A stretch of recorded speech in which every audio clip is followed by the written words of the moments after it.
beyond the realm of the secret. You may call me the Beast Tamer, and I shall not quibble. Yet upon entering the secret domain, devoid of the pervasive surveillance, what shall you name me? Address me as the sovereign of poison. Chapter 1. Transmigration. The divine declared, all things shall ultimately meet their end. The divine proclaimed, an interminable darkness, suffocating and oppressive. Countless whispers, faint and ethereal, echoed like the incessant buzzing of insects, disturbing Wang Dong's slumber. A surge of ire welled up within him, his dreams interrupted, and with a belly full of morning grumpiness. Wang Dong awoke in a huff. Hiss! Where am I? In the first instant, he opened his eyes. Bewilderment washed over him. The surroundings were no longer his disheveled nest, but rather an environment reminiscent of a hospital, complete with 4 drips, medical apparatus, and the acrid scent of disinfectant wafting through the air. Yet it was merely reminiscent, for the walls were not the sterile white of a hospital, but adorned with peculiar symbols and bizarre, flickering images. However, what rendered Wang Dong's mind nearly stagnant was the sight of a sunflower standing at the bedside. A sunflower upright and poised, yet that was not the most astonishing aspect. The critical detail was that the sunflower could speak. This must be a dream, it has to be a dream, right? A sharp pang shot through his mind, and unfamiliar memories began to surface. Wang Dong, a senior student at Beast Taming High School, Knight for Divine Cult, Terror. Oh, I have transmigrated into the world of Beast Tamers, where external threats loom from monstrous beasts and internal chaos reigns from malevolent cults, a perilous world indeed. Gazing at the sunflower before him, or rather, the exorcising sunflower, a plant-type beast of commanding rank, he finally comprehended his predicament. The original owner had met misfortune the previous night, entangled in a horrific attack by the 4 divine cult and subsequently invaded by malevolent energy. This was likely a facility under the jurisdiction of the Religious Administration Bureau, which specialized in matters concerning culture, had been rescued. Gradually, clarity returned to his mind, and the dread that had once gripped him began to ebb as memories crystallized. The words of the exorcising sunflower gradually caught his attention. Regained your senses? Your recovery speed is commendable. It seems your mental fortitude is quite robust. The malevolent energy that invaded your being has been expelled, but as per protocol, you will need to undergo a 3-day observation period upon regaining consciousness to prevent any after effects. Shortly, a designated individual will take your statement. Do not feel burdened. Simply respond truthfully. The exorcising sunflower, lacking a mouth, conveyed its words with the clarity and gentleness of a soft spring breeze. This time, Wang Dong was no longer naive. He understood that this was not a literal voice, but rather a direct transmission of mental energy. Wang Dong nodded earnestly, opting for brevity to avoid revealing any discrepancies. Once the exorcising sunflower departed, he reclined back onto the bed, diligently sifting through the newly acquired memories to prevent any slip-ups during the forthcoming statement. This was the infamous Religious Administration Bureau, wielding immense power. If they were to harbor any suspicions, his escape would be impossible. In no time, the memories in his mind were neatly organized.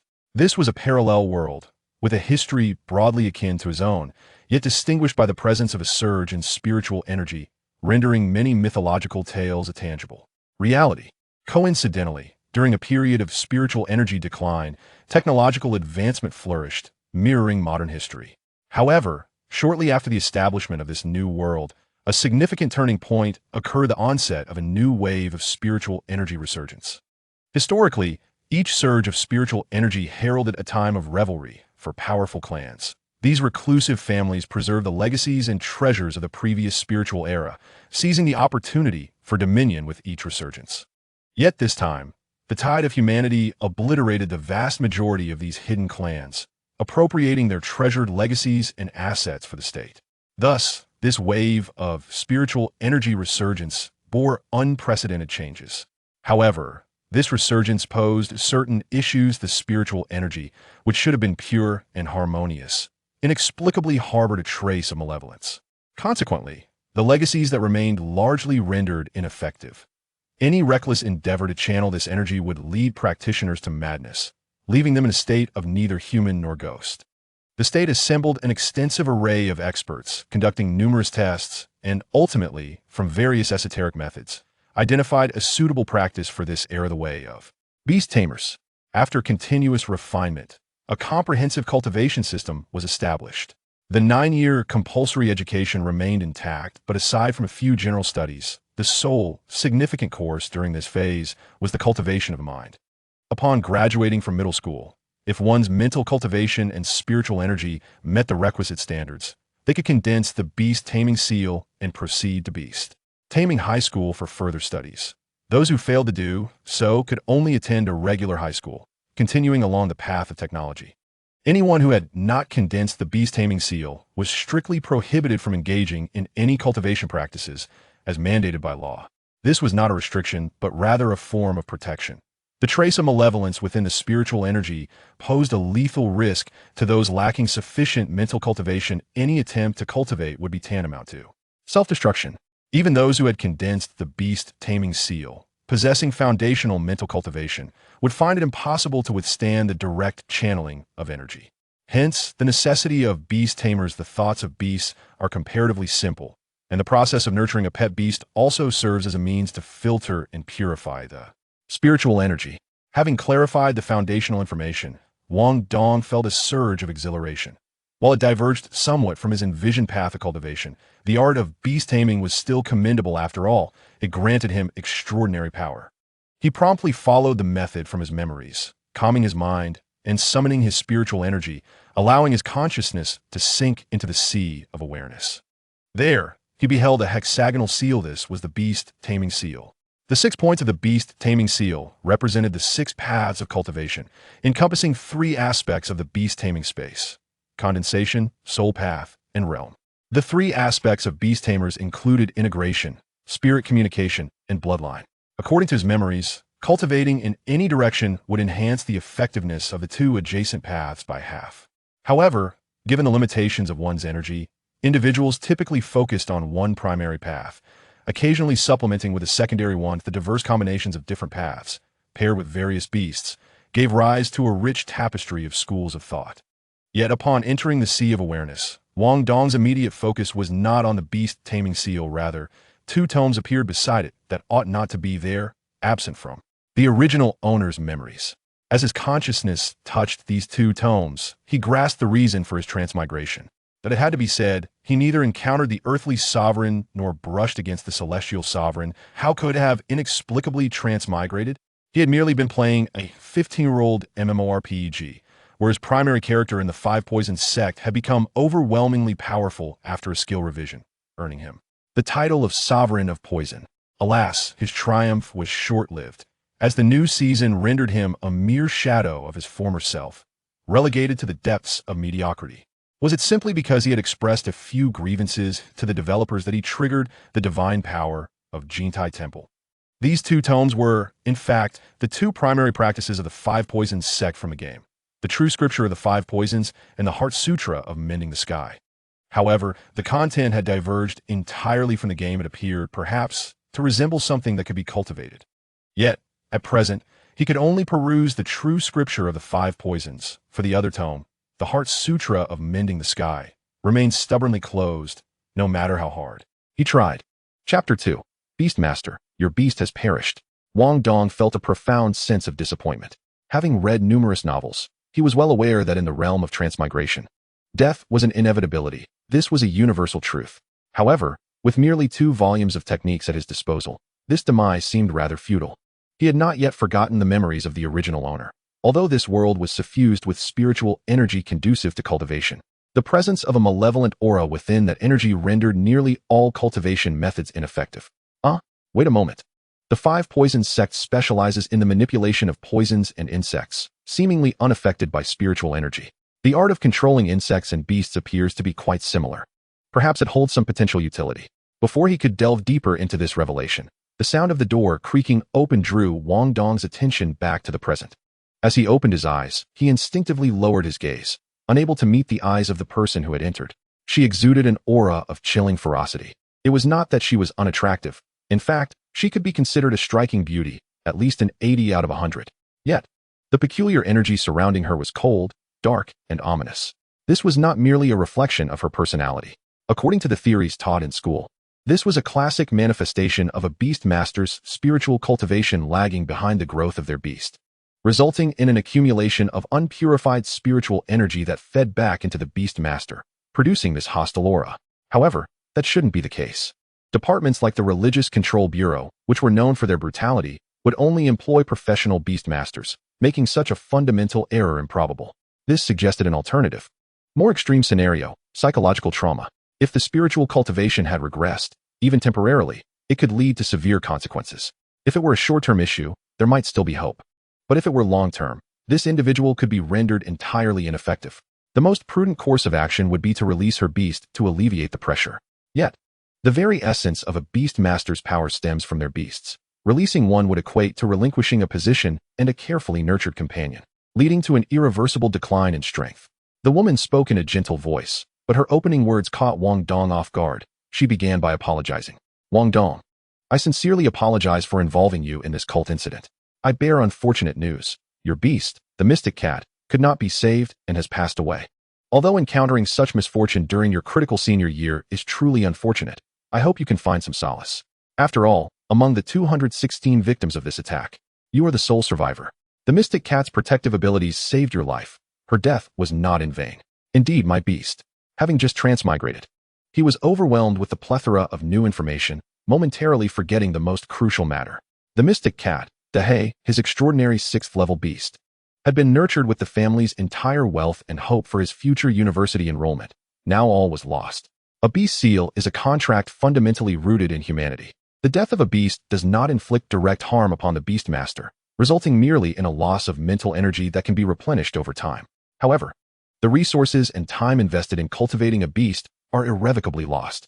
The critical issue was that he was in his senior year, a pivotal turning point in his destiny, and there was insufficient time to cultivate a new beast. Moreover, his family's financial situation could not support such endeavors. The woman's apologetic tone continued. We sympathize with your plight. But when it comes to the college entrance examination, no one can intervene. It is an absolute fairness. Though you have suffered misfortune, luck is also a component of strength. My personal suggestion is that you might consider attempting to cultivate an insect-type beast. They grow quickly, require fewer resources, and their size can be advantageous. We will provide you with a certificate, and the insurance company will offer some compensation. With these resources, you could still make a valiant effort. Wang Dong forced a bitter smile, as if to concede. He understood that the opportunity the woman spoke of was not a chance to regain his original strength, but rather a means to secure a high school diploma.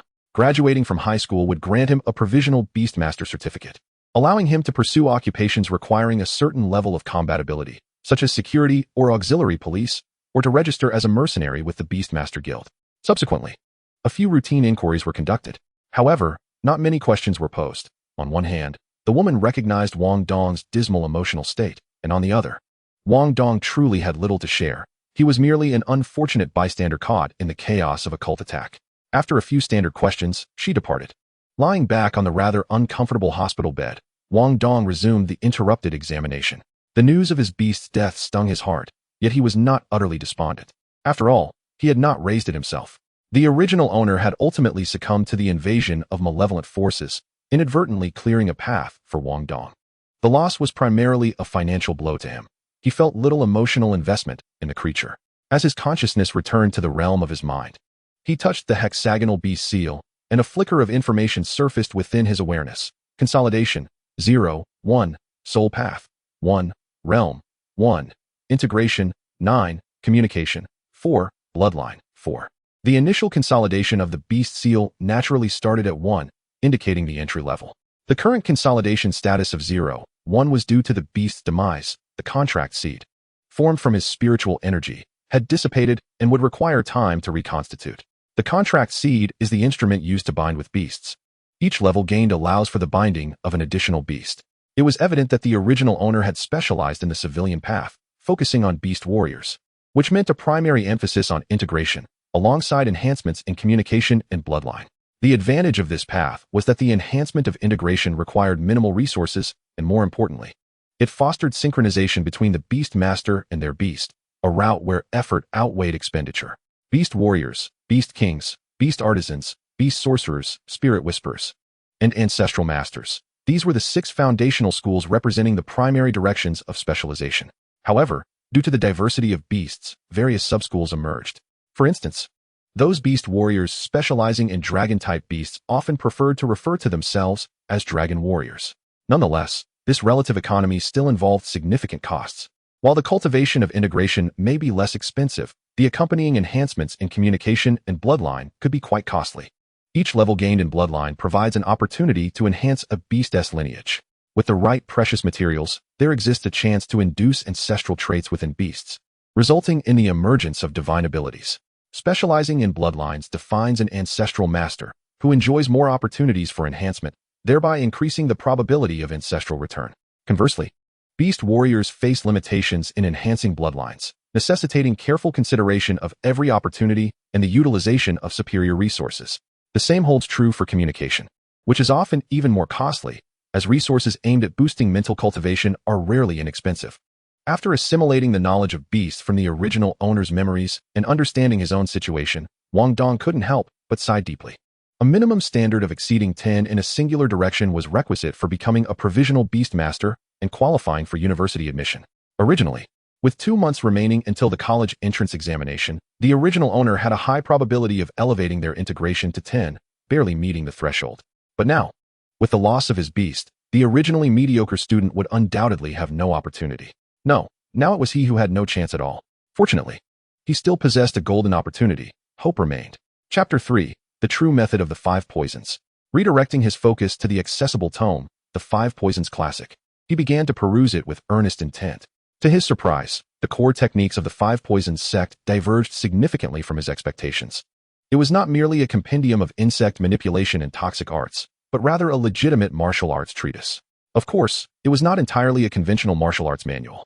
The opening passages detailed the methodologies for concocting the 5 core poisons of the Five Poisons sect: the jade toad, celestial spider, wind centipede, sacred scorpion, and spiritual serpent. This aspect aligned well with his preconceived notions of the sect. However, the subsequent content took a rather peculiar turn. The adage medicine and martial arts are inseparable holds true. To cultivate martial prowess without an understanding of medicinal remedies is akin to crafting empty shells. Engaging in martial practice stimulates the body's latent potential, necessitating the use of medicine to counterbalance physical depletion. The Central Plains martial world boasts a well-established alchemical system, yet the Five Poisons sect, being a barbarous and heretical cult, had little to no interaction with the Central Plains martial community. The history of the Five Poisons sect can be traced back to the lineage of the Jiuli under Qiyu. Following their defeat, most of them assimilated into the Yanhuang tribes, becoming common folk, while a minority chose to distance themselves from the Central Plains. Among the more significant branches, one is the shaman lineage from the northeast, and the other is the Five Poisons lineage from the southwest. Although situated in the wilderness, far less developed than the arts of the Central Plains, they possess a profound foundation with a legitimate inheritance of witchcraft. Over years of development, they adapted to their mountainous, resource-rich environment, cultivating a unique tradition of gu technique. However, this gu technique significantly differs from Wang Dong's understanding. At its core, it is an art of medicinal refinement. As the saying goes, 3 parts of a drug are poison. A skilled physician is often also adept in the art of poison. Conversely, one who excels in poisons usually possesses commendable medical skills. While the Five Poisons sect has not developed alchemical practices, their efficiency in utilizing medicinal materials rivals that of the alchemy of the Central Plains. The true scripture of the Five Poisons serves as a complete system that integrates the arts of poison and gu for cultivation.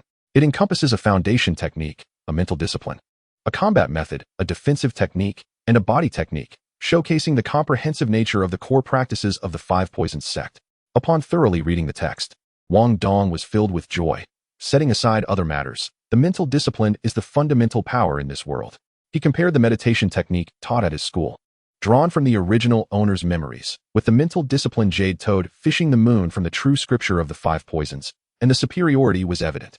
However, while he could ascertain that jade toad fishing the moon was formidable, he could not determine the extent of its power, given that the original owner was merely a high school student with limited exposure.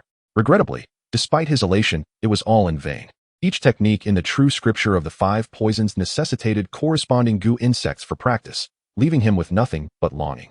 According to regulations, he, a hapless victim of sinister energy contamination, was required to remain in the Bureau of Sect Management for at least 3 days for observation.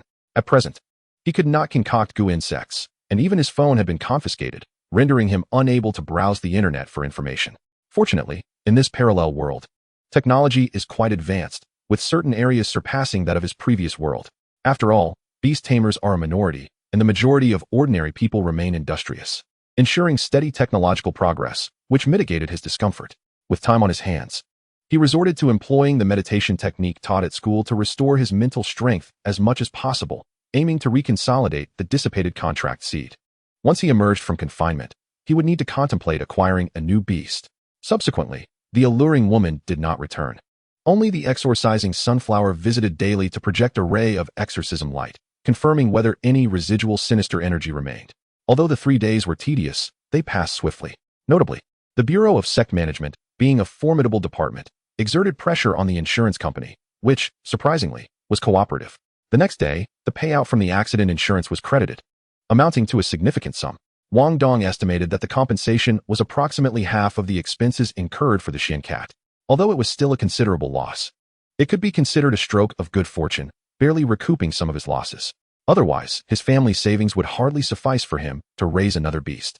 As the time elapsed, Wang Dong was ushered out of the Bureau of Sect Management by the staff. After all, this was a violent department, not a hotel, and customer service was non-existent. Upon exiting the bureau, no one came to greet him. Nevertheless, Wang Dong was not a member of the orphanage. The original owner had both parents. Unfortunately, they were away on business and could not return immediately due to their demanding work with the Water Resources Department, a legitimate enforcement agency. With the revival of spiritual energy, numerous wild animals had undergone mutations, especially those influenced by the malevolent aura of this resurgence, rendering these mutated beasts highly aggressive and transforming many wilderness areas into no-go zones for humans. Not only on land, but also aquatic creatures had mutated. The ocean had essentially become a restricted zone, with only a few vessels still able to navigate.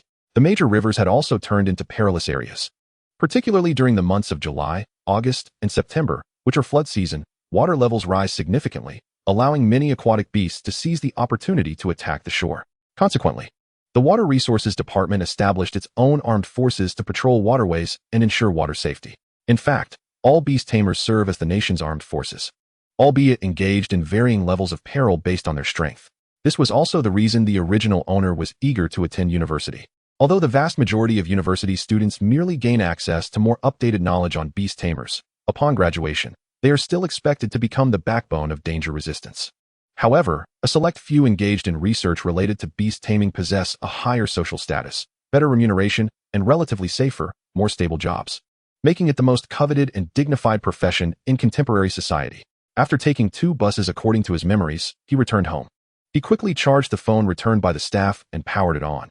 Its functions were quite similar to those of his previous life, making it easy to navigate. He opened a commonly used online shopping application to search for suitable new beasts and the medicinal materials required for his techniques. The good news was that the beasts meeting his criteria were readily available and reasonably priced. However, the bad news was that the medicinal materials necessary for the coveted jade toad fishing the moon were indeed available, but were all imbued with effects that nourish the soul and elevate the spirit. In a world where spiritual cultivation is of utmost importance, such medicines are the most expensive. The compensation he received was far from sufficient to practice this technique. Thus, after careful deliberation, he resolved to diligently cultivate the most fundamental foundation techniques. After all, a strong body would inherently enhance one's spiritual cultivation to some extent.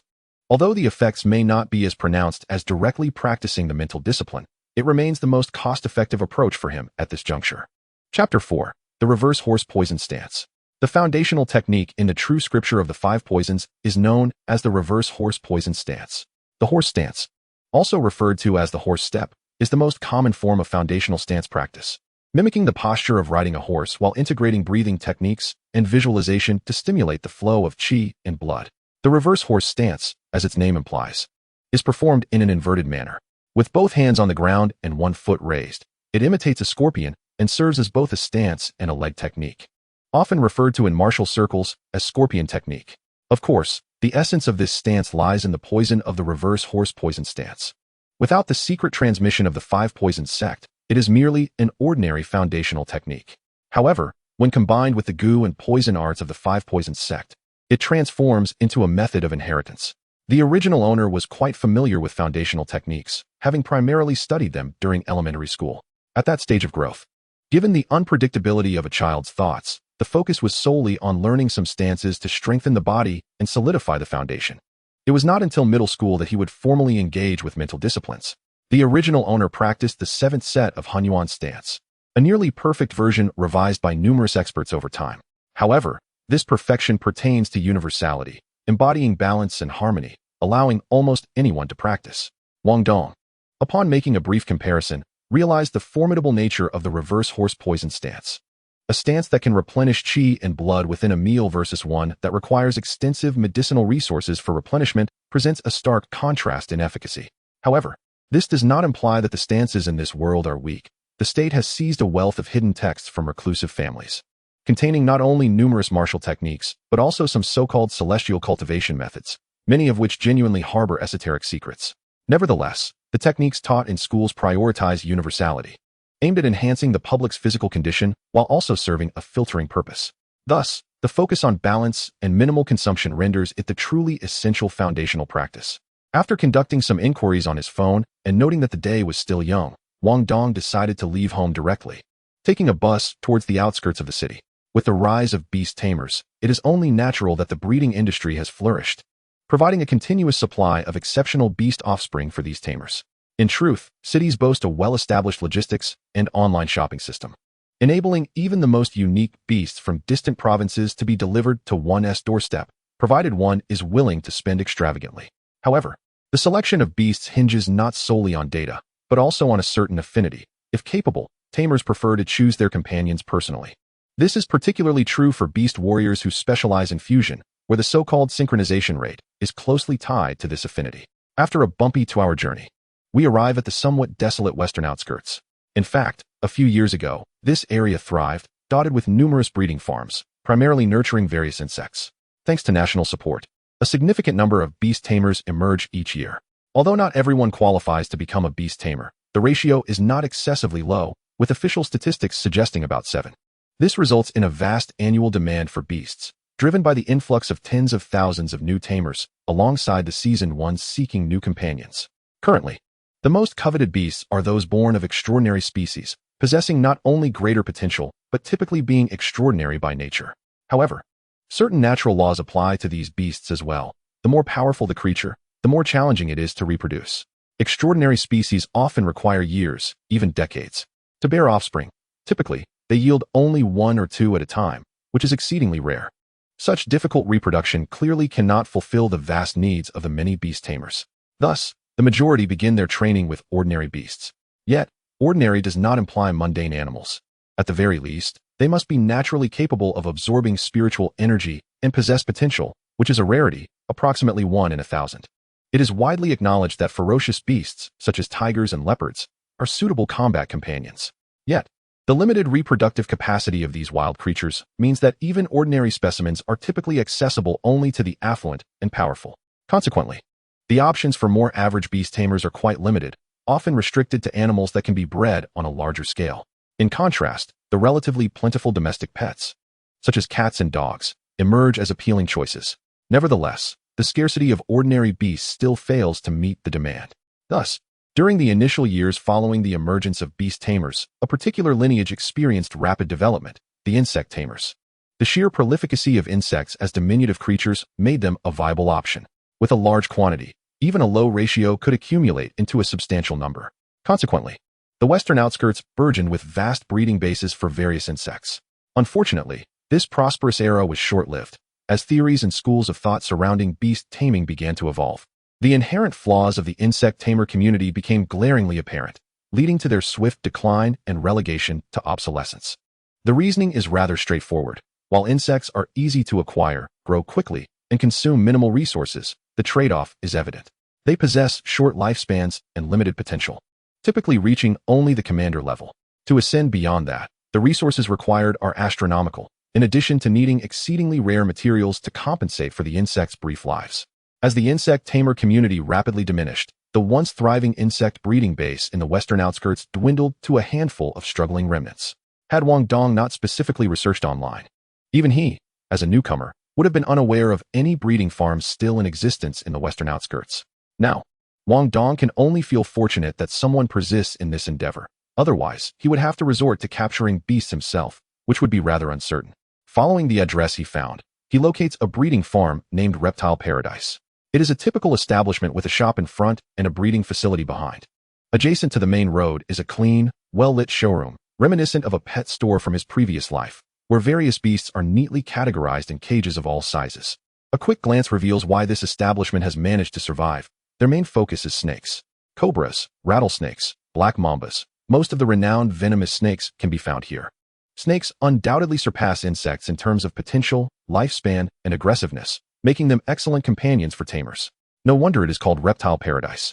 Behind the counter, a young girl is engrossed in a drama on her phone. Upon hearing the door chime, she instinctively looks up at Wang Dong, her eyes momentarily flickering with confusion. Perhaps due to the sparse number of customers, it takes her a moment to regain her composure. After a brief pause, she instinctively recites her customary greeting. Welcome. Are you looking for a young pet or beast food? Beasts possess a limited window during their juvenile phase, characterized by weak awareness and minimal resistance, making them easier to contract. Of course, for some powerful beast tamers with strong minds, it is possible to contract adult beasts directly. Nevertheless, beasts raised from a young age tend to be more manageable, and few opt to contract adult beasts unless they are exceptionally unique. Such breeding farms inevitably host numerous beasts that have surpassed their juvenile phase without being contracted by tamers, particularly various insects, which are produced in vast quantities. Once reaching adulthood, they become beast food.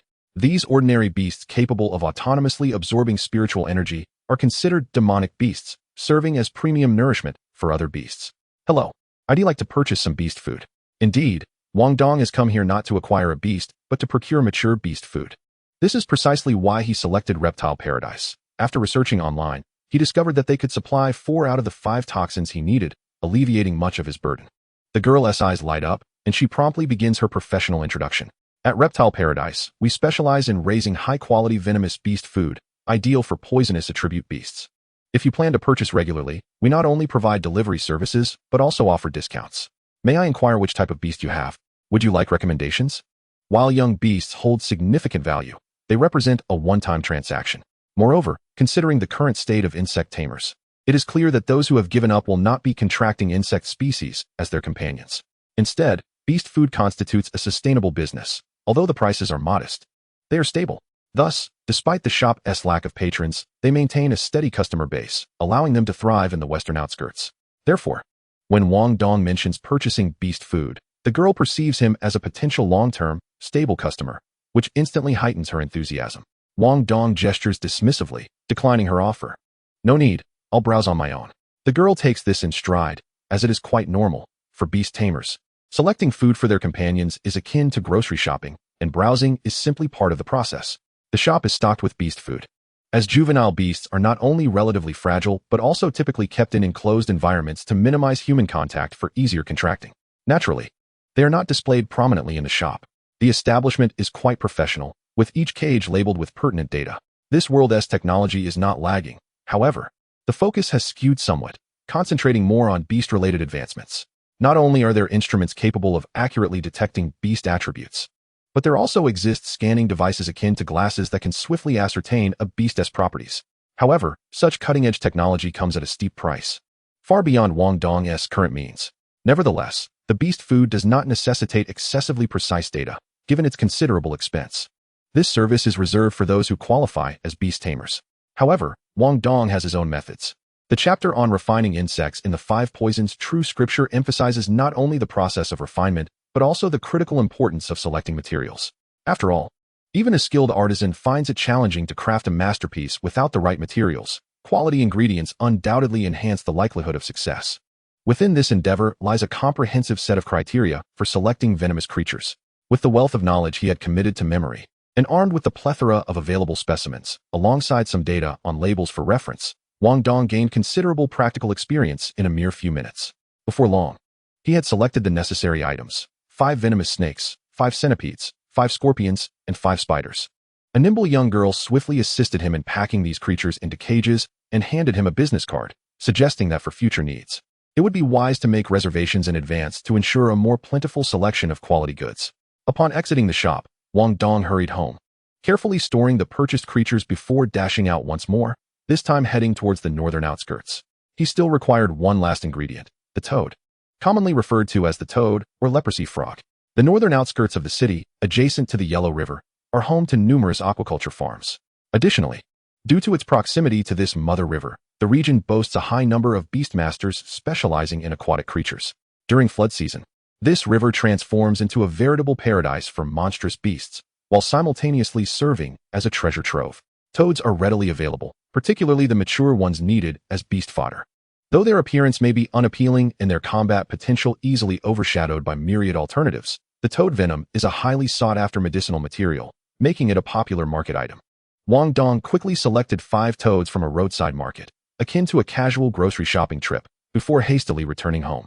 By the time he arrived, dusk had settled, and coincidentally, the medicinal materials he had ordered online had also arrived. After collecting a large package of herbs from the security office, he finally returned home. The expenditure on the beast fodder was modest, totaling merely over 300, but the package of medicinal materials had cost him a staggering 5,000. Alas, the downside of a society where everyone possesses beasts is that resources become limited. It is not just the rare and coveted herbs that Wang Dong covets. Even the more basic medicinal materials are priced painfully high. These are all cultivated artificially, mind you, not wild, though the wilds are overrun by monstrous beasts, leading to a significant contraction of human activity.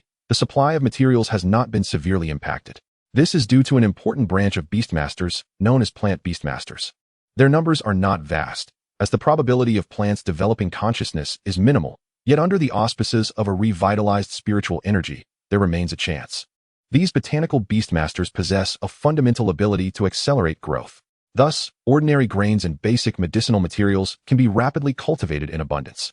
While the prices of grains are somewhat manageable due to state regulation, the medicinal materials exist in a free market where costs can soar. Upon returning home, Wang Dong could hardly contain his excitement as he laid out his acquisitions. An extraordinary power beckoned to him, and whether or not his golden finger would prove useful remained uncertain. How could he possibly resist? Yet, at the critical moment, a pang of realization struck him. In his fervor, he had forgotten to purchase one essential item. To concoct the goo, he needed to place the venomous creatures in a pot, allowing them to consume one another and undergo mutation, ultimately becoming the goo. He had neglected to buy a pot. This item was not commonly used, so local convenience stores were unlikely to stock it, and ordering online would require a wait. Wang Dong began searching his home, and his eyes lit up when he spotted an object in the kitchen. It was the large pressure cooker he had previously used to prepare meat for his mysterious cat. This vessel was surely sturdier than a clay pot. It should suffice, he thought. The technique he was using did not explicitly forbid such a substitution. Why not give it a try? After all, he had no expectation of success on the first attempt, as he had acquired 5 portions of each ingredient. He retrieved a selection of herbs from the package, tossing a dozen or so into the blender and pulverizing them into a fine powder. The technique specified that the herbs should be ground into powder, and the blender should serve the purpose adequately. He then spread the crushed herb powder evenly across the bottom of the cooker. Next, he took out a few more ingredients, measuring them carefully, crushing them thoroughly, and placing them in a small bowl. Wang Dong then ventured into the living room, where he found a bottle of his father's stored liquor, pouring a cautious amount into the bowl to create a paste with the herb powder. He carefully picked up one of the scorpions, a local species known for its medicinal value, referred to as the heavenly scorpion, and placed it into the bowl. Instinctively, the scorpion began to consume the paste offered to it. In a proper goo creation, this step would be unnecessary. The process is somewhat random. 5 venomous creatures engage in a battle, devouring one another, and under the influence of the herbs, they ultimately transform into a new species. The final outcome, determining which of the 5 poisons is produced, relies entirely on luck. However, the 5 poisons sect typically conducts their goo creations in bulk, producing hundreds or thousands at once to ensure ample supply for their disciples. Wang Dong, however, had a clear need for a scorpion goo and could not afford to gamble on randomness. The expense of the herbs meant he had limited opportunities. Fortunately, the text on goo creation mentioned a few tricks, such as the method he was employing now, which essentially involved enhancing the scorpion's chances with some additives. As the heavenly scorpion consumed the entire paste, a faint crimson hue began to emerge upon its dark yellow body. Wang Dong swiftly added all 5 venomous creatures into the pressure cooker filled with herb powder and secured the lid tightly. All that remained was to await the results in 6 hours. This extended duration was necessary not only for the combat, but also for the metamorphosis of the goo. According to the knowledge Wang Dong had gleaned from the original owner's memories and the comparisons with the true scripture of the 5 poisons, the goo should be an inherently extraordinary species. The transition from a mundane form to an extraordinary one would require time, a fact that seemed almost unfathomable. It is no wonder that the creation of goo involves venomous creatures. Perhaps only their relatively swift growth can support such rapid evolution. Wang Dong, unable to quell his anticipation, found sleep elusive. Instead, he decided to practice meditation, as his contract seed still required some refinement. Before that, he had ordered several clay pots online. He was unsure about the efficacy of the pressure cooker for goo creation. The first attempt was merely an experiment, and it was prudent to have a backup plan. Chapter 6. Pursuing Perfection. The night passed without incident. On the following morning, Wang Dong awoke to the blaring alarm clock, leaped from his bed, and rushed to the pressure cooker. Cautiously, he twisted the lid open just a crack to peer inside. A foul, pungent odor erupted from the cooker, nearly causing Wang Dong to drop it in alarm. Thankfully, he managed to restrain himself. Peering into the opening, a surge of delight filled Wang Dong's heart. Success. The cooker was completely devoid of herb powder or remnants. Instead, it contained a single scorpion, now the size of a palm, entirely black and quietly resting. No, it was no longer just a scorpion. This was a scorpion goo, a wholly different species. From the size of a thumb to a palm's breadth overnight.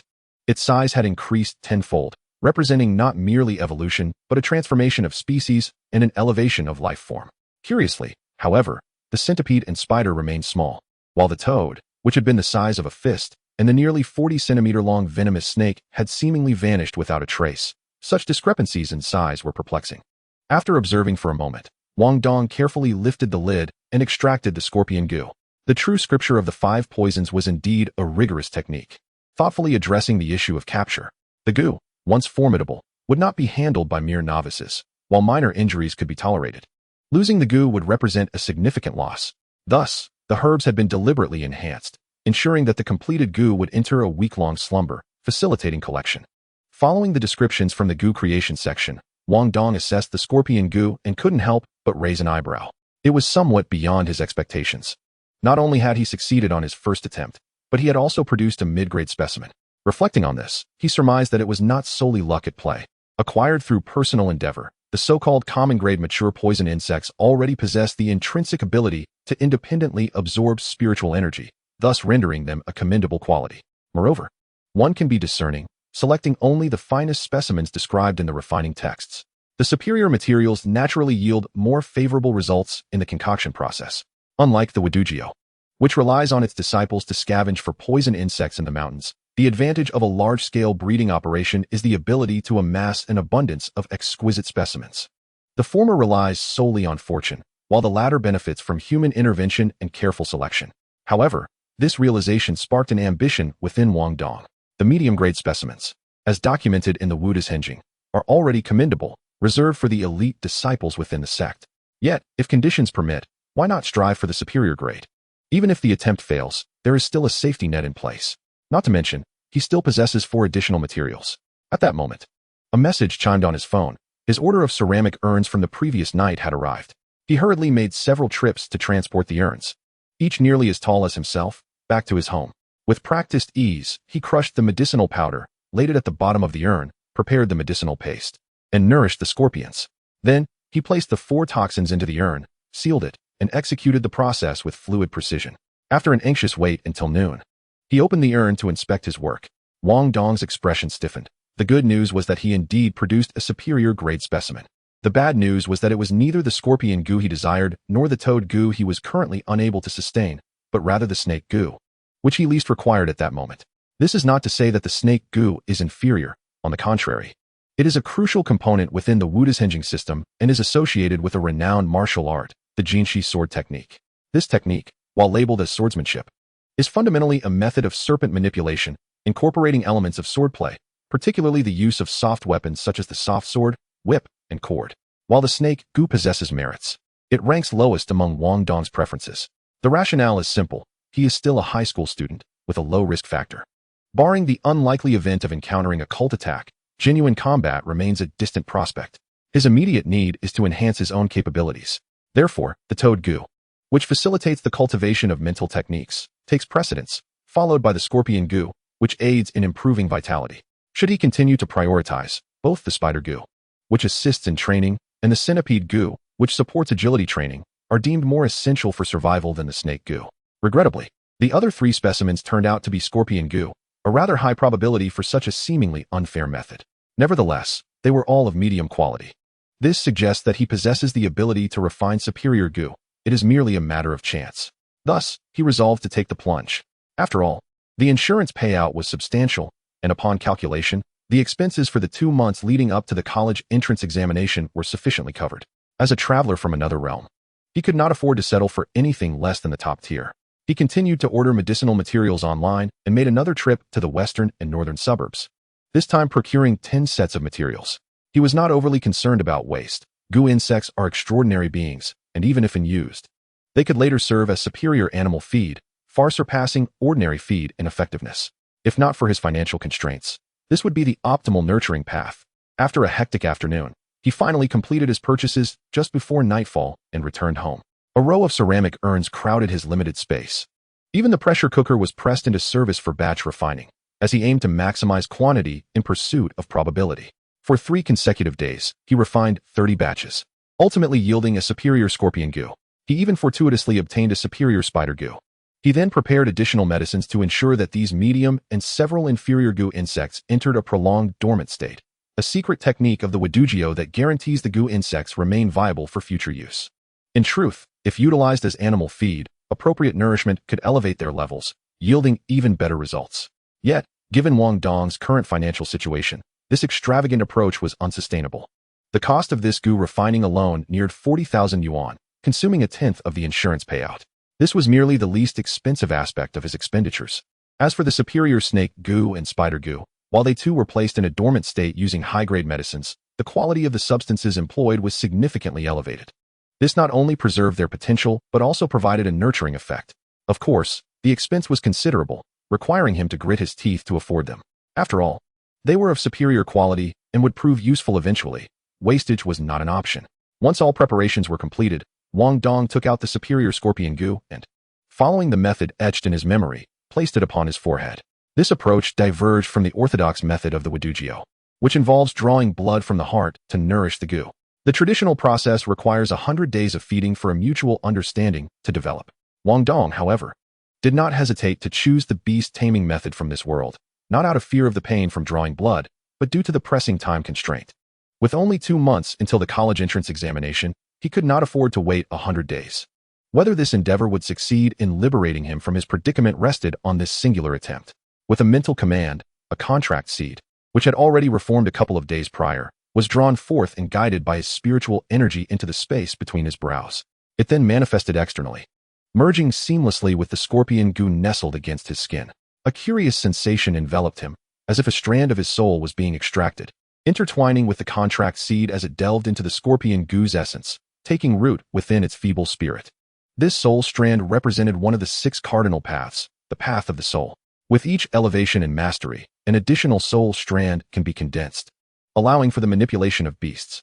If one primarily focuses on the soul path, an abundant supply of soul strands enables more precise control over beasts, earning the title of precision manipulator. Yet, Wang Dong was only at the first level, possessing a solitary soul strand for the rudimentary transmission of commands.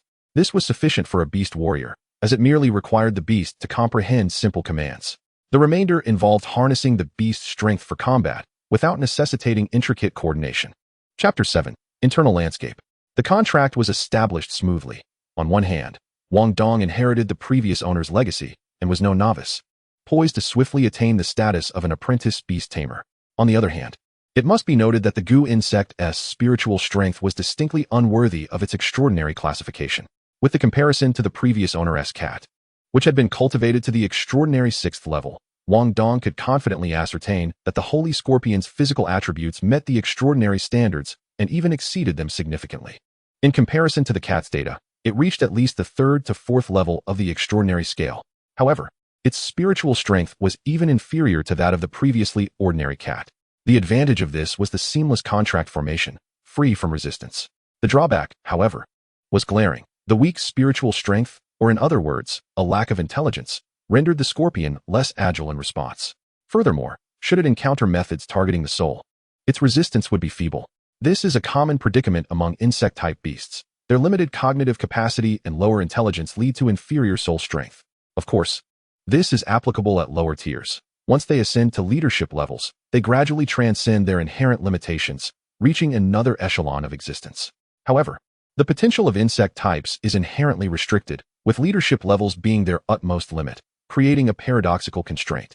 Nevertheless, This was the case for standard insect types. Wang Dong's goo insect represented an entirely different life form, and its potential evolution remained an enigma. Regaining the ability to tame beasts was merely the beginning. A plethora of tests awaited him. First and foremost, with a mental tug on the soul strand, a remarkable scene unfolded. The previously dormant holy scorpion, which had been quietly resting in his hand, vanished without warning, appearing in a mysterious space within Wang Dong's being. This was the heart of the Beast Tamer's existence, the Beast Space. This realm serves as both a wondrous space that fosters the growth and evolution of beasts and a conduit through which these creatures absorb spiritual energy, subsequently relaying it back to their master. Wang Dong's Beast Space emanates a faint green hue, indicative of an exceedingly subtle wood attribute. In the 6 realms of practice, the cultivation revolves around the attributes of this Beast Space, granting an opportunity to refine materials possessing these attributes with each advancement in level. The intrinsic properties of the Beast Space gradually transform the attributes of the beasts residing within it, providing them with an opportunity to acquire new attributes and corresponding skills upon ascending to higher tiers. Mastery of this domain enables beasts to wield skills with specific attributes. The act of unleashing these skills, akin to casting spells, earns the title of Beast Mage. However, this term serves merely as a general designation, as practitioners often prefer to identify with the nomenclature of their respective schools, such as Blaze Mage or Crystal Mage. Currently, Wang Dong's realm stands at a mere first level, rendering it largely ineffective. It was merely a low-grade wood attribute material used during the initial formation of the Beast Seal, a rather inexpensive resource. The sole benefit it provides is a faint enhancement to the recovery abilities of the beasts within the space, a benefit so minute it is nearly negligible. Thus, the prospect of augmenting the beast attributes is far from feasible. This is of little consequence. The original master, primarily focused on fusion, would not squander resources within the beast space. What Wang Dong must ascertain now is whether the goo worm can assist him in elevating his status as a beast master, just as ordinary beasts do.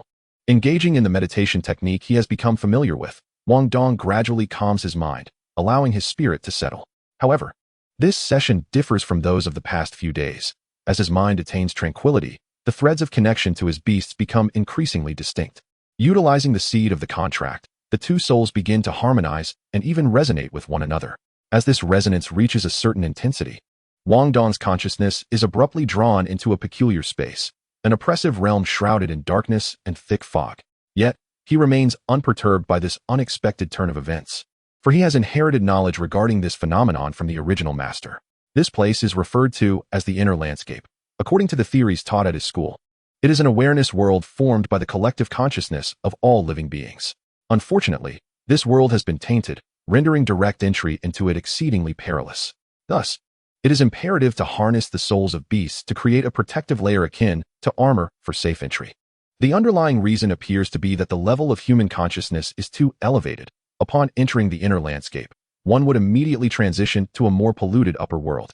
In contrast, the consciousness of beasts is comparatively lower, restricting them to the lower realms of the inner landscape. This serves as a sort of glitch in the system, allowing for safe passage. As he enters, the damp fog begins to invade the outer layer of the beast's soul, slowly yet persistently, drawing upon his memories. Wang Dong channels his mental energy to gradually expel the fog from the beast's essence. Time becomes a blur, and a wave of fatigue washes over Wang Dong. He promptly ceases his efforts, withdrawing his consciousness from the inner landscape.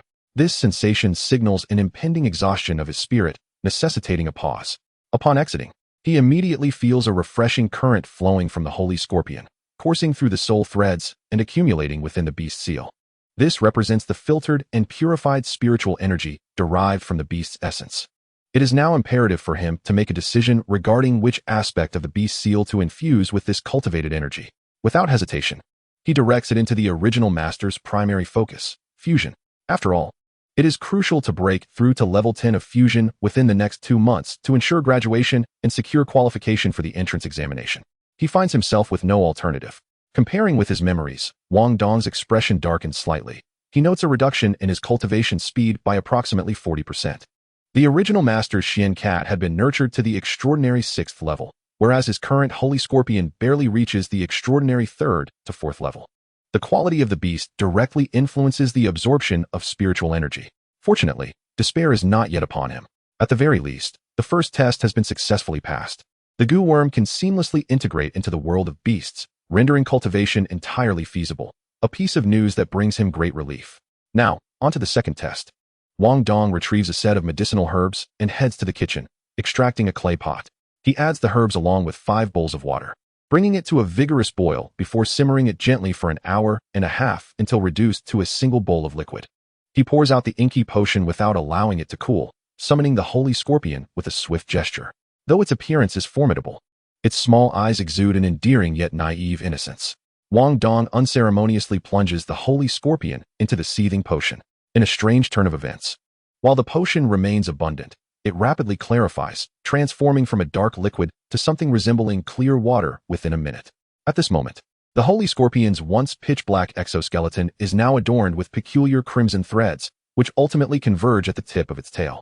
Wang Dong recalls the techniques and, with a grimace, steels himself, shedding his clothing until he is clad only in shorts. He then adopts a stance akin to a horse stance. With a focused thought, he issues a command to the holy scorpion. The creature leaps from the potion, landing deftly on Wang Dong's back, its tail hook plunging downwards without hesitation, injecting a torrent of accumulated venom into his body. The pain is excruciating. Wang Dong had suspected as much. The descriptions of the technique had hinted at something amiss. Who in their right mind would practice a technique that involves being stung by a venomous creature? As the holy scorpion belongs to the 5 poison sect, while its toxicity may not be overwhelmingly potent, it is certainly sufficient to bring down a person. If the holy scorpion's venom were to strike even its master, the outcome would be fatal. The crux of the matter lies in the potion. This concoction serves both as a remedy and a toxin, known as the 6-yang blood-burning formula. The ingredients, while lacking inherent toxicity, are all potent yang tonics. When combined indiscriminately, these 6-yang tonics yield a lethal poison capable of inciting violent blood flow, leading to death. However, when absorbed by the holy scorpion, this yang poison amalgamates with its inherently venomous essence, transforming into a sacred elixir for body refinement, a secret remedy of the 5 poison sect. Nevertheless, a remedy is still a remedy, and the blending of poison and venom inevitably retains vestiges of its original toxicity. Wang Dong distinctly feels a powerful surge of medicinal energy coursing through him, a sensation that is unmistakably painful.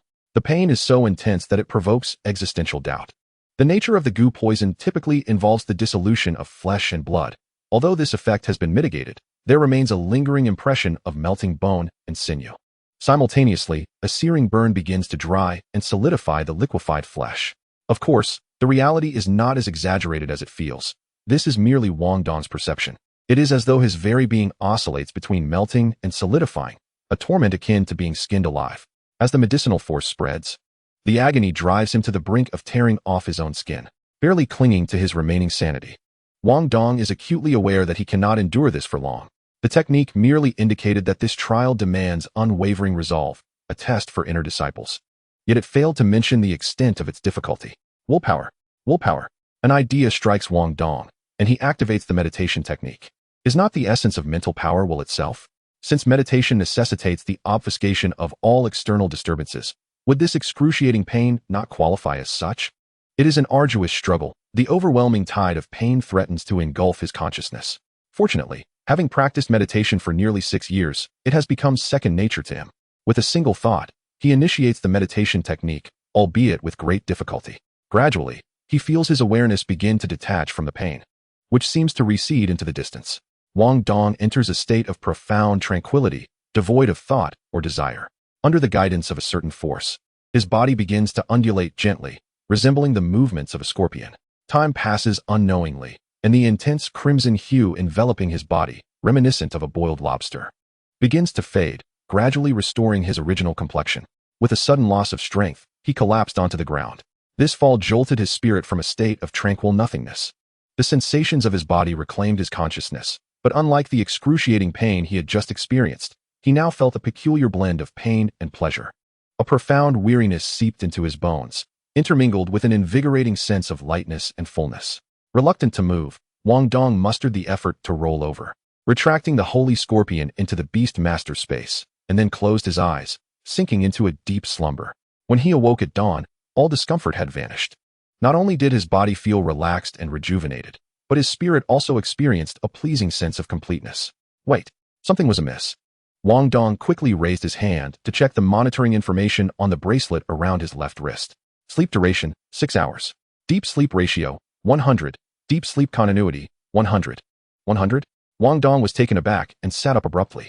Deep sleep is a natural self-recovery mechanism of the human body, often referred to as golden sleep. It effectively alleviates fatigue, heals bodily injuries, and restores mental energy. This is particularly vital during adolescence, as it promotes growth.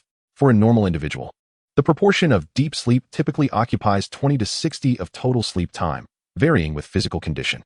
This explains why teenagers tend to be more prone to sleepiness, while the elderly require less rest. Moreover, the practice of meditation, which cultivates mental strength, is most directly reflected in the enhancement of deep sleep ratios, allowing both body and spirit to flourish optimally. According to the original memories, his best achievement had merely maintained a deep sleep ratio of around 70, which was already commendable for his age and level. Based on last semester's end-of-term results, students ranking at the top of the class were nearing an 80 level, while most hovered around 70. Was it merely fatigue? No. According to what the school taught, simple exhaustion would only hinder deep sleep. The crux lay in mental cultivation. Wang Dong recalled that when he had stood in meditation to withstand the pain, he had entered a state of thoughtlessness, akin to what the teacher described as a state of stillness. But could it truly be that easy? After all, that was a state of deep meditation. He felt a surge of excitement as he attempted meditation again. However, it took quite some time to achieve a calm state, and he did not experience the profound emptiness he had felt the previous day. Exiting from meditation, he did not feel disheartened. According to his memories, this was normal. There are 3 levels of stillness: minor stillness, major stillness, and constant stillness. Only upon reaching the state of constant stillness would one's mental cultivation stabilize and cease to decline, allowing for the application for a professional hypnotherapist license, a lucrative profession. The initial state of minor stillness is unstable. One may occasionally enter it through insights, but any shift in condition would lead to a regression. Nonetheless, this was encouraging news, indicating that his mental cultivation was nearing the edge of deep meditation, and with the right timing, he could enter it. After washing up and tidying himself, he gazed at the clay urns that were almost overflowing in his small abode, shaking his head in resignation. The space was too cramped for him to stretch and move freely. He had confirmed that the goo insect was indeed a suitable beast companion, without any systemic conflicts. The techniques from the 5 Poisons Classic had proven effective, suggesting that other methods should pose no significant issues. Next, he needed to test the core route of fusion practiced by the original owner, but that would be impossible at home. Fortunately, with the emergence of beast masters, many related facilities had come into existence. Wang Dong lived in a residential area belonging to the Water Patrol Committee, which boasted numerous facilities that were free for family members to use. He picked up his phone to reserve a training room before heading downstairs to a familiar eatery for breakfast. Afterwards, he arrived at the training ground beside the artificial lake nestled in a corner of the community. To be precise, this artificial lake was the primary training area, as most employees of the Water Patrol Committee had water beasts, with the standard being the carp. One significant reason the Ministry of Water Resources possessed its own armed forces was due to its mastery of a mature beast cultivation route, transforming serpents. As for why the original owner did not choose the carp as his beast companion, the answer was straightforward. His parents wished to spare him from such hardships. The Water Patrol Committee was a grueling job that faced dangers head-on. Moreover, even with a water attribute beast, a beast master was still not a water-dwelling creature, leaving them at a natural disadvantage when confronting water spirits. The level of danger remained comparatively high, and the impediment of the water's surface rendered technological weapons of little assistance, making aquatic combat significantly more challenging than land combat. Thus, the ocean became a forbidden zone, yet the inland rivers could not be neglected, even amidst the difficulties. One had to press on. Naturally, his parents hoped for a better life for their child, having long wished for Wang Dong to gain admission into a prestigious university, pursue a research-oriented career, and lead a stable life away from danger. Chapter 9. A near-perfect experience. Upon entering the reserved training room with a swipe of his card, Wang Dong found the space modest, approximately 20 to 30 square meters, yet the facilities were commendable, as the Water Patrol Committee was a powerful department with sufficient funding. The room housed a relatively new testing dummy capable of accurately reflecting the force of attacks. Wang Dong did not rush into testing. Instead, he began with a set of the 5-element fist taught at school to warm up his body. This 5-element fist, akin to the mixed yuan posture, was a foundational skill revised by numerous experts, deemed a perfect technique essential for close combat warriors. However, it was unnecessary to learn the entirety, as the fist technique was vast, comprising 5 major routines. Due to his previous agile beast, the Mystic Cat, which significantly enhanced his agility upon fusion, Wang Dong primarily practiced the wind element routine of the 5-element fist, focusing on nimbleness and mobility. After completing a round of punches, Feeling a slight warmth in his body and loosening his muscles, he suddenly sprang into action, launching a series of punches and kicks at the testing dummy. After 1 minute, he concluded his stance, and the dummy emitted a ping as data displayed on the wall screen. Force, C. Punch speed, B. Leg speed, B. Overall evaluation, common B. Wang Dong nodded slightly, noting that the data had not changed significantly, though there seemed to be a slight improvement. However, the enhancements were too subtle for the testing dummy to reveal. Having only practiced the dummy once, he did not expect a transformative change. Wang Dong then focused his thoughts, and an unusual energy surged from within him. Gradually, the tips of his fingers began to change color, adopting a peculiar shade of dark purple. With a gentle touch, he pressed his finger against the testing dummy, careful not to exert too much force. A wave of purple-black energy radiated from the point of contact, and soon a new set of data appeared. Poison attribute attack, intensity, B. Erosive property, A. Effective time, B. Overall evaluation, extraordinary B. Wang Dong's eyes lit up, unable to suppress a triumphant shout as he clenched his fist. After all, it was the holy scorpion that had not disappointed him. According to information he had previously found online, a typical scorpion, cultivated to the extraordinary level as a beast companion, generally possessed 3 skills: a passive skill, carapace, an active skill, scorpion claw, and a racial talent, stinger. The holy scorpion, being a mutated extraordinary creature, retained the passive and active skills, while its racial talent transformed from stinger to goo poison. Based on publicly available data, extraordinary scorpions of this level typically rated their stinger attack around C level, which was not particularly remarkable. However, the toxicity of goo poison was significantly higher. More importantly, the application of fusion posed no hindrance whatsoever. Wang Dong gradually guided the energy within his body to flow back, taking nearly 10 seconds for his fingers to revert to their original state. Then, he redirected the energy, concentrating it in his hand. With a claw-like grip, Wang Dong forcefully grasped the testing dummy. With no time to examine the data, Wang Dong grimaced and stomped his feet, shaking his hands to alleviate the pain radiating from them. He had anticipated this outcome. He should never have attempted it. Wang Dong muttered curses under his breath. This was precisely why, before reaching level 10, one could not even be considered a novice beast master. He had just activated the active skill, Scorpion Claw, which bestowed upon him a formidable, strangling power. Yet, his mortal hands remained flesh and blood. The forces at play were reciprocal, resulting in his own strength nearly fracturing his bones. The path towards integration is aptly named Beast Warrior, as every 10 levels allows for the invocation of an additional beast skill. Currently, at level 9, he could only call upon one skill at a time, and switching skills required, as he had just experienced, a cooldown of at least 10 seconds. Relying on a single skill proved to be somewhat disadvantageous. In truth, both the Poison and Scorpion Claw skills were intended to be utilized in conjunction with the passive skill, Shell. The Shell skill enhances defensive capabilities and bodily strength, enabling one to withstand the full force of an attack. Thus, one must reach at least level 10 to simultaneously invoke 2 skills, thereby achieving true combat synergy. After a considerable while, the pain in his hands subsided significantly, allowing him to focus on the data on the wall. Physical attack, speed, not tested, strength, C. Overall assessment, none. Not too shabby. The increase wasn't as substantial as the poison skill, but it was certainly superior to an average extraordinary scorpion. Normally, it should only be rated C. As for the shell skill, Wang Dong opted not to test it. The equipment there was rather rudimentary, incapable of evaluating such defensive skills.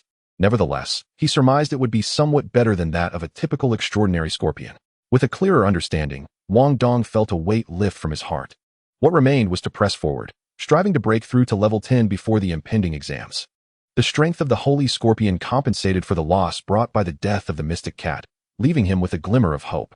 Feeling reassured, upon returning home, Wang Dong took out pen and paper, utilizing his passable mathematical skills to plan his next expenditures. Currently, the cost of refining the goo had already approached 40,000. And estimating further, with daily training costing approximately 3,000, that totals to 180,000. The insurance company's compensation of 400,000 would be halved. This left around 200,000 for the cultivation of his beasts. The cultivation of goo in this world was certainly an uncharted territory. Yet the 5 poison scripture provided the most suitable methods for nurturing. Typically, cultivation entails the consumption of various venomous insects to accumulate toxicity. Inner disciples, however, devour a variety of goo worms for expedited growth. If he were to utilize venomous insects, the cost would be relatively low, contingent upon the quantity consumed. However, pursuing extreme feeding with goo worms would dramatically escalate expenses. At present, a sum of 10,000 was sufficient for 10 rounds of goo refining. with a commendable success rate, likely due to the quality of the materials, as he had yet to encounter a failure, with even inferior specimens being a rarity, predominantly yielding medium-grade ones. Using medium-grade goo worms as beast fodder, each feeding cost 1,000. Ouch. Just the thought of it sent shivers down his spine. Damn. He had only spent $10 on breakfast, yet this little creature's worth far surpassed his own as its master. With gritted teeth, Wang Dong resolved that it was only natural for his child to eat well. He retrieved a previously sealed medium-grade goo worm, summoned the holy scorpion, and issued a command for it to eat. The little one, unrestrained and swift, devoured it in an instant. Then, through the soul thread, a faint desire for more food was conveyed. Eat. To be able to eat is a blessing. Gritting his teeth again, Wang Dong presented another medium-grade goo worm to the holy scorpion. After consuming 5, only then did the soul thread transmit a sense of satisfaction. Wang Dong, with clenched teeth, returned the now sated holy scorpion, curled up and fast asleep, to the beast's space, and began calculating. Goodness, that amounted to 5,000 a day. At this rate, by the time of the exams, it would nearly total 300,000. So, in essence, he faced a shortfall of at least 100,000. The adage holds true. Financial means, partners, and methods are essential. Without funds, one cannot practice effectively. Reflecting on his family's savings, he recalled the meager amount his parents had entrusted him with before their business trip. Nurturing the mystic cat over the past 3 years had nearly depleted their finances, with expenses nearing 1 million, which had reached the limits of his parents' capacity. Presently, only a mere sum of over 100,000 remained, reserved for unforeseen circumstances and his future college expenses. His parents' relentless work was merely an effort to earn a bit more compensation. Such is the plight of parents everywhere. Regrettably, he was not even a novice beast master. Even if he wished to earn money, he was powerless to do so. Yet, there remained a glimmer of hope. Should he devote himself to intensive training, it might be possible to reach level 10 before his funds ran dry, thereby passing the novice beastmaster certification. Perhaps he could undertake some low-level tasks at the mission center, generating a modicum of income to bridge the gap. For now, he could only pray that his training regimen and the voracious appetite of the Holy Scorpion might yield some unforeseen surprises. Chapter 10, Simulation Testing. Time passed swiftly, and a week had slipped by in the blink of an eye. During this week, aside from venturing out once more to procure materials for refining goo and crafting 10 portions, Wang Dong devoted the remainder of his time to relentless training. His schedule was meticulously structured. Each morning, he would meditate to enter a state of inner tranquility, dispelling any encroaching negativity, channeling spiritual energy, and enhancing his progress as a beastmaster. After lunch, he would book a training room, focusing on honing his skills in 5-element fist and scorpion technique, elevating his combat prowess. In the evenings, he would practice the poisonous horse stance until exhaustion overtook him, collapsing into slumber alongside his well-fed holy scorpion, both drifting into dreams. The results were promising. The holy scorpion, having evolved from a scorpion, likely retained the characteristic of rapid growth seen in insect-type beasts, along with the benefits of consuming medium-grade goo worms. Although he had not undergone professional testing, he sensed that its cultivation speed had at least caught up to that of the previous extraordinary 6th-level mystic cat. Thus, achieving level 10 in integration seemed assured. Moreover, to combat the pain experienced during each training session, his mental cultivation had noticeably improved, allowing him to consistently reach a meditative state, ensuring deep sleep at nearly 100. While the immediate effects were not overly pronounced, the long-term benefits would surely be substantial. After a week of training the poisonous horse stance, the effects of the top-tier stance began to manifest. His physical strength had significantly increased, with well-defined muscle lines becoming apparent. However, possibly due to the repeated refinement of the goo toxins, his muscles had not only failed to bulk up, but had actually become more streamlined, making him appear slimmer overall. Nevertheless, the training room's testing apparatus rewarded his hard work, elevating his overall assessment to be in a normal state, with a notable improvement in strength also reaching B level. Just as Wang Dong was fully immersed in the gratifying sensation of daily progress, his phone received an unexpected notification. The school announced that he was to return in 3 days for the first mock examination. Had it not been for this message, Wang Dong might have entirely forgotten that he was still a beleaguered high school senior. The differences between Beastmaster Academy and regular schools were stark. In his freshman year, due to the necessity of learning a multitude of beast-related knowledge, the curriculum was quite full, requiring daily attendance. However, once students passed their freshman courses, the school became less stringent from the second year onward. It was at this juncture that the disparities of society became evident.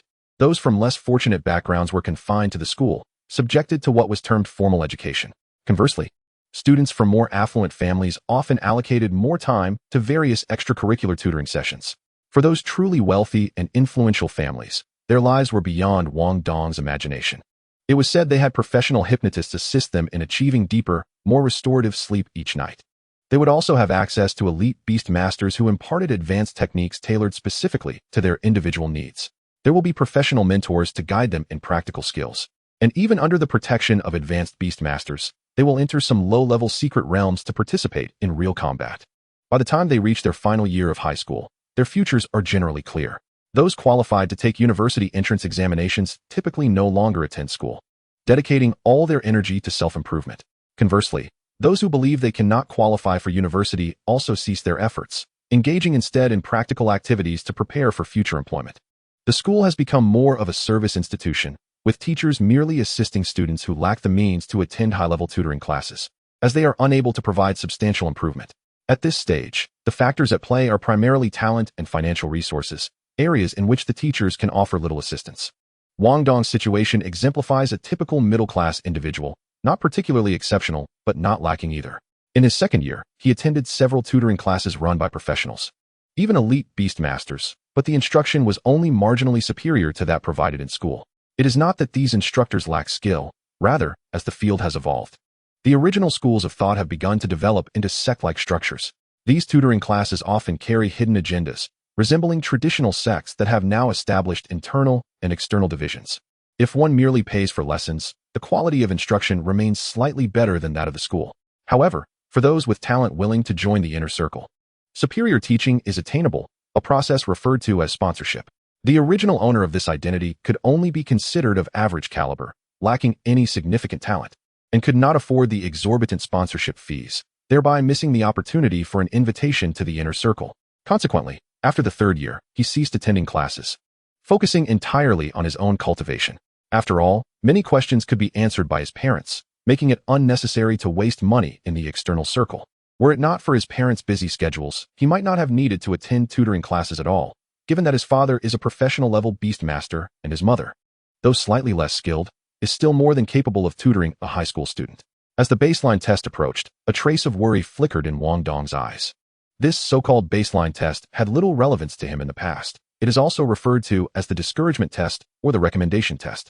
A select few high-achieving students may receive school recommendations, securing spots in universities without the need for further examinations.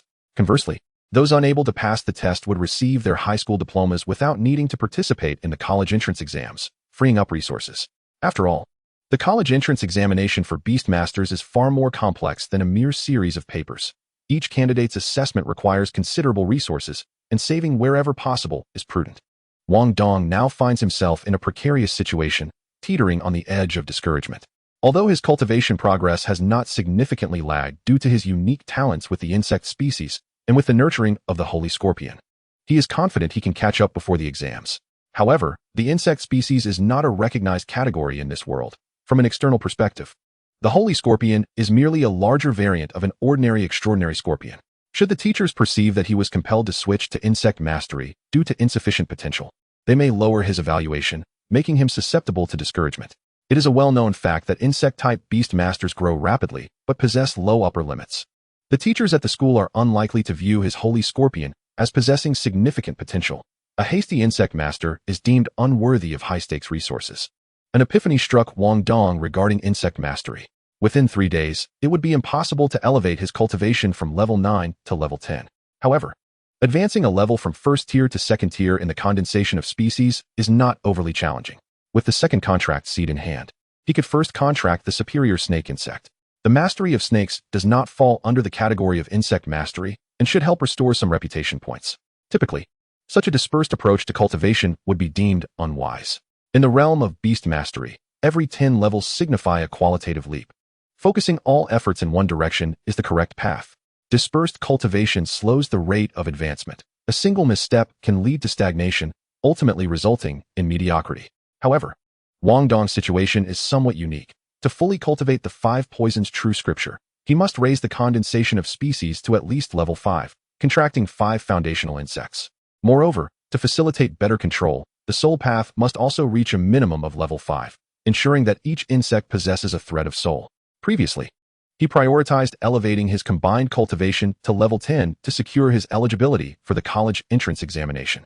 Thus, for the baseline test, raising the condensation of species by 1 level serves the same purpose. Regardless of the university's standing, he must gain admission. Even a second-tier institution suffices. Remaining within the confines of academia guarantees him 4 years of stable cultivation. Should he fail to gain university admission, he would be compelled to enter the workforce. After all, the country does not support idlers. An apprentice beastmaster is considered a qualified combatant and must engage in battle, even if it involves only low-intensity conflicts. The dangers aside, there would be scant leisure time for cultivation. With his golden opportunity in hand, what he needs most is time for development. Therefore, gaining admission to a university is imperative. 3 days later, Wang Dong stepped into the somewhat unfamiliar Beastmaster High School. Following his memory, he located his classroom, and upon entering, he quickly sensed several unusual gazes converging upon him. He had arrived early, having maintained a consistent routine during this period, characterized by deep sleep and minimal rest, leading to an early rise. The classroom was sparsely populated, with less than 1/5 of the students present. Is there something wrong with my attire? Wang Dong instinctively glanced down at himself, finding nothing amiss. However, he soon realized the truth. The homeroom teacher, Ms. Mei, spoke with an unusual tone. Wang Dong, why are you here? Taken aback, Wang Dong pondered the meaning behind her words. Wasn't the school supposed to notify him of his attendance today? But he quickly grasped the implication. As a student, the Bureau of Beast Management would undoubtedly inform both his parents and the school. The teacher's words suggested that since his beast had perished, he had no chance of taking the entrance exam and therefore need not attend the test. Simply applying for graduation would suffice. The reasoning was straightforward. Although the assessment for Beastmasters includes written tests, they comprise a minimal portion. As the nation's primary combat force, Beastmasters must confront battles and face wild beasts. A Beastmaster without a companion is akin to a soldier without a weapon. What purpose would they serve on the battlefield? Ms. Mei, I have contracted a new beast and am eligible for the assessment, Wang Dong interjected. Ms. Mei's lips moved, wrestling with her instincts as a teacher who wished not to discourage a student. Yet, aware of the risks associated with the assessment, she felt torn, ultimately saying nothing. Wang Dong casually chose a seat, and while most students glanced at him, they quickly returned to their own affairs, lacking the typical antagonistic behavior found in novels. The reason was simple. They were not familiar with one another. Although they had spent 3 years together, they had only interacted during their first year, barely becoming acquainted. After the second year, they had each followed different paths, rarely encountering one another at school. In this class, Wang Dong could hardly name even half of his classmates. Wang Dong was intrigued. However, it was entirely normal for the homeroom teacher to be aware of his situation, as the Bureau of Beast Management would have notified the school accordingly. Yet, how had other students discerned his circumstances? As more students trickled into the classroom, by 8 o'clock, only half had arrived. The homeroom teacher ceased waiting. Those who had not come had likely given up on the entrance exam, preparing to apply for graduation directly. She led the class to the indoor gymnasium, where large instruments had been set up, including both human and beast assessment devices. The first item on the agenda for evaluation was a basic data check, which also explained why the homeroom teacher had not discouraged Wang Dong from attending. If it were a temporary new contract beast with a low cultivation level, it would be impossible to pass this stage. Consequently, Wang Dong would also be unable to participate in the subsequent perilous practical tests. The testing instruments utilized here are of a significantly higher caliber than those he previously used in the training room, boasting remarkable precision. Unlike the inferior devices that merely provide a rough range. Unfortunately, these instruments are quite expensive. They are exclusively available at the Beast Taming School and the Beast Tamer Guild. However, while the school offers free access, the guild charges a considerable fee for each use. Since the students of the Beast Taming Secondary School have undergone quasi-military training, the environment is orderly and highly efficient. Wang Dong awaits calmly, as the evaluations are based on performance. This is not a matter of discrimination against those with lesser achievements, but rather a simple acknowledgement of the preciousness of a genius's time. The first to be tested is a tall, slender youth sporting a messy hairdo reminiscent of a bird's nest, with eyes that appear to have just awakened. This individual is not only the top performer of their cohort, but also the most distinguished student in the city in several years, far surpassing the second place by a significant margin. His name is Chow Taifeng. Consequently, many are curious, eager to witness the prowess of this prodigious talent. Wang Dong's attention is similarly drawn to him. After all, Chow Taifeng is a figure of renown, said to have achieved a state of meditation shortly after first encountering the art, thus earning the title of a natural sage. However, other details about him remain closely guarded by his family, with little information available to the public. Yet, as the college entrance examination approaches, it is evident that he can no longer remain in obscurity. Chow Taifeng approaches a device, donning a helmet-like apparatus, and after approximately a minute, a series of data appears on the screen. Condensation Type 1, Soul Path 17, Domain 1, Integration 17, Spiritual Connection 34, Bloodline 1, Extraordinary Level 3. A collective gasp resonates through the crowd, as if the air has suddenly thinned. While it is known that he is a genius, the sheer magnitude of these figures is still astonishing. Mental strength is notoriously challenging to quantify. However, a robust mind correlates with a higher efficiency in purifying spiritual energy, leading to accelerated advancement. Thus, professional levels serve as the most direct reflection of mental acuity. Next, Chow Tai-Fung approaches another device and summons his beast. It is a small fox with a vibrant blue hue and 2 tails, appearing to be only about half the size of a typical fox, suggesting it is still in its developmental phase. The small fox leaps into the apparatus, and after a series of scanning beams, a new set of data is unveiled. Species, Dream Fox. Rank, Commander Level 1. Overall evaluation, Amateur Level 8. The gasps grow louder. An Amateur Level 8 rating is an aggregate assessment of both the Tamer and the Beast's combat capabilities. For a Beast Tamer, an Amateur Level 8 is merely an entry-level accomplishment. However, it is quite alarming when attributed to a high school senior. It is worth noting that graduates from average second-tier universities typically hover around this level. Only a select few graduates from top-tier institutions might achieve a professional level before graduation. Chow Tai-Fung's staggering spiritual connection of 34 is already formidable. He has evidently chosen the most resource-intensive path of a spirit whisperer, also known as a hypnotist, specializing in mental prowess. With a score nearing 4 times Wang Dong's, it is clear that genius alone cannot account for such an achievement. Substantial resources must also be invested, including but not limited to the daily deep sleep hypnotic sessions provided by professional spirit whisperers and various enhancements to mental fortitude through medicinal means.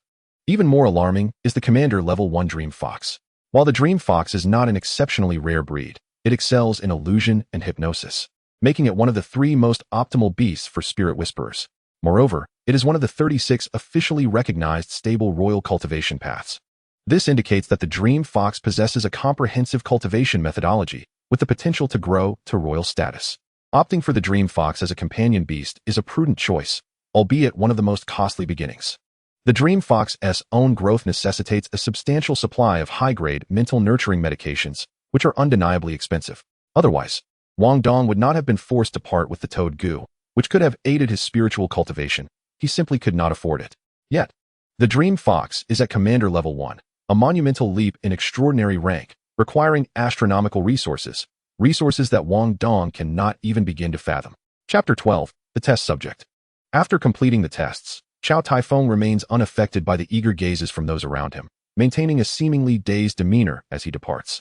As a result, his exceptional performance sets an excessively high benchmark, leading to a somewhat deflated perception of the second-place contestants' results. The second place, Zhao Yan, is a quintessential beast mage, specializing in the notoriously aggressive fire magic with a domain score of 18.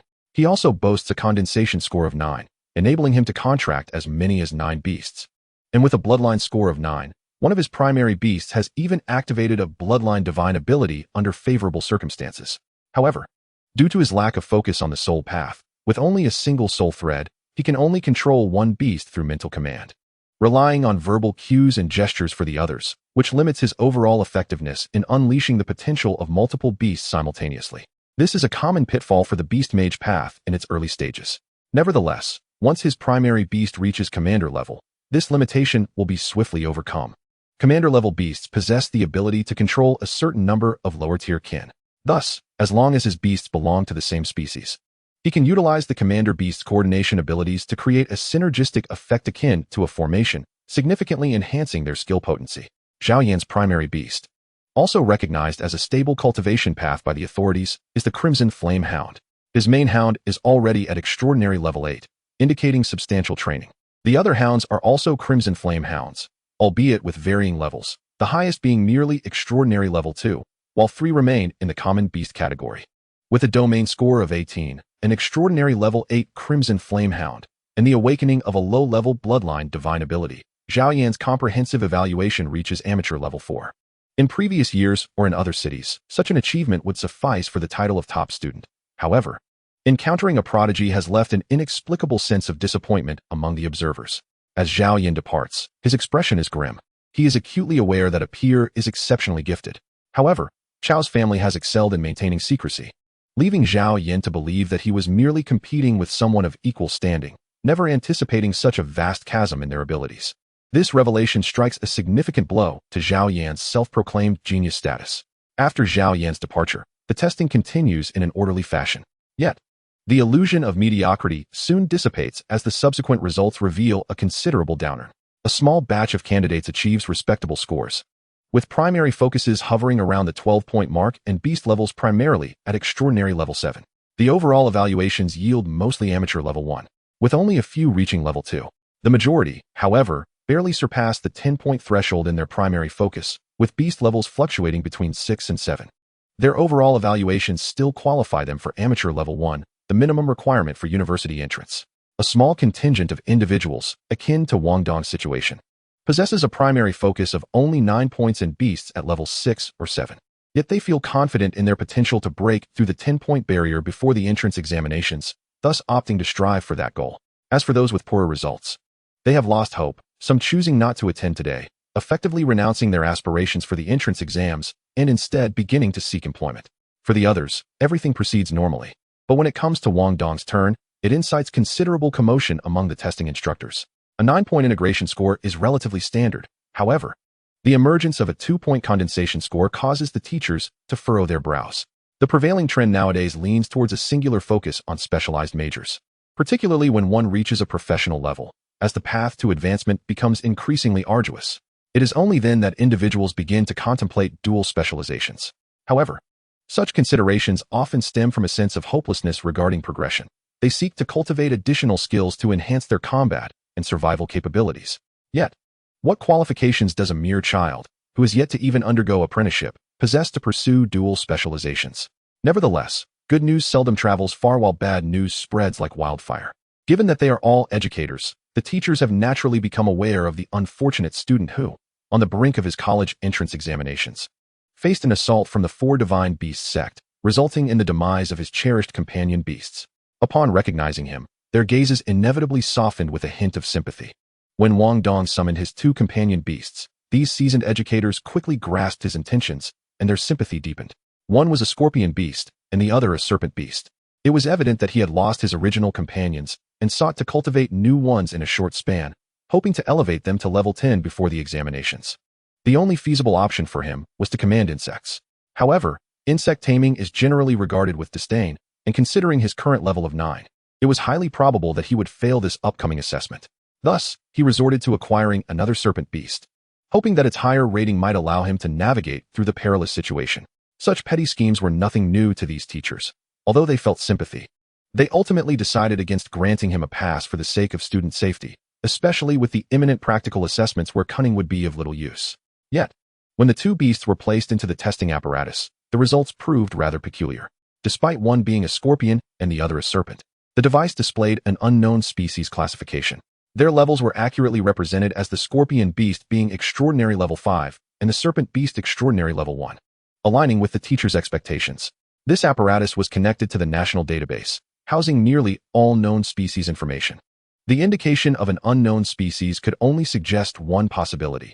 During the process of advancement to the extraordinary level, an unforeseen mutation had occurred, resulting in a novel species that did not align with the existing database. At this moment, the teacher's expressions shifted from sympathy to pity as they regarded Wang Dong.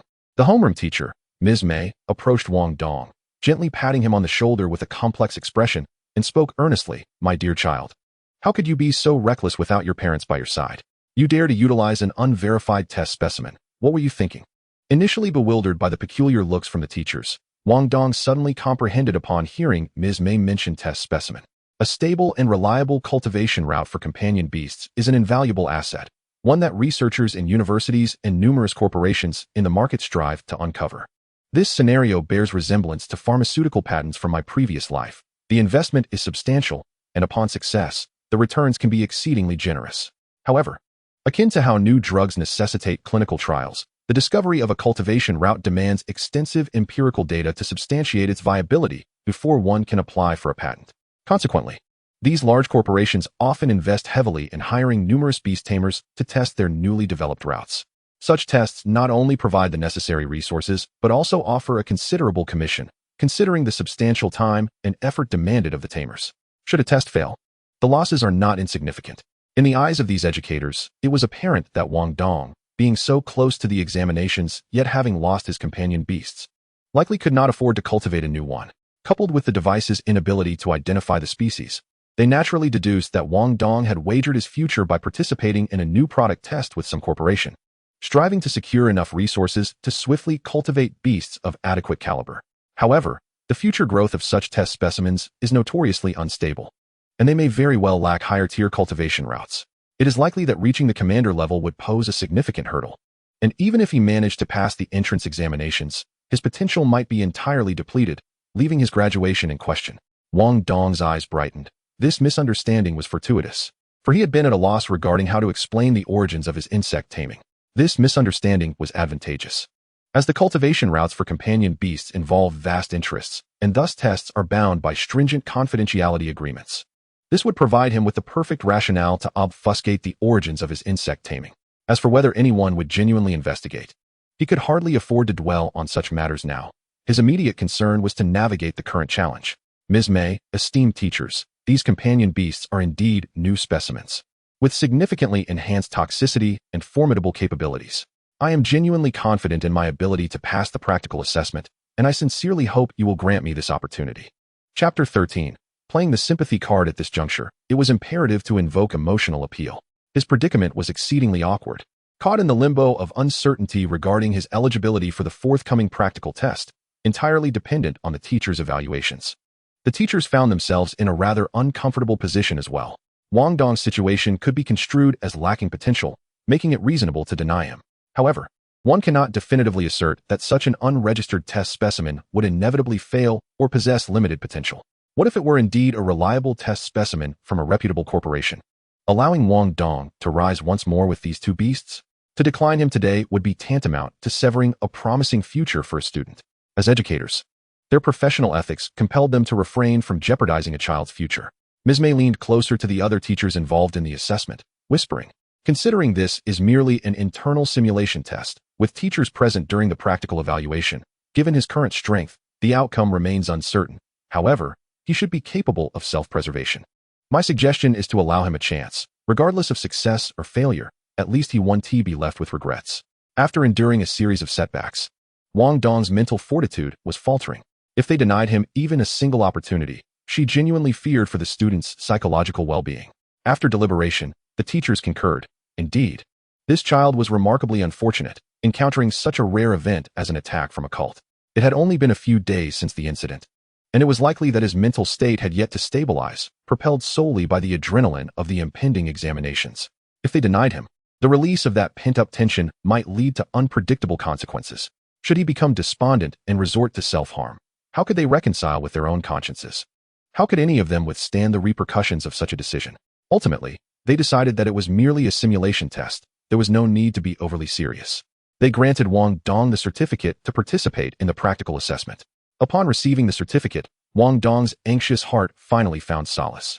As for the practical test, he felt an unexpected sense of assurance. The practical assessment would not take place within the school premises, nor outside its confines, but rather within the school's secret realm. The secret realm, also referred to as a cave or subspace, was a small area cultivated by mighty beings during the previous surge of spiritual energy. When the spiritual energy receded, many skilled practitioners captured a portion of it, sealing the space in hopes of weathering the era of diminished magic. Whether any of them succeeded remains uncertain. However, the currently existing secret realms are unclaimed territories, drawn into existence by the resurgence of spiritual energy.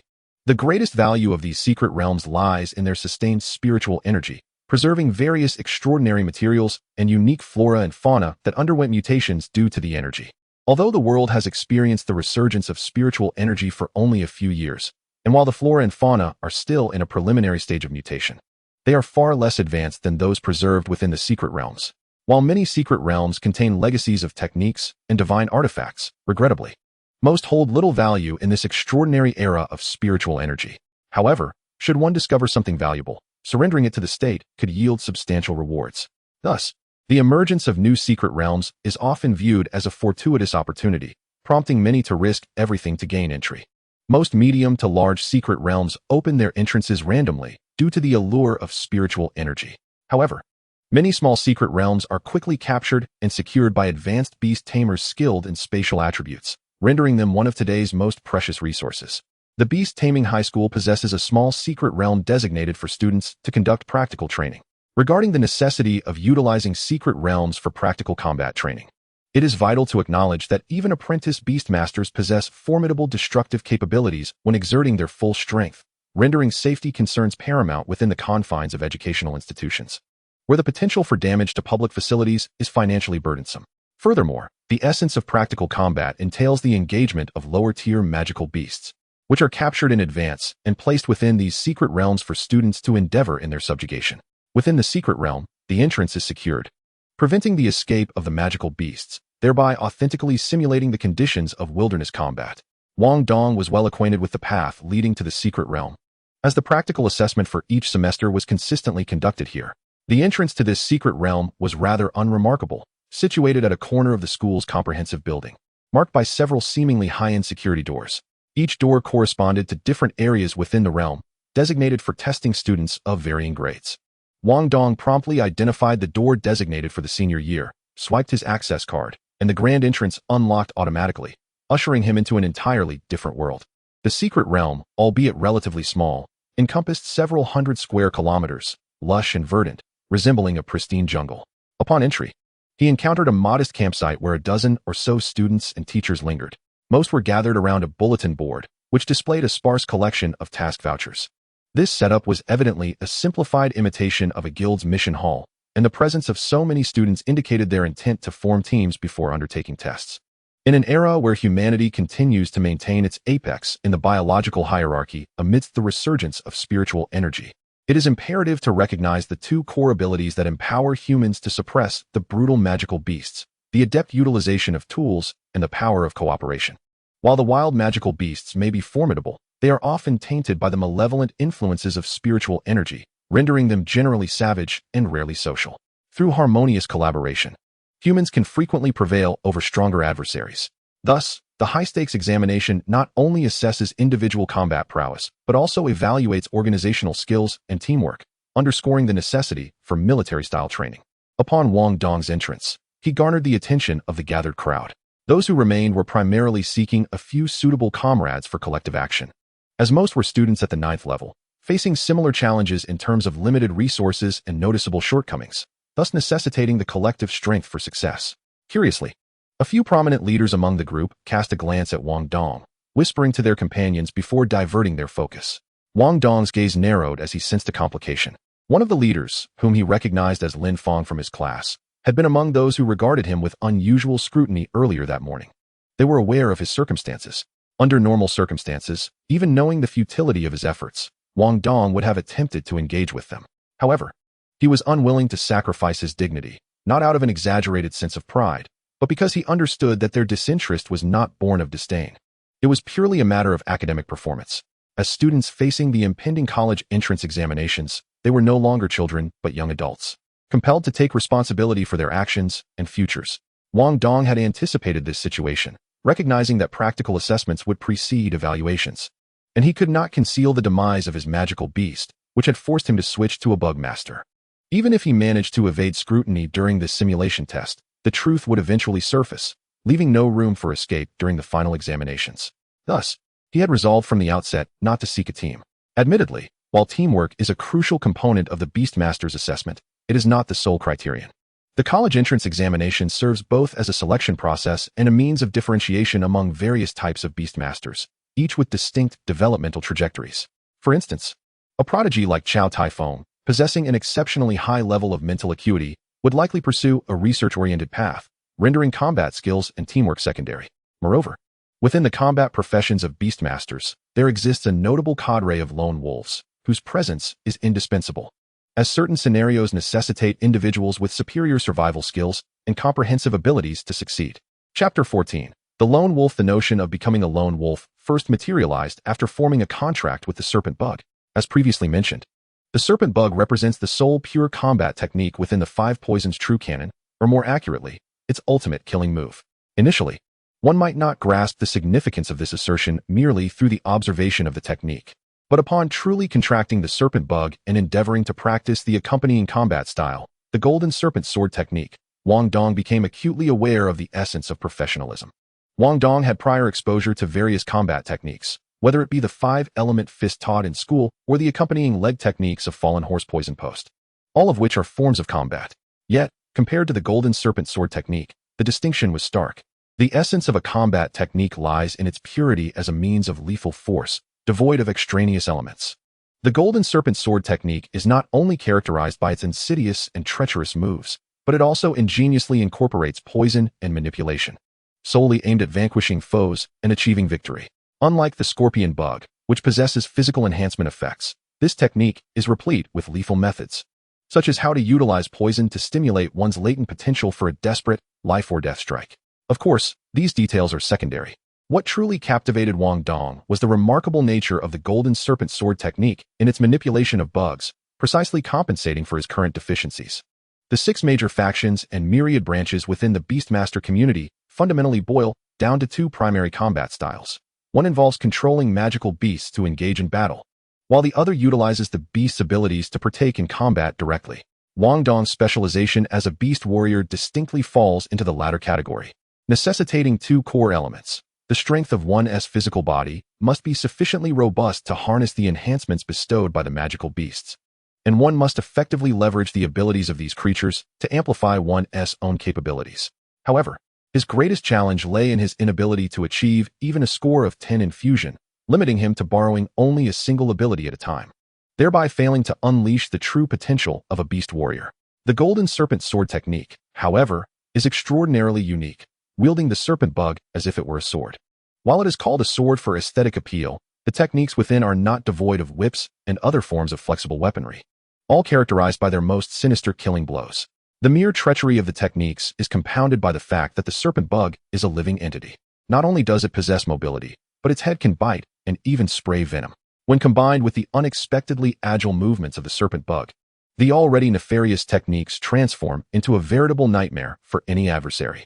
Thanks to the formidable offensive capabilities of the serpent bug, Wang Dong's fusion allows him to select the passive skill of the scorpion bug's exoskeleton, thereby enhancing his physical strength and defensive capabilities, thus addressing the imbalance of being restricted to a single ability in both offense and defense. Approaching the bulletin board, he swiftly scanned the remaining task vouchers.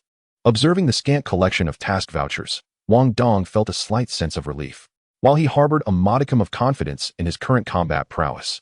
Selecting a task also required an element of fortune. His low ranking posed a challenge, as the earlier arrivals had already claimed the more suitable tasks. In this school's secret realm, the magical beasts were periodically procured from the outside world, and their numbers were limited. After this testing round, only a few remained unscathed. This scarcity was also the rationale behind the stringent selection process, as acquiring these live magical beasts incurred substantial expenses. The magical beasts designated for the college entrance examination were all of the extraordinary tier, spanning levels 1 through 9. The score for subduing beasts of varying ranks differed, with a weighting system based on the level of the Beastmaster, generally incentivizing challengers to confront beasts surpassing their own level. This is an unavoidable circumstance. The wild beasts in the wilderness, unburdened by the need to dispel the malevolent energy within the spiritual essence, absorb it with ferocity, thus ascending in level at a significantly accelerated pace. Consequently, the beasts confronted by humanity generally exceed their own levels. This reality further encourages collaborative combat. Although the score from a single beast must be divided among team members, a team bonus exists, and with collective efforts, higher-level beasts can be challenged, often yielding scores that surpass those of solitary endeavors. Wang Dong merely scanned the remaining tasks and quickly comprehended the reason behind the throngs of individuals awaiting their turn. After all, the beasts within this secret realm are indeed tangible creatures, with both their numbers and varieties being finite. The top-performing students who arrived earlier were not foolish, nor were they inclined to modesty. They undoubtedly selected the more manageable and higher-scoring beasts first. Thus, the remaining options are rather unpalatable, either too low in level or, even if defeated, yielding minimal points. The formidable Nightmare Fox, ranked first on the bulletin board and boasting the extraordinary level 7, is a creature no one dares to approach. This Nightmare Fox is of the same lineage as Chow Taifeng's Dream Fox, both specializing in illusions and mental manipulation. However, having been tainted by the malevolent energy, its skills underwent a peculiar transformation, adept at evoking the deepest fears within its targets, conjuring nightmarish visions. It is among the rare species where the corruption of malevolent energy resulted in a positive mutation of its abilities. The crux of the matter lies in the fact that illusions are expansive area of effect skills, rendering teamwork against it largely ineffective. Each individual must endure a mental assessment, and failure to succeed plunges one into a labyrinth of nightmares. The difficulty of this undertaking is exceedingly high, rivaling that of an ordinary extraordinary level 9 beast. Yet the corresponding score remains merely that of an extraordinary level 7 creature, naturally dissuading anyone from tackling such a lackluster challenge.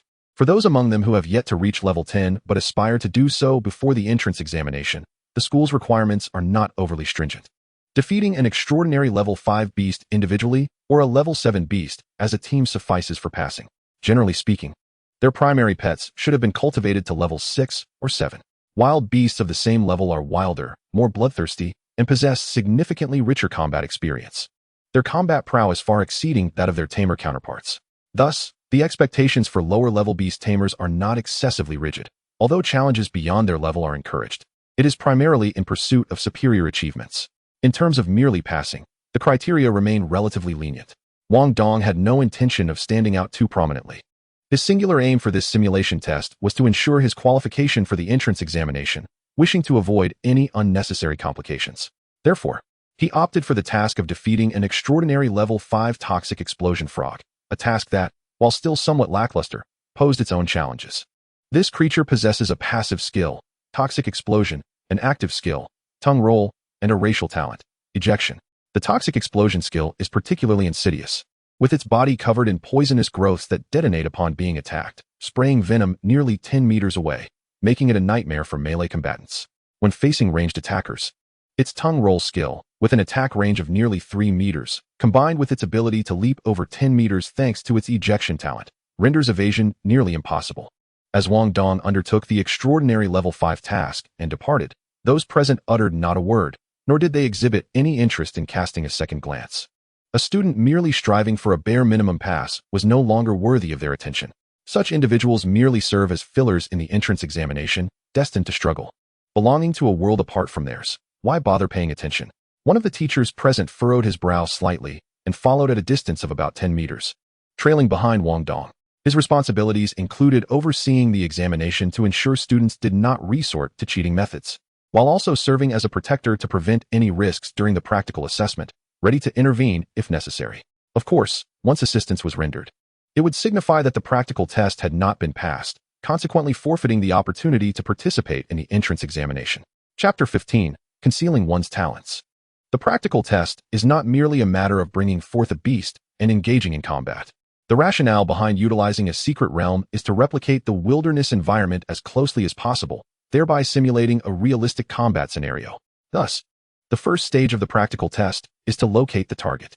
The task voucher provides a broad activity area, but such regions are often quite expansive, merely indicating a particular hill or a dense forest.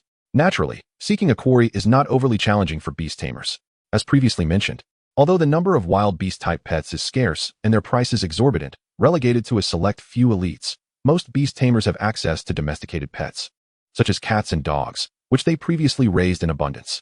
These creatures are inherently superb hunters, with acute senses far surpassing those of their tamers when it comes to tracking prey. For Wang Dong, the task is even simpler. Firstly, the toxic explosion frog retains the habits of a frog, thus residing near water sources, which inherently limits its habitat compared to the beasts dwelling in the mountains. As a disciple of the Five Poisons sect, he possesses considerable knowledge regarding the capture of poisonous insects through his studies in witchcraft. And although he has not had the opportunity to practice, he has committed much of this knowledge to memory over time. More crucially, what is witchcraft? If not the upper-tier race of poisonous insects, naturally adept at hunting, there is no need for additional means. Once in proximity, he can effortlessly locate this food source through the innate feeding instincts of the 2 poisonous insects he possesses. However, he must maintain the pretense of effort, as a teacher is shadowing him, and employing the knowledge imparted by the school to seek out the quarry will also contribute to his score. In the current circumstances, Wang Dong is reluctant to appear too unusual, as he lacks the ability to safeguard his peculiarities. Upon reaching a small lakeside, Wang Dong restrained the impulse of the poisonous insects, diligently employing the somewhat rigid techniques taught by the school to identify plant types and search for potential hiding spots, striving to appear as normal as possible, even with his deliberate concealment of talent. He required less than half an hour to swiftly pinpoint the location of the toxic explosion frog. The small lake is not expansive, and the limited locations suitable for concealment make it exceedingly easy to find. The toxic explosion frog, as an extraordinary species, has long transcended the limitations of its original species. Squatting there at a height of half a meter, its corpulent form adorned with repulsive protrusions of a sickly yellow hue. Wang Dong had already devised a strategy for the encounter on his way here, ensuring to remain discreet while avoiding undue awkwardness that might affect his score. His primary focus is to achieve a stable pass. Wang Dong approached the toxic explosion frog at an agonizingly slow pace, taking a full 10 minutes to close the distance to 5 meters. This distance is the threshold. Although the toxic explosion frog shares the common features of amphibians and boasts excellent dynamic vision, it remains oblivious to slow-moving objects. However, as an extraordinary species, its perception transcends the typical 5 senses, possessing a mental awareness of danger. According to the knowledge imparted by the school, 5 meters should be the limit of an extraordinary level 5 beast's mental perception. Activating the fusion technique, Wang Dong's skin gradually darkened and became smooth, as if sheathed in a layer of insect-like exoskeleton. He then sprang into action, adopting a stance reminiscent of the 5 elements fist as he charged forward. The teacher trailing behind him could not help but furrow his brow, instinctively raising his right hand in preparation to intervene. Admittedly, the exoskeletal passive skills of insect-type beasts significantly enhance their defensive capabilities. However, a human is not a beast. What an extraordinary creature can withstand, a human may not endure. The toxic explosion frog possesses a rather average attack power, yet its venom is exceedingly vile, not something that even a similarly leveled exoskeleton can withstand. However, it is not an immediately lethal toxin. This reckless student may benefit from a lesson learned through suffering. Not forming a team, he likely believed he had some form of support, yet his rashness has led him to adversity. A blessing in disguise compared to the potential loss of life in the future. Contemplating this, the teacher hesitated, refraining from immediate action. Wang Dong's prior focus on the 5 elements fist, particularly the wind element, has endowed him with swift footwork. Even without the skill enhancement from the mysterious cat, his speed remains commendable. With just a single movement, he was immediately detected by the acute dynamic vision of the toxic explosive toad, which swiftly lashed out with its long, whip-like tongue. This elongated appendage was coated in a viscous slime. Once ensnared, escape would prove exceedingly difficult, serving as its primary method of attack. Wang Dong did not evade. He knew he could not, for although his agility was commendable, it was no match for the creature's skill. However, at the very moment the tongue closed in, a serpent's head burst forth from beneath Wang Dong's garments, sinking its fangs into the tongue. The formerly rosy appendage rapidly transformed to a shade of dark violet at the point of contact, the discoloration swiftly spreading outward. In that instant, rather than advancing, Wang Dong retreated, abruptly leaping backwards several paces and landing awkwardly on the ground. Simultaneously, incensed by the attack, the toxic explosive toad emitted a mournful croak, its entire body contracting violently before unleashing a torrent of putrid venom in all directions, spewing forth thousands of noxious droplets within a 10-meter radius. The corrosive nature of this venom was formidable.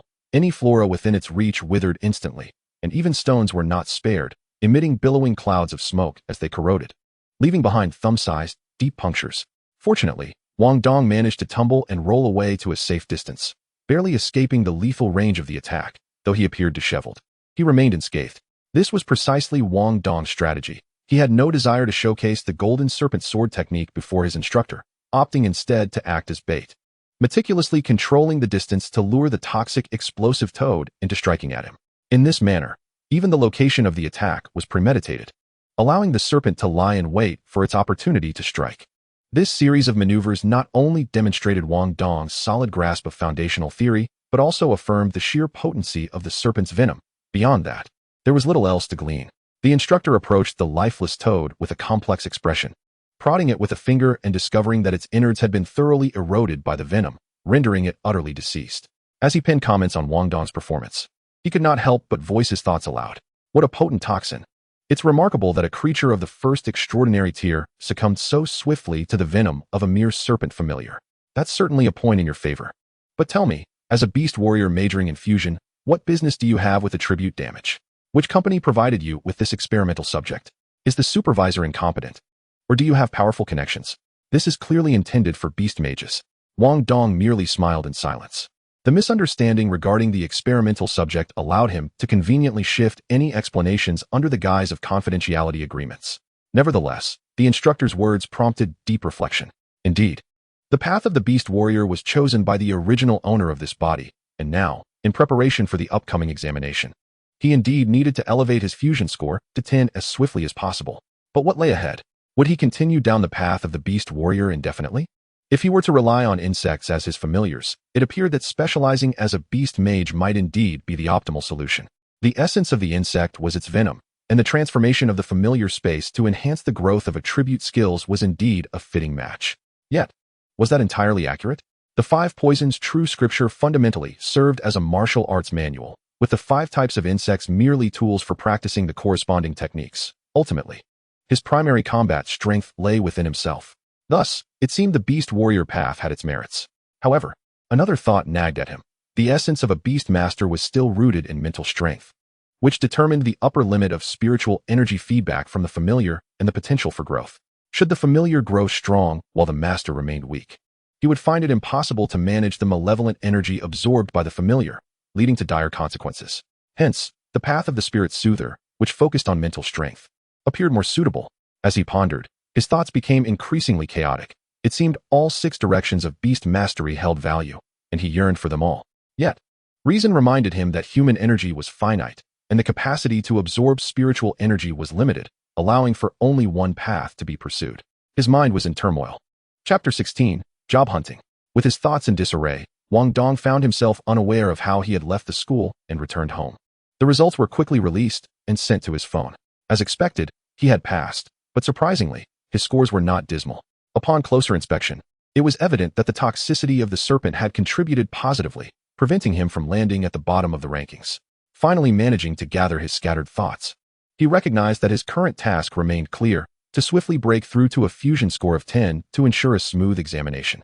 His days reverted to a tense yet orderly regimen of training, the only alteration being that his afternoon practice shifted focus towards the golden serpent sword technique.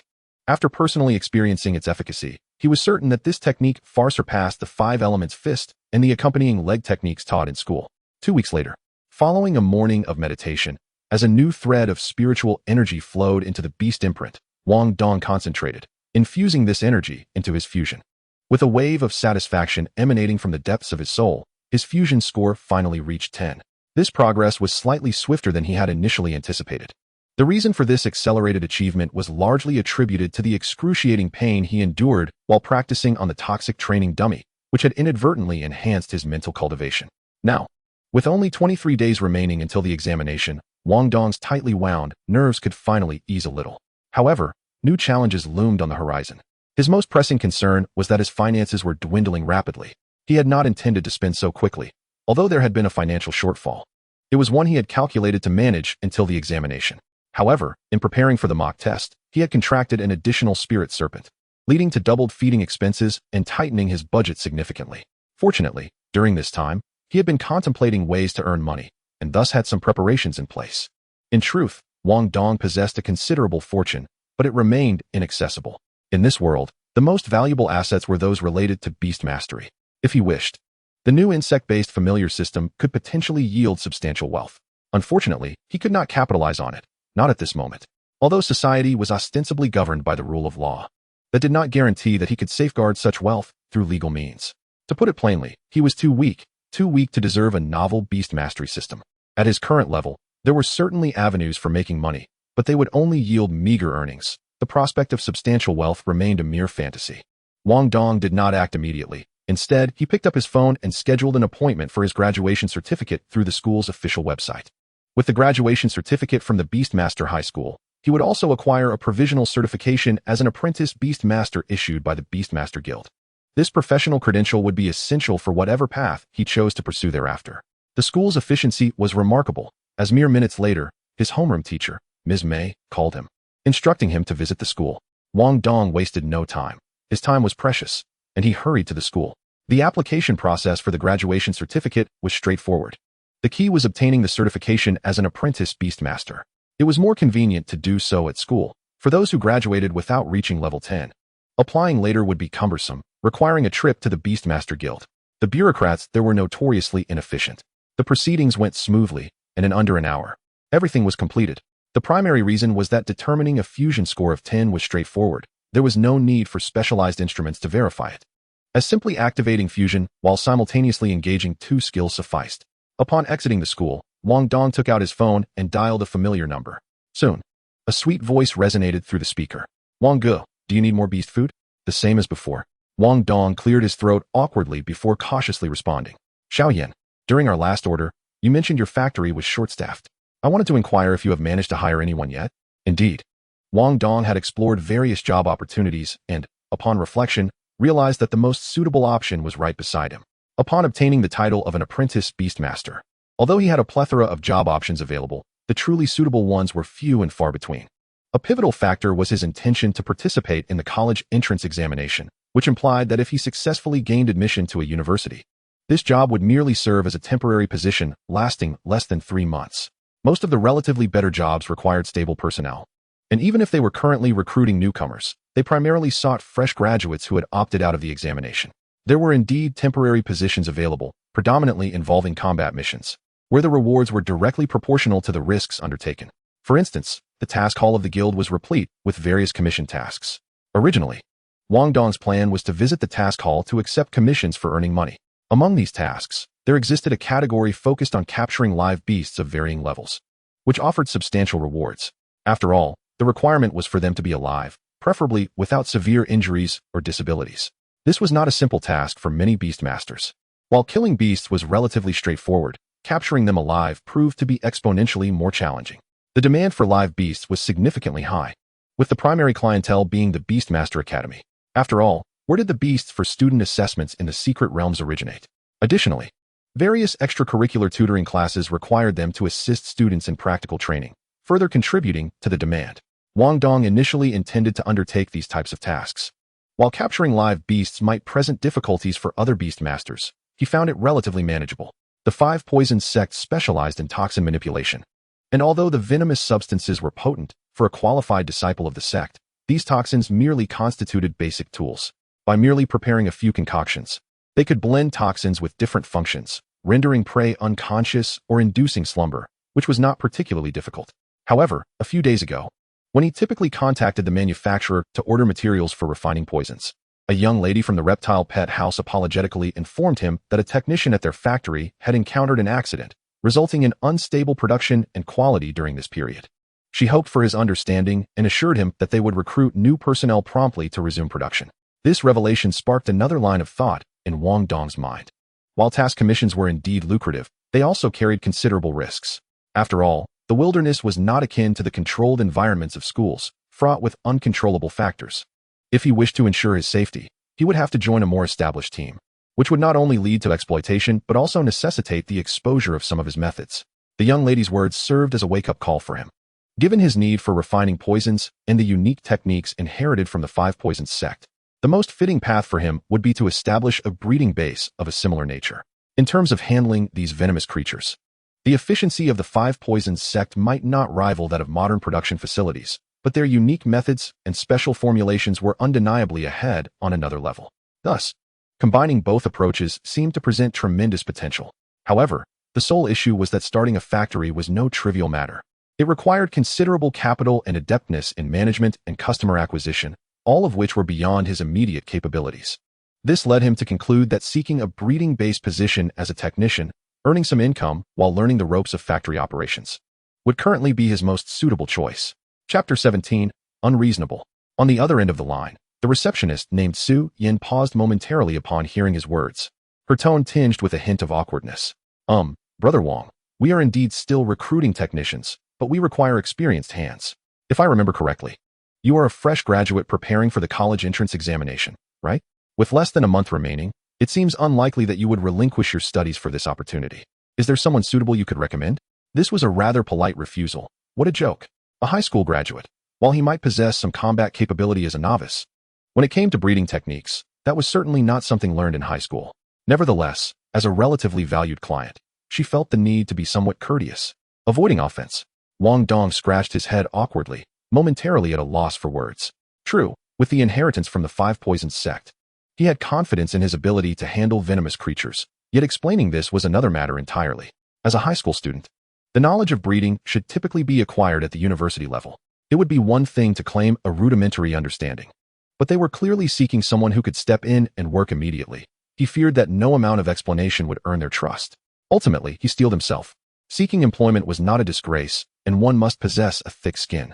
What if Wang Dong was no longer the Na'vi youth who was overly concerned about his reputation? The soul inhabiting his body was that of an adult hardened by the trials of society. Ah, Miss Su Yin, it seems you have been recruiting for some time. And it doesn't appear to be going well. I, out of personal interest, have a decent understanding of most venomous insects. To be frank, I do plan to take up a temporary position before heading to university, at most for 3 months. Even if it's merely a transitional role until you find someone suitable, work is a mutual choice. Whether it's feasible or not, we can meet and discuss. The young lady hesitated for a moment, seemingly swayed by his words. Brother Wang, I can't decide this on my own. Let me ask my grandfather, and I'll get back to you shortly. Upon hearing this, Wang Dong politely ended the call. He then boarded a bus heading towards the guild's task hall. It was prudent to prepare for both outcomes. Ideally, securing a position at the reptile pet house would yield modest returns, yet it promised stability and safety, along with the opportunity to learn. However, the nature of work was a two-way selection process. His greatest fear was that they would not even grant him an interview. With the urgency to earn money pressing upon him, registering as a mercenary to take on tasks became his last resort and the least favorable option. Both the school and the guild's task hall were located in the city center, and he arrived in no time after just 2 bus stops. Wang Dong first presented his newly acquired apprentice Beast Master qualification certificate at the front desk for verification and registered a mercenary account. Just as he was about to explore the task hall to assess the available commissions and market conditions, his phone rang. Upon answering, Su Yan's melodious voice resonated through the line. Brother Wang, my grandfather said if you're interested, you can come to the factory for a discussion. When would you be available? All right, I'm currently in the city, and I should arrive in about an hour. After arranging the time, Wang Dong lost interest in the tasks and promptly exited to catch a bus heading towards the western suburbs. He skillfully navigated to the reptile pet house, where he found only Su Yan present. Upon seeing Wang Dong's arrival, Su Yan warmly stood to greet him. Their previous interactions had largely been limited to business exchanges, devoid of deeper conversation. However, now that Wang Dong sought employment there, he naturally initiated dialogue to gather more information. Unfortunately, it was evident that Su Yan harbored reservations about his suitability for the job, despite her continued politeness. She refrained from engaging in further discussion and directly led him to the factory's back area. The reptile pet house operated under a classic front store, back factory model, with a spacious factory area located directly behind the storefront, featuring a well-organized array of breeding shelves. However, Wang Dong's brow soon furrowed as he sensed something amiss. Though he had never worked in a breeding facility, he had at least some awareness of how such operations typically functioned. A factory of this scale should require dozens of workers, bustling with activity. Yet, as he walked through, he had yet to encounter a single worker. Was this normal? Before long, Wang Dong was ushered into a vast feed preparation workshop. The expansive room housed only a few highly automated machines in operation, alongside a solitary, robust figure laboring diligently. Upon hearing their approach, the individual turned to face them. Wow! Wang Dong couldn't help but exclaim. Before him stood an elderly man, his hair and beard completely white, with a long, flowing longevity peach. Yet, the man exhibited no signs of aging. He stood bare-chested, clad only in a pair of denim overalls, towering nearly 2 meters in height, his muscles bulging like a small mountain. Especially those eyes, which shone with a radiant brightness. Fixated on Wang Dong with a scrutinizing gaze that stirred the unsettling presence of the parasitic insects within him, akin to prey under the watchful eye of a ferocious beast. The elder set aside his spade and approached with measured steps, amplifying the oppressive atmosphere. Such profound mental cultivation, this elder's prowess undoubtedly surpassed the professional level. Wang Dong had felt a similar pressure emanating from his father. Oh, no sign of trepidation? This young lad possesses remarkable mental fortitude. A senior in high school achieving such stability is indeed noteworthy. Pray tell, what compels you to seek employment here? Just as Wang Dong began to relax and formulate a response, the elder's eyes widened, unleashing a more formidable psychological shock that surged toward Wang Dong's very soul. Speak. What is your connection to the Dong family? The jolt to his spirit momentarily destabilized Wang Dong, prompting an instinctive reply. What Dong family? I don't know them. As the words escaped his lips, he belatedly grasped the implications, his complexion paling. When there exists a significant disparity in mental power, the higher-ranked individual can wield their influence with impunity. Particularly, spirit manipulators excel at manipulating the minds of their adversaries. Just moments ago, he had been forcefully subdued by the elder's superior mental prowess, compelled to answer any inquiry posed. This crude interrogation tactic was strictly prohibited by law. permissible only for regulatory bodies under strict oversight. Given this, a simple call to the authorities would render the elder liable. Yet, one must ponder why he dared to act so brazenly. Contemplating the peculiar circumstances at the factory, a chill ran down his spine. Had he unwittingly entered a den of shadows? Logically, that should not be the case. After all, this was the city outskirts, not an extra-legal territory. To his surprise, the elder was momentarily taken aback by Wang Dong's unexpected response. You do not recognize the Dong family, the four great families of Green City, and yet you claim ignorance? Wang Dong, feeling a twinge of annoyance, rubbed his throbbing temples. Chao, Dong, Zhao, and Feng, who in Green City isn't aware of them. I know of them. They know of me, don't they? The elder seemed to realize some misunderstanding, muttering an expletive under his breath and dismissively waving his hand. If you are not affiliated with the Dong family, then what business do you have seeking employment here? Go on, be gone. Let us call the earlier incident my fault. I'll grant you a 20% discount in the future. Chapter 18, Unwelcome Guest. To speak candidly, Wang Dong was genuinely intrigued. Yet, he was no longer the curious youth filled with wonder, but rather a man seeking stability. With the auxiliary support he possessed, his utmost priority was to ensure steady progress, avoiding any insurmountable dangers during this precarious period. The elder's mention of the Dong family extinguished any residual curiosity he may have had.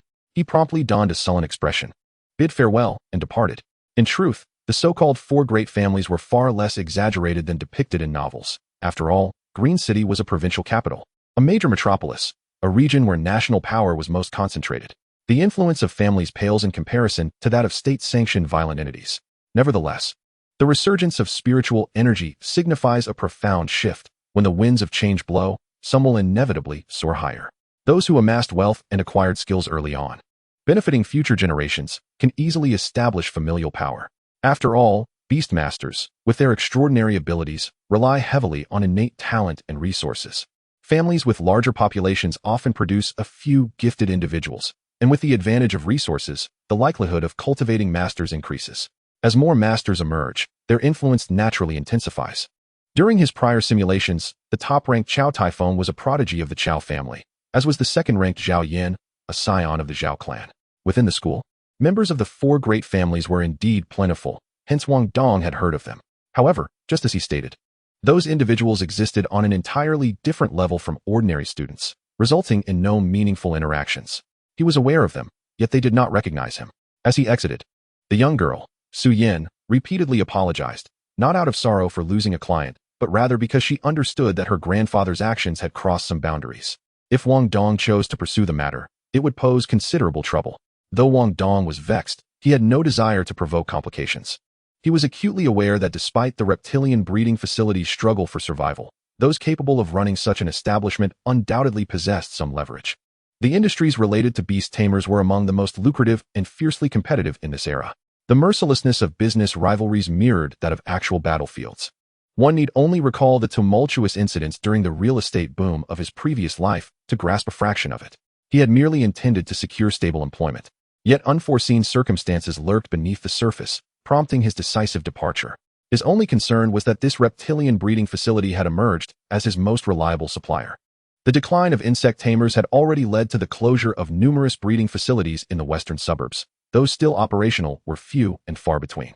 Should anything happen to this facility, his future endeavors in crafting parasites would become significantly more cumbersome. Upon returning to the city, the time wasted in transit consumed his entire afternoon. Contemplating his options, he resolved to revisit the mission hall, for it appeared to be his sole remaining avenue. However, less than half an hour later, he left in disillusionment. Everyone knew that becoming a mercenary was a pathway to wealth, but they also understood the hardships that accompanied such a choice. It was often a last resort. Given the opportunity, whether to join a national enforcement agency or work as a tutor in an after-school program, both options were preferable to mercenary work. Yet, the challenges associated with becoming a mercenary far exceeded Wang Dong's comprehension. He was only a temporary player, not intending to join any established mercenary groups or squads. However, as a solo novice, the tasks available to him were exceedingly limited, and acquiring even basic equipment was beyond his current means. Lacking adequate gear, venturing into the wild would be tantamount to courting death. Nevertheless, these challenges could potentially be surmounted. What truly left Wang Dong in despair was the realization that there were no genuine areas surrounding the city that required mercenary exploration. Thus, to access real mission territories, he would not only have to invest a considerable sum in a ticket for an armored train, but also contend with the fact that these trains operated on a regular schedule, with the shortest trips requiring at least a month. With only 20 days until the college entrance examination, there was no chance he could make the journey in that time frame. Perhaps he could venture out during the summer break, but for now, he needed to devise alternative strategies. On his way home, Wang Dong sighed in resignation. Indeed, it seemed that in any world, earning a living was fraught with difficulty and burdens. Making money was never a simple endeavor. As he reached for the door handle, a sudden jolt coursed through him, and instinctively, he assumed a defensive posture. Although he sensed nothing amiss, the parasitic insects within him issued a sudden alert. Having familiarized himself with the nature of these creatures over time, Wang Dong had developed a comprehensive understanding of parasites. From the perspective of beast tamers, parasites were far from perfect companions. In fact, their shortcomings were glaringly apparent.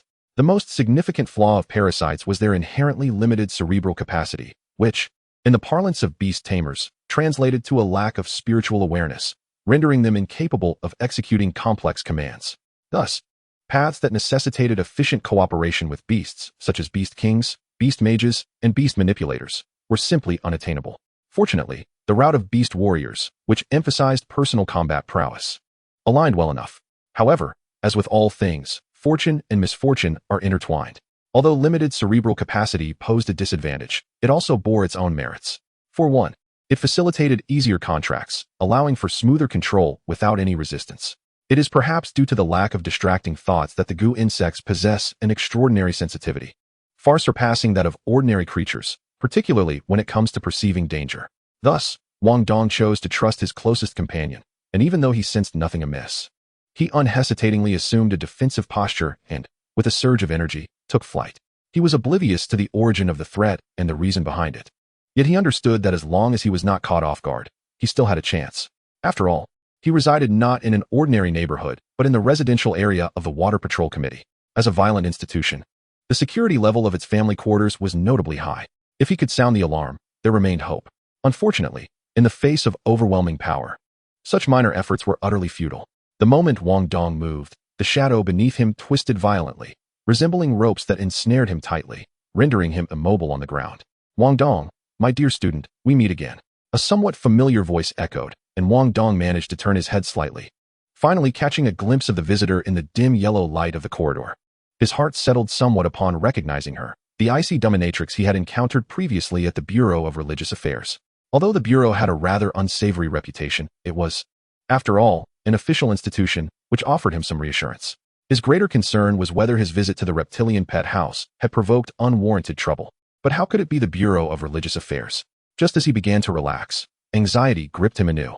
The Bureau was a newly established department, specifically created to address issues related to various cults and deities, primarily the 4 divine teachings. The fact that this woman had come to seek him out couldn't he possibly be connected to a cult? Could it? Was he cursed with a physique that attracted calamity? Chapter 19. The return to work. The dominatrix wasted no time, dragging Wang Dong back into the room without unbinding him, unceremoniously tossing him onto the sofa, and began scrutinizing the surroundings. As he observed her actions, uncertainty gnawed at him.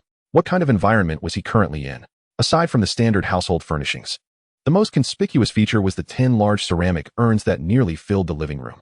Then there were the goo insects, induced into a hypnotic state through the use of drugs, alongside various concoctions he used for his training. The dominatrix deliberately lingered for over 10 minutes. Although she had already completed her inspections prior to his return, now, she was merely intent on applying pressure. Finally, feeling that she had sufficiently built the tension, she pulled up a chair and sat across from Wang Dong. Let us have a discussion, she commanded. Wang Dong was left in a state of confusion. Discuss what? Her gaze sharpened. Clearly, you harbor secrets. It's surprising, given your youth, how much you conceal. With that cold huff, a stifling atmosphere enveloped him, and he felt his consciousness begin to blur. Was the Bureau of Religious Affairs truly so overbearing as to wield such mental manipulation against citizens? Wait, why did he think again? The old man from the reptilian pet house had exhibited similar unreasonable behavior. A vague connection seemed to form in his mind, and he was on the verge of piecing together something significant. However, the dominatrix evidently had no intention of granting him the luxury of contemplation. The mental pressure continued to mount. Unlike the previous brute force exerted by the old man, she seemed far more adept at psychological manipulation. Her approach was subtle, yet insidiously difficult to contend with. It was likely that, even if she was not primarily a spirit medium, her skills in that area were not to be underestimated. Having faced such tyrannical treatment repeatedly, Wang Dong felt a surge of defiance. He knew he could not contend with this woman. Anyone who could gain entry into an institution like the Bureau of Religious Affairs would undoubtedly be a professional beast tamer, far beyond the capabilities of a mere apprentice like him. Yet, this was his home, and it was not unreasonable to call it his stronghold. The Five Poisons Classic detailed a secret technique known as the frenzy of the goo insects. By infusing his own blood essence, a goo master could incite the nearby goo insects to enter a state of frenzy, attacking all living beings in their vicinity with reckless abandon. This was one of the sacred techniques of the Five Poisons sect, albeit one with a steep cost. The goo insects would draw upon their own potential to unleash a frenzied assault for a brief period, only to perish afterward from exhaustion, a last resort tactic. Presently, due to his relentless cultivation of goo, he had accumulated 13 superior-grade goo insects, while the mid-grade specimens had dwindled to just over 20 due to their use as beast feed. One could not deny the high quality of the venomous insects from the reptilian pet house. The success rate of his concoctions far exceeded what was documented. This was also the reason for his regret concerning the potential fate of the reptilian pet house. Just as Wang Dong prepared to summon his blood essence and unleash the secret technique, an unexpected release of pressure occurred as the woman withdrew her mental assault. Very well, Wang Dong. This is merely a routine inspection, and I hope you can comprehend. She continued, since no sources of contamination were found on you, this matter shall be of no concern to me. Wang Dong's expression fluctuated as he exhaled heavily. Even if the Bureau wielded immense power, it could not arbitrarily employ mental coercion against citizens without just cause, could it? Will you not provide me with an explanation for this? The dominatrix raised her hand and dispelled the shadowy bindings that restrained him. Today, an old leader from the Bureau of Religious Affairs called, requesting information on an individual. Upon reviewing the details, I found it fortuitous that it concerned you, this unfortunate high school student. I took the liberty of inspecting your records, and Wang Dong, you harbor quite a few secrets. Your claims of experimental products from an unknown company may deceive school teachers, but they cannot fool me. Every new product test must be reported, and neither you nor your peculiar beast are on any such list. Wang Dong's face fell, a sense of helplessness washing over him. Those confidentiality agreements might bamboozle school instructors, but they were insufficient to deceive a powerful national agency. Enough of your cleverness for one so young. Your petty secrets do not intrigue us. The world is never short of geniuses. And when you encounter the prodigies of top-tier universities, you will come to realize that your modified beast-taming methods are hardly worthy of scrutiny. You must have faith in the rule of law. I am here merely to ensure that you do not succumb to despair from the loss of your beast and fall prey to the manipulations of cults.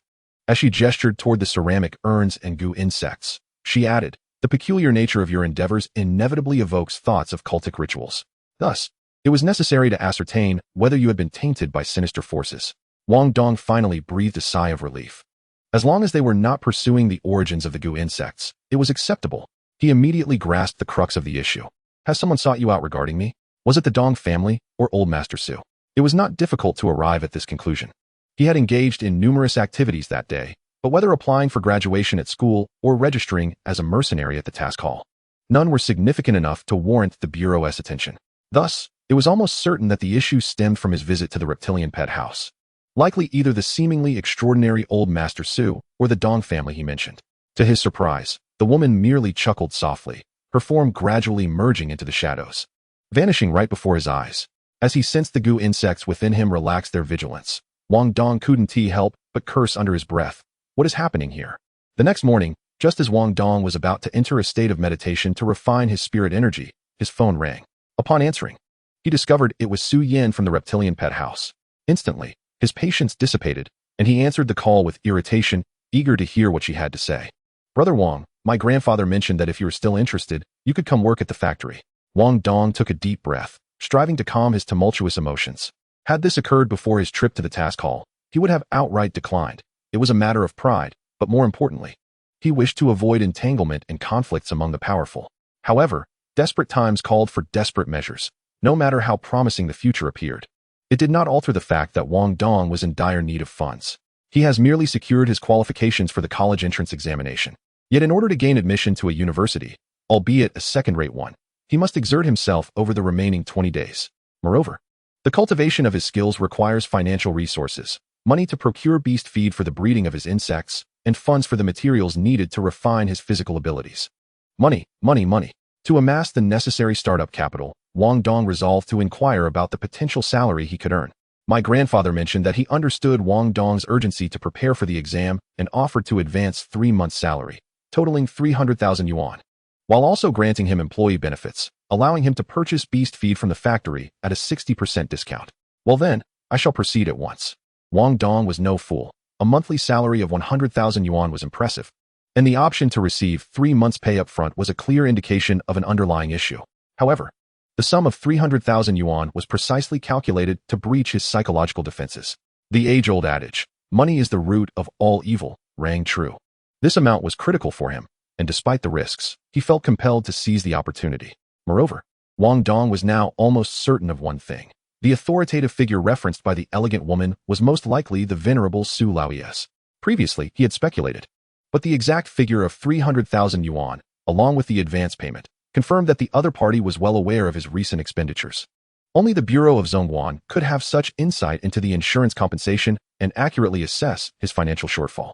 Though the Bureau had a notorious reputation and operated with a heavy hand, it was, after all, an official governmental institution, and Wang Dong maintained a considerable degree of trust in it, feeling that even in the worst-case scenario, his life would not be in jeopardy. Chapter 20. The Janitor.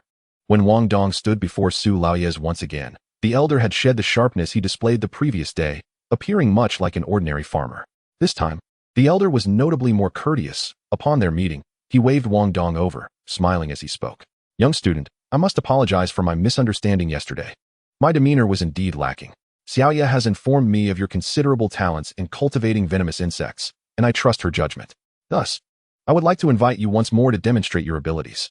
Wang Dong discerned the elder's shrewdness. He was adept in the ways of the world, and his pretense of politeness was merely a means of self-comfort. Therefore, Wang Dong wasted no time and proceeded directly to the crux of the matter. Su Laoyes, you mentioned over the phone that I could receive an advance on 3 months' salary, totaling 300,000 yuan. Now that we are face to face, I would like to know if there are any additional conditions attached. A monthly salary of 100,000 yuan was on par with what his mother, a professional beastmaster, might earn. For someone like him, a mere novice barely scraping by, such a sum felt overwhelming. The elder, unsurprisingly, showed no reaction to Wang Dong's forthrightness, merely smiling as he replied. To offer you such a sum, naturally, you must be worth it. However, we do need to verify your capabilities. Please summon your 2 beasts. I would like to assess them first. Indeed, Wang Dong thought to himself. A typical salary for an apprentice beast master hovers around 5,000 yuan per month. His initial aim had been to leverage the techniques from the 5 Poisons Classic to secure a technician's position, potentially earning just over 10,000 yuan. Yet, the elder's mention of 100,000 yuan indicated that the offer was not merely based on his personal credentials. The only conceivable explanation was the unique nature of the venomous insects he cultivated. In truth, presenting his insects posed no difficulty for Wang Dong, for they were merely decent beasts in their own right. Their true value lay in the techniques and corresponding prescriptions from the 5 Poisons Classic, wherein poisonous insects could replace traditional elixirs to aid in cultivation. This was the essence of the 5 Poisons Sect's core technology. His reluctance to disclose this was primarily due to concerns about his identity. Once in university, he could present his cultivation of venomous insects as a research achievement, which would be entirely reasonable. However, as a high school senior with no prior accomplishments in insect husbandry, suddenly producing a novel breeding method following the death of his pet seemed highly suspicious. Yet, he harbored no fear of scrutiny. After all, extraordinary talents often defied common sense. Should someone delve deeply into his background, the only plausible explanation would be that he was a prodigy. Raising his hand, he summoned his 2 beasts, placing them on the table for the elder's inspection. The elder did not employ any instruments, clearly possessing his own methods for assessing beast quality. He simply placed his palm over the creatures for a moment.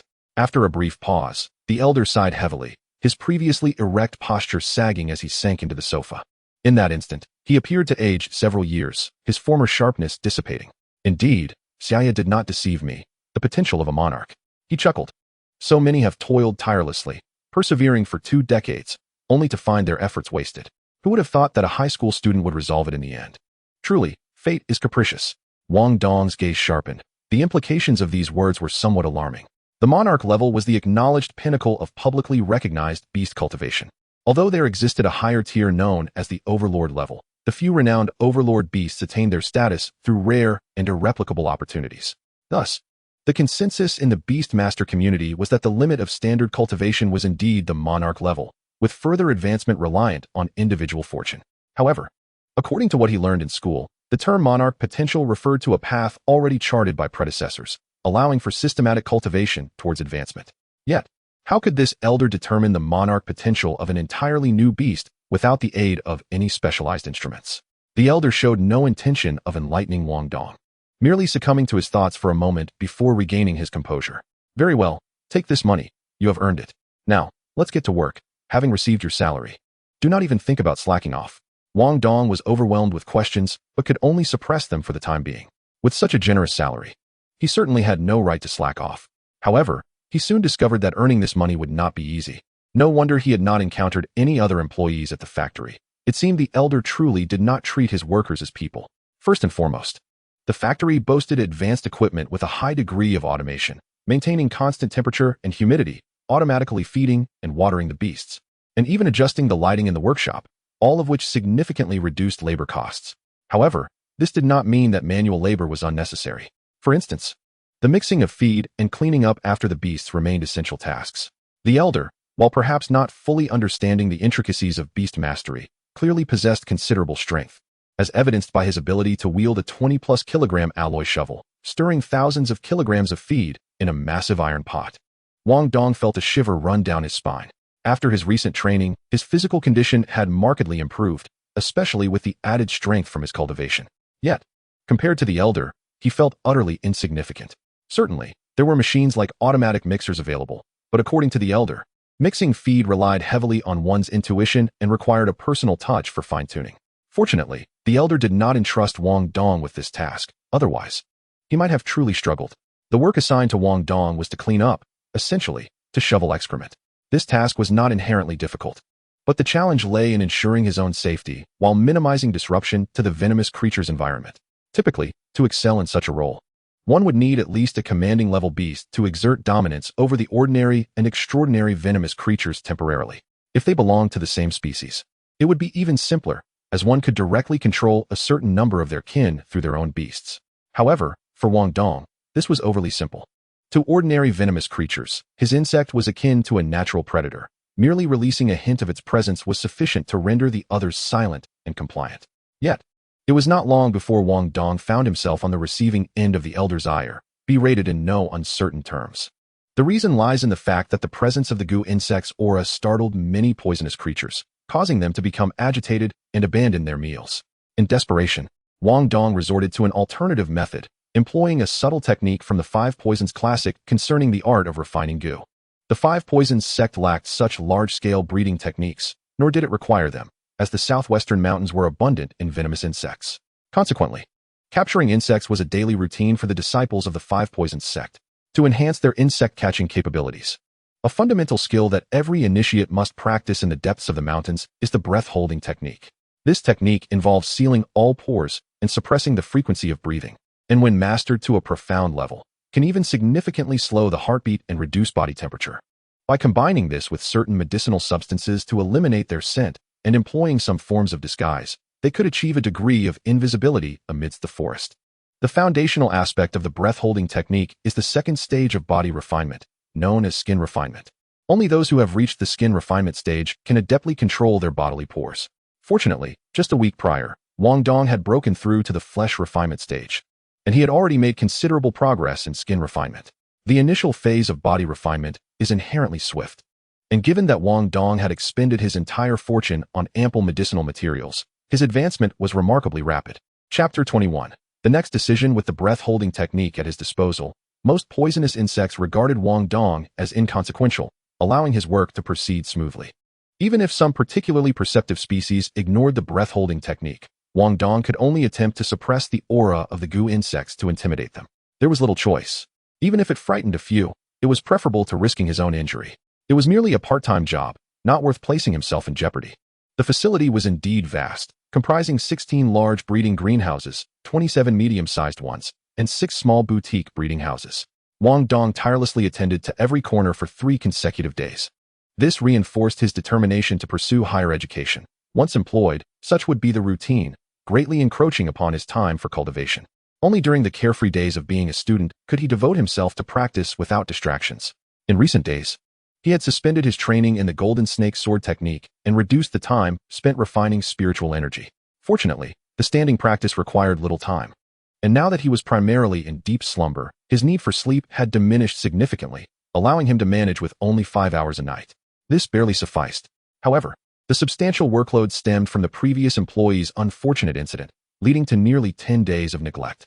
After this thorough cleaning, the daily workload would be considerably less, and ideally, he could finish in 3 to 4 hours. With this arrangement, he might still ensure sufficient time for his cultivation. Having smoothly joined the reptile house, Suyan's conversations with him became less formal. Under Wang Dong's subtle guidance, she gradually revealed some insights about the factory. Yet, when it came to sensitive topics, the young girl remained tight-lipped, especially regarding matters that piqued Wang Dong's curiosity, such as the identity of Old Master Su, the troubles faced by the factory, and the circumstances surrounding the former employee's accident. On the other hand, he did glean some trivial information, such as the fact that this girl was actually his junior, a second-year student at Beast Taming High School, and a notable academic achiever. Her major had already reached an impressive score of 8, with hopes of nearing a perfect score of 9 before the end of the term. Her aptitude rivaled that of Zhao Yin, who ranked second in their year. Though she could not quite match the first-place prodigy, the girl did not attend tutoring classes, as she had a grandfather at home who was at least a professional in the field, rendering additional help unnecessary. However, she did share a piece of uncertain intelligence, that this factory was not originally established by Old Master Su, but rather by her parents. Unfortunately, she was also a victim of circumstance, having lost both parents, which forced her grandfather to take over the factory. As for the details surrounding her parents' demise, she could not provide any clarity. The moment the topic arose, her eyes reddened, threatening tears, prompting Wang Dong to change the subject hastily. He feared that if Old Master Su happened upon their conversation, he might misinterpret the situation and inadvertently cause harm. Thus, Wang Dong deftly shifted the topic, conjuring a few jokes to divert her attention. Nonetheless, this clarified a lingering question for him, given the nature of the task at hand. Old Master Su did not seem averse to hard work or toil, so why not undertake the labor himself? It appeared that Old Master Su was not a specialist in this field. Despite his formidable abilities, he could not manage such meticulous tasks. The moment he revealed his aura as a beast tamer, it might frighten the fragile younglings to death. Yet, for someone so inexperienced, the ability to raise such high-quality venomous creatures indicated that the girl's parents were indeed remarkable individuals. Wang Dong had developed a curiosity regarding the factory's feed formulas, pondering the potential for them to validate the teachings of the Five Poisons sect. However, such formulas were considered core secrets of a breeding facility, and it was clear that Wang Dong had no access to them. After several days of work, Wang Dong's previously tense demeanor gradually relaxed. He simply wished to navigate these 3 months in peace, hoping to avoid any complications before the college entrance examination. Thus far, everything seemed stable. There were no disturbances at the factory, and the daily shipment quantities remained consistent, primarily catering to established clients. Each day, they simply packed the animal feed according to the order forms, with a logistics company collecting the goods. Wang Dong had not even seen any customers. In these past few days, he had achieved considerable progress. Through his work, he had become well acquainted with most of the factory's equipment. Apart from the mixing stage, he had grasped nearly all the intricacies of running a factory. Should the opportunity arise to establish his own small facility in the future, he felt confident in his ability to manage it. Furthermore, comparing these modern breeding practices with the teachings of the Five Poisons sect not only broadened his horizons, but also inspired ideas for improvement in various details. Regrettably, he lacked the opportunity to experiment. Once he entered university and secured funding, he would undoubtedly seek to put his ideas into practice. However, he encountered a minor dilemma.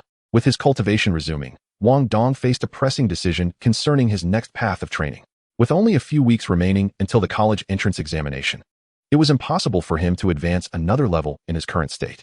Having learned from his previous experience with the contracted spirit snake, it was evident that while the seed level was low, he should seize the opportunity to contract as many goo insects as possible to enhance his strength swiftly. Initially, he had not intended to reveal too many goo insects before entering university. However, after reflecting on his encounters with the authoritative figure from the Bureau of Sect Management and Old Master Su, he suddenly realized that there was no need to conceal just a few modified poisonous creatures. No one seemed to care. What he truly needed to keep hidden were the methods corresponding to the cultivation of the Five Poisons Classic.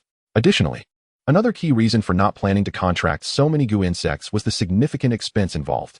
The resources required for the growth of the goo insects and the medicinal substances necessary for their cultivation amounted to an enormous financial burden. His initial endeavor with the spirit snake had been an unexpected turn of events, resulting in an early depletion of his already strained finances. Should he engage in another such venture, his family would undoubtedly face hardship. Yet now, with a prepayment of 300,000, Wang Dong felt invigorated. The remaining 3 types of goo insects, along with their corresponding techniques, were undeniably enticing. However, the toad goo, which he desired most, had to be deprioritized. The allure of the jade toad fishing the moon technique, capable of attracting moonlight, refining the spirit, and enhancing mental acuity, was overshadowed by the staggering costs associated with the required medicinal ingredients. The expenses for the Dama poison pile were a mere 3,000 a day, albeit painful to bear, yet still within the realm of affordability. In contrast, the jade toad fishing the moon technique necessitated over 20,000 worth of medicinal materials for each session of practice, which was simply untenable. This was the primary reason Wang Dong decisively chose the originally lower priority snake, goo, as his second type. For the golden snake sword technique was a combat style that did not require supplementary medicinal aids for training, merely an additional mouth to feed, which he could barely manage. Chapter 22. Reunion. However, the remaining 2 types of goo insect techniques are indeed somewhat difficult to choose between. Both methods are excellent for self-preservation, yet they come at a considerable cost. Wang Dong anticipates that before the college entrance examination, he will have exhausted his family resources and will only have enough to practice one more technique. The technique corresponding to the spider goo is called Golden Silk Celestial Garment, a distinctive defensive art said to be inspired by the indestructible methods of the Buddhist tradition. However, the cultivation process retains the essence of the 5 poisons, relying heavily on the assistance of goo insects. To practice this technique, one must nourish the heavenly spider with special medicaments to stimulate the production of a unique silk. This silk will combine with one's own vital energy to form a subdermal web, enveloping the body like a seamless celestial garment, impervious to blades and fire. Thus, it is aptly named the Golden Silk Celestial Garment. The medicinal ingredients required for this practice, as Wang Dong has researched, are not prohibitively expensive. However, it is a laborious endeavor, demanding an immense investment of time. The heavenly spider produces a limited quantity of silk each day, and to weave a full-body garment from such fine threads would require several years of diligent effort. Nevertheless, there are shortcuts. One can prioritize the protection of vital areas, significantly reducing the quantity needed, allowing for observable results within a few months. Yet, with only a fortnight remaining until the college entrance examination, this is evidently insufficient to yield a substantial transformation. Therefore, after much deliberation, Wang Dong ultimately opted to contract the centipede goo first. The wind centipede corresponds to a lightness technique known as wind centipede's ethereal steps, somewhat reminiscent of the golden snake sword technique in that it does not require additional medicinal consumption during cultivation, an important consideration for Wang Dong, who is currently financially constrained. Of course, the absence of medicinal assistance during practice does not imply cost-free maintenance. The expenses incurred by such goo insects are entirely devoted to their daily nourishment. Feeding the holy scorpion is quite simple. A frugal diet of toxins suffices, and to hasten its growth, Wang Dong has been providing it with mid-grade goo insects, which accounts for its rapid development. In contrast, the feeding of the spirit snake and wind centipede is more complex, necessitating additional ingredients beyond the basic sustenance for goo insects. The spirit snake requires nourishment from certain spiritually attuned metals, which gradually solidify upon its scales, rendering it as resilient as gold or iron upon maturation, a fitting origin for the name of the golden snake sword technique. Meanwhile, the wind centipede must be fed a special formula that accumulates a particular substance within its body. At specific moments, this substance combines with the goo poison, generating a substantial volume of gas that can be expelled forcefully. The hallmark of the ethereal steps is its ability to traverse the void with grace and agility. Unlike the elite lightness techniques of the martial world that rely on superior true chi, the wind centipede's ethereal steps are a remarkable fusion of technology and sheer force. Most insidiously, with slight adjustments and the temporary administration of certain drugs, the expelled gas can be imbued with deadly toxins. Whether in flight or in combat, this technique offers a cunningly treacherous means of engagement. Advancing the condensation level from 2 to 3 proved relatively effortless, accomplished in less than 3 days. Indeed, the speed surpassed that of the previous increase. This was primarily due to Wang Dong's enhanced mental acuity and the elevated level of the Holy Scorpion, which allowed for a notable increase in the spiritual energy he could absorb and purify each day. Consequently, while familiarizing himself with the wind centipede's ethereal steps, Wang Dong continued to focus on advancing his condensation level. Although the golden silk celestial garment may offer limited short-term benefits, it is essential to commence cultivation as early as possible for long-term gains. Given that immediate enhancement through integration is unlikely, It is prudent for Wang Dong to contract all 5 foundational goo insects at this juncture. With the condensation levels still relatively low, advancement remains comparatively straightforward. Despite the looming time constraints, he successfully elevated his condensation level to 5 and contracted the Heavenly Spider and Jade Toad just 2 days prior to the college entrance examination. After conducting a thorough cleaning of the factory, Wang Dong formally requested leave from Old Master Su. After all, having received such a substantial sum, even a legitimate excuse necessitates a show of gratitude. It is important to note that the examination for Beastmasters is not akin to that of cultural students, which can be completed in a matter of days. Typically, the assessment for Beastmasters spans at least 10 days. With such an extended duration, a proper discussion with his employer is essential. To his surprise, upon entering Old Master Su's office, he encountered a most unwelcome figure. "Wang Dong, we meet again," came the cool voice, as distant and disdainful as before. It was none other than the esteemed lady from the religious administration. Old Master Su gestured to a nearby chair, indicating that Wang Dong should take a seat, clearly signaling that there was something to discuss. "Wang Dong, you know Li Yu, right? She has come to find you today. As for this matter, I want to voice my opinion. You can decide for yourself. From my observations during this time, you seem to have quite a strong will. So I want to persuade you further." Wang Dong raised an eyebrow, surprised as he turned his attention to Li Yu, and spoke candidly. "I'm sorry, but I cannot agree." This elicited a look of surprise from Li Yu, who had yet to utter a word. "Wang Dong, I haven't even started speaking. Please don't be so hasty in your refusal." Her previously frosty tone softened noticeably. Wang Dong, however, firmly gestured. "I am but a high school student on the verge of the college entrance examination, with limited ability and insufficient experience to bear any significant responsibilities. You are a prominent figure in the religious administration, and any matter involving you must pertain to the nefarious cults. I regret to inform you that while combating such cults is the duty of every Beastmaster, I am currently unwilling to become entangled with them in any capacity." Wang Dong's reasoning effectively dismantled Li Yu's prepared arguments, rendering the atmosphere awkward as silence enveloped the room. After a prolonged pause, Old Master Su's expression shifted to one of resigned understanding as he discreetly signaled to Li Yu with a gesture known only to those within the religious administration. Upon observing this signal, Li Yu's anxious demeanor transformed, her confidence returned, and she addressed Wang Dong. "Although it is true that trainee Beastmasters are obliged to cooperate with state authorities during law enforcement activities, the government is not devoid of empathy. Any act of merit will be rewarded with rare contribution points. You may not be aware of this as a high school student." Wang Dong raised his hand to interrupt. "I am aware of contribution points. My parents are also legitimate government officials. Thus, I comprehend the challenges associated with acquiring them. And I do not believe a mere trainee Beastmaster like myself qualifies for tasks that yield contribution points." Li Yu did not appear angered by the interruption. "It's good that you are informed. Rest assured, the task at hand does not reach the level of requiring contribution points. I wish to convey that precisely due to the stringent regulations regarding contribution points, various agencies maintain internal systems for them, aimed at preventing employees from fixating solely on high-level tasks while neglecting the interests of the general populace. The value of these internal contribution points is contingent upon the energy and resources of the respective agency. As luck would have it, you are well aware of the status of the religious administration, which is far more affluent than your parents' water surveillance committee." Wang Dong's previously serious demeanor transformed into a radiant smile, as if spring had arrived. "Sister Yu, you are quite right. As a member of a distinguished family associated with the government, it is my undeniable duty to cooperate with state actions. Please, instruct me on what needs to be done, and I shall face any challenge without hesitation." The meaning of Old Master Su's gesture was quite straightforward. Money was to be discussed. In fact, one of the primary reasons for inviting Wang Dong into the factory was to keep a close watch on him. Although inspections had confirmed that he had not been tainted by the cult, for the cunning old foxes of the religious administration, the matter was far from resolved, as numerous unresolved doubts lingered.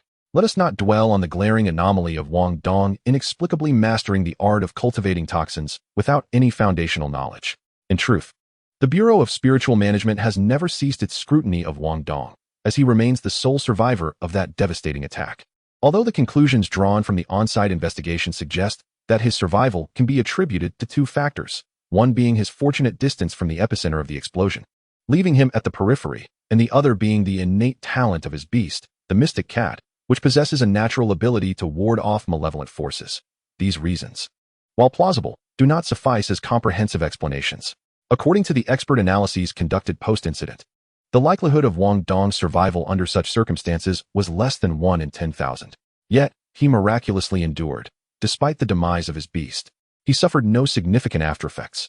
This scenario raised considerable suspicion among certain members of the Bureau, with some even speculating that Wang Dong might have been intentionally spared by the cult, potentially harboring some nefarious conspiracy. Thus, while the public narrative suggested closure, covert surveillance on Wang Dong had only just commenced. However, given that Wang Dong is merely a high school student, the level of scrutiny he faced was rather low, serving more as a precautionary measure. By a fortunate twist of fate, Wang Dong found himself within the purview of Elder Su. As a founding figure of the Green City Bureau who had since retired, Elder Su still wielded considerable influence. Upon learning of Wang Dong's circumstances, he readily accepted the task of monitoring him, considering it a trivial endeavor. After a period of observation, Elder Su developed a comprehensive assessment of Wang Dong. He noted the young man's unusual maturity and contemplative nature, which seemed reasonable given his experiences with life and death. The attack and the loss of his beast did not appear to have inflicted any profound psychological scars. Aside from a heightened sense of introspection, he exhibited resilience, suggesting a robust mental fortitude. Overall, Elder Su deemed him a commendable young man, one worth considering for future inclusion in the Bureau. Simultaneously, Elder Su discerned Wang Dong's most pressing weakness, financial constraints. With the Bureau's authority, he was able to peruse Wang Dong's expenditure records. It was perplexing to him how this young man was consuming such an abundance of seemingly unrelated medicinal materials. Yet Elder Su was keenly aware of Wang Dong's accelerated growth during this period. Thus, he understood that Wang Dong was investing heavily in enhancing his cultivation efficiency. Of course, this was a universal truth. For anyone seeking to augment their training, substantial investment was the only path forward. However, Elder Su noted that the rate of Wang Dong's growth relative to his expenditures seemed rather disproportionate. Yet, in the eyes of the seasoned elder, such irregularities were hardly alarming. Everyone harbored secrets, and although the hidden families of this world had suffered greatly, they had not vanished entirely. As long as he did not delve into cult affairs, Elder Su was disinclined to intervene. When the dialogue between Li Yu and Wang Dong reached an impasse, Elder Su, though dissatisfied with his student's lack of preparedness, discreetly offered a hint. At this juncture, what Wang Dong needed most was financial support. According to Elder Su's calculations, the advance of 300,000 yuan would only sustain Wang Dong's current spending for at most another half-month. In reality, the time frame was even shorter, as Wang Dong had now contracted all 5 foundational goo insects, and feeding these 5 mouths would exponentially increase his expenses. However, all of this would be addressed after the college entrance examination, in order to ensure his safety during the exams and secure a place in university. Wang Dong had to take a gamble, and gamble he did, for having contracted all 5 goo insects brought him considerable surprise. Witnessing Wang Dong's sudden and drastic shift in attitude, his rapid transformation and unabashed demeanor left Li Yu, who was typically composed, momentarily stunned, her mind struggling to catch up. After a prolonged pause, she helplessly pursed her lips and continued with her prepared remarks. Elder Su observed this with a quiet shake of his head. His student, while impeccable in strength and capability, lacked the sharpness of mind necessary for handling significant responsibilities. Wang Dong, the task at hand is rather straightforward. You are not required to undertake anything extraordinary, merely an observational role. According to our intelligence, a high-ranking member of the Four Gods cult has infiltrated the faculty of Beastmaster High School. They are planning to execute certain activities during the upcoming college entrance examination. Given the closed nature of the examination and the limited time frame, we are unable to send personnel to infiltrate. Therefore, before she could finish, Wang Dong abruptly stood up. Have you lost your minds? The Four Gods cult, and a high-ranking figure at that. How can you still proceed with the college entrance examination under such dangerous circumstances? We should be taking immediate action. Are you intending to use us students as bait? If something goes awry, can your bureau take responsibility? Li Yu shook her head in resignation. Please, do not be alarmed. On one hand, our intelligence is rather vague and originates from unreliable sources, which is not sufficient to halt such a critical event as the college entrance examination. On the other hand, you need not worry. There are exceptionally high-level security measures in place for the college entrance examination, and it is not an event that just anyone can disrupt. No matter how reckless the Four Gods cult may be, they would never dare to jeopardize the examination. We merely happen to have you, a somewhat familiar face. Thus we wish to inform you to remain vigilant and report any unusual occurrences. Only then did Wang Dong breathe a sigh of relief. He understood that for such a significant event as the college entrance examination, the security was entrusted to elite beast masters of professional rank and above from the Beastmasters Guild, along with the local military's finest. Though the Four Gods cult had gained notoriety, it remained, at its core, a disreputable cult. notorious only for its assaults on civilians and had never been known to confront the state's enforcement agencies head-on. Very well, if the risk is not substantial, I am still willing to assist the nation. However, let us first discuss the remuneration for this task. The emperor does not neglect his soldiers. Upon hearing this, Liu glanced at Elder Su, and upon receiving a confirming nod from him, she slowly articulated. You have two options. One is to become a trainee field agent for the Bureau, which would grant you an internal reward of 100 contribution points. Alternatively, you may accept the task as a mercenary, with a remuneration of 60,000 yuan. Personally, I recommend the former, without Elder Su's endorsement. You would not have this opportunity given your current capabilities, so I urge you to cherish it. Trainee field agent? Wang Dong's gaze sharpened as he turned to Elder Su. There is no such thing as unconditional affection in this world. Elder Su's overt kindness towards him seemed excessive. The previous 300,000 yuan had already raised suspicions, and now he was being recommended for a position in the Bureau. Such anomalies inevitably suggested deeper motives. Wang Dong possessed enough self-awareness to realize that his current performance did not truly stand out, certainly not to the extent of being labeled a genius worthy of investment. Moreover, his appearance was merely average. It seemed unlikely that Elder Su was contemplating him as a potential son-in-law. Elder Su, I am profoundly grateful for your regard and immensely appreciative of your timely assistance. However, I am acutely aware that I do not merit such favors. And if the rationale is not clear, I cannot accept this kindness. Chapter 24, The Past. Upon hearing this, Elder Su's eyes revealed a hint of sorrow as he gestured for Liu to speak, while he himself rose to leave the office, clearly reluctant to confront certain matters. Liu sighed. You insist on probing. This is a pain deep within Elder Su's heart. Very well, let me share with you a sorrowful tale. Liu succinctly recounted a tragic past to Wang Dong, thereby addressing many of his lingering questions. Elder Su, a former soldier, was among the first batch of individuals selected by the state from the military to become pioneers in the realm of beastmasters following the resurgence of spiritual energy. After a lifetime of combat, he bore a son who turned out to be an academically inclined researcher. The research project his son undertook was prompted by the fact that many of the initial beastmasters specializing in insect manipulation had encountered professional bottlenecks, gradually falling behind the times. Numerous researchers have dedicated themselves to the development of the profession of beast tamers. From a national perspective, there is a reluctance to allow such extraordinary powers to become the privilege of a select few. To nurture a greater number of beast tamers, it is imperative to provide a substantial quantity of beasts and more affordable training methods. Clearly, insect-type beasts, which are more numerous and can be cultivated at a quicker pace, are the most suitable category. After nearly 2 decades, during which a generation's passion was squandered, a rather disheartening conclusion emerged. It is impossible to have the best of both worlds. Insects are simply not suited for beast taming. Rather than waste time on insects, it would be more prudent to study more commonplace beasts, such as cats and dogs, which can ensure a reasonable breeding rate, while also providing a certain upper limit on combat capability, making them a more appropriate choice for the core group of beast tamers. Faced with such conclusions, most individuals, whether compelled or carefree, shifted their research focus. However, there are always a few who, whether termed persistent or stubborn, find it difficult to relinquish their pursuits. Regrettably, Su Lao's son was among them, having established a reptile pet shop in this verdant city. When the national research funding dwindled, he utilized the profits from his shop to subsidize his research, barely managing to keep it afloat. Nevertheless, the state had not entirely abandoned the idea of beast tamers and continued to provide subsidies to those researchers who persisted in their endeavors, making it feasible to continue. Unfortunately, a calamity struck 2 years ago. The emergence of the Sisen sect drew the attention of the state, leading to the formation of the Religious Affairs Bureau, tasked specifically with addressing these cult organizations. Su Lao, as a veteran of the Green City Religious Affairs Bureau, had been fighting on the front lines. The Sisen sect lacked the capability to confront the state's violent apparatus directly, hence resorted to underhanded tactics, orchestrating an attack on the families of the Bureau's personnel.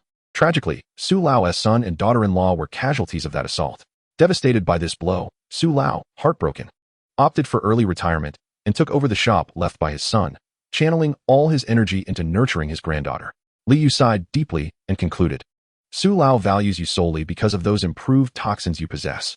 While I am unaware of how you achieve this, it fulfills Su Lao's son's dying wish.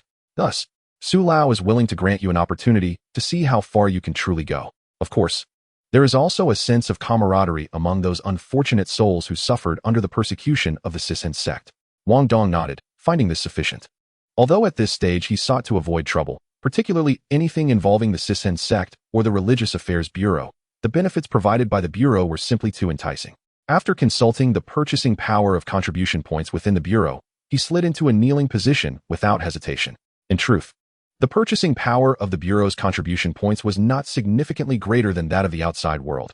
However, due to the bureau's confrontation with cultists skilled in soul pollution, it enjoyed notable privileges in matters of mental cultivation.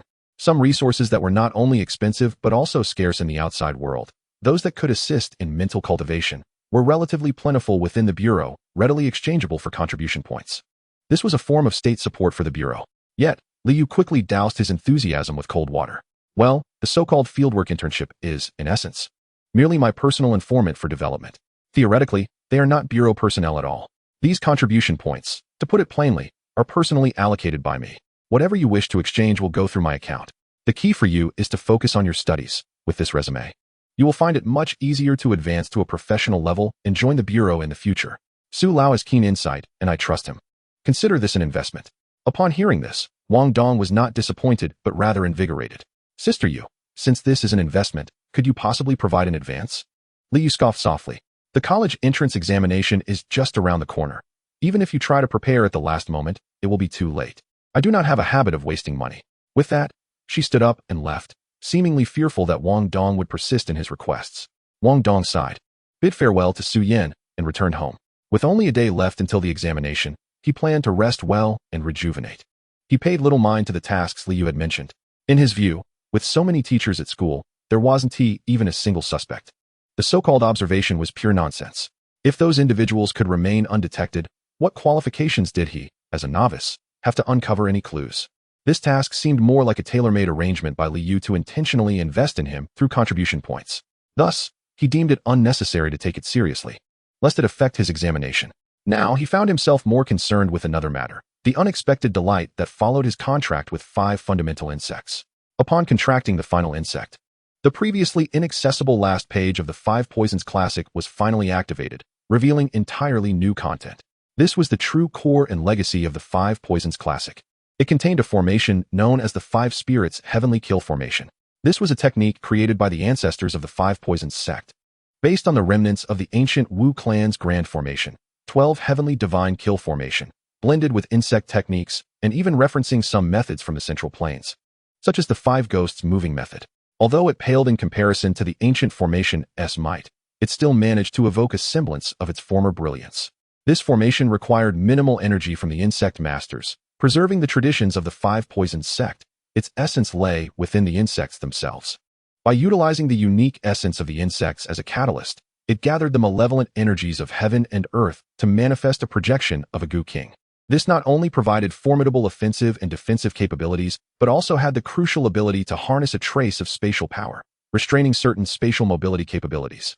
Upon realizing this formation possessed a fragment of spatial power, Wang Dong was thrown into a state of excitement.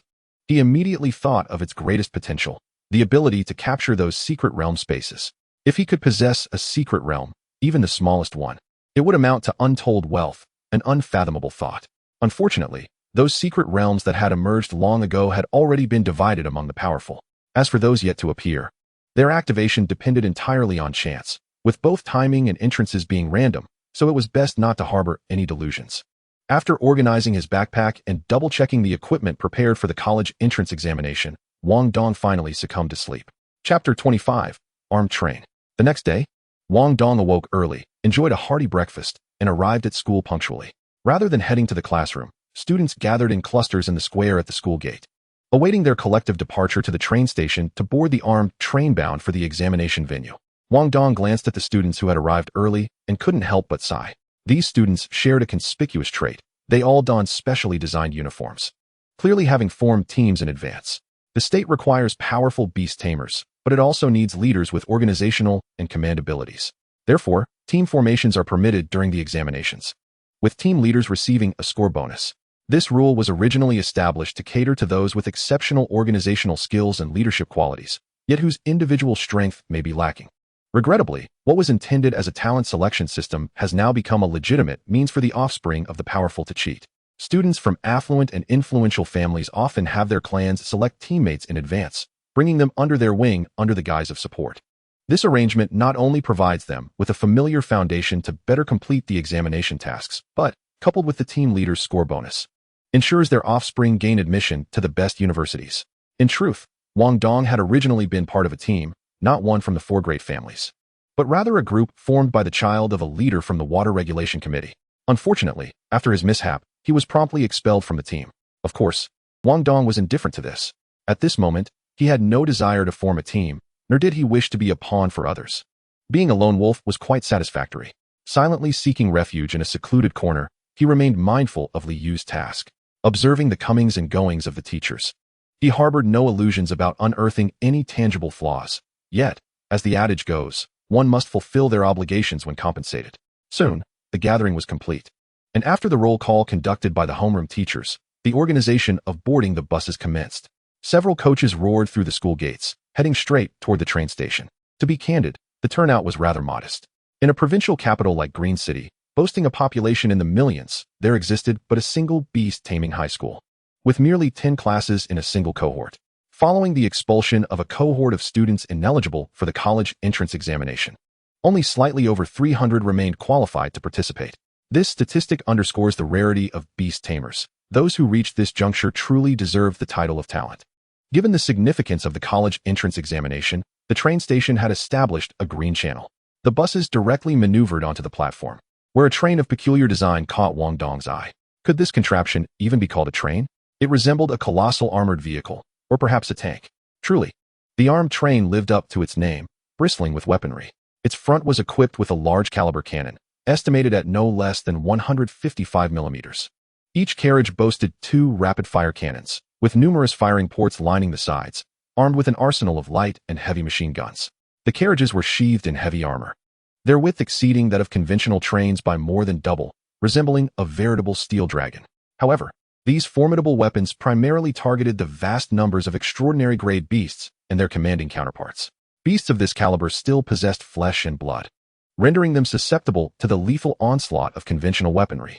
Yet, for particularly advanced commanding and monarch-level beasts, the efficacy of such arms diminished significantly.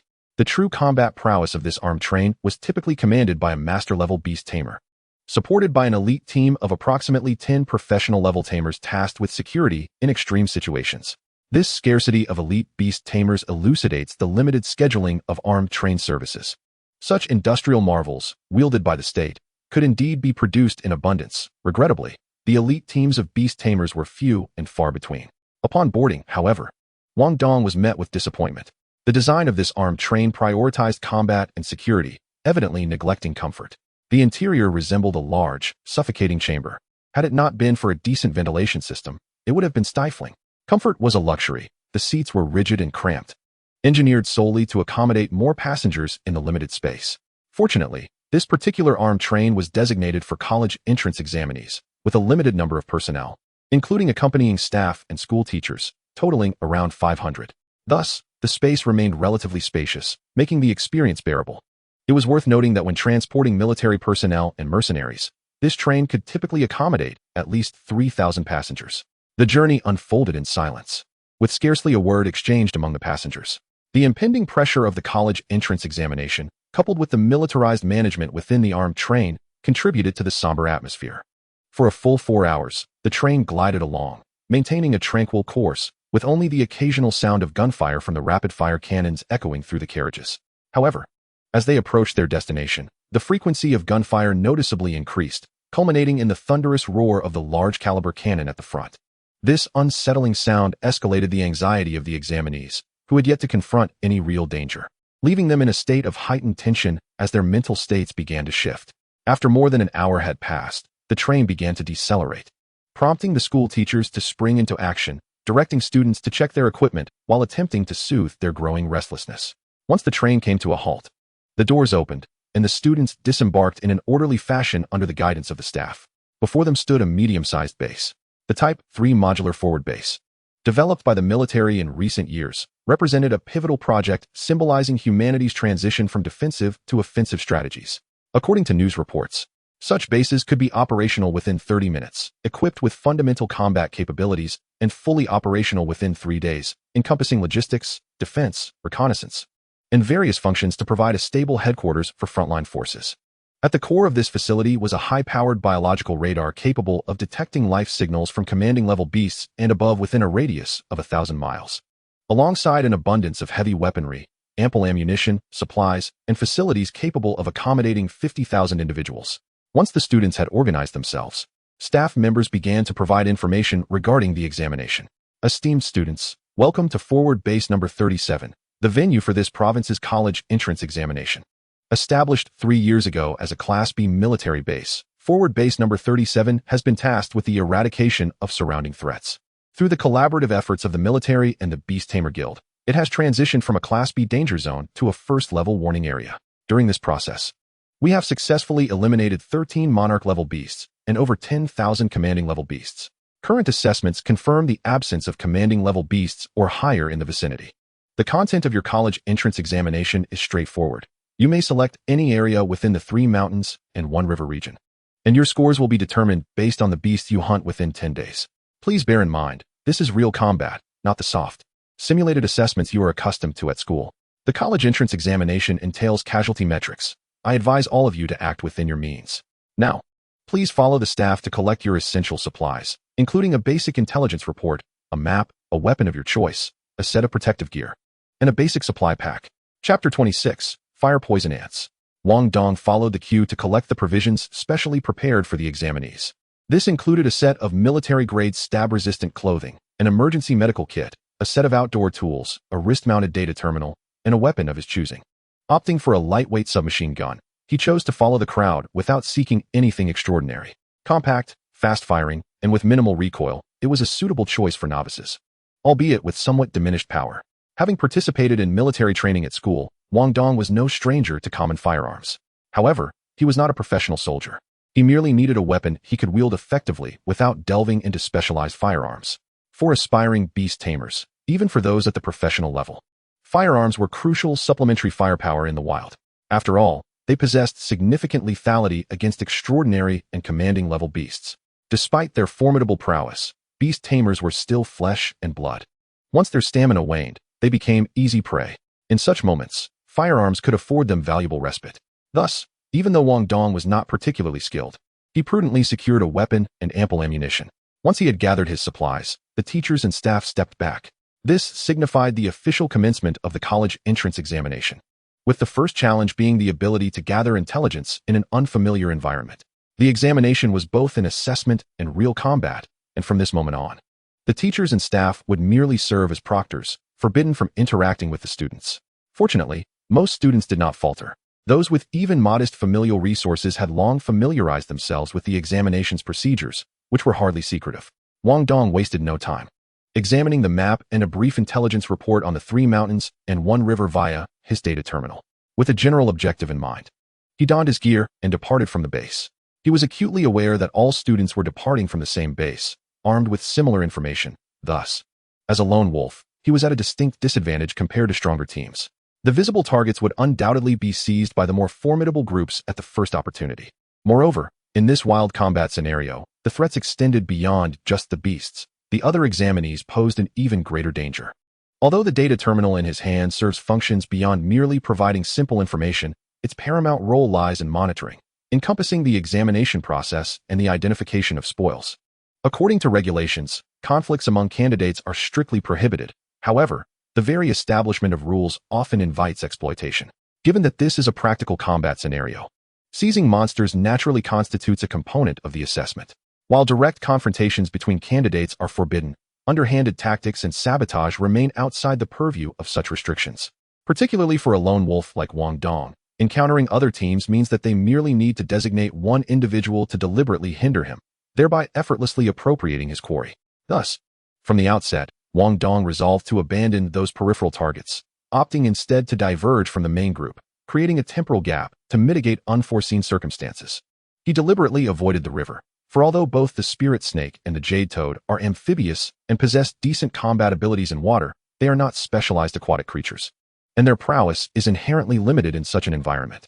More crucially, the expansive river offers no concealment, rendering it ill-suited for someone of his solitary disposition. A more complex environment, such as the mountainous forests, proves far more advantageous. Wang Dong employed a technique to suppress his aura, allowing him to venture deep into the mountains. He chose mountain number 2, adjacent to the river, where the air is humid. The shady side harbors numerous toxic creatures, precisely to his liking. Upon entering the mountains, Wang Dong's eyes lit up. These areas were still partially uncharted, indicating that a significant number of demon beasts remained unpurged. Typically, only soldiers and mercenaries from the guild venture into the mountains for regular extermination. Those lacking self-defense capabilities are unable to enter. Consequently, these forests retain their untamed, primordial character, with an abundance of flora thriving and mutating under the nurturing influence of spiritual energy, resulting in a veritable cornucopia of high-quality, wild medicinal herbs. Wang Dong resisted the urge to gather extensively, collecting only a few essentials he would require immediately. He was acutely aware of the time constraints. His immediate priority was not the herbs or the hunt for demon beasts, but rather securing a safe haven before nightfall. The danger posed by the mountainous terrain during daylight is incomparable to that of the night. Most candidates, therefore, limit their hunting to daylight hours, returning to base for protection before sunset. This inevitably restricts the hunting range and intensifies competition, presenting an opportunity for him to widen his lead and secure a place in a prestigious university. Throughout his journey, although he encountered numerous extraordinary tier demon beasts, Wang Dong's recent experience at the pet house, where he was compelled to practice aura suppression daily, had honed his skills to the point of mastery, allowing him to remain undetected by those beasts. Finally, before dusk, Wang Dong arrived at the designated area. The intelligence gathered from his information terminal indicated that this vicinity was the territory of a demon beast known as the fire-toxic ant, individually weak. These creatures dominate the mountain due to their overwhelming numbers and organized structure. This area, a stark anomaly amidst the forest, resembled a desert, devoid of life for a radius of nearly 1,000 meters. Several mounds, towering nearly 20 meters high, jutted abruptly from the scorched earth. Wang Dong approached this location, partly because the fire-toxic ants exude a formidable presence, rendering the area a no-go zone for other demon beasts, and even the local fauna was scarce, providing him with a relative sense of security, a prime spot for camp. Additionally, he sought treasure. As one of the most common organisms, ants have naturally evolved into numerous aberrant forms following the resurgence of spiritual energy. Generally speaking, whether they are extraordinary or commanding tier demon beasts, their evolution reflects a strengthening of their innate abilities under the influence of spiritual energy. The so-called skills can be viewed as enhanced specialties of the original creatures. However, regardless of the degree of enhancement, their essence remains bound by the original capabilities of the species. Typically, for ants, evolution would lead to two primary paths: enhanced strength or increased toxicity. Yet, the fire-toxic ants here inexplicably possess a fire attribute combined with their inherent toxin, resulting in a formidable fire poison. Such an occurrence could stem from two possibilities. Either a nearby fire attribute spiritual entity influences the properties of the surrounding spiritual energy, akin to a beast master's domain, bestowing fire attributes upon local demon beasts, or this colony of ants harbors a peculiar bloodline anomaly, awakening some advanced lineage for unknown reasons. Regardless of the cause, both scenarios present Wang Dong with substantial wealth. If it is a fire attribute spiritual entity that can be located, even if he cannot utilize it himself, selling it to beast masters would yield considerable profit. Conversely, if they have awakened a superior bloodline, his goo worms would no longer face any concerns regarding sustenance. The goo worms, as aberrant beings, possess distinct characteristics. Their very existence arises from mutual consumption, making their growth simple by devouring other toxins. However, the level of the toxins consumed dictates the speed of their growth. This is the primary reason Wang Dong finds himself short on funds to expedite the growth of his goo worms and compensate for time constraints. He primarily feeds them mid-tier toxins. As aberrant species, goo worms inherently possess higher bloodline rankings than ordinary toxins, and coupled with their innate extraordinary tier, they serve as excellent beast fodder. However, the costs are substantial, and Wang Dong has yet to identify alternative, more suitable beast feed, forcing him to grit his teeth and endure. Should these fire-toxic ants have awakened a superior bloodline, coupled with their extraordinary tier, this territory would not merely be an ant domain, but rather a buffet for his goo worms. Chapter 27. Capture the thief by capturing the king. Although goo worms exert a natural dominance over general toxins, Wang Dong remained vigilant.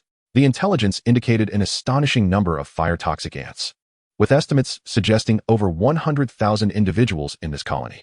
This is the principal reason why the military and mercenaries at the base, despite knowing the potential for treasure, choose to ignore it.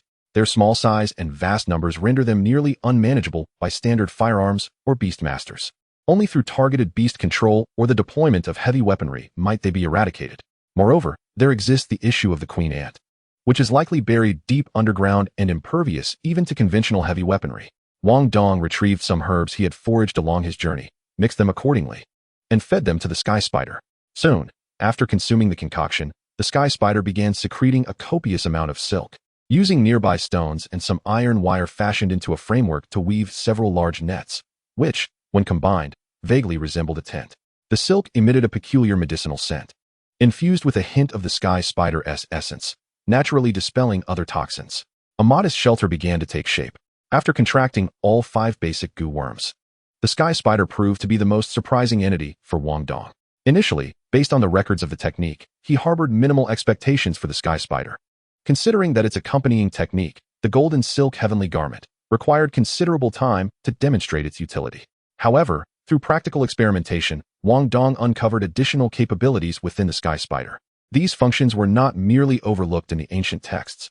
Rather, they stemmed from Wang Dong's exposure to the information explosion of the internet era, encountering a plethora of human creativity that surpassed the limited knowledge of ancient scholars. The sky spider's silk spinning skill, combined with several formulations from the technique that alter the properties of the silk, provided Wang Dong with ample opportunities for innovation. For instance, reminiscent of a foreign spider, utilizing the silk to glide and combining it with lightness techniques could indeed create the illusion of walking on air. Currently, he was employing another small trick he had devised. Originally, this formulation was part of a recipe carried by disciples of the 5 Poison sect, designed to repel insects. However, this effect conflicted with the aura suppression technique, typically utilized only by novice disciples struggling with their mastery of the latter. Wang Dong endeavored to feed the celestial spider, infusing the potent medicine into the spider silk to construct a refuge for insect repulsion. In a brief span, the spider secreted an abundance of silk, depleting its stamina considerably, rendering it somewhat listless. Wang Dong promptly retrieved several goo worms from his bag to nourish it, which revived its spirit somewhat. He then took shelter within the refuge, releasing all 5 goo worms, commanding them to retreat a distance before unleashing their essence. Buzz! Wang Dong could sense a subtle tremor in the ground, followed by a veritable eruption of an overwhelming multitude of ants surging forth from the earthen towers, an amount sufficient to induce immediate panic in those afflicted by entomophobia. The fire-poison ants, though not large, roughly the size of mung beans, were of vivid crimson, resembling molten lava from afar. The intrusion of foreign scents into their territory triggered their instinctual drive to expel the invaders. However, Wang Dong swiftly noticed an anomaly. These fire-poison ants exhibited no reaction to the essence of the goo worms. Drawing from his experience with arachnid companions, he knew that goo worms, as natural adversaries, typically exert a significant deterrent effect on poisonous creatures. Could it be a case of bloodline evolution? Only a higher-tier bloodline could possibly negate such bloodline suppression. Wang Dong held his breath, focusing intently. Though the goo worms were unafraid of the ants, he certainly was not immune to fear. His primary task was to remain hidden and avoid becoming a hindrance to the goo worms. Cautiously, he observed the battlefield. To his astonishment, it was the jade toad that moved first in the face of the oncoming ant tide. This jade toad, though modest in size, had undergone a transformation markedly different from the poisonous explosive toad encountered during simulations. Its form had not significantly changed, yet its appearance had undergone a qualitative shift. Its surface was no longer pockmarked with toxic pustules, but was smooth as jade. Its passive skill had transitioned from poisonous explosion to one named Jade Transformation. With a powerful push from its robust hind legs, the jade toad transformed into a streak of light, leaping high into the air and crashing into the swarm of ants. Immediately, its long tongue snaked out, ensnaring dozens of ants into its gullet. The ants, undeterred by the demise of their companions, charged recklessly towards the foe. Yet, as soon as they made contact with the jade toad, the fastest among them faltered, their vibrant crimson hue dimming significantly, becoming immobilized in place. The jade transformation did not affect the toad itself, but rather its adversaries. The goo poison enveloping the toad effectively petrified the ants. Soon, as all 5 goo worms joined the fray, the reality of their performance became evident. Besides the jade toad, the celestial spider showcased remarkable prowess. The jade toad's tongue would sweep in dozens of ants at a time, while the celestial spider, more ferocious in its approach, unleashed its webbing skill, casting a massive net that ensnared hundreds of ants upon retraction.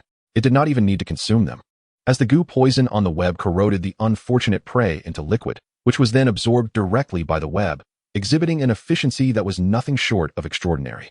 The holy scorpion and wind centipede performed moderately. Though they utilized pincers to seize their prey and feed, their pace was slow. Yet they showcased remarkable endurance through their relentless efforts. Surprisingly, the least effective performer was the spirit snake. The spirit snake's innate skills were ill-suited for dealing with such diminutive foes. Its passive skill, flexible bones, and active skill, strangulation, were more appropriate for medium-sized creatures. However, its serpentine scales had begun to exhibit metallic properties, rendering it impervious to the bites of the fire-poison ants, which simply gave up and remained coiled, consuming the easy meal presented before it. Through the connection of the Beastmaster seal, Wang Dong meticulously observed the growth of the goo worms, soon furrowing his brow in concern. It was not a case of bloodline evolution. Such sluggish growth indicated a very low bloodline level. Why then did the goo worms seem unaffected by the bloodline pressure? Wang Dong quickly deduced that these little creatures were far too naive, ignorant of fear, and driven solely by their instinct to battle and feed. Yet, if they were so simple-minded, how could they exhibit such coordinated behavior?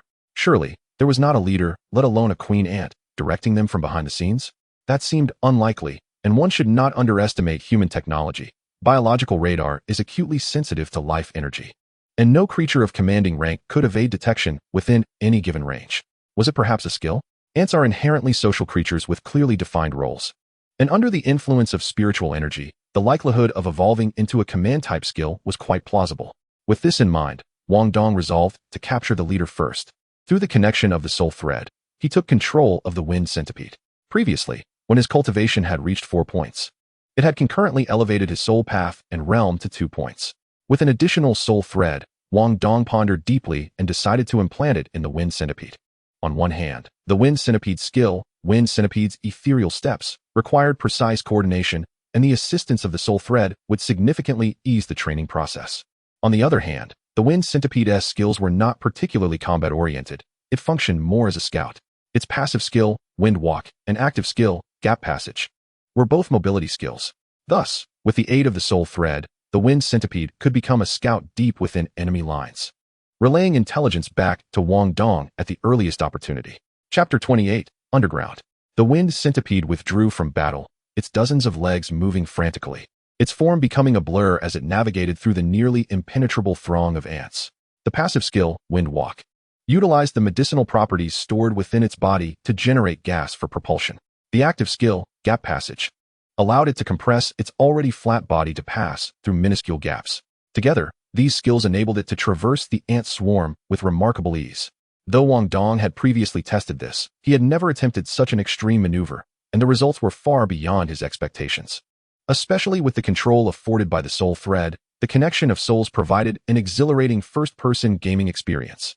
Unfortunately, the information relayed through a single soul thread was limited.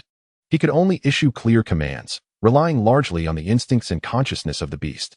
Only a skilled soul handler could utilize multiple soul threads to exert full control over their beasts. As the wind centipede darted through the ant swarm, it plunged headlong into the ant nest. Upon entering, Wang Dong was taken aback. This was no mere ant nest, but a veritable subterranean fortress, with thousands of branching tunnels delving deep into the earth. He had initially envisioned charging into the nest to locate the queen ant for a decisive strike. But now he pondered where he might find her. Before he could devise a strategy, the wind centipede, guided by instinct, took decisive action, barreling down a path into the depths below. From the faint feedback in their shared consciousness, it seemed something was attracting the wind centipede's appetite in that direction. Wang Dong's eyes lit up. He had previously speculated that either a fire attribute spiritual object resided here or that the bloodline of this ant colony was flawed.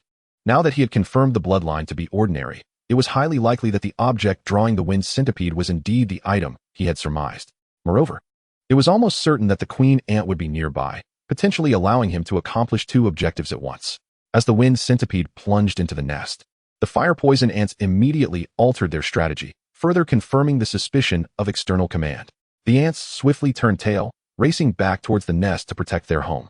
The 4 goo worms, initially besieged, were not pleased by this turn of events, as they were relishing their feast, only to see their food fleeing. The jade toad leapt several times, positioning itself at the nest's entrance to obstruct the ants' return home. Meanwhile, the slightly slower celestial spider unleashed a vast web, sealing the entrance completely. The wind centipede delved over 100 meters underground, yet still encountered neither the queen ant nor any spiritual object. The issue lay in the limitations of the soul thread. It was not boundless, but rather intimately connected to the mental acuity of the Beastmaster. In essence, The profession of Beastmaster was intrinsically linked to one's mental prowess. Given Wang Dong's current capabilities, surpassing the 100-meter mark is already an extreme limit. He, too, was taken aback. What appeared on the surface as mere mounds of earth was, in reality, an immense and profound underground expanse. After a moment of hesitation, Wang Dong commanded the wind centipede to continue its search, subsequently severing the connection of the soul threads. The limitations of the goo worms became evident here. While they were not lacking in combat prowess, indeed, they surpassed many beasts of the same rank, their intellectual capacity was notably inferior. The reason why the majority of beast tamers treat their beasts as family is due to the significant cognitive advancements that accompany their evolution, endowing them with considerable intelligence. Take, for instance, the extraordinary 6th-level Xian cat, whose intellect was comparable to that of an average 5- or 6-year-old child, capable of conveying coherent thoughts through the soul threads. Apart from their inability to speak, they bore a striking resemblance to a child raised from infancy. Conversely, these goo worms, even the highest-ranked holy scorpion at the 8th level, could only communicate fragmented memories through the soul threads. Lacking the ability for linguistic expression, this disparity was quite pronounced. Thus, in situations requiring autonomous execution of tasks outside his own command, Wang Dong felt genuinely uncertain. However, there was no alternative. It was not mere avarice that drove him to seek out the spiritual entities, but rather the fact that this particular territory of the fire poison ants was deemed the optimal outpost based on all gathered intelligence. The sheer magnitude of territory occupied by the fire poison ants was a testament to their formidable strength. Unlike typical powerful beasts, the prowess of the fire poison ants manifested in two aspects: their sheer numbers and their venom. While being bitten once or twice posed little threat to a flesh and blood creature, enduring thousands of bites was another matter entirely. When they mobilized, it was in the tens of thousands, exhibiting a fierce disregard for death and a strategic sense of retreat. Apart from certain aerial beasts, most terrestrial creatures would struggle to withstand such an onslaught. However, Wang Dong's goo worms were unperturbed. As a superior class of toxic entities, their venomous capabilities far surpassed those of these ordinary beings, even the mutated fire poison. The venom of the fire poison ants was merely a tonic for the goo worms, and the ants' limited biting power was insufficient to breach the hardened exoskeletal defenses of the goo worms. Thus, Wang Dong surmised that this was the area he could most effortlessly seize control of. As long as he could establish a foothold here, the territorial instinct of the beasts would prevent them from encroaching upon other domains. Before the presence of the fire poison ants dissipated, he would secure a stable base. Subsequently, hunting in the vicinity would become significantly easier. Otherwise, in the vast expanse of the forest, genuine safety was a rare commodity at night, leaving him with no choice but to return to his base for shelter.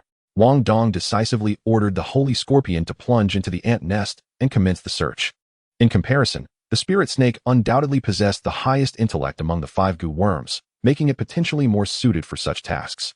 Unfortunately, this was an ant nest, with the entrance and internal passages being rather constricted. The wind centipede and holy scorpion, given their smaller sizes, could still manage to navigate within the nest. But the nearly 2-meter-long spirit snake, with a girth comparable to an adult's arm, simply could not fit into such a confined space. Beyond the reach of the soul threads, Wang Dong was left in the dark regarding the situation underground, compelled to wait. Fortunately, although the battle on the surface was fierce for the goo worms, it was merely a feast, incurring no significant exhaustion. The real suffering was endured by Wang Dong, who remained cooped up in a limited shelter, constantly employing the concealment technique to minimize his presence. He dared not move, aware that the ants possessed acute senses, capable of detecting even the faintest vibrations. While the goo worms were unafraid of the ants, it did not imply that Wang Dong could afford the same luxury. Even with the amalgamation technique, he could not withstand the fire poison and bites. As time ticked by, the ants on the surface had been largely consumed, with 3 goo worms already struggling to eat further. Yet, the onslaught of the ants showed no signs of abating, remaining ferocious.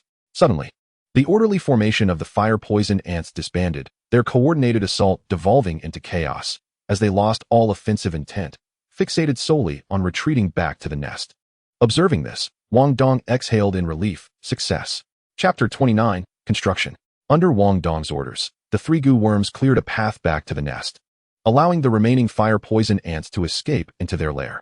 Emerging from his shelter, Wang Dong recalled the few goo worms that had overeaten and urgently needed to digest, placing them back into the beast space to facilitate their growth with its assistance. He then retreated to a safe distance, wary of the possibility of the ants launching a counterattack. After waiting for several more minutes, the wind centipede and holy scorpion emerged from the ant nest one after another. Wang Dong quickly recalled them into the beast space, re-establishing the connection of the soul threads, hoping to glean information about the underground situation from their limited memories. The wind centipede, being only at the second level, lacked the cognitive ability for such a task, capable only of conveying simple emotions. Fortunately, the holy scorpion was the earliest goo worm he had raised, with the deepest investment. Through the connection of the soul threads, it transmitted fragmented memories back to Wang Dong. The experience was akin to viewing a disjointed presentation, primarily composed of incoherent images. Fortunately, the retained memories focused on significant nodes, sparing Wang Dong from having to witness the minutiae of their burrowing activities.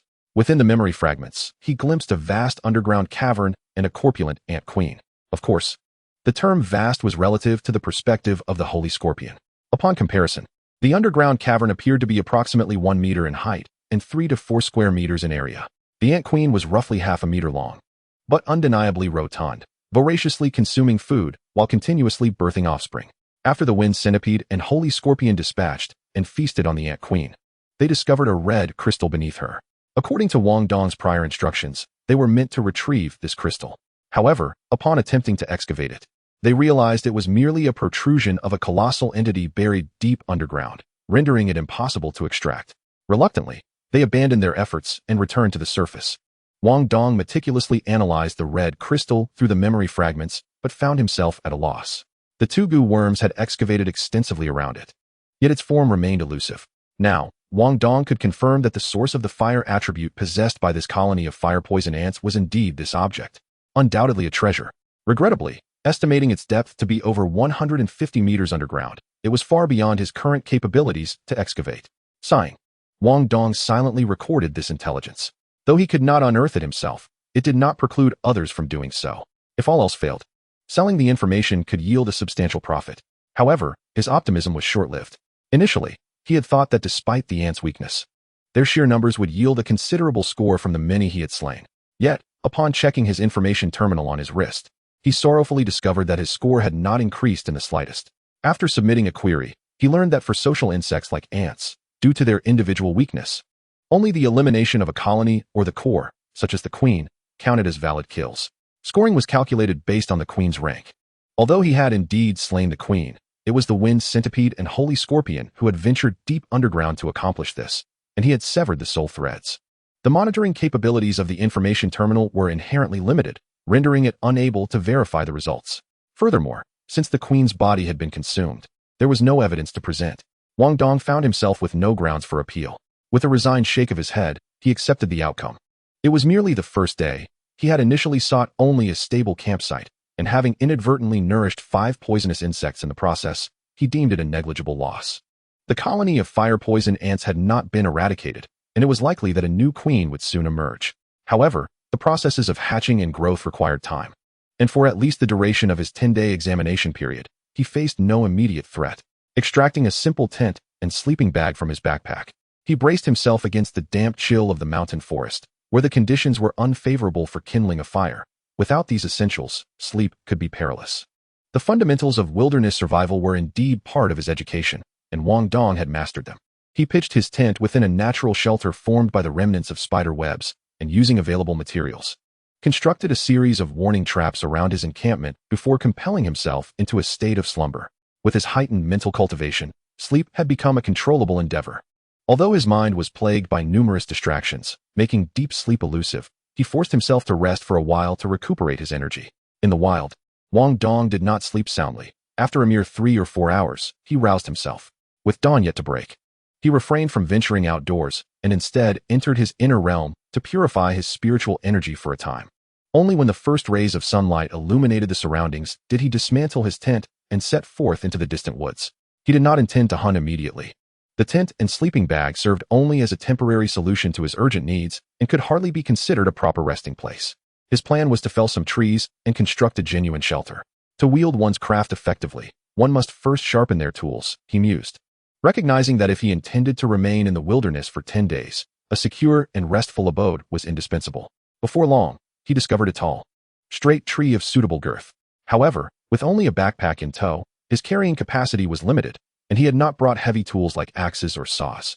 All he possessed was a portable folding shovel, a dagger, and a wire saw suitable only for small branches. These implements were inadequate for felling such a robust tree. Yet, this did not deter Wang Dong. Summoning the sacred scorpion, he plunged it into the tree's roots. The potent venom exhibited remarkable corrosive properties, swiftly reducing the wood to a foul-smelling liquid. Soon, the tree, with a significant portion of its base compromised, could no longer support itself and toppled over. Employing a similar method, he divided the tree into several sections and used the shovel to clear away the smaller branches. After several trips, he managed to transport the tree segments back to his campsite.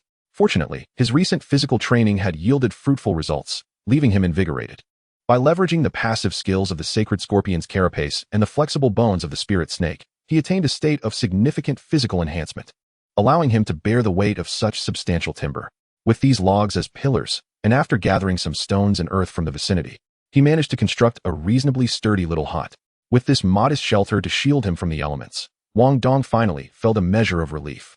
After consuming a bit of the emergency rations he had brought, he seized the opportunity to re-enter the forest with the remaining daylight. Yet, his purpose was not to hunt. He now sought a water source and some medicinal herbs to further bolster the security of his refuge. The untamed mountains were, in truth, a treasure trove for Wang Dong. He could scarcely take a few steps without discovering valuable wild herbs. Although many held little value for him at present, they would nonetheless aid him in refining his knowledge of pharmacology as outlined in the Five Poisons Classic. The Five Poisons sect specialized in toxins, and their medicinal practices were closely intertwined. The herbs utilized were largely similar, differing primarily in application. In traditional Chinese medicine, most herbs required preparation. Yet the methods passed down by the Five Poisons sect, rooted in shamanistic traditions, were far less refined than those developed in central regions, retaining a raw and primal essence. The secret prescriptions of the Five Poisons sect required minimal processing and often called for fresh herbs, making the untamed mountains a veritable treasure trove for the resource-limited Wang Dong. After gathering a substantial bundle of herbs, Wang Dong set about his preparations. His primary focus was a recipe associated with the heavenly spider, which primarily altered the properties of spider silk and offered various applications. The concoction known as shadowless silk was transparent and colorless, though fine. It possessed remarkable tensile strength, typically employed in simple mechanisms for perimeter alarms. Lacking a team, he had to substitute other means for vigilance while he slept. With good fortune on the horizon, he was determined not to squander his life due to a minor misstep. To traverse this life anew was no trivial feat. Succumbing to fate would be an egregious loss. Thus, even if it meant expending an entire day, Wang Dong insisted on ensuring his safety. Caution was never excessive. Before darkness descended, he set numerous warning traps around his shelter, which provided him with a fundamental sense of security. Truth be told, these traps were not primarily designed to deter beasts, but rather humans. The presence of fire poison ants in the area acted as a deterrent to most creatures. Yet the conspicuous abnormality of the fire poison ants was plainly inscribed upon the information terminal. It was not beyond the realm of possibility that some reckless students might venture forth, hoping for fortune.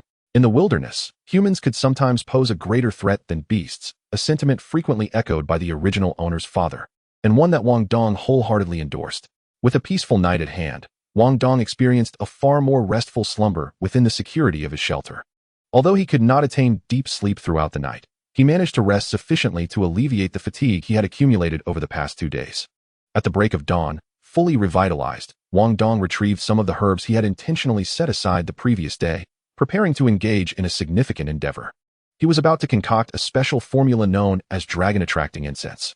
This incense bore effects akin to the renowned divine wood king cauldron from novels, utilizing a unique fragrance to lure nearby toxic creatures. Originally, this was a commonly used auxiliary tool for disciples of the Five Poisons sect when gathering toxins. Wang Dong found himself in a conundrum. On one hand, he valued his life dearly. Possessing a golden finger, the future held promise, and he was reluctant to take risks before his wings had fully developed. On the other hand, as a transmigrator endowed with a golden finger, he carried a sense of pride. Although he professed that merely passing the university entrance examination sufficed, his true aspirations were far more complex.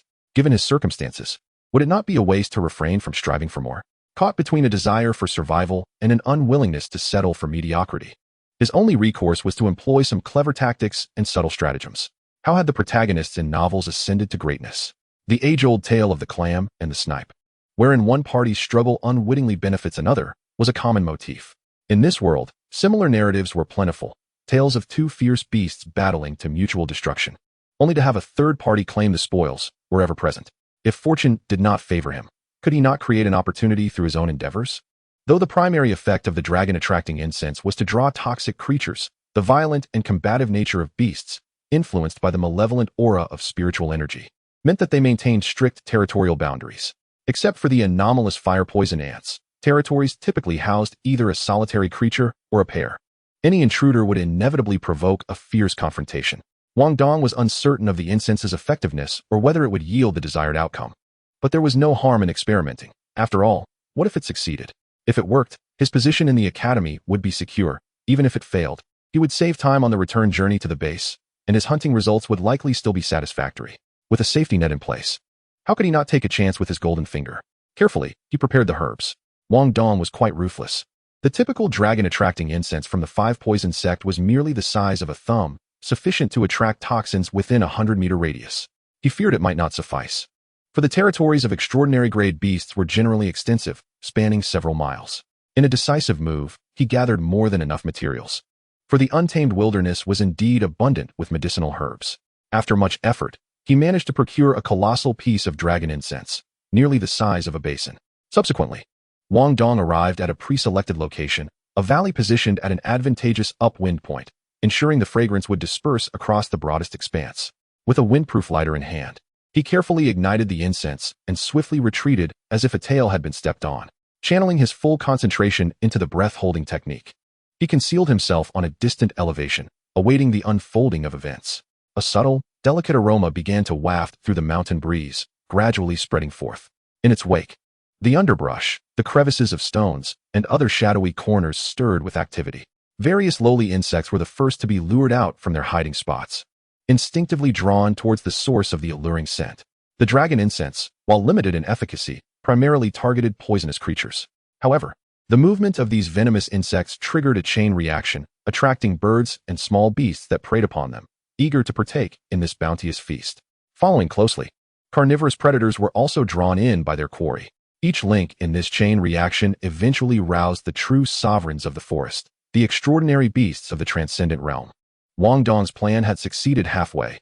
Indeed, the extraordinary beasts had been stirred into action. Yet, due to their territorial disputes and the ensuing scramble for food, some had already begun to clash. Unfortunately, these creatures did not converge as he had anticipated in the valley he had set as an ambush, but instead engaged in battle within their respective domains. The resulting chaos was widespread, with the sounds of conflict echoing for miles, undermining Wang Dong's hopes of reaping the rewards of their strife. Nevertheless, if he moved swiftly, he might still seize a few opportunities, rendering his efforts not entirely fruitless. With a resigned sigh, Wang Dong set off towards the nearest skirmish. Within the forest, a one-eyed wolf and a monkey were locked in an intense struggle. Typically, extraordinary beings, unless granted unique opportunities, merely experience enhancements to their physical forms and some primary abilities, retaining combat styles akin to those of mortals, albeit with greater strength and speed. This wolf demon was a standard example of the extraordinary, exhibiting remarkable speed that allowed it to leave afterimages in its wake. Its attacks, however, were conventional, clawing and biting, lacking any special finesse. The monkey, on the other hand, was rather peculiar. While it appeared unremarkable at first glance, it was significantly larger than the average monkey. Standing nearly 1.5 meters tall with an arm span exceeding 2 meters, excelling at climbing. Notably, it wielded a sturdy wooden stick, which it brandished with vigor. The one-eyed wolf and the monkey were engaged in a fierce standoff. The wolf's speed made close combat challenging, while the monkey's reach, coupled with its weapon, allowed for wide-ranging attacks. However, the monkey's own mobility was insufficient to keep pace with the wolf. As the two creatures continued their probing assaults, neither was able to find an opening. Chapter 31, The Fisherman's Hunt. Wang Dong cautiously approached, intently observing the one-eyed wolf and the monkey as he contemplated his strategy. From their demeanor, he could roughly gauge that both beasts were at the 8th or 9th level of the extraordinary realm. Facing either one alone would pose a considerable challenge. The most troublesome aspect of hunting these beasts was the stark reality that they were not mindless creatures, despite being driven by the rampant aggression stirred by spiritual energy. On the contrary, this energy endowed them with considerable intelligence, at the very least, the instinct to flee when outmatched. In general, whether it be a speed-oriented creature like the one-eyed wolf or a climbing adept such as the monkey, hunting them proved exceedingly difficult. It required a well-coordinated team to effectively corner and restrict their movements for a successful capture. Hunting was not akin to a martial arts arena. Even the best students preparing for exams needed to assemble their own teams. A lone wolf like Wang Dong was indeed an anomaly. Currently, he faced this very dilemma. Despite the fierce battle between the two beasts, the moment he revealed himself, it was highly probable that both would flee, not out of fear of him, but because any third-party intervention represented an uncontrollable variable. A temporary retreat was their safest option. For Wang Dong, the ideal scenario would be for the two beasts to exhaust themselves in combat, ideally inflicting mutual injuries, even if only one sustained harm. He could swoop in for the spoils. However, he could not afford to wait indefinitely. Multiple skirmishes erupted in various locations, and no one could predict which would conclude first. If he sought to remain safe and patient, the likelihood was high that while he might glean a few spoils here, others would have already finished their battles. Wang Dong was pursuing results. He needed to personally hunt the beasts, and they had to fall within the sensory range of his wrist-mounted information terminal to be deemed valid. After expending such considerable effort, securing only one or two would render his prior endeavors a waste. Given the time elapsed, even under normal circumstances, he would have expected to obtain one or two by now.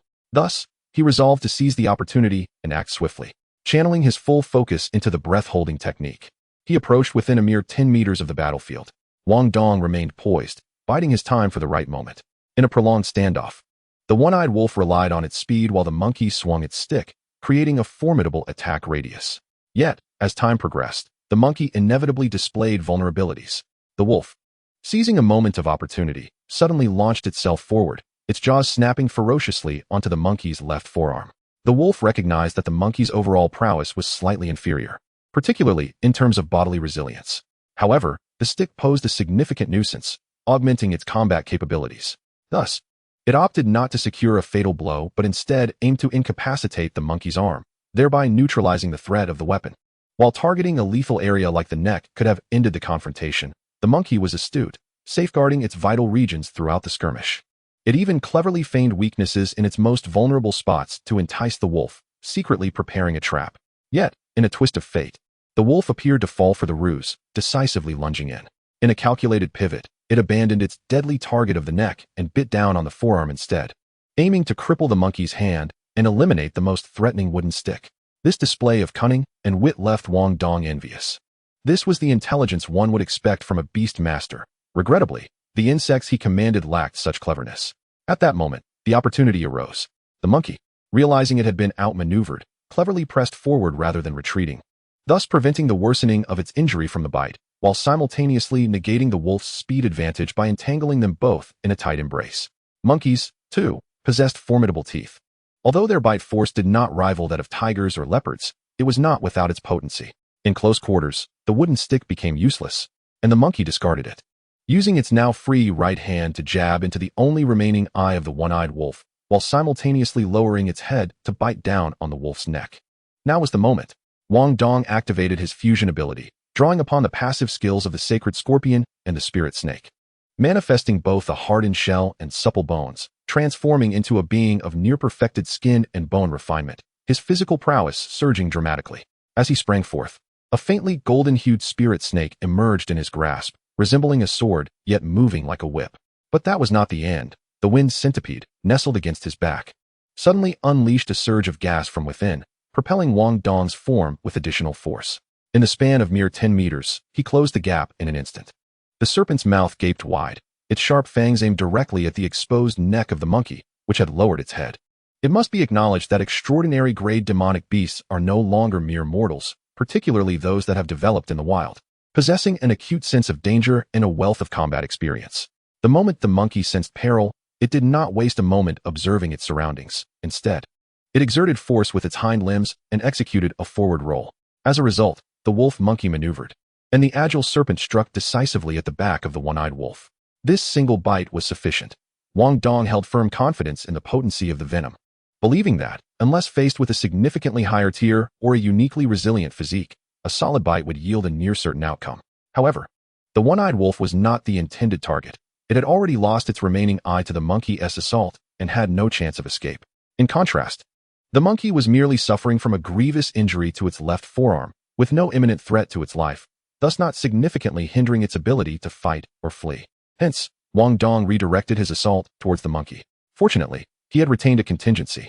The celestial spider, which had been poised on his shoulder, unleashed a web that enveloped the monkey. The spider's venom was distributed throughout the web, though not as violently potent as if injected directly into the prey. It still induced a powerful paralysis upon contact with the skin, making it an effective control skill. Regrettably, the only drawback was the web's somewhat lackluster speed. Any alert creature could evade it with relative ease. Ideally, the web was meant to be set as a trap, waiting patiently for prey to ensnare itself. Indeed, the monkey displayed remarkable resolve, enduring the tearing of its left arm as it rolled with determination to evade the web. It forcefully extracted its forearm from the wolf's maw, taking a substantial chunk of flesh with it, revealing bone beneath. Wang Dong delivered a swift kick, while simultaneously, the jade toad propelled itself forward, launching like a cannonball and colliding violently. The jade toad's venom coiled around it, ready to petrify any contact it made. Another control skill. Wang Dong's objective was clear. First, to incapacitate the opponent's ability to escape, and then to pursue the hunt. Unexpectedly, even in such a dire predicament, the monkey refused to concede. With a deft flick of its lengthy tail, it redirected the jade toad's trajectory, narrowly avoiding the blow, though it still bore the effects of the jade toad's venom. The damage was confined to a portion of its tail. As Wang Dong brandished the agile serpent for another assault, the monkey, now devoid of any fighting spirit, steadied itself and bolted towards a nearby massive tree. Its singular desire was to ascend the tree, retreating to its domain of expertise to deliberate between combat and flight. Yet, no sooner had it taken a step than it let out a pained cry, rolling on the ground while clutching its foot, which bled black blood. Hidden beneath the fallen leaves lay a sacred scorpion, its barbs poised and waiting. This was Wang Dong's final maneuver, anticipating the difficulty of subduing two demonic beasts simultaneously. He had previously concealed the sacred scorpion using soul threads, whether through the web or the jade toad's charge. Each action was a deliberate attempt to control or corner the quarry into a predetermined path. With meticulous planning and all trump cards played, the outcome was gratifying. As both prey were successfully captured, Wang Dong had no time to gather his spoils. He merely confirmed his victory through his information terminal before hastily abandoning the valuable carcasses and hastening toward the next battlefield. Chapter 32, Corpse Toad. At that moment, deep within a mountain range, in an ancient tomb steeped in history, a shadow emerged as if reborn from the very stone, rising from the bricked floor. The surface of the stone even rippled eerily, resembling water before returning to its original state. Within the vast tomb chamber, the figure's voice echoed with a sinister and malevolent murmur. According to ancient records, this was indeed the location. To endure the valley of spiritual energy through self-degradation. To transmute oneself into a zombie. How could I allow you to succeed? A blood sacrifice of the city's finest should suffice to please my master. Yet, just as he was about to delve into the tomb and forcibly awaken the slumbering undead, a rustling sound permeated the air. The figure frowned, casting a spell with his hands, summoning an eerie power that enveloped him, before stepping aside as his entire form melded into the stone. Moments later, amidst a cacophony that sent shivers down the spine, a swarm of fist-sized black insects surged forth from the prior location, their numbers so vast that they continued to pour out for several minutes. After a brief interval, the figure re-emerged from the wall, his brow furrowed even deeper. Corpse toads? Such a multitude must be one of the defensive measures left by that individual. However, these creatures only react to living energy. Having borrowed my master's divine power, I have long since masked my vitality. How could this mechanism be triggered? No, if it's not me, has a living being entered the tomb? Damn the sect's regulatory bureau. They're pursuing too closely. How did they discover this? Cursing under his breath, he quickened his pace deeper into the tomb. Following the sounds of battle, Wang Dong soon approached the second battlefield. However, he halted at a distance, turning to flee toward another location. He could not afford to engage. The two demonic beasts here were beyond his capacity to confront. One of them was a giant python, over 5 meters in length, cloaked in a dark green hue. Wang Dong was adept at handling such creatures, having mastered no fewer than 18 techniques for manipulating serpents as documented in the 5 poison scripture. The issue lay with the other beast, a bird-like demonic creature with a wingspan exceeding 3 meters, its specific breed indiscernible. Regardless of its species, it undoubtedly ranked below the commander level. Avian demonic beasts were virtually invincible within their tier, primarily due to their ability to fly. Wang Dong found himself lacking effective aerial countermeasures, rendering him helpless against such foes. As he hurried toward the next site, a sudden tightening in his chest alerted him to the abnormal reactions from the parasitic insects. Concurrently, the previously active battle sounds from a dozen locations quieted significantly within less than a minute. What a coincidence, nearly simultaneous cessation of combat. No, Wang Dong's heart sank as he considered a grim possibility. A more formidable presence had intervened. However, That seemed implausible. The biological radar at the base was not inept. And logically, there should be no commander-level beasts remaining in these mountains. Even if it were an ancient bloodline awakening within the extraordinary realm, it should not result in such a drastic disparity in combat prowess, silently eliminating so many demonic beasts across a considerable area. Extraordinary realm, large scale. An epiphany struck Wang Dong. He surmised a greater likelihood. A collective organism akin to fire toxin ants could achieve such an effect. How unfortunate. The official intelligence was misleading. From the very first day, he had targeted fire toxin ants in search of a stable sanctuary, partly due to his methods being effective against them. Yet another reason was the current predicament. He had no desire to lure out fire toxin ants with incense, only to have them contest him for prey. To his dismay, upon resolving the fire toxin ant issue, a similar demonic beast had emerged. The intelligence clearly stated that no other communal demonic beasts existed in this vicinity. Within his mind, the unease projected by the parasitic insects intensified. Wang Dong dared not linger. Utilizing his lightness skill, he ascended a towering tree, using the dense foliage to conceal his presence, and diligently activated his breath-holding technique. Before long, a black tide began to spread, and as he focused his gaze, he could not help but smile wryly. He recognized this entity. After all, there were few poisonous insects that the five poison sect had not studied. This was a corpse toad, a creature that typically thrived in damp, cold tombs, and was a particularly unique poison insect. This poison insect pertained to a specialized product of the five poison sect, the poison corpse. However, while the five poison scripture served as the foundational legacy of the sect, it offered only a cursory introduction to this subject, lacking in-depth transmission. This passage merely introduces the uniqueness of the corpse toad, an entity that is lifeless yet capable of movement. This characteristic allows it to be refined into a goo, serving as a core component, emulating the legendary zombie to create a toxic corpse. The sheer number of corpse toads indicates one thing: the mountain beneath is laden with numerous burial sites. It is highly probable that geological shifts have exposed some crevices, thus attracting these underground venomous creatures due to the allure of the dragon summoning incense. The corpse toad, being a lifeless entity, typically slumbers within graves, indistinguishable from soil and stone. It only erupts when sensing the vitality of living beings, often employed as a defensive measure for tombs. Therefore, it is no wonder the military's previous sweep yielded no relevant intelligence. Wang Dong harbors no interest in ancient tombs. In an era of flourishing antiques, and amidst the turmoil of a world rejuvenated by spiritual energy, the market for antiquities is virtually non-existent. What holds true value are resources related to beast taming. He laments, however, that his painstaking efforts to gather points have been thwarted by these subterranean creatures. The deceased monsters certainly cannot be attributed to him, yet this incident has resulted in the demise of numerous nearby beasts, compelling him to hunt in more distant locales, further exacerbating an already limited hunting schedule. Just as Wang Dong sighs and prepares to venture farther in search of prey, the heavens and earth shift in hue, accompanied by an inexplicable sensation of weightlessness, transforming the surrounding scenery. In the boundless void, a solitary mountain floats. Wang Dong inexplicably finds himself at the mountain's midsection. Gazing into the distance, he perceives only an endless expanse of darkness, with the mountain illuminated by an eerie, formless glow, casting no shadows beneath his feet, as if light itself is merely a conceptual presence. Such anomalies instantly awaken fragmented memories of lessons emphasized by his teachers at school, leading him to comprehend his current predicament. He has entered a secret realm, and it is one of mid to high level, altered by its possessor's modifications to certain rules.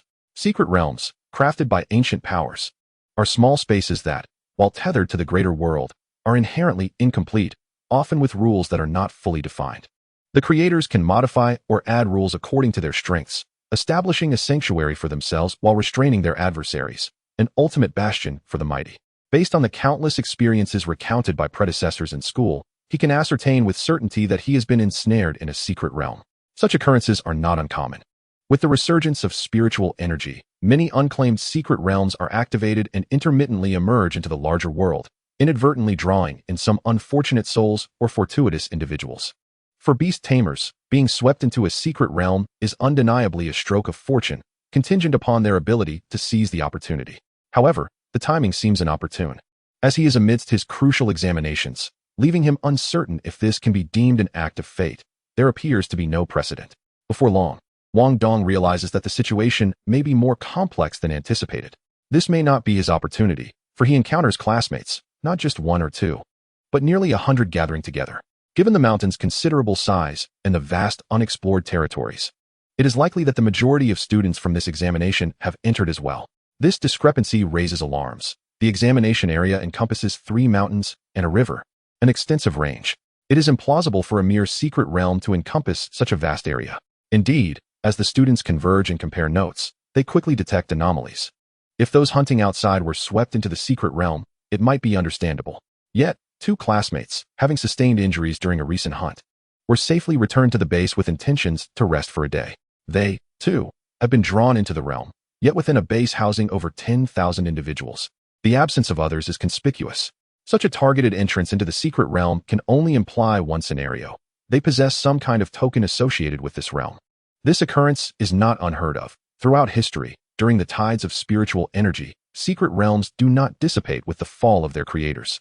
Each resurgence of spiritual energy brings forth these realms, captured by the adept of the time, forming the foundation for personal or sectarian legacies. Certain sects forge special tokens for their disciples to traverse secret realms, and if such tokens have fallen into the hands of individuals today, they become unique opportunities. Yet, the question lingers, do all these individuals truly possess tokens? Wang Dong is acutely aware that he himself bears none, aside from 2 peculiar tomes within his consciousness. He possesses no extraordinary artifacts. Despite the bizarre circumstances, the students maintain a stable demeanor, even exhibiting signs of exhilaration. This is, after all, a group of young individuals, untroubled by the world, especially considering they are all Beast Tamers, children of destiny. Past experiences indicate that while dangers may lurk within secret realms, the original inhabitants have likely perished after the long era of spiritual decline. Absent human calamities, the primary threats typically arise from defensive mechanisms or perilous natural formations, which, with caution, are not insurmountable. In contrast, discovering novel plant or animal species within the secret realm could yield immense wealth. Even artifacts from previous civilizations could be exchanged for substantial resources from the state. Thus, the notion of a secret realm as an opportunity is widely accepted. Before long, the group reaches a consensus. The secret realm is vast, and they decide to disperse and search according to their respective teams. Throughout this discussion, Wang Dong remains a peripheral figure, largely unnoticed by the majority, who are unfamiliar with him, and even the few who recognize his status as a worm tamer with little inclination for interaction. As the crowd disperses, Wang Dong hesitates to act immediately. His brow furrowed, sensing that fragmented thoughts might coalesce, yet no clear path emerges. The abnormality hints at something sinister, and the overarching strangeness compels him to refrain from delving deeper. Instead, he seizes an opportunity to test a hypothesis. In the distance, atop the mountain, he glimpses what appears to be structures shrouded in mist, while his classmates ascend the mountain. Contrary to this trend, Wang Dong descends from the mountainside to its base. From the periphery, it becomes evident that this mountain is a segment of the greater world, severed by formidable powers and drawn into a lesser realm.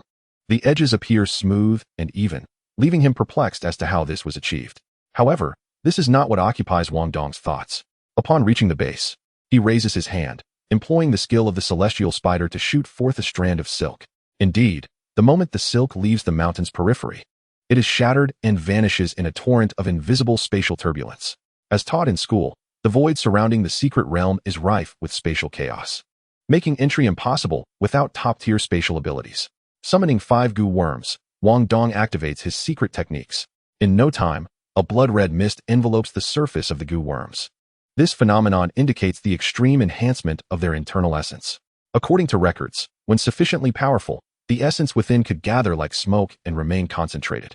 Under Wang Dong's guidance, the 5 essences gradually converge, forming the outline of a bizarre creature. This being resembles a serpent, adorned with scales yet sprouting numerous legs, a hooked tail, pincers at the front, an elongated tongue, and compound eyes, a grotesque amalgamation of 5 different goo worms. As this creature gradually takes shape, it begins to voraciously absorb a peculiar force from its surroundings. This essence exudes an unsettling presence, dark, viscous, oppressive, and difficult to encapsulate in mere language.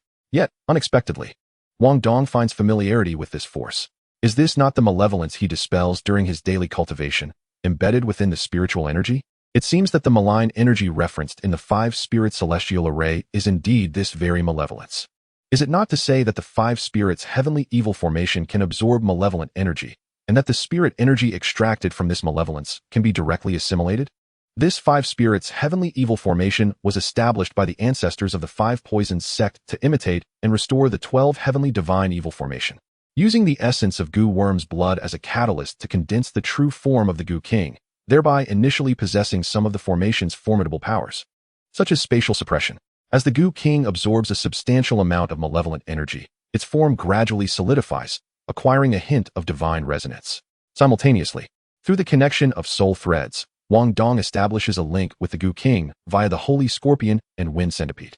Perhaps due to being situated in a miniature world, the Goo King instinctively begins to attempt control over the surrounding space.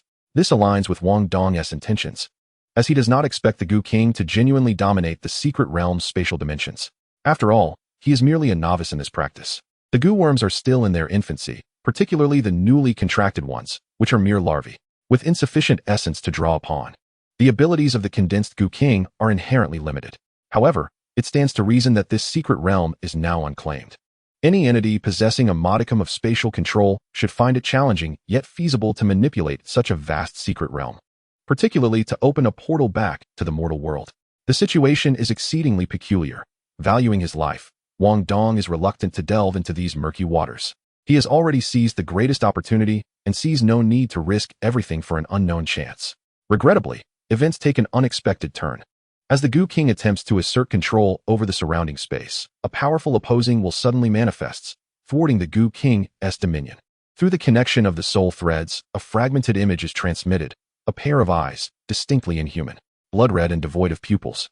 They exude a chilling aura of malevolence and savagery. Gasping in shock, Wang Dong realizes that the situation is escalating into the most troublesome direction.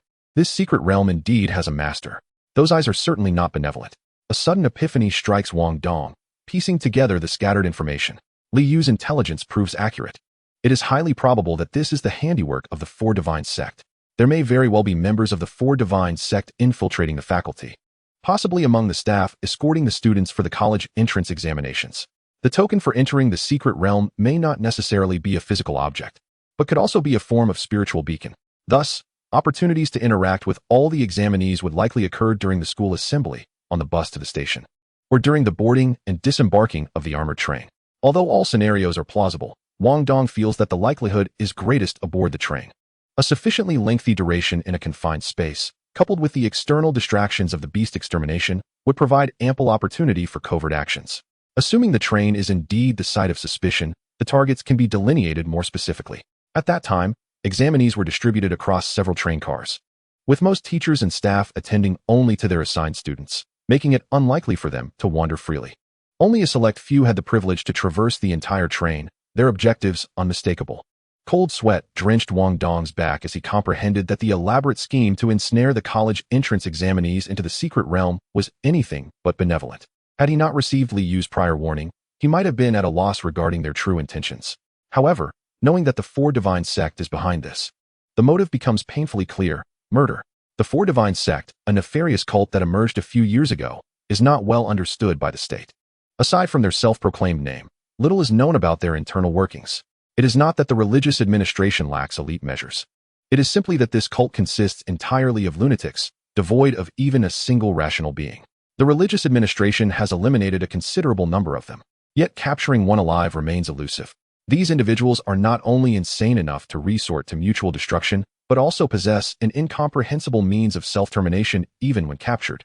Attempts to infiltrate the cult with undercover agents have met with dire consequences, as they seem to possess a unique method of detection.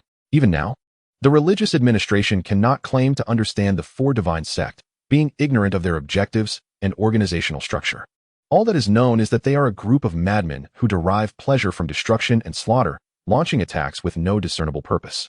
The original host's demise was at the hands of a cultist from the Four Divine sect, who, without warning, detonated themselves in a crowded shopping center. There was no forewarning, no objective, and no desire for gain. Thus, the current situation is glaringly evident.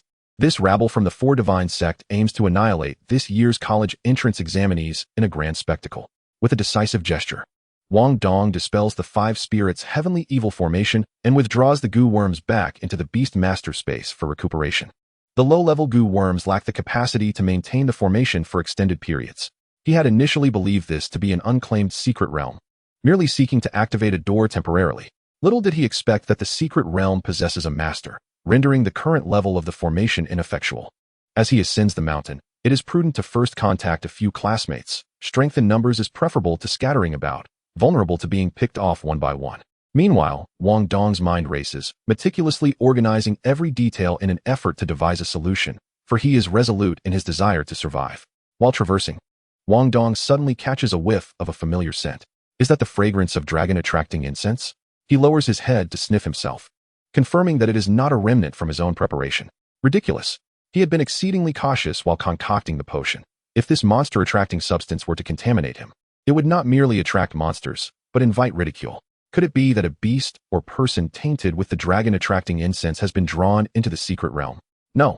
Putting aside the considerable effort expended by the orchestrators to draw the examinees in, it is unlikely they would squander energy implanting beacons in beasts.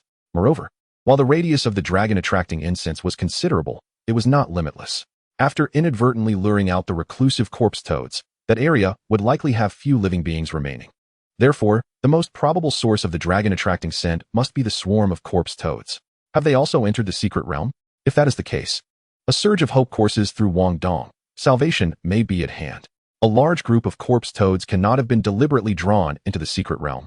Suggesting another possibility, the corpse toads may have entered through the rightful portal of this secret realm. Typically, when a secret realm is opened by a powerful entity, a portal is created to facilitate entry and exit. However, most secret realms now remain hidden in the void, occasionally opening a portal at random due to the allure of spiritual energy, a consequence of the master's demise. When a master perishes, or the artifacts used for the portal succumb to the ravages of the end times, they are often destroyed, resulting in the absence of a fixed portal. Such realms are merely sporadically caught by the greater world, with temporary portals opening through spatial intertwining. Yet, this secret realm has a master. Although it remains uncertain whether it is an ancient being from a past era or a spatial adept from the Four Divine sect who has seized control of this realm, the mere fact that it has a master suggests the existence of a portal which could elucidate the appearance of the corpse toads. With a portal, an escape becomes conceivable. Immediately, Wang Dong concentrates, focusing his energy to discern the source of the scent. The aroma is faint, so subtle that had he not recently prepared the potion, he might not have detected it. Tracking down the origin of such a delicate scent poses a challenge, yet it does not daunt Wang Dong. As a beastmaster, tracking is inherently part of his expertise. He raises his hand to summon the Holy Scorpion and Wind Centipede, utilizing the soul thread connection to employ their keen sense of smell for the pursuit. The Holy Scorpion and Wind Centipede, both goo worms now transcending their original species, retain some characteristics of their former lineage. Their methods of scent tracking, however, display stark contrasts. The Saint Scorpion possesses an extraordinarily keen sense of smell, which, when linked through the soul silk, enables it to perceive the formation of a scent as if it were a vivid picture. In contrast, the Wind Centipede lacks any nasal organs. It relies on its two antennae at the front of its head to sense its surroundings. From the feedback of the soul silk, the experience is quite peculiar, reminiscent of radar, and utterly fascinating. Through the cooperation of both creatures, Wang Dong quickly identified the source of the dragon incense fragrance and hastened towards it. As he traversed the path, Wang Dong reflected deeply and summoned the celestial spider from his backpack, from which he retrieved some medicinal concoctions to feed it. After consuming the medicine, the celestial spider's form expanded slightly, and it soon expelled a substantial amount of silk, which, under its exquisite craftsmanship, was woven into a delicate veil. Wang Dong took this veil and applied it to his face, while simultaneously channeling the vital energy within him. Under the catalysis of this energy, the veil gradually merged beneath his skin. Following this, he rubbed his face a few times, and when he lowered his hand, his visage had undergone a significant transformation, bearing no resemblance to his original face. This method was a minor technique derived from the celestial spider's accompanying skill, the golden thread celestial garment, merely a form of disguise. However, being a minor skill, it only slightly altered the flesh of the face and might not suffice to deceive seasoned veterans.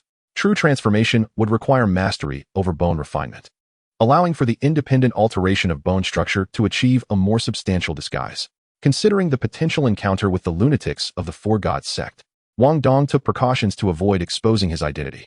As a promising young man with a bright future, he did not wish to attract the attention of these madmen.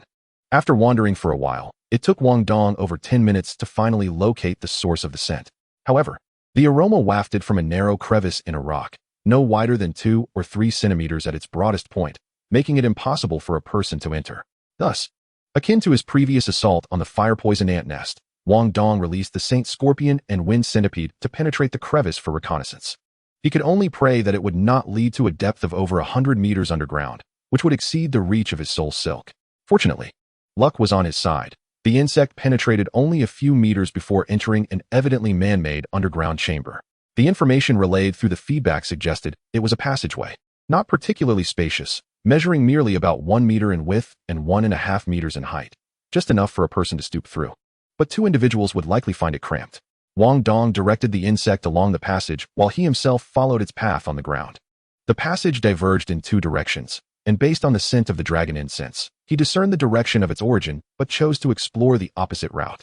He was taking a gamble. While he was unsure why the corpse toads had ventured into this secret realm, if they had indeed entered through a portal, it was highly probable that their location was not only near the portal but also pivotal to the core of this secret realm. Conversely, might there be an entrance to this underground passage in the opposite direction? After all, if a secret chamber had been excavated underground, there must be a passage for ingress and egress. Thus, after traversing another 2 or 3 miles, nothing was visible from the surface. Yet from the perspective of the underground insect, a small concealed door came into view. Comparing the two, Wang Dong finally pinpointed the location of the hidden door. Obscured behind a massive stone created by an illusion, with the perimeter seemingly arranged with a maze-like formation, causing him to unwittingly veer off course. Were it not for the two insects serving as reference points, Wang Dong would have been completely unaware of his deviation. Ultimately, he decided to close his eyes, channeling his energy to seal his senses, and followed the direction sensed by the insects until he finally reached the hidden door. Fortunately, the door was not locked. Wang Dong exerted all his strength to pry it open, despite its rusted state, creating a narrow gap.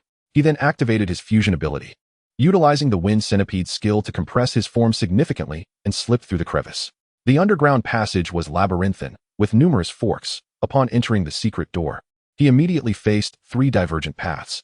To be honest, Wang Dong found himself rather perplexed.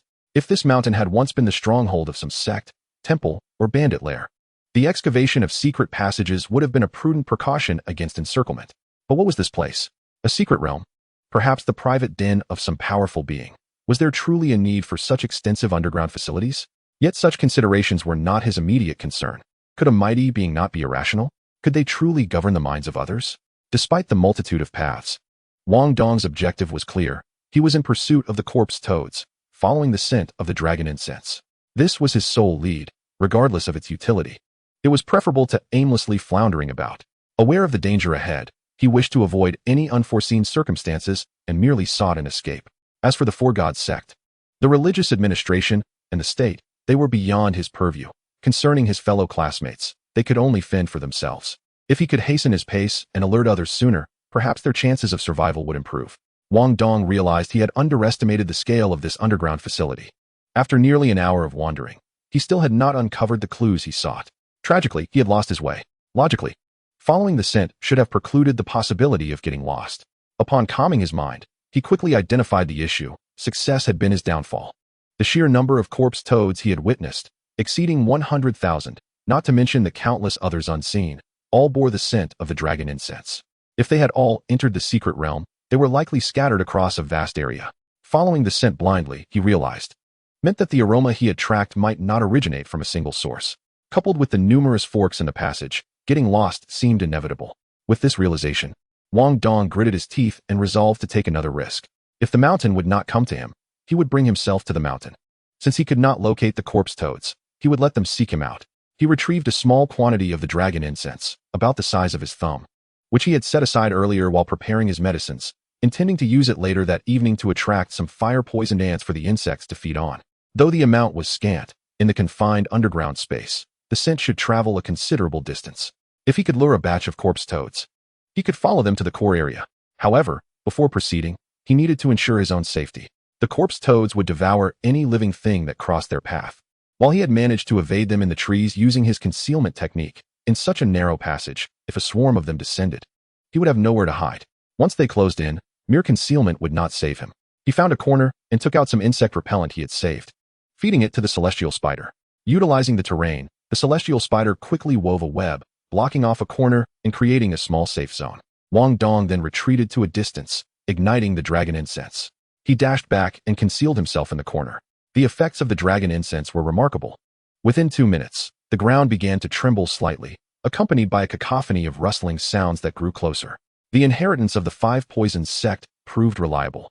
The repellent worked exceptionally well, causing the passing corpse toads to instinctively avoid the corner. Of course, this was also due to Wang Dong exerting his concealment technique to its fullest. Otherwise, if they sensed the vitality of a living being, these corpse toads would disregard their instinctual aversion, adhering to their nature of devouring all life. Wang Dong silently observed the corpse toads, most of which were at a transcendent level of 8 or 9, and a notion began to form in his mind. If indeed there exists a murderous member of the 4 divine sect within this secret realm, it is highly probable that he would be an adversary too formidable to confront. Judging by the meticulousness of his methods, infiltrating the examination cohort and covertly implanting psychological beacons within the students without detection, it is evident that he is no ordinary individual. The possession of at least a medium-sized secret realm further suggests he is likely a high-ranking official of the 4 divine sect, a true master of his craft. However, upon witnessing the sheer ferocity of the numerous corpse insects, he was reminded of the immensely costly 5 poisons sect technique, insect frenzy. This technique, which utilizes one's own blood as a catalyst, incites the inherent malevolence of insects within a radius of 100 miles. It is not a conventional method. Rather, it serves as a desperate, last resort measure, intended for a scenario where one's stronghold has been breached by foes, leading to mutual destruction. When pushed to the brink, these corpse insects could indeed serve as suitable vessels for the insect frenzy. Much like the fire poison ants, they may lack individual prowess, but their numbers can overwhelm even the mightiest of opponents once defenses are breached. Nonetheless, it is advisable to avoid such measures whenever possible. For this technique does not differentiate between friend and foe. Once the ferocity of the corpse insects is provoked, they will indiscriminately assault all living beings. While he might evade peril, it is likely that his classmates would meet a grim fate. A small segment of dragon summoning incense burned rapidly, soon extinguishing, its aroma dissipating as its source vanished. With the absence of stimulation, the corpse insects gradually reverted to their normal state, slowly retreating to their original hiding places.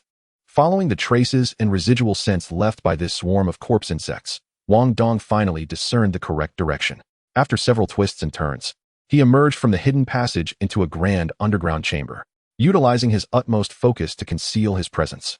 Wang Dong cautiously peered out from the dim corner of the passage, surveying the peculiar scene before him. It was an expansive space, constructed atop a natural cave, measuring at least 1,000 square meters and reaching heights that seemed to vanish into the darkness above. At the center of the cavern lay a pool of blood, roughly the size of a swimming pool, its surface roiling with a dark crimson liquid that exuded a foul odor intermingled with a faintly sweet scent. Surrounding the blood pool were 6 coffins, tethered by iron chains and partially submerged in the sanguine liquid. Wang Dong's gaze sharpened as he noted that one of the coffins had been opened. The lid was carelessly cast aside, revealing an empty interior. Chapter 36. The Land of Corpse Refinement. It was indeed a secret realm of malevolent practitioners, prompting a flicker of joy within Wang Dong, swiftly followed by a wave of trepidation. As principal explorers of secret realms, beastmasters must possess a discerning ability regarding the cultivation paths of various sects throughout history. Failing to do so could result in entering a treasure trove only to emerge empty-handed, or worse, mistaking trash for treasure, leading to ridicule. The foundational knowledge of relevant cultivation practices was a requisite course during their high school studies. Historically, there has never been a shortage of self-proclaimed clever individuals who, in their quest for power and rapid ascension, have devised methods for swift enhancement. Yet, the downfall of such malevolence is that righteousness ultimately prevails. A significant reason for the flourishing of orthodox paths is the self-destructive tendencies of the wicked. While numerous malevolent practitioners have existed in each era, there are virtually no large sects or peak masters among them. The explanation is simple. An excessive pursuit of power inevitably breeds inner demons, complicating the mind. The faster one accelerates initial growth, the swifter their demise in later stages. However, exceptions exist. Each era has its share of genuine prodigies.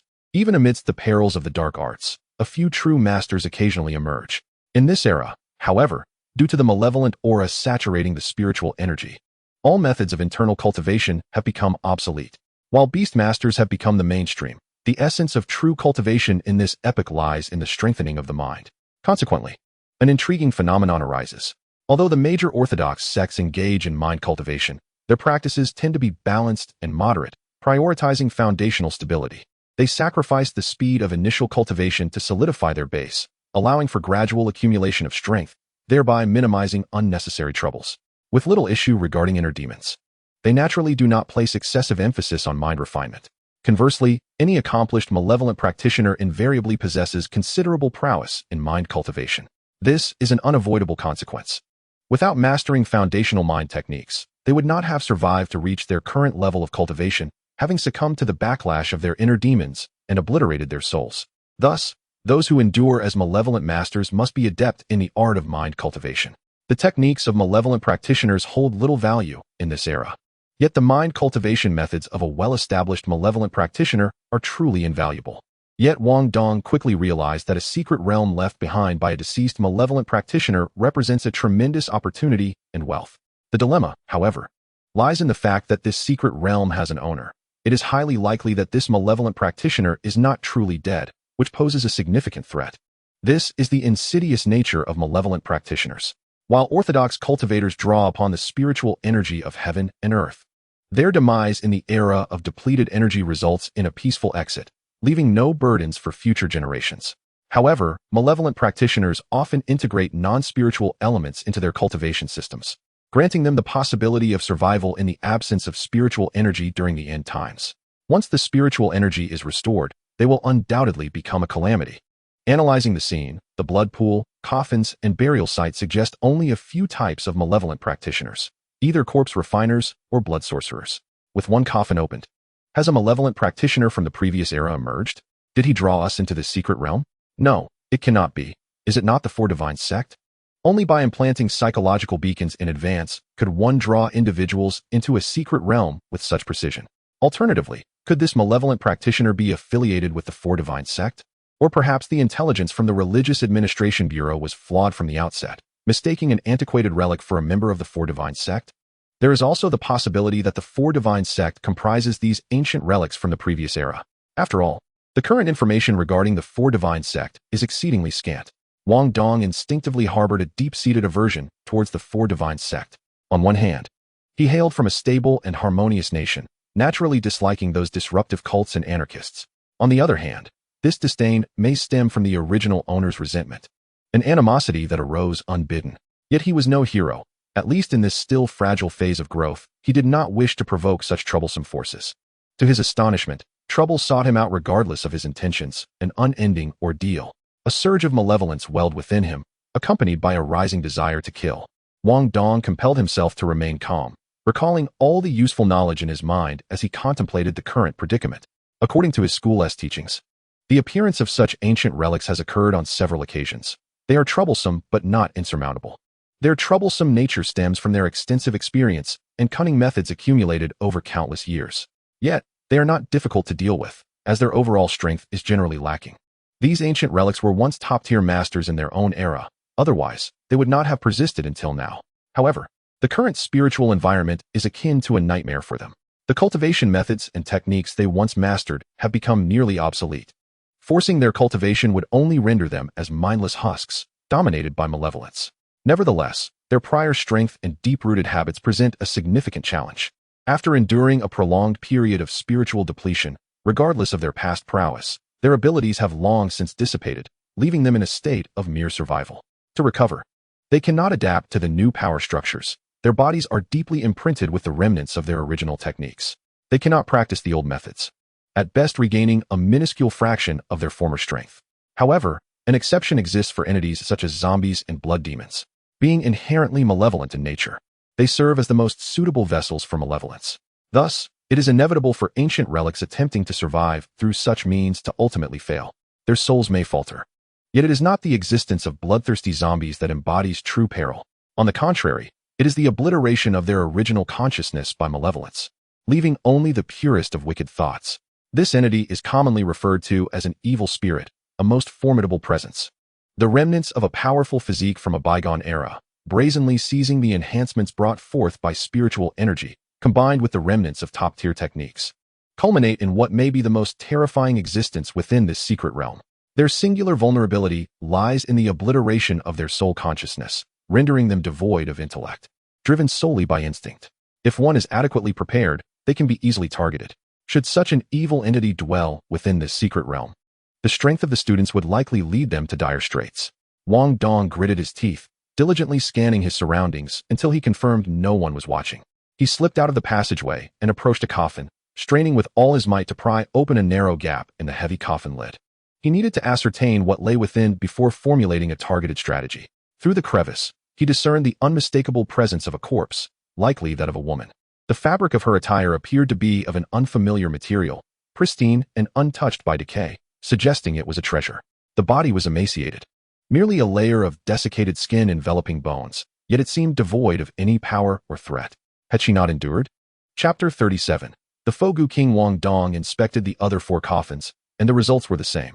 Each contained only a desiccated corpse, both male and female, clad in garments that spoke of precious materials, all showing no signs of decay. It appeared that out of 6, only 1 had persevered, which could be considered fortunate. However, something felt amiss. The arrangement of the 6 coffins, 5 surrounding one centrally located, suggested a formation. Given that he possessed the 5 spirits' heavenly fiend formation and had some understanding of formations, the resemblance became increasingly evident. Thus, it was not merely the central figure who had survived, but rather that this individual had thrived by feeding off the others. A formidable foe indeed. The silver lining was the confirmation that only 1 enemy existed, which was better than contending with 6. The downside was the hope that this individual had not retained their consciousness. Otherwise, such a ruthless adversary would pose a serious threat. Wang Dong first released the goo insects to slip through the gap into the coffin, searching for any valuable remnants. Given the attire, it was likely these were once individuals of considerable stature, and they might have carried treasures or legacies. Soon, the goo insects emerged, dragging a number of trinkets. After meticulously examining the items according to the school's teachings, he sighed. These were likely once high-grade artifacts, but alas, their spiritual energy had been completely drained, rendering them fundamentally flawed. Even with the resurgence of spiritual energy, they lacked the capacity to absorb it and regain their former prowess. They had become mere refuse. Finding no further value, he tossed them aside. Wang Dong then approached the edge of the blood pool, employing his knowledge from the 5 poison sect to determine that it bore no toxins. He then unceremoniously tossed in the jade toad and spirit serpent, both adept in aquatic environments. His venture into such perilous territory was not for heroics or to sabotage his foes. From the outset, Wang Dong's objective was to locate the portal of this secret realm and devise a means of escape. Once he found a way out, he could swiftly contact the authorities to dispatch experts for rescue. This was the most reliable and promising approach to save his classmates and minimize casualties.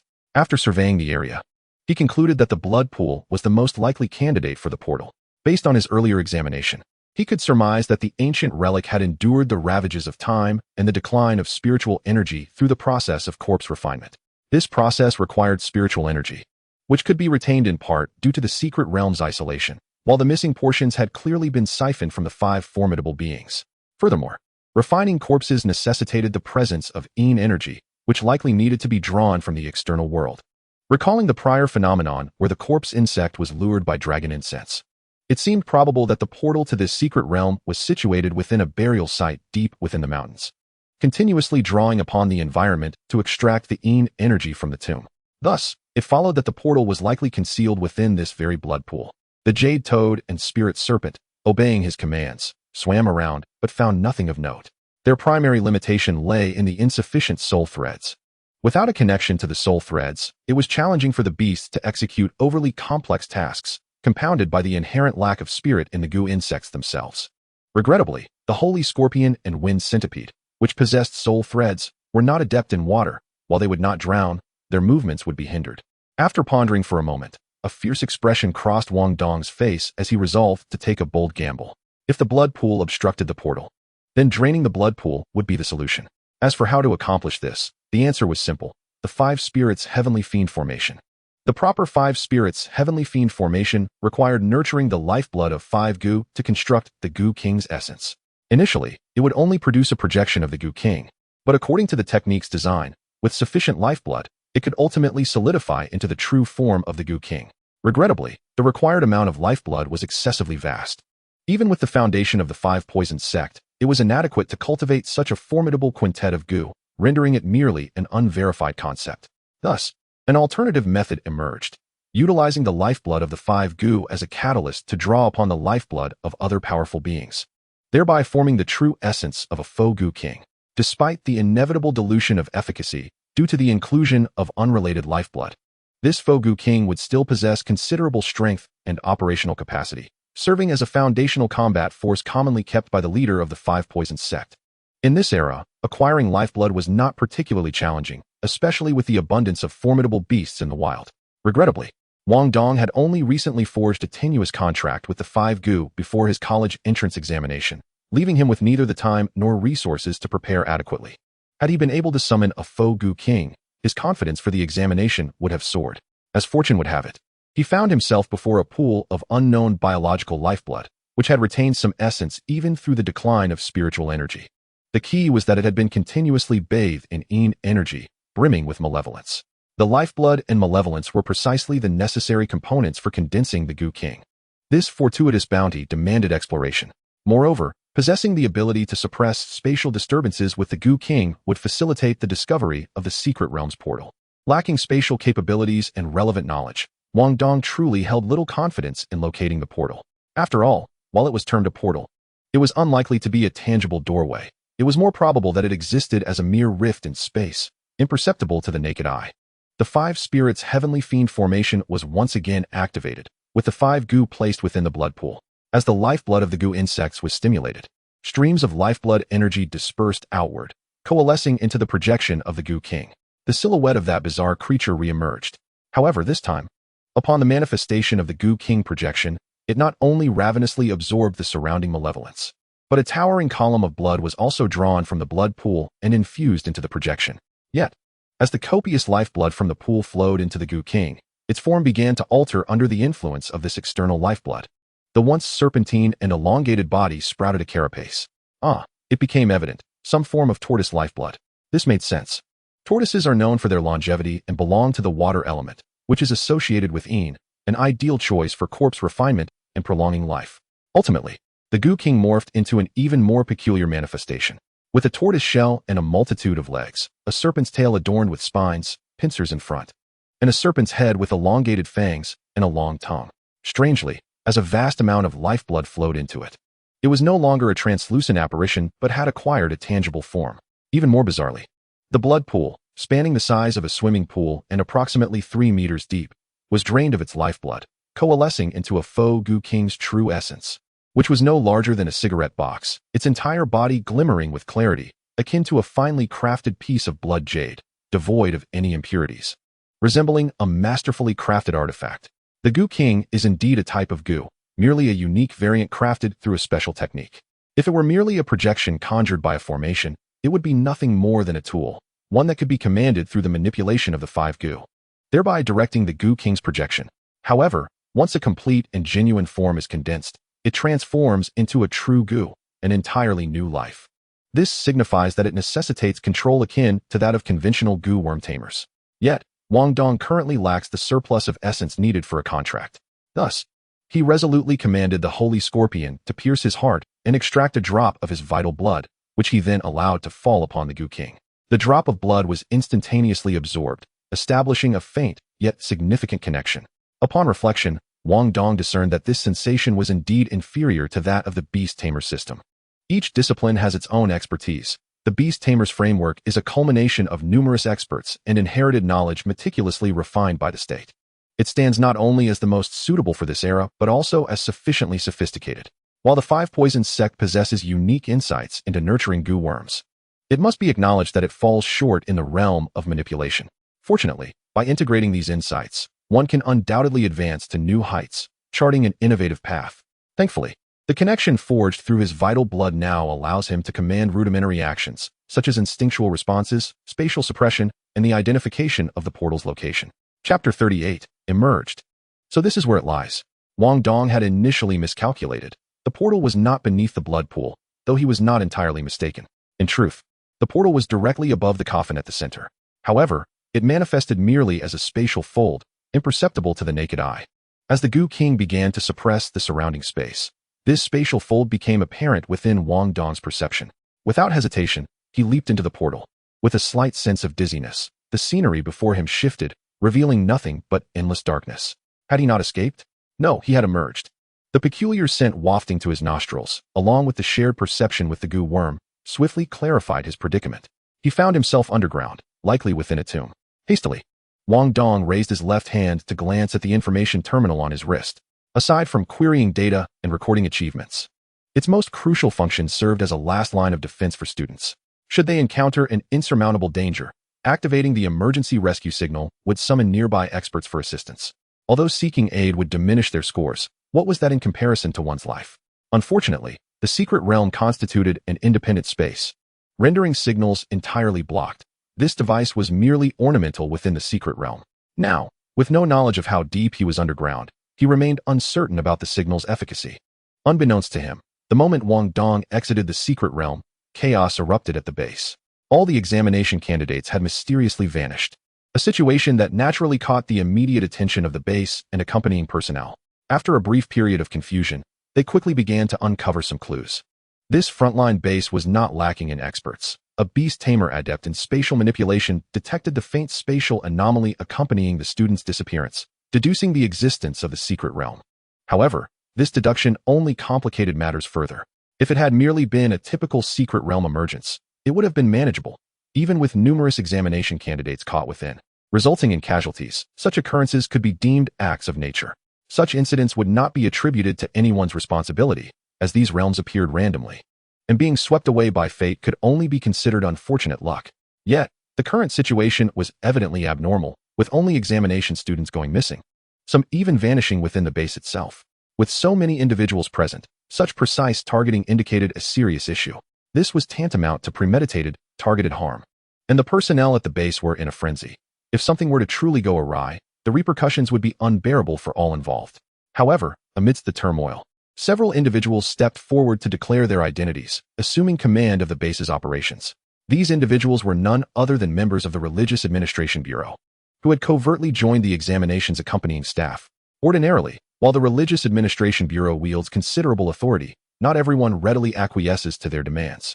Established only a few years prior, the Bureau is among the newest of the powerful institutions. While it typically poses no problem for ordinary individuals, it faces challenges when dealing with other established authorities. The management of this base fell under the jurisdiction of two departments, the military and the Beast Tamer Union. Both of these entities emerged as the most formidable forces in the nation following the resurgence of spiritual energy. The military controls nearly all technological weaponry, while also striving to cultivate its own Beast Tamers. Though it may lag in producing top-tier experts, the military's vast arsenal remains irreplaceable in suppressing beast tides and eliminating large numbers of low to mid-level monsters. Conversely, the Beast Tamer Union serves as the specialized governing body for beast tamers, encompassing nearly all aspects related to their management. Such venerable power structures typically regard upstart entities like the Religious Administration Bureau with a degree of caution. At best, they conduct their business with a modicum of professionalism, refraining from intentionally sabotaging their efforts. After all, while they may all be state institutions, the individuals operating them are human. Human nature inevitably breeds self-interest. Why should their authority be encroached upon by other departments? Yet, this time, the transition of power went surprisingly smoothly. The burden was simply too great, and the base's overseer could no longer bear it. With someone stepping forward to take responsibility, it was only natural to hastily shift the blame. However, if any harm were to befall these students, the consequences would be dire, and no one would be able to evade accountability. Yet, blame must be prioritized. If the Religious Administration Bureau is willing to take the heat, the others would be eager to yield. The representative from the Bureau was none other than Li Yu, the third-ranking deputy director of the Green City Religious Administration Bureau and a figure of genuine authority. Recently, she had been overseeing the incident linked to the 4 divine cults attack that caused Wang Dong's traversal. During her investigation, she had inadvertently discovered traces of the cult's presence at the school, which led her to grant Wang Dong an internship opportunity. The Religious Administration Bureau was not idle. Although capturing the lunatics of the 4 divine cult alive was nearly impossible, various reconnaissance methods could yield critical insights, even from external appearances. Through meticulous monitoring, Li Yu and her team were about 70% certain that these madmen were targeting the upcoming examination. However, this speculative conclusion, while useful as an internal guiding document, fell woefully short of justifying the cancellation of the examination. In a state of desperation, Li Yu had no choice but to organize a capable team to infiltrate the examination staff, hoping to resolve the issue from the shadows and safeguard the examination. To her dismay, complications arose yet again. Now, she was compelled to step forward and regain control of the situation, striving to mitigate the losses. Otherwise, for the military and the Beast Tamer Union, their personnel at the base would bear the brunt of the consequences. Yet for the Religious Administration Bureau, Such a failure would fundamentally undermine its very purpose. The state had mobilized its elite to establish the Bureau, bestowing it with considerable authority. If it failed to provide intelligence and continued to witness a succession of severe incidents without any semblance of control, what justification would there be for the Bureau's existence? Based on previous intelligence, Liu swiftly identified the suspects, dispatching her most elite operatives in pursuit. However, when it came to students being ensnared within the secret realm, she found herself at a loss, anxious as a fly caught in a hot pan. However, at that moment, an unexpected signal suddenly emerged from the equipment responsible for monitoring the college entrance examination candidates at the base. The presence of a signal indicated that at least one information terminal had exited the secret realm. Had an individual escaped, or had someone perished?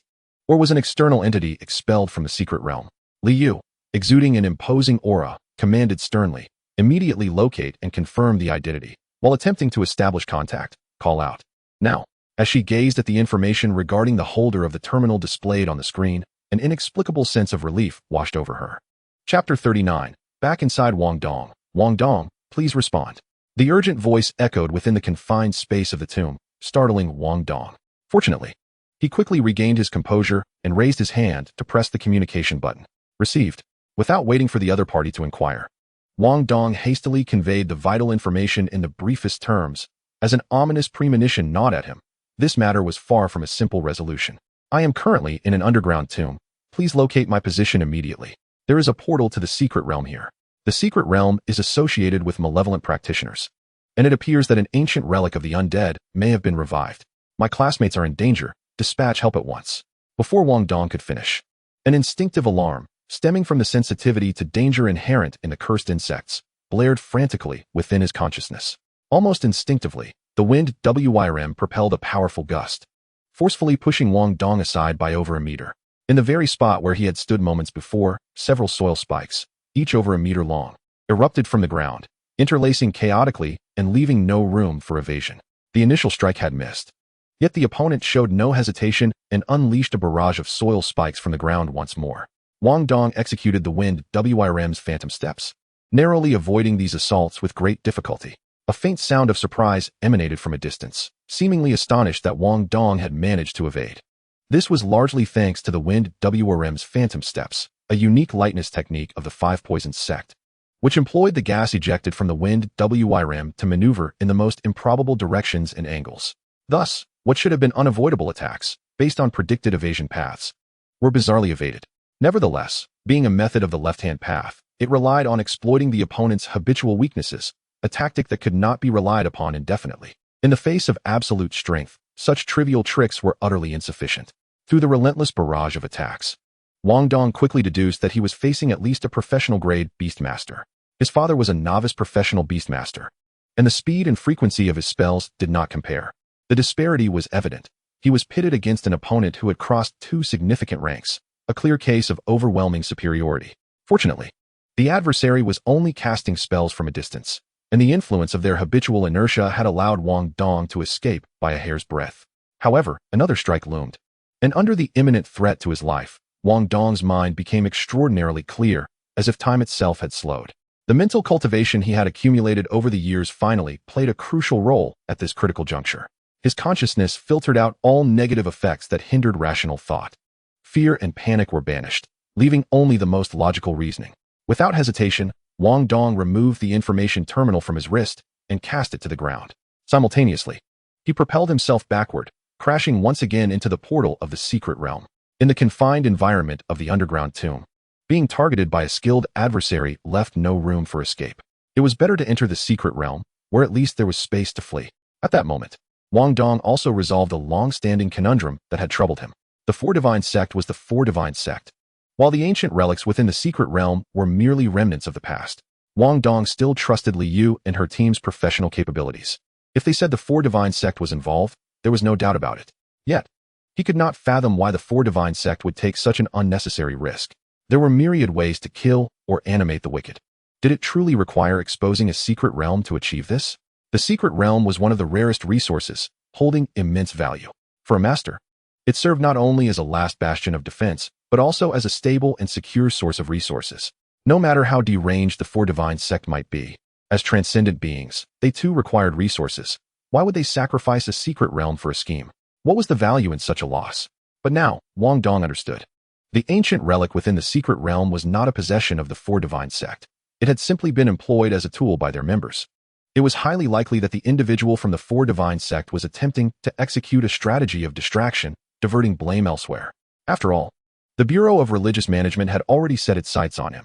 Escaping would not be an easy feat by casting out a scapegoat to attract the Bureau's attention. He could find an opportunity to flee. It was even plausible that this member of the Four Divine sect intended to use the chaos to exploit the secret realm. This indicated that the member of the Four Divine sect would most likely not enter the secret realm, thereby exposing themselves.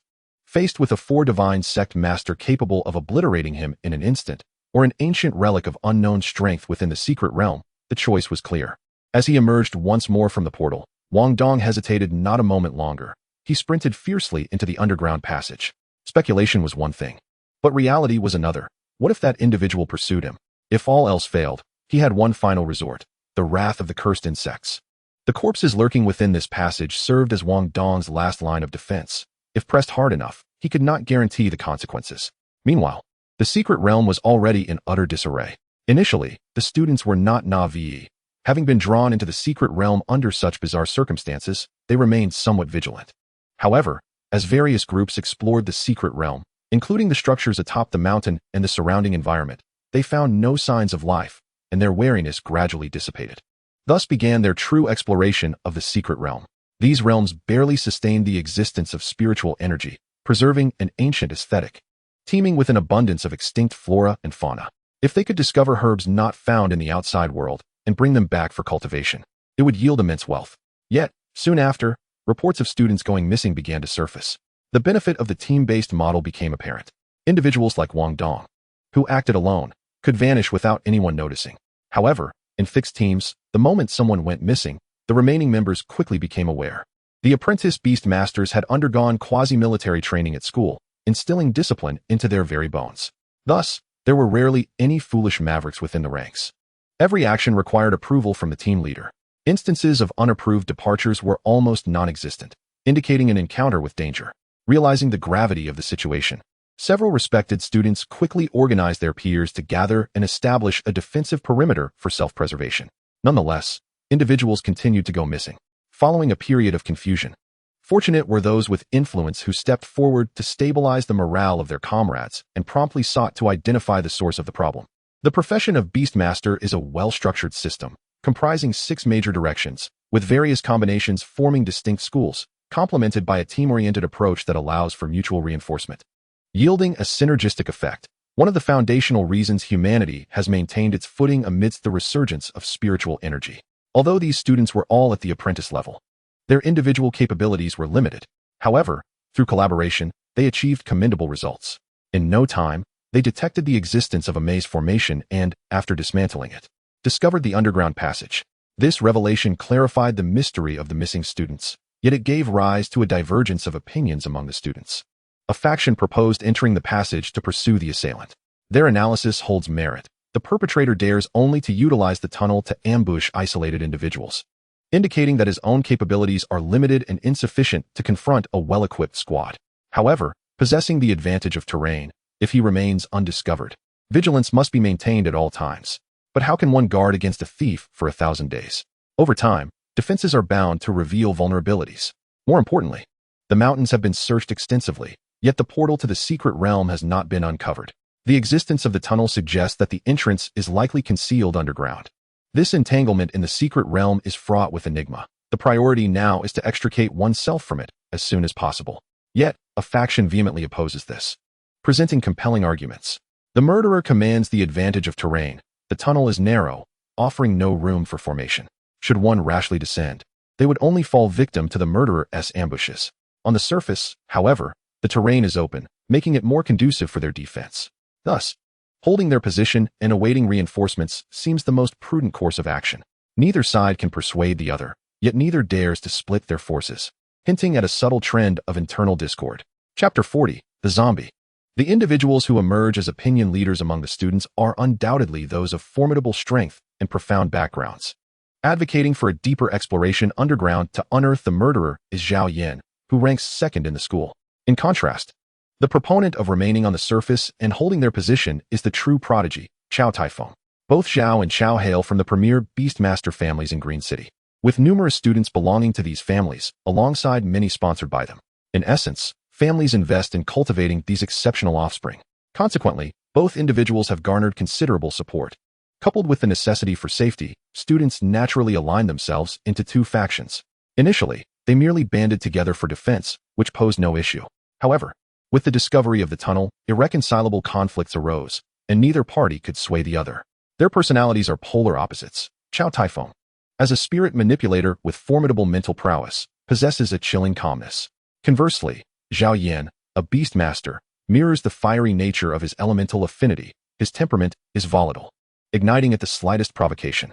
Interestingly, Zhao Yan's supporters vastly outnumber those of Chow Typhon, rallying at least 70% of their peers.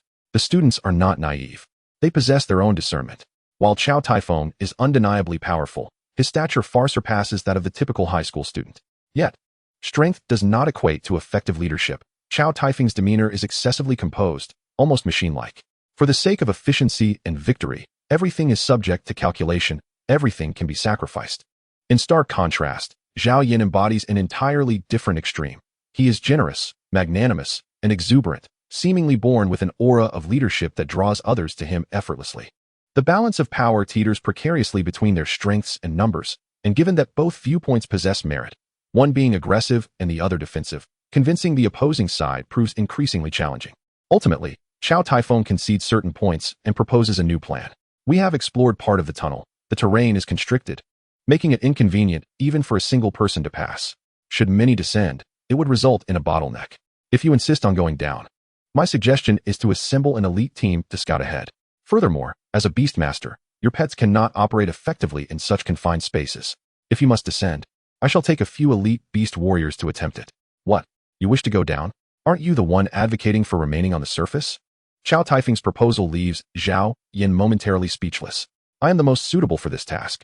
The formation at the tunnel's entrance suggests that the master of this secret realm may be adept in formations and illusions. Only I can handle that, based on my analysis. This secret realm is likely possessed, a relic from a bygone era. Having endured the ravages of the end of magic era, its strength should be severely diminished. Yet its methods remain intact. If you lead the team down, you will meet certain doom. Though displeased, Zhao Yan recognizes that voicing certain thoughts would be detrimental.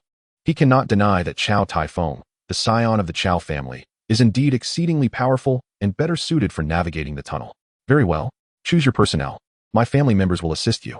Chow Typhon nods, directly selecting 5 of the strongest beast warriors from this cohort. They file into the tunnel, safeguarding Chow Typhon in the center. Meanwhile, those remaining on the surface are not idle, having discovered the tunnel. The next step is straightforward. Search the vicinity for other entrances and establish a defensive position in an area devoid of tunnels to guard against ambushes. On another front, Wang Dong, having re-entered the secret realm, finds himself in a perilous situation. Upon his return, he immediately sprints toward the tunnel, only to be confronted by a sinister figure intently fixated on him. Terrified, his heart races as he instinctively assumes a defensive stance. Yet, curiously, the figure remains motionless. Upon closer observation, Wang Dong realizes that the figure is not fixated on him, or perhaps fixated is not the correct term. It is indeed a zombie. This had been anticipated. Yet encountering the real thing is an entirely different experience. Even among zombies, those that persist into this era are exceedingly rare. After all, the end of magic era was no trifling matter, as all extraordinary powers were destined to extinguish. If this is indeed a zombie, the current predicament becomes clearer. As lifeless entities, zombies may retain a semblance of human form, yet they lack the normal functions of life.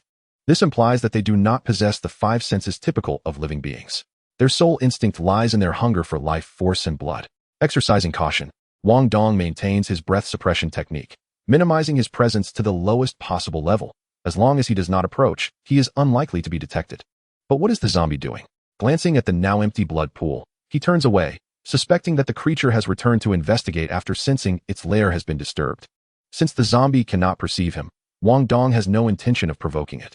Although he surmises that such ancient beings retain little strength, the fact remains that he himself is not particularly formidable.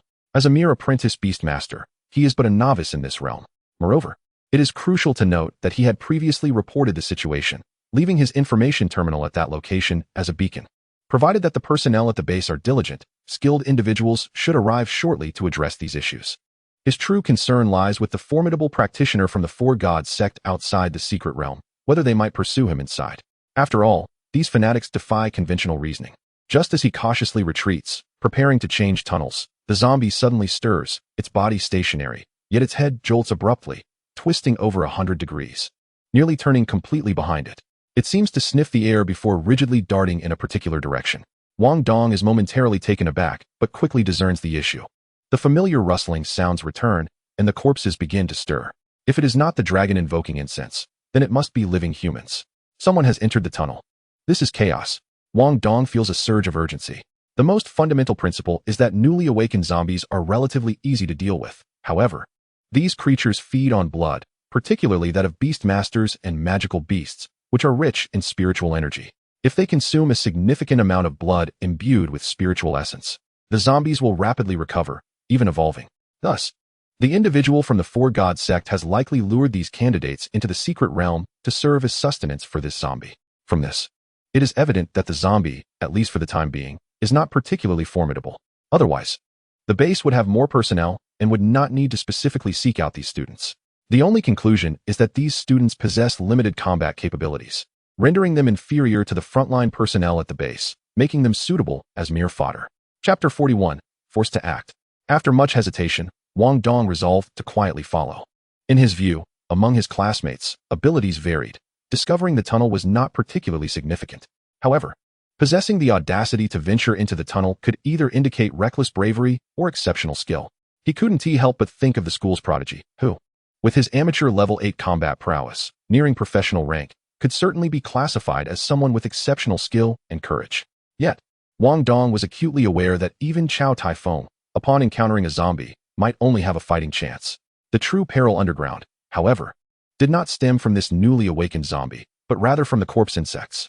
These corpse insects are equally attracted to fresh blood and the essence of life. Driven by their insatiable hunger, Wang Dong harbored no concerns for Chow Tai Fong or the other skilled classmates. To put it plainly, they were not well acquainted. And in such an environment, death would be just that, death, with no moral burden weighing on him. His only worry was that his classmates would foolishly rush down, offering themselves as sacrifices. Should their blood and flesh facilitate the zombie's revival, it would spell trouble. The zombie, though a mere inconvenience, was likely the master of the secret realm, the haunting image of those blood-red, soulless eyes aligned eerily with the fractured vision of the eyes that had attempted to dominate space during the previous confrontation with the Goo King. Wang Dong's genuine concern lay in the possibility of the zombie regaining its consciousness. Logically, low to mid-tier zombies lack sentience. However, this pertains to the typical zombies, which are entirely born from the malevolent energy that corrupts corpses. It was evident that this particular zombie was not a naturally occurring entity, but rather a powerful being from a bygone era who had transformed itself in a bid to extend its lifespan. This complicates matters, at least from Wang Dong's perspective. If it were incapable of preserving its intellect, expending such effort would be utterly unnecessary. However, if the entity possessed the means to retain its consciousness, once it regained its wits, it could reclaim control over this secret realm. The situation would escalate dramatically. Should the portal close, they would find themselves entirely trapped, with no hope of rescue from the base. Thus, for the sake of his own survival, Wang Dong was left with two choices: either follow and rescue his classmates or align with them to eliminate the zombie. Alternatively, he could turn back and escape while the portal remained open. Yet, outside the portal lurked a formidable expert from the Four Gods sect, and he was unsure whether that individual had departed. Acting recklessly could hasten his demise. Therefore, after a brief moment of indecision, Wang Dong made his choice. However, the immediate priority was not the zombie but the corpse insects that had begun to stir, drawn by the scent of flesh. Fortunately, dealing with them was relatively straightforward. Wang Dong summoned the Goo King, allowing its unique regal aura to radiate unchecked. What is the Goo King? It is the monarch among Goo, a ruler of a species, possessing innate dominion over its kin. Indeed, this Goo King is inherently of royal caliber, which is an astonishing yet seemingly logical concept for Wang Dong. However, the one in his possession is merely a pseudo-Goo King of commanding level, having been crafted through cunning methods, infused with a significant amount of non-Goo blood essence, resulting in an impure lineage that naturally limits its innate rank and growth potential. Nevertheless, it sufficed. After all, corpse insects belong to a branch of Goo insects. This bloodline suppression was sufficient to restore order among the restless corpse insects. However, as a result, the previously sprinting zombie abruptly halted, slowly turning around. Its perception of the Goo King was not driven by hunger, but rather by a sense of threat, a mortal peril. Yet, after a brief pause, the zombie resumed its frenzied dash towards the life force, even accelerating its speed. Wang Dong felt a surge of dread. His worst fears had come to fruition. The zombie evidently retained a flicker of sentience, no longer a mere automaton governed by instinct. This indicated that his greatest apprehension might indeed be realized. Should it consume enough blood, it could regain full consciousness. It could not be allowed to remain. Wang Dong had no intention of placing his hopes in those classmates with whom he had little rapport. What if one of them proved to be a fool? With a surge of determination, he propelled himself forward, employing the wind WRM technique to its utmost limit, leaving behind a series of phantoms as he pursued the creature. As he exerted himself, the concealment technique could no longer be maintained, and his robust vitality from days of physical training was laid bare. The zombie abruptly halted, mechanically turning once more, its blood-red eyes growing even more vibrant. The remnants of rationality it had regained from feeding on human blood overwhelmed by primal hunger. This tantalizing feast was far too enticing, not merely appealing, but irresistibly enticing to the undead. At that moment, as the distance closed between man and zombie, a spirit snake sprang from Wang Dong's sleeve, its razor-sharp fangs sinking into the outstretched arm of the zombie. The sound of a crisp impact echoed, akin to striking steel. Yet it failed to penetrate the zombie's defenses. So resilient. Wang Dong was taken aback, a powerful gust of air erupting from before him, abruptly halting his advance. He executed an iron bridge maneuver, narrowly evading the grasping claws. He then retreated several meters. Yet, the zombie, undeterred by its failure, pursued him with relentless speed. However, as it took a single step, a resounding crash reverberated as it fell heavily to the ground. Upon closer inspection, several strands of resilient spider silk were ensnared around one of its feet. With its already rigid form thrown off balance, the zombie tilted forward, teetering dangerously. Wang Dong cast a pained glance at his spirit snake's fangs, relieved to see it unharmed. This was absurd. How could it be so robust? His spirit snake had consumed a considerable amount of spiritual metal, and its scales were now akin to steel. Moreover, its fangs, both in terms of hardness and sharpness, rivaled that of the finest alloy daggers. Given the snake's formidable biting force, how could it possibly fail to breach the defenses?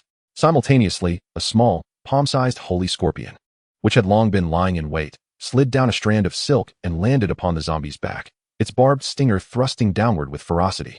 If one were to assess the piercing capability, the spirit snake's fangs would take second place. The true champion was the holy scorpion's tail.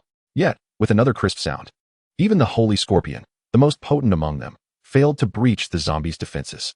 This truly perplexed Wang Dong.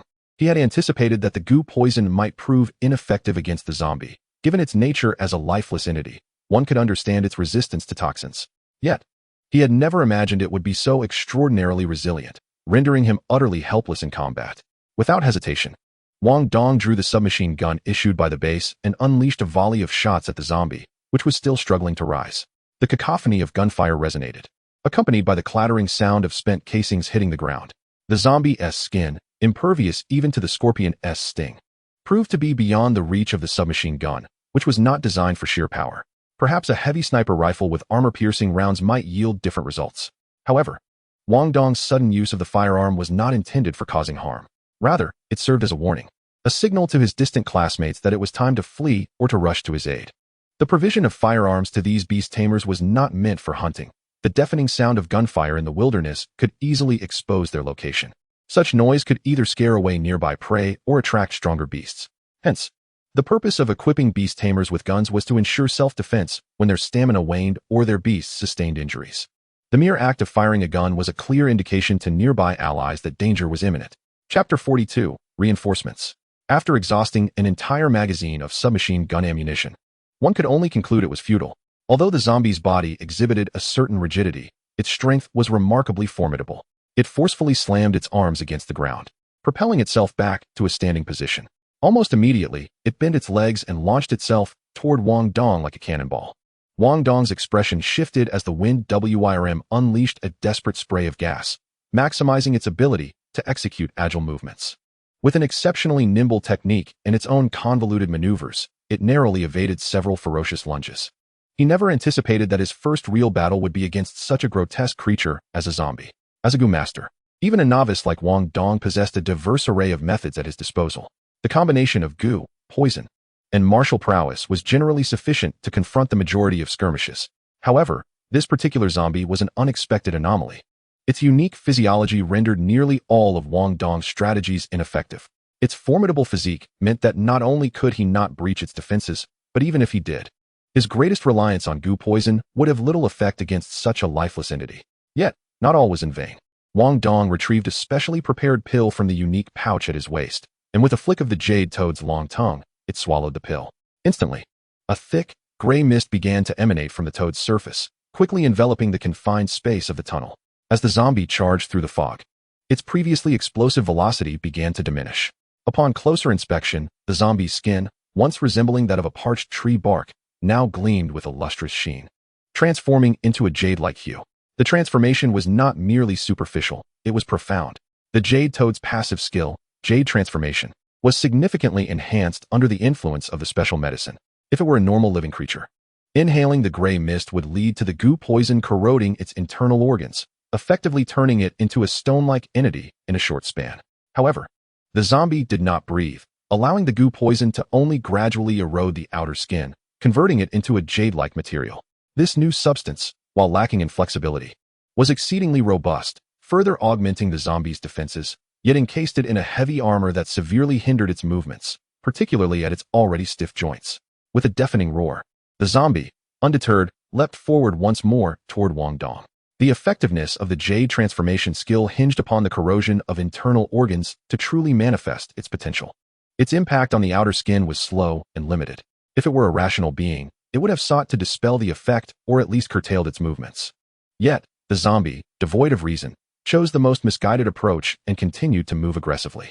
Its own immense strength caused the now brittle and hardened skin to tear, exposing grotesque, dark purple flesh beneath.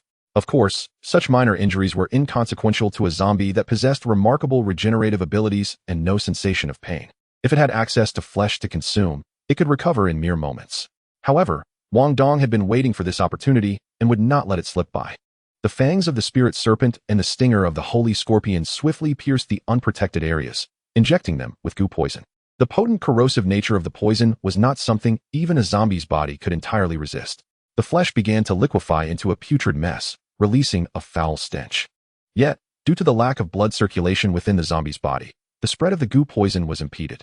Moreover, the zombie's inherent resistance to toxins meant that even the most potent goo poison could only penetrate 2 or 3 centimeters before its potency waned, creating merely a small cavity the size of a ping-pong ball. Such a minor wound was trivial in the grand scheme of things for the zombie. Nevertheless, Wang Dong had insidiously targeted the knee of the zombie's right leg, compounding the damage and eroding nearly half of the joint away. As the zombie attempted to bend its knee and launch itself once more, the tremendous force proved too much for the compromised knee to bear, resulting in a sharp crack as the right leg severed from its body. The loss of balance caused the zombie to collapse once more onto the ground. Wang Dong refrained from delivering a finishing blow, retreating without a moment's hesitation. He understood that his task was merely to buy time until rescue arrived from the base. Such an opponent was not one he, a mere high school examinee, should have to face. Despite his repeated successes, the zombie seemed to possess little beyond its brute strength, its overall capabilities comparable to that of an extraordinary level 8 or 9 combatant. Yet, he was acutely aware that this was primarily due to the zombie's complete loss of rationality. As an ancient relic, it had not utilized its most proficient tactics or skills. Its straightforward, unrefined attacks were the reason for Wang Dong's repeated successes. But what if, in the throes of battle, it regained its wits? Having already sent out a distress signal, Wang Dong had no intention of risking his life. Remarkably, the zombie's speed was unaffected even after losing a leg. It crawled on the ground, using its hands in place of feet, moving at an impressive pace. Wang Dong was left astounded. To be honest, he had nearly exhausted his conventional methods. The intensity of the goo poison had its toll and required time to recover. His jade toad, holy scorpion, and spirit serpent had expended all their venom, leaving him bereft of resources for the time being. The wind WYRM had also suffered significant depletion. The only remaining combat-ready companion was the sky spider, yet it was merely supportive, and its webs were rendered ineffective against the brute force of the zombie. Heartfire. With a soft command from afar, a strange pale blue flame ignited across the zombie's body. This creature, which should have felt no pain, began to thrash and roll on the ground, emitting anguished roars. Wang Dong raised an eyebrow, quickly deducing the identity of the newcomer. Indeed, it was a bold individual. The Heartfire technique was particularly emblematic, a signature skill of the Spirit Whisperer, demonstrating the ultimate application of mental power and illusion. By distilling the essence of the enemy's soul, it ignited the Heartfire, consuming itself. The flame bore no temperature nor lethal force. It burned with the fuel of the enemy's soul, a truly insidious tactic. The only individual among the students capable of employing such a technique was none other than the top-ranked student, Chow Tai-feng. Soon, a 6-member squad materialized in the corridor, flanked by several beast warriors, with Chow Tai-feng at their center. His indifferent gaze swept across the scene before settling on Wang Dong. "Who are you? You wear a student uniform, yet I have no recollection of your presence among this year's students. Your strength is also abnormal. Speak, why have you infiltrated the college entrance examination team, and what is your purpose?" His tone was not genuinely inquisitive, but rather a form of sonic manipulation, embedding his mental energy within the words to penetrate Wang Dong's psyche. Unfortunately, Wang Dong had undergone similar experiences recently, having been subjected to probing by Su Lao and Li Yu. While such methods were indeed convenient when there was a significant disparity in mental prowess, the reality was that Chow Tai-feng, though formidable, was still merely among the students of this cohort. He could not be compared to the seasoned experts like Su Lao or Li Yu. His mastery of mental cultivation was indeed high, surpassing that of an average student. However, it was not so vastly superior as to achieve an overwhelming advantage. Although Wang Dong had yet to practice the mental technique jade-toed fishing under the moon, 2 months of physical training had sufficiently enhanced his vitality and spirit, elevating his mental prowess to the point where he had already entered a state of self-induced deep sleep. However, this time, it was not Wang Dong who bore the brunt. As the intrusion of this mental force approached his soul, it was thwarted by an invisible barrier that kept it at bay from his consciousness. What is this? The 5 spirits' heavenly evil formation. Wang Dong was taken aback, realizing he was under attack. This formation gathers the true essence of the Gu King externally and condenses its true spirit internally. In simpler terms, it weaves the souls of the 5 Gu into a grand web that guards the soul, specifically designed to counteract such soul-targeting methods. Wang Dong's mind raced as he swiftly grasped the implications. To avoid drawing the attention of the madmen from the Four Gods sect, he had altered his appearance early on using celestial spider silk in conjunction with disguise techniques. The individuals at the base failed to recognize him because they were looking at the information terminal's data. However, before Chow Tai-feng and his entourage, he presented an unfamiliar visage. It was somewhat surprising that a prodigy like Chow Tai-feng remembered the faces of every examinee. The prowess of mental acuity is indeed remarkable, allowing one to remember every detail. In the current situation, with the inexplicable secret realm and the peculiar act of capturing individuals, a stranger clad in student attire was undeniably suspicious. It was entirely rational for them to employ mental force to interrogate him. Let there be misunderstandings, for Wang Dong did not wish to expose himself before these scions. He harbored little fondness for these families. Although he understood that both families and sects were inevitable products of the development of extraordinary powers, he did not belong to either. Not being in that position, he naturally would not consider their interests.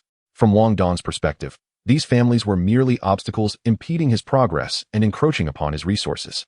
Take the college entrance examination, for instance. While the formal offspring of these families could access abundant resources, the most distasteful aspect was that these families, in order to assemble teams for their outstanding offspring, would recruit several underprivileged students under the guise of sponsorship. What they termed as support was, in Wang Dong's eyes, merely the act of gathering subordinates and collecting lackeys. These individuals would attain better resources, experience superior growth, and ultimately monopolize the limited higher education opportunities. Who suffers the most? It is none other than ordinary families like Wang Dong's, who, caught in between, unwilling to bow down and become lackeys, exhaust their meager resources just to barely secure a spot in the college entrance examination. The position one occupies shapes one's mindset. For Wang Dong, his aversion to these families was profound. Perhaps one day, when he establishes his own family, this perception might seamlessly transform. Of course, for now, he had no direct conflict with these family scions. The primary issue lay in the scarcity of resources at Yusho High School, so scant that these individuals were disinclined to scramble for them. However, that would change in university, which resembled a microcosm of society. For someone like Wang Dong, if he refused to serve as a lackey in exchange for alms, direct confrontations would inevitably arise. Given that Chow Tai-feng had personally intervened, with his strength, it was unlikely he would struggle to address the zombie issue. If that was the case, Wang Dong needn't concern himself with the likelihood of the zombies consuming vast amounts of blood to regain their wits, and thus, he resolved to disengage from the matter altogether. Without a backward glance, he slipped into the passage, deftly navigating through familiar turns until he vanished from sight. Chow Tai-Fung wore a grim expression. Although he did not expect a mere psychological shock to rattle his opponent, his confidence in his own strength suggested he could at least cause some disarray, perhaps gleaning insights into the other's capabilities and information. To his astonishment, it was as if his efforts had sunk without a trace. The opponent seemed to have effortlessly dispelled his attempt without so much as a defense. This indicated either that the other party's mental cultivation far surpassed his own, or that the Beast Tamers possessed unique passive skills specifically designed to counter mental techniques. Whichever the case, he found it somewhat hard to accept, unless the opponent was not a peer, but rather a skilled individual infiltrating their ranks. It was plausible that this person was indeed the mastermind behind the candidates being drawn into the secret realm. Furthermore, given his intimate familiarity with the terrain, it was highly likely he had been plotting this for quite some time. As he spiraled into these thoughts, the zombie that had previously been rolling and howling on the ground suddenly underwent a transformation. A dense, ominous black mist erupted from its body, extinguishing the previously burning heart fire in an instant. Simultaneously, its severed leg and torn skin visibly healed under the nurturing of this dark energy. As he beheld the now-revived zombie, its eyes glowing red as it lunged towards him, Chow Tai-Fung's countenance darkened. He raised a hand and pointed. Cease. The zombie's movement slowed inexplicably, as if it were stuck in place and could not advance. This maneuver had no relation to spatial manipulation. It was a form of illusion, one that deceived the senses. In the zombie's perception, it continued to sprint rapidly, yet the distance between it and its opponent only increased. This zombie was likely a product of the secret realm, exuding a bloody aura. It was the very creature that had previously assaulted the students. Fortunately, they had reacted promptly, and its consumption of blood was limited, preventing a full recovery. Had they known it was this creature, they should have summoned Zhao Yan. Fire would have been the most effective method. Nevertheless, it was best to resolve this swiftly, as it was merely a minor inconvenience. The true catch lay elsewhere. With that, 3 ethereal fox tails swayed behind him as his eyes shimmered with dual pupils. His voice resonated with a heavy timbre, as if 2 individuals were speaking simultaneously. Heartfire. Arise. A powerful azure flame, several times stronger than before, ignited upon the zombie, effortlessly dispersing the dark mist. As a spirit tamer specializing in communication with spirits, he possessed a certain level of integration and soul path. Through specific techniques, he could almost perfectly merge the mental powers of beast tamers with his own, unleashing several times the mental strength in a short period. This technique was a fundamental lesson for spirit tamers, known as spirit attachment. For a considerable duration, this path was not referred to as spirit taming, but rather as spirit attachment, pursuing the ultimate mental power and soul attack methods. Eventually, a certain powerful individual dismissed this crude and simplistic approach, steering the lineage of spirit attachment toward a path more adept at aiding cultivation, thus renaming it to Spirit Tamer, implying a soothing of the spirit. However, it must be said that soul attack methods are indeed insidious and hard to defend against, at least in the initial stages. The techniques of Spirit Tamers were among the most challenging to master, but also the most potent. Provided there were no specialized defensive measures, they were invariably effective, akin to true damage in gaming terminology. No amount of armor could mitigate the impact. Chapter 44, The Benefits. Knowing that Chow Tai-Fung had taken action, Wang Dong felt reassured. He had encountered the zombie before, and its strength lay in its tough exterior, making it difficult to breach its defenses. His current abilities would indeed struggle against it. However, Chow Tai-Fung was different. As a spirit tamer, he could manipulate the chaotic and feeble mind of the zombie as he pleased, with little risk of failure. Even if he did falter, he could buy enough time for the base's rescue team to arrive. After all, if Chow Tai-Fung could not handle it, Wang Dong stepping in would only serve to offer himself as fodder. Thus he departed with a clear conscience. Yet, conversely, this was a secret realm, and it felt somewhat unfair to leave without any gain. Previously, he had been preoccupied with danger, solely focused on escape. But now, having sent out a distress signal, and with others bearing the brunt of the danger, it was time for him to secure some benefits. However, he dismissed the idea of benefiting from the surface. His classmates had searched for so long. All were well-trained beast tamers, equally capable of scavenging the secret realm. Especially since they were operating in teams, it was likely that the spoils had been thoroughly claimed. Even if he were to gather some leftover scraps, he would probably find little of value. The only unclaimed treasure would likely be the underground labyrinth beneath the mountain. But what benefits could remain? The greatest boon might very well be the pool of unknown beast essence blood he had already secured. What else could there be? Collecting a few corpses of the corpse toads might eventually offer the opportunity to concoct a venomous corpse. Wait, suddenly, a spark of enlightenment illuminated Wang Dong's mind as he contemplated a significant advantage. Could there be any benefit within this secret realm that surpasses the realm itself? If it were merely the projection of a Gu King summoned by the five spirits' heavenly evil formation, Wang Dong would not dare to entertain such ambitions. However, due to that pool of essence blood, what is summoned now is the true form of the Gu King, even if it were a pseudo-Gu King. Its potential power would far exceed that of a mere projection. If this secret realm had an owner, a nascent Gu King would indeed be insignificant. Yet, if the realm is ownerless, over the course of time, it could give rise to entities akin to artifact spirits, or what one might call a minor heavenly Tao. Once a basic consciousness is birthed, the secret realm transforms into an independent microcosm, becoming exceedingly difficult to seize. Thus, while humanity has captured numerous secret realms, they are predominantly diminutive, much like the one at the Beast Taming Academy. Even if a minor heavenly Tao were to emerge, its origin would be too feeble, allowing formidable beings to forcibly refine it. Yet, this secret realm is different. It has an owner. But the issue lies in the fact that the owner is on the verge of demise.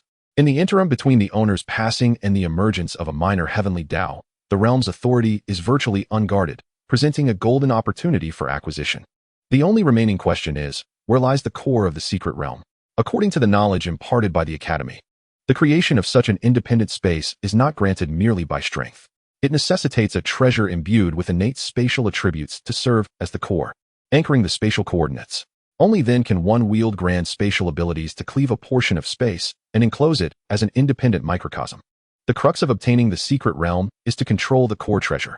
The small square where the blood pool and coffin were discovered appears to be the heart of this subterranean labyrinth. Logically, such a central element should be located there. However, having examined that place, it seems devoid of any anomalies on the surface unless a hidden chamber lies concealed. What a pity. If only the seed could be elevated to the next level, perhaps through a contract with the pseudo-Gu King. He might leverage the Gu King's sensitivity to space via their soul connection to perceive some clues. The traditional method of refining with the blood of the five poisons sect, while effective, is excessively time-consuming, requiring at least 100 days of cultivation to achieve a harmonious bond. Wait, upgrade? Wang Dong abruptly jolted, realizing he had overlooked something. What is the essence of a beast tamer's cultivation? It involves dispelling the malevolent energies absorbed from spiritual essence within the inner landscape of their contracted beasts, subsequently channeling a portion of the purified essence into the beast taming seal. Thus, the upgrade of the beast taming seal can be simplistically viewed as the infusion of sufficient pure spiritual essence. Theoretically, it is not necessary to concern oneself with the source of the essence as long as it is sufficiently pure. It is said that among high-ranking beast tamers, conventional currency no longer suffices to meet their trading needs. After all, top-tier beast tamers do not lack wealth, and the resources they require are far beyond the measure of mere money. Consequently, a form of currency known as spiritual crystals, which encapsulate pure spiritual essence, circulates among them. Upon his first summoning of the Gu King's projection, he became aware of a crucial point. The Gu King, formed from the amalgamation of essence, blood, and malevolence, serves as a natural filter for malevolent energy. If it absorbs all the malevolence, what remains would be nothing but pure spiritual essence, negating the need for further cultivation. One could directly infuse the essence into the beast taming seal. In the heat of escape, he had no time for contemplation, but now the possibility seemed increasingly plausible. Thus, he sought a relatively secluded corner, sat cross-legged, and resolved to attempt it. But how to cultivate? He encountered difficulties right from the outset. Normally, cultivation involves employing the meditation techniques taught by the Academy, allowing one's consciousness to enter the inner landscape and disperse the surrounding mist. This is a meticulously designed cultivation method that does not require novice practitioners to grasp its underlying principles. They simply follow the prescribed steps. Yet now, the Gu King is not his contracted beast, rendering the established methods inapplicable. After much contemplation, Wang Dong devised a plan. He summoned the five Gu, activating the secret technique to initiate the five spirits' heavenly evil formation. This time, instead of reconstituting the essence, blood, and malevolence to form the Gu King projection, he directly placed the pseudo-Gu King at the formation's heart, allowing it to absorb the essence blood from the five Gu. This represents a further method of refining the pseudo-Gu King. Currently, the pseudo-Gu King primarily consists of essence blood from other spirit beasts, rendering its bloodline impure and unable to unleash the full powers of a Gu King. However, as a rapid method, even if it possesses only a fraction of true power, it is still the true form, vastly superior to a mere projection. As a transitional measure, it suffices to bridge the gap in combat prowess for the disciples of the Five Poisons sect. Subsequently, continuous refinement through the formation is necessary. gradually diminishing the essence blood of non-Gu entities and restoring the true form of the Gu King. Whether or not it can be fully refined is of little consequence. What Wang Dong truly requires is the extraordinary nature of the formation. Through the formation, the 5 Gu and the Gu King are interconnected, and due to their bond, the formation is naturally under Wang Dong's control. As the formation is activated, Wang Dong adeptly employs the meditation technique, entering the inner landscape. Astonishingly, he is struck by the sheer magnificence of the scene before him.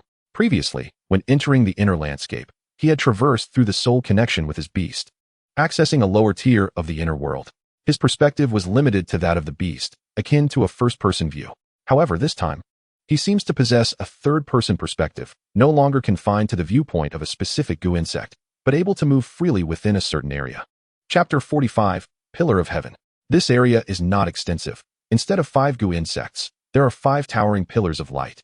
Above the pillars, a terrifying silhouette obscures the sky and sun. One can vaguely discern the figure of the Gu King, yet it differs somewhat from the pseudo-Gu King, making it difficult to distinguish clearly. A moment of realization dawns upon Wang Dong. This inner landscape is a projection space of consciousness, unaffected by material constraints. Generally, however, cognition is limited by impressions from the material realm, and the images projected into the inner landscape closely resemble oneself, or at least how one perceives oneself. Yet this time, what he projects into the inner landscape is neither his own projection nor that of the Gu insects, but rather the projection of the 5 spirits' heavenly evil formation. What he sees before him is precisely the description of this formation within the technique. A fully developed 5 spirits' heavenly evil formation channels essence and malevolence throughout the cosmos, suppressing the 5 directions like a heavenly pillar. It absorbs the malevolence of heaven and earth, gathers the true form of the Gu King, and subdues the world. In reality, a few newly birthed Gu insects would be incapable of such miraculous feats. However, within the inner landscape, a realm wholly of consciousness has astonishingly replicated signs of completion, albeit merely a shell. Nevertheless, it suffices. There is no need for Wang Dong to cleanse the dense fog of malevolence. Once the formation is established, it instinctively absorbs the surrounding mist.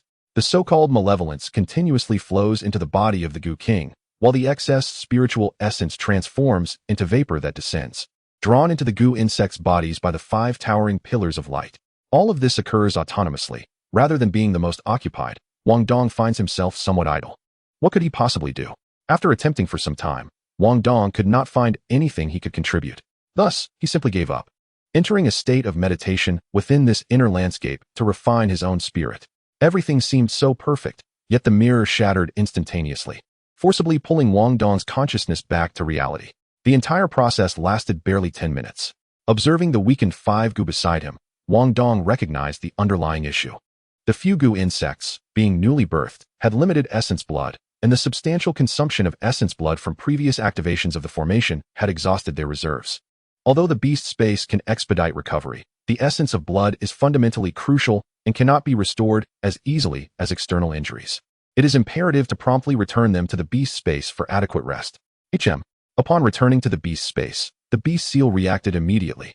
A dense aura of spiritual energy surged back into the beast seal, and its quantity was remarkably vast. Based on perception, even if injected into a combined entity with 10 points, it would suffice to elevate it by half a level. In terms of nurturing the seed, it was nearly sufficient for a full level. Wang Dong swung his hand vigorously, nearly exclaiming in excitement. As anticipated, the efficiency of the formation in purifying spiritual energy far exceeded his arduous cultivation. Without hesitation, he infused this surge of energy into the nurturing seed, coalescing a new contract seed. However, problems soon arose. When Wang Dong eagerly prepared to contract the Gu King, he found it utterly unresponsive. After a thorough inspection, he discovered that the Gu King possessed no soul. Without a soul, it could naturally not bear the contract seed or establish a contract with the beast. What could this possibly mean? It transcended Wang Dong's understanding. Playfully handling the Gu King, he could discern that, in terms of tactile sensation, it had already evolved into a living entity, with a tangible physical form. He could even perceive the pulse of flowing blood beneath its skin, complete with bones, flesh, and internal organs, essentially a fully fledged organism. But how could it lack a soul? Could a soulless being still be considered alive?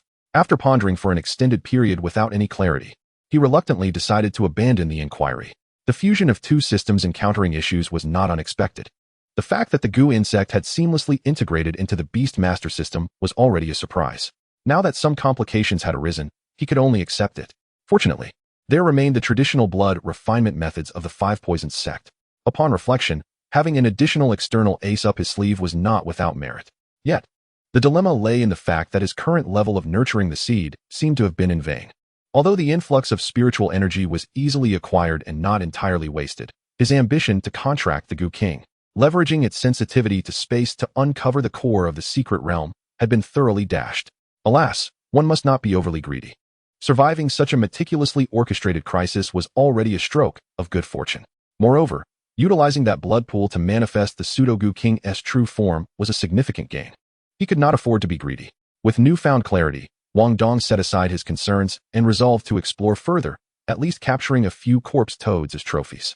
This creature remained quite rare, only appearing in certain ancient tombs, let alone thriving under the nurturing of the secret realm's spiritual energy, resulting in such superior quality. Additionally, the consumption of the 5-Goo essence was immense. These corpse toads would provide excellent sustenance, aptly replenishing the little ones. The Goo insects cared not whether the corpse toads were lifeless. For them, toxins constituted their primary sustenance and the source of evolution. Finding a hideout for the corpse toads, he released a trace of aura from the Goo King to intimidate them before letting 5 little creatures feast to their heart's content. While Wang Dong maintained a tranquil mindset, the progression of events was far from his expectations. Time rewound to when Wang Dong turned back to re-enter the secret realm. Just as he vanished, another wave of densely packed earth spikes surged toward the spot he had previously occupied. Subsequently, a figure appeared, surveying the surroundings before unearthing the information terminal that Wang Dong had deliberately left concealed beneath some rubble. Alas, at that moment, Wang Dong had intentionally discarded it in a relatively hidden corner, but urgency had left no time for meticulousness. It was effortlessly discovered by the other party. The individual, holding the information terminal, was acutely aware of Wang Dong's intentions. Unable to suppress a curse, he lamented the decisiveness of today's youth. Their modus operandi hardly resembled that of students yet to leave the campus. Could they be operatives arranged by the religious authority? Regrettably, this lad had raised the alarm at the first opportunity, and the base must have already pinpointed his location, effectively exposing this position. One could only wonder about the efficiency of that old fellow within the secret realm. How many had fallen victim? They could not afford to let these candidates perish, for the ensuing panic would surely draw divine ire. Thus, the individual regarded the information terminal in hand, a sinister smile creeping across his face. The dread you lack shall be compensated by your religious authority. Time was limited, yet sufficient to set a small trap. With this device as bait, it would surely ensnare a few unsuspecting souls. When Liu arrived at the signal's vicinity with the elite forces from the religious authority and the base, they faced considerable challenges. Signal analysis indicated the source lay over 40 meters underground. Additionally, from the visual feedback of the information terminal, it appeared to be a subterranean tomb. However, given the urgency of the situation, there was no time to search for the tomb's entrance. Thus, they had no choice but to proceed with brute force. Fortunately, the diverse array of contracted beasts possessed a myriad of peculiar skills, including those adept at excavation. For instance, rabbits. In this era, rabbits, known for their prolific breeding capabilities, were quite the commendable choice for both contract beasts and beast food. However, their combat prowess was relatively feeble, and there was as yet no optimal cultivation route, rendering them less mainstream. Nonetheless, many beast warriors, upon reaching higher ranks, found advancement arduous and began to diversify their training. Contracting a rabbit-type beast as an auxiliary option was a cost-effective choice. The remarkable leaping ability of rabbit-type beasts granted beast warriors enhanced survival capabilities in complex environments. Moreover, they were economical and initial cultivation costs were low, making them a common choice. The scene assembled 7 rabbit-type beasts, one of which had even been cultivated to the rank of commander. With a flurry of dust, a large pit with a diameter exceeding 1 meter rapidly emerged, extending downward. Chapter 46. Choices. In less than 3 minutes, they had excavated significantly. It wasn't particularly deep. Upon reaching over 20 meters, they encountered an impasse. They faced a brick-and-stone structure, interspersed with toxins buried within the earth for anti-theft measures. A few weaker rabbit beasts succumbed to the poison and had to withdraw from the excavation. Confronted with the brick-and-stone structure, these rabbit beasts were at a disadvantage. Observing this, Liu waved her hand, signaling them to retract the rabbit beasts, then called out to a nearby individual. Xiao Luo, clear the way. Yes, a tall, slender young man wearing golden-rimmed glasses, exuding an air of refinement, smiled shyly and stepped forward. Approaching the open pit, Xiao Luo did not hesitate. He dove headfirst into the hole. In midair, He called out, "Holy sword, unleash." A sharp horn manifested in his hand, stabbing fiercely at the brick and stone structure below. The Holy Sword Angry Ram, ranked 7th among the 36 official king routes, and the most suitable beast for beast warriors, was renowned for its unparalleled sharpness, astonishing charging speed, and the ferocious explosion of its passive skill, Rage Blood, hence hailed as the foremost beast for breaking through enemy lines. Xiao Luo's legs propelled him, shattering the sound barrier, and harnessing the recoil to surge forward with incredible speed. The violent force and keen blade pierced through the thick brick and stone, creating an opening. However, upon landing and surveying his surroundings, he discovered that this was merely a tomb passage no taller than 2 meters, still a considerable distance from their target. After confirming there was no immediate danger, Xiao Luo reported back. Liu and the team swiftly followed him down. Since they had not yet reached their destination, they continued to excavate. Only a mere distance remained, and such a trivial brick and stone wall would pose no challenge to the elite among the beast masters. Yet, just as they resumed their digging, an instrument on one of the team members suddenly emitted a sound. Bureau, the information terminal has reconnected. The signal is active.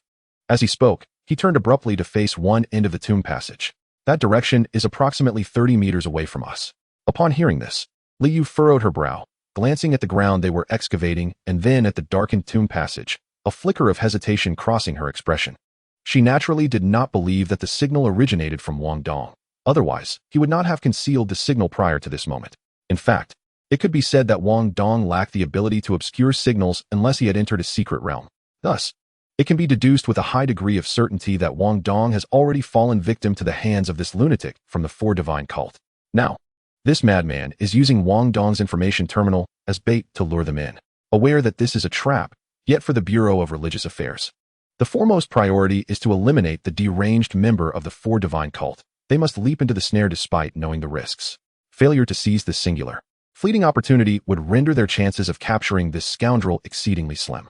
However, what left her in a state of hesitation was not the potential danger, but the fate of the candidates ensnared in the secret realm. After Wang Dong's signal vanished, it reappeared abruptly, followed by immediate reports, confirming that the coordinates of the initial signal likely pinpointed the location of the portal to the secret realm. Thus, if they descended a mere 10 meters further to locate the portal, they could enter the secret realm and rescue the candidates. Now, the tasks were in conflict. Should they save the students or capture the cultists? She had to make a decision swiftly. It was evident that this was an enemy's ploy to entice them, and saving the students was paramount. They must hasten to dig deeper. Though she voiced such sentiments, Liu discreetly executed several maneuvers with her hands. The elite members from various bases remained oblivious, yet her longtime subordinate, well acquainted with her methods, understood her intentions. On the surface, everything appeared calm, yet unnoticed by anyone. The shadows of several individuals began to detach from their bodies, eerily gliding across the ground, including Liu's own shadow.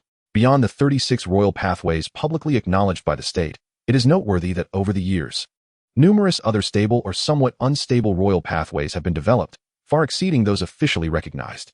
These unpublished royal pathways vary in strength. Some are feeble enough to merely support the embryonic form of a family or sect, such as the so-called Four Great Families of Green City. Conversely, the more potent ones possess the capacity to establish formidable independent factions, exemplified by the Water Patrol Committee, which follows a secretive Carp Dragon pathway. Naturally, a powerful department like the Bureau of Religious Affairs also harbors some hidden tactics. Its internally transmitted pathway is known as the Shadow Wolf, a premier route leading directly to the 8th tier of royalty, boasting formidable combat prowess. The Shadow Wolf, an adept beast particularly suited for those specializing in soul paths and spirit manipulation, excels in shadow control. Not only can it launch surprise attacks from the shadows, but at higher levels, the Shadow Wolf can directly manipulate shadows to form assaults, presenting a perplexing challenge for defense. Liu was greedy. She did not wish to relinquish either task, nor could she afford to. The safety of the candidates and the responsibility of apprehending the cultists were both obligations she must fulfill, with no room for choice or sacrifice. TCH. Boring. I expected you to divide your forces and send me some delicacies. Instead, I am greeted with merely a handful of shadow wolves. Should I be indignant at your contempt, or grateful for your leniency? A voice, unmistakably altered by some means, resonated through the tomb passage, neither male nor female. It was flat and mechanical, akin to an AI recitation. Forget it. Collecting some interest is better than nothing. May's world shift with a subtle tremor. Liu and her team were horrified to discover that the shadows they had released could not be retrieved. They suddenly lost all connection. This was not merely a forced severance of the bond with their beasts, but rather, their positions had shifted. The soul threads condensed from the soul path represent a unique existence straddling the realms of reality and illusion. Under normal circumstances, few means could sever such connections. The abrupt disconnection of these soul threads could only stem from two possibilities, one being the death of the beast, resulting in the loss of the connecting entity, and the other being a scenario akin to what Wang Dong previously encountered, where distance exceeded the limits of their soul threads, leading to a forced severance. Given the presence of condensation seeds, Li Yu and her team could ascertain that the beasts had not perished. Thus, the sole remaining possibility was that they had surpassed their limits in distance. However, all present were elites, the least among them being above professional level 3. Their soul thread limits were not comparable to that of a novice like Wang Dong. The weakest limit exceeded a kilometer. Had they truly separated by over a kilometer in an instant? Was that feasible? Li Yu turned her gaze to a seemingly simple-minded woman beside her. The woman, evidently aware of the unasked question, promptly responded. There are no spatial fluctuations. This is not a spatial maneuver. Within high-level teams, a spatial beastmaster is standard, albeit a scarce talent. After all, when facing a secret realm, if one did not possess even a half-competent spatial specialist, they would struggle to locate the portal, let alone venture into the secret realm. Who made the discovery? Report. There are abnormal reactions in the Earth attribute energy. It should be some form of large-scale terrain skill. A robust man clad in military attire spoke first. He was not from the Bureau of Religious Affairs, but rather a skilled individual from the base. Chapter 47. A Forced Choice. Upon hearing this, everyone inhaled sharply. Large-scale terrain skills are rare, often referred to as battlefield skills. In terms of offensive capability, they are virtually non-existent. Not to mention one-on-one combat. Even in small team skirmishes, they exert minimal impact. Their true efficacy lies in extensive battlefields. With the right blend of timing, geography, and personnel, these skills are specifically designed to alter the landscape to one's advantage. Imagine a beast master proficient in fire skills attempting to engage in battle, only to find the surrounding environment transformed into an aquatic battleground, severely limiting their abilities. The frustration would be immense. Similarly, a beast master adept in aquatic combat, accompanied by fish companions, facing an environment suddenly shifted to a desert, such extreme conditions would spectacularly undermine their combat effectiveness. Of course, the principal factor is the extensive range, affecting a significant number of individuals. Typically, a radius exceeding 200 meters qualifies as large-scale. However, the current opponent's skill evidently influences a range of at least a kilometer, which is quite terrifying. Li Yu turned her attention back to the team member equipped with instruments. Can you calculate our position? The team member examined the instrument's data and nodded. By comparing the base signal with the one I previously left on the ground, we have deviated 18 meters to the northwest from our previous location, with no change in depth. Li Yu's mind raced as she swiftly analyzed the situation. No, the enemy is not as exaggerated as we imagined. If their intention is to hinder our rescue of the candidates, logically, the optimal choice would be to relocate us as far as possible to delay our progress. However, a mere 18-meter lateral shift suggests that this is likely their limit. Consequently, the loss of contact with the beasts must be a deliberate ruse, intended to mislead us into believing we are over a kilometer apart. I suspect they utilized some form of terrain advantage, such as natural fissures, causing the beasts to fall and thereby instigating this misunderstanding. The reason they dispatched those few shadow wolves instead of directly casting us into the chasm to our demise likely correlates with their earlier activation of the signal on the information terminal. Due to an insufficiency in the distance of a single skill, they needed to entice some individuals into the trap. The previous signal distance was 30 meters, and when the enemy activated the skill, the shadow wolves had already advanced 21 meters. Therefore, it is highly probable that during their next skill activation, we too will plunge into the trap. Such a large-scale skill expenditure must be considerable. It cannot be continuously activated. The critical question lies in the cooldown duration. From a rational standpoint, with the objective of safeguarding the team members, the optimal choice at this juncture is to concentrate everyone's efforts to break through the earthen layers and return to the surface. This would also dismantle the enemy's trap. Yet, from a combat instinct perspective, while the opponent is drawing us toward the trap, they are simultaneously exposing themselves to danger. The original 30-meter distance has likely dwindled to just a few meters. A decisive strike should perfectly coincide with their moment of respite. Of course, if the calculations are incorrect, an offensive maneuver could result in stepping directly into the trap. Once again, the dilemma arises. This adversary seems to take great delight in ensnaring their targets within a web of choices. Is it mere madness, or is there a deeper purpose at play? For a master of the mind like Li Yu, such thoughts are fleeting, quickly replaced by a calculated resolve. She raises a hand, pointing towards the southeast. The personnel at the base shall continue their rescue efforts for the candidates. Those from the Bureau are to follow me, dispatch the fiends. In this instance, dividing our forces is the most prudent course of action. Although the combat capabilities of the base personnel are commendable, they are ultimately unfamiliar to Li Yu. In such a pressing situation, they may prove to be a hindrance rather than an asset. Furthermore, the base's ranks are diverse, while the military units are somewhat reliable. The mercenaries affiliated with the guild evidently prioritize monetary gain, making their loyalty in the face of potential sacrifice questionable. Human nature is often frail under duress. Thus, assigning them to undertake the comparatively safer rescue mission should yield more dependable results. When confronting unknown masters, where ambush is always a possibility, only those team members with whom one has collaborated for years and who are well acquainted with each other's dispositions are worthy of trust. However, a significant issue looms. The disappearance of 5 shadow wolves considerably impacts the combat strength of their team. The prowess of a beastmaster primarily derives from their contracted beasts. A beastmaster without their beast is only marginally stronger than an ordinary individual. Li Yu's elite task force from the Bureau of Spiritual Affairs is a standard 10-member team. The composition of the members is exceptionally well-rounded, and the reason there are only 5 shadow wolves, which are the Bureau's standard, is that these creatures are better suited for the paths of the spirit manipulator and the soul weaver, while other types of beastmasters are reluctant to cultivate them. Currently, the most affected are the 2 soul weavers within the team. Those who specialize in spiritual communication also enhance their ability to merge with their beasts and delve into the soul path. They can manipulate their beasts with precision and borrow some of their skills, thus augmenting their own power. This indeed constitutes a formidable school of thought. However, without the complementary cultivation of the condensation path, they can only contract one beast at the initial stage of forming the beast imprint. Ordinarily, this is not a flaw.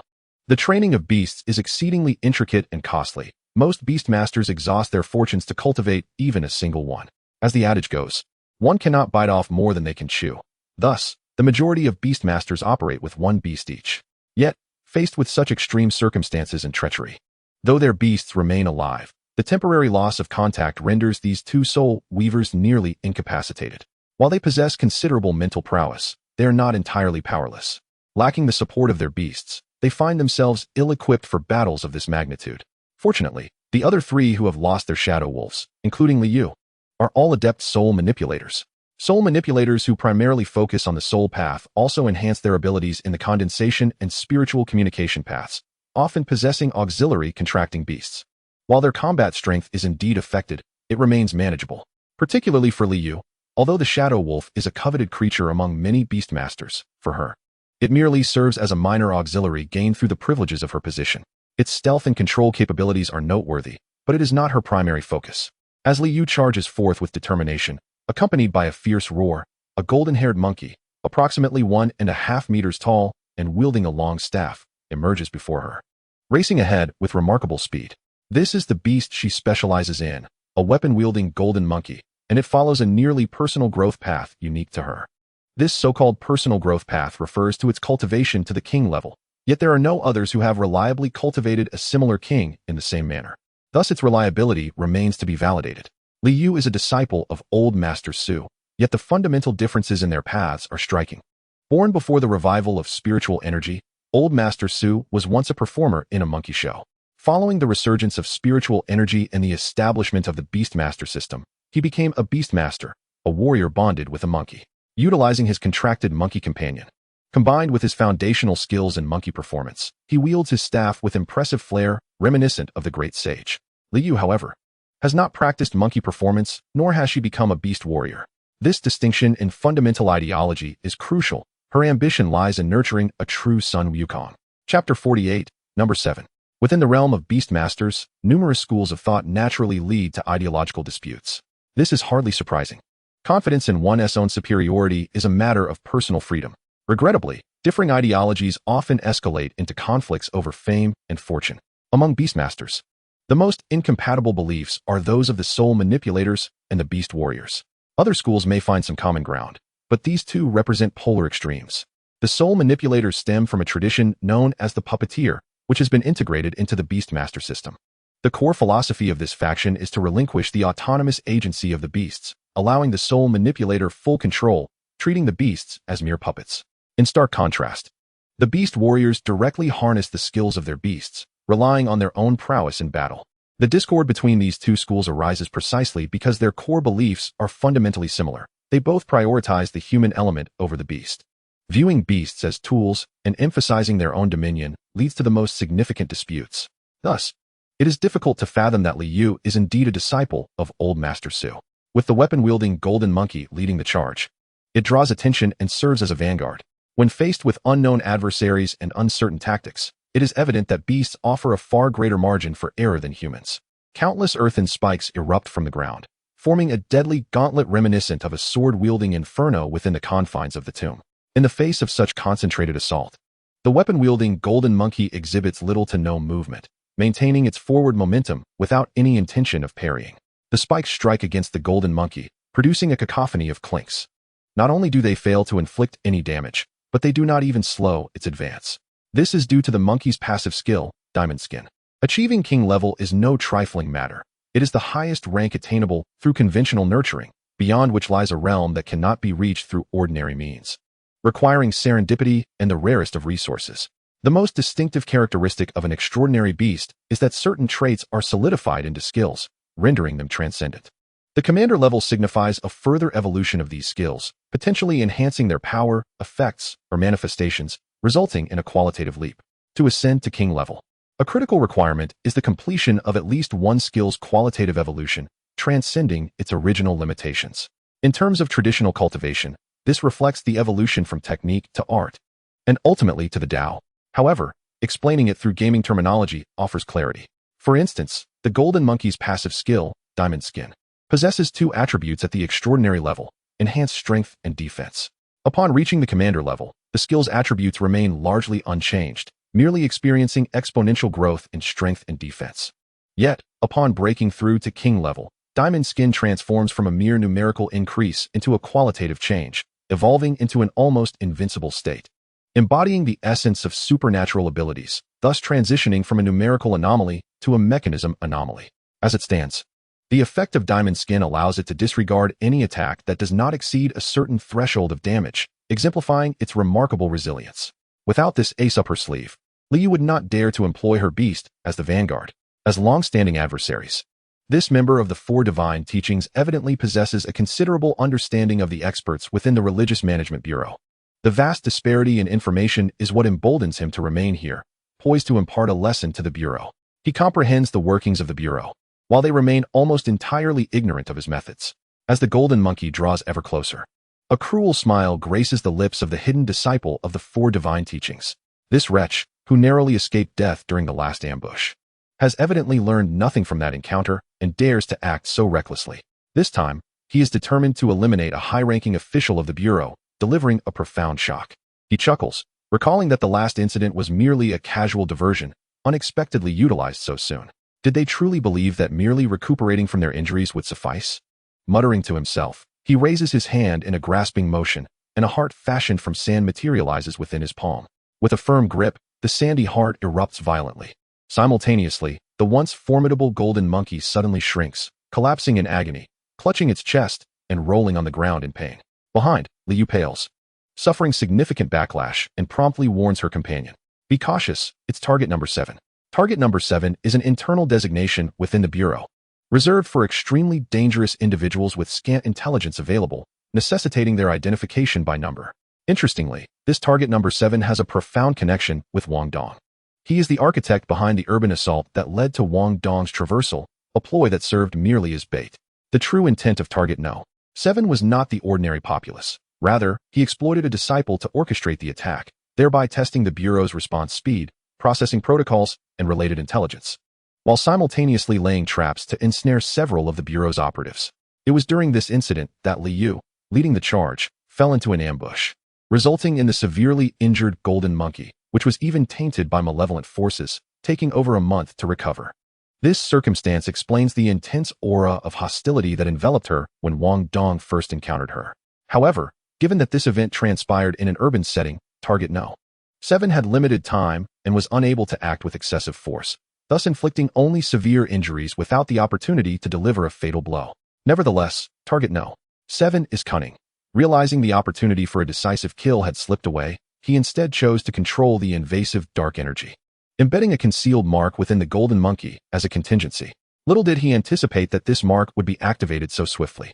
Witnessing the golden monkey fall without warning, the members of the Bureau are left horrified, their instincts screaming alarm. Fortunately, being elite agents of the Bureau, they manage to maintain their composure, preventing the mercenaries from faltering in morale. Meanwhile, the military and mercenaries at the base arrive at the coordinates of the portal. The recently excavated opening has vanished, forcing them to commence digging anew. This time, given the urgency, they dare not proceed slowly. Unleashing their most potent skills, they bombard the ground, swiftly creating a substantial opening that connects to the crypt where the portal lies. Remarkably, target number 7 has left no traps behind, allowing these individuals to locate the portal to the secret realm with ease. After a brief exploration, they hastily venture into the realm. Within the secret realm, the battle led by Chow Typhoon against the awakened zombie nears its conclusion. It must be noted that the overall caliber of candidates from the Beast Taming Academy is commendable. The timely discovery of a missing individual led to immediate consolidation and defense. As a result, the newly awakened zombie's attempts to launch a surprise attack and consume blood and flesh have met with limited success. Its strength is far from fully restored, forcing it into a direct confrontation with the prodigious Chow Typhoon. Chapter 49, Seizing the Body. Under the enhancement of spirit possession, Chow Typhoon's mental prowess surges, unleashing a torrent of heart fire that incinerates the dwindling soul of the zombie from within. Ordinarily, a spirit tamer, specializing in the soul, would possess a distinct advantage against a zombie, characterized by its physical might yet feeble spirit, coupled with the overwhelming disparity in strength. This battle should have been a straightforward route. However, their opponent is no ordinary zombie. They face an ancient cultivator who, in a bid to survive the decline of spiritual energy, willingly transformed himself into a zombie, seeking an opportunity for resurgence in a new era. The most significant distinction from typical zombies is that, in their quest for survival and resurgence, they have meticulously devised numerous contingency plans and anticipated various scenarios. The black mist, previously suppressed by the heart fire, is suddenly reactivated as the zombie is attacked, triggering a concealed artifact within its body. A dense wave of black mist erupts, amplifying 100-fold, forcefully expelling the heart fire from within and barricading it outside. This black mist is the essence of malevolent energy, lethal to living beings, yet a fundamental source of existence for zombies. This artifact harbors a substantial reservoir of malevolent essence, evidently a top-tier treasure from ancient times, serving not only to store but also to purify and refine. Alas, times have changed. Even the mightiest treasures cannot withstand the ravages of time and the decline of spiritual energy, and to retain even a fraction of their extraordinary nature is no small feat. This preservation is aided by the artifact's concealment within the body and the ongoing, albeit weak, nourishment from the malevolent energy pervading the tomb. Regrettably, this is merely a fleeting final struggle. Without the immediate opportunity to consume substantial blood and flesh upon awakening, this zombie faces an insurmountable obstacle. Every contingency is predicated on the possibility for growth and recovery. When the roots are severed, so too is the chance for resurgence. Ultimately, the formless black mist proves unable to withstand the relentless onslaught of heartfire, being scattered once more. This time, the heartfire encounters no resistance, consuming the zombie until nothing remains but a pile of ash. With a chime, as the zombie is reduced to dust, a gem, no larger than a thumb, crystalline and translucent, falls to the ground from within its body. Perhaps due to the complete consumption of the malevolent energy, the gem now appears entirely transparent, reflecting a spectrum of colors, devoid of any impurities. At first glance, it is a precious artifact. Chow Typhoon, pale-faced, collapses to the ground. He is indeed a prodigy, yet still a youthful one, fundamentally just a high school student. Despite the promising future that lies ahead, it cannot alter the reality of his limited training time and nascent abilities. To have persevered until the enemy's defeat is already an extraordinary feat of strength. Although victorious, he nearly exhausted himself in the process. The exertion has taken a severe toll, both mentally and physically. Fortunately, he is not a lone wolf. His companions, the beast warriors, though unable to assist during the battle, now come into play. Instantly, one of Chow Typhoon's subordinates rushes to support him, retrieving various pre-prepared medications from their backpack. An intramuscular injection of a powerful energy serum swiftly alleviates physical fatigue. A bottle of oral medication, rich in pure spiritual energy, quickly restores expended resources. A specially crafted incense stick is ignited, accelerating the recovery of mental acuity. This is the advantage of being from a prominent family, a testament to the art of resource allocation. Interestingly, regarding the gem that has fallen to the ground, neither Chow Typhoon nor the beast warriors show any inclination to regard it further. The bloody lessons of their predecessors have been transmuted into a series of stark warnings within their textbooks. The most egregious offense within the secret realm is to casually collect treasures. Such items are often vessels for reincarnation, rendering their preservation into this era nearly impossible. For the ancient monstrosities of a bygone age, their singular objective is survival, to endure until the dawn of a new era. All their schemes are predicated upon this fundamental goal. Thus, external artifacts such as magical treasures are of little concern. After all, they cannot withstand the ravages of time and the decline of spiritual energy, making it exceedingly difficult to carry over into the next age. Hence, treasures that have been meticulously safeguarded and preserved for the new era are undoubtedly seen as essential tools for survival. After a brief respite, Chow Tai-Fong rises, leading his team in pursuit of the direction Wang Dong had previously taken. After all, in their eyes, Wang Dong, this peculiar figure clad in a school uniform and bearing an unfamiliar visage, aroused far more suspicion than a mindless zombie. Capturing Wang Dong might very well be the key to unraveling this chaotic situation. As for the orb on the ground, the group scarcely spared it a second glance. They intentionally circumvented it as they passed, striving to maintain a considerable distance. Yet, before long, a silhouette re-emerged at the battleground, none other than Wang Dong himself. After searching in vain, he ultimately abandoned his quest for the core of the secret realm. Lacking the powers of the Gu King, the vastness of the secret realm was far beyond what a mere student like him could hope to navigate. Through the distant observation of the wind centipede, witnessing the conclusion of the battle, Wang Dong breathed a sigh of relief. Chow Tai-Fong proved to be reliable. After all, a prodigy is still a prodigy. The defeat of that zombie signified a temporary alleviation of the dangers within the secret realm. Presently, the only remaining threat was the enigmatic disciple of the four gods outside the realm.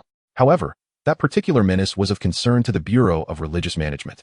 As long as that individual did not intrude upon the secret realm, it could be considered relatively safe for now. The remainder of the time was essentially a waiting game, anticipating the arrival of rescue. When the moment came, he would retreat alongside the main force, remaining inconspicuous. Possessing a mature mindset, Wang Dong harbored no desire to showcase his prowess before his classmates. Gazing at the orb on the ground, his brow furrowed in contemplation.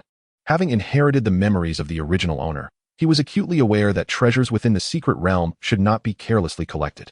Yet, as he drew nearer, the Gu King exhibited an intense yearning for that orb. Without a contract, merely through the refinement of his own blood and energy, Wang Dong's perception of the Gu King paled in comparison to the connection forged through the implantation of a soul thread. Yet, the intensity of this craving was so profound that he could almost sense it, as if the Gu King was on the verge of losing control and rushing forth. Logically, animals possess their own instincts and ancestral heritage. While their rational thinking may not rival that of humans, they can instinctively discern what is beneficial to them. The manifestation of such intense desire indicated that this item was undoubtedly advantageous to the Gu King. However, wait, this was peculiar. If this were a matter of possession, there must be something to seize. The Gu King, being an anomaly, was a product of the fusion of blood essence and malevolent energy, neither fully alive nor entirely dead, existing in a state that defies categorization. The most significant peculiarity was that it lacked a brain or soul, merely existing as a corporeal vessel. This was precisely why a contract was unattainable. How could a being devoid of a soul be concerned with possession? Without a contract, solely relying on the refining of his own essence, there was no connection on a spiritual level to ensnare him. Thus, it seemed unnecessary to impose control any longer. Did it not? Moreover, an inkling of speculation arose within Wang Dong, prompting him to verify it. He relinquished his hold on the Gu King, allowing it to devour the orb in one swift motion. Chapter 50, Divinity. Through the faint connection with the Gu King, Wang Dong confirmed a crucial fact. The master of the secret realm had indeed perished. Now, the Gu King lacked the resistance typically afforded by an owner when attempting to suppress the spatial dynamics of the secret realm. However, the Gu King's abilities were still insufficient. Without locating the core, it had not yet acquired the power to forcibly seize control of the secret realm. This further corroborated the notion that the zombie was, in fact, the master of the realm. Consequently, with the secret realm, its master, and the hidden treasures, it was impossible for Wang Dong not to speculate that the orb might be the core of this secret realm. The allure of controlling a secret realm was simply too great for Wang Dong to disregard the temptation to take a risk. Although the school had repeatedly cautioned that such remnants from bygone eras were often the desperate measures of individuals fighting for survival, each one a top-tier elite of their time, equipped with an array of bizarre techniques that were nearly impossible to counter. Hence, the safest course of action was to refrain from indiscriminately collecting items within the secret realm. In reality, numerous cases of possession existed, yet successful instances seemed scarce. Any peculiar method still required a foundational strength to operate. Having endured the turmoil of the end of the magical era, these remnants, regardless of how sophisticated or uncanny their tactics, had been reduced to mere shadows of their former selves. Any healthy individual possessed the capacity to resist such residual souls invasions. Therefore, the consensus among beast tamers was to remain vigilant regarding possession, but there was no need to complicate matters unnecessarily. Simultaneously, there was no cause for fear. After all, beast tamers primarily cultivated mental strength, having long become accustomed to resisting foreign forces' intrusions. The act of possession was hardly worth concern. Thus, the common knowledge regarding possession primarily targeted those ordinary individuals who unwittingly entered secret realms, driven by greed and a reluctance to embrace mediocrity, making them particularly susceptible to the seduction of residual souls. Released from control, the Goo King, driven by instinct, did not hesitate to pounce upon the orb, swallowing it whole. Simultaneously, Wang Dong silently practiced his meditation technique. Although he felt no fear, he remained cautious. However, after the orb was consumed, Wang Dong waited for an extended period. Yet there was no discernible response. Neither the anticipated possession nor the expected control over the secret realm materialized. It was as if he had tossed it into water, yielding only the sound of a splash. At this juncture, Wang Dong felt somewhat perplexed. He was not concerned about any anomalies. Rather, he was most apprehensive about the absence of any response. An ultimate trump card from a master of the previous era, an entity that incited the Goo King's overwhelming instinctual desire to consume, could not possibly be devoid of significance. Refusing to lose hope, Wang Dong meticulously examined the situation. First assessing the Goo King, then the 5 Goo, and finally himself. A change was detected, albeit somewhat inexplicable. It was not until he conducted a thorough examination of his own sea of consciousness that he unexpectedly discovered a transformation, albeit in a most unforeseen aspect. Wang Dong's greatest advantage was undoubtedly the inheritance of the 5 poisons cult that accompanied his transmigration. This inheritance encompassed 2 martial arts texts, the 5 Poisons True Scripture and the Heaven-Mending Heart Sutra. Until now, he had only been able to peruse the 5 Poisons True Scripture, while the other remained firmly sealed. Yet now, the Heaven-Mending Heart Sutra had unveiled its pages before him, marking the singular change. However, he could only access 2 pages, one outlining a general overview, and the other detailing the method for refining a particular type of goo insect. The overview elucidated the philosophy behind the establishment of this martial art. It was a concept steeped in intrigue. The 5 Poisons cult, inheriting from the lineage of the Jiu Li tribe's shamanic clan, preserved a wealth of ancient shamanic traditions. The might of the shamanic clan was rooted in bloodline inheritance. Yet the catastrophic shaman demon war heralded their demise. The so-called Jiu Li tribe was merely a faction of humanity possessing a scant trace of shamanic blood. Bereft of the power of their lineage, many of these inherited traditions had become obsolete relics. The entire system of the 5 Poisons cult was constructed upon the remnants of shamanic heritage, amalgamating poison techniques and goo arts, striving to partially restore the legacy of the shamanic clan through methods accessible to humanity.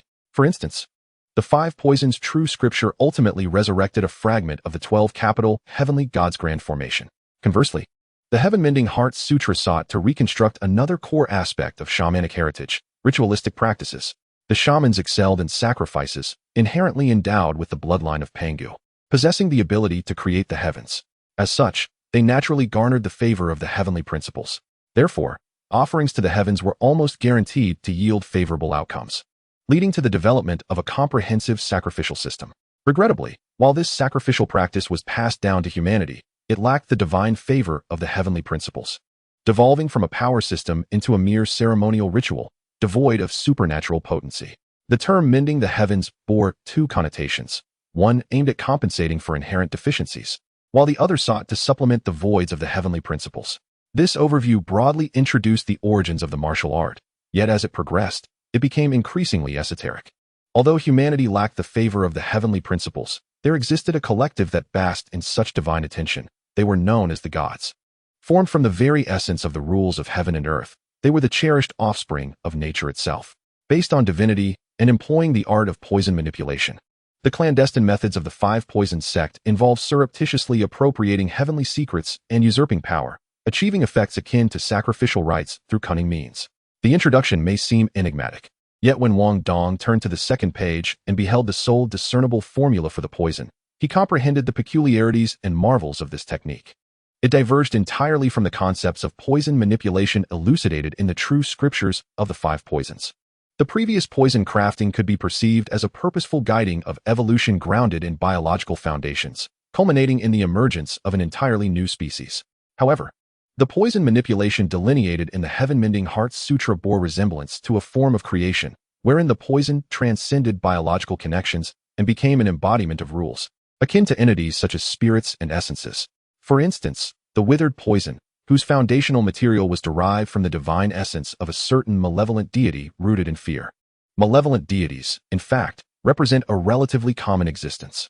According to the ancestral records confiscated by the state, deities do exist, with new ones materializing alongside every surge of spiritual energy.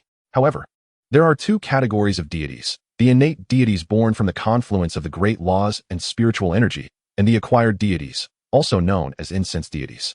Malevolent deities are a branch of acquired deities, primarily coalescing from the malevolent and wicked intentions of sentient beings, nurtured and activated by spiritual energy. The essence of divinity lies at the heart of this deity system. Deities may perish, yet their essence is eternal. The essence embodies the fundamental laws of the cosmos. As long as the world exists, so too does the essence. It is only with the infusion of spiritual energy that these laws manifest, transforming into deities. To employ an imperfect analogy, as spiritual energy ebbs and flows, the corporeal form constructed from divine essence remains immortal, merely undergoing a change of consciousness with each resurgence of spiritual energy, resulting in the emergence of a new deity. The crafting of this withered poison, utilizing divine essence as its material, is not only exceedingly abstract, but also nearly impossible. The content of the poison formula on this page is succinct, covering both the materials and the crafting process, as there is little to elaborate upon. It emphasizes the sheer potency of the ingredients, which are so formidable that even a cursory crafting yields boundless power. What constitutes a deity? It is an embodiment of the manifest laws. The strength of a deity primarily resides in its capacity to alter these laws and distort reality. For instance, once afflicted by this withered poison, it would instantly drain all moisture, disregarding all defensive measures, effectively erasing the concept of water from the realm of existence itself. The majority of the poison formula is dedicated to the methods of appropriating divine essence. Naturally, paramount importance is placed on how to observe this divine essence. The great laws are inherently intangible. Even with the presence of spiritual energy, which makes observation possible, not everyone possesses the qualification to observe it. The techniques that allow for the observation of divine essence are collectively referred to as observation methods.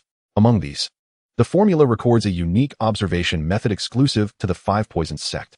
Unlike conventional internal observation techniques, this method is imbued with the distinctive style of the five poisons sect, harmoniously merging poison arts with the intricacies of Gu techniques, known as the 100-eyed demon centipede. This special centipede poison cannot be cultivated by Wang Dong at present. However, it offers a relatively expedient means. The Gu King represents the pinnacle of the five poisons sect's core inheritance, a masterful creation formed from a blend of vital energy and malevolent aura, embodying both biological and rule-based characteristics. Its fundamental abilities include distorting reality and creating from the void. Thus, the Gu King, painstakingly refined, is not merely a tool for spatial suppression. Rather, its true application lies in conjunction with the secretive heart methods of the five poisons sect, allowing it to be transmuted into any form of poison. Utilizing the special heart method recorded in the 100-eyed demon centipede formula, one can temporarily transform the Gu King into a 100-eyed demon centipede. Wang Dong, intrigued by this novelty, promptly attempted it. Indeed, the appearance of the Gu King underwent a dramatic transformation, morphing into a centipede adorned with a pair of eerie compound eyes on each segment, yet still bearing a turtle shell upon its back.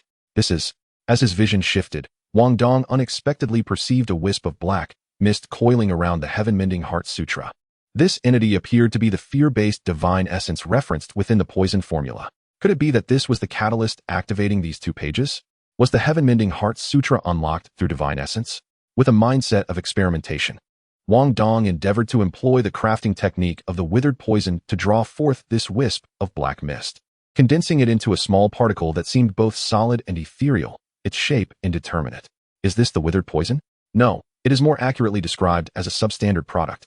The divine essence was too scant, barely constituting 1/10 of what is typically required for standard crafting. Thus, while the crafting succeeded, its potency remains uncertain. As Wang Dong delved into the intricacies of the withered poison, The sounds of fierce combat reached his ears. Wyatt fighting erupted once more.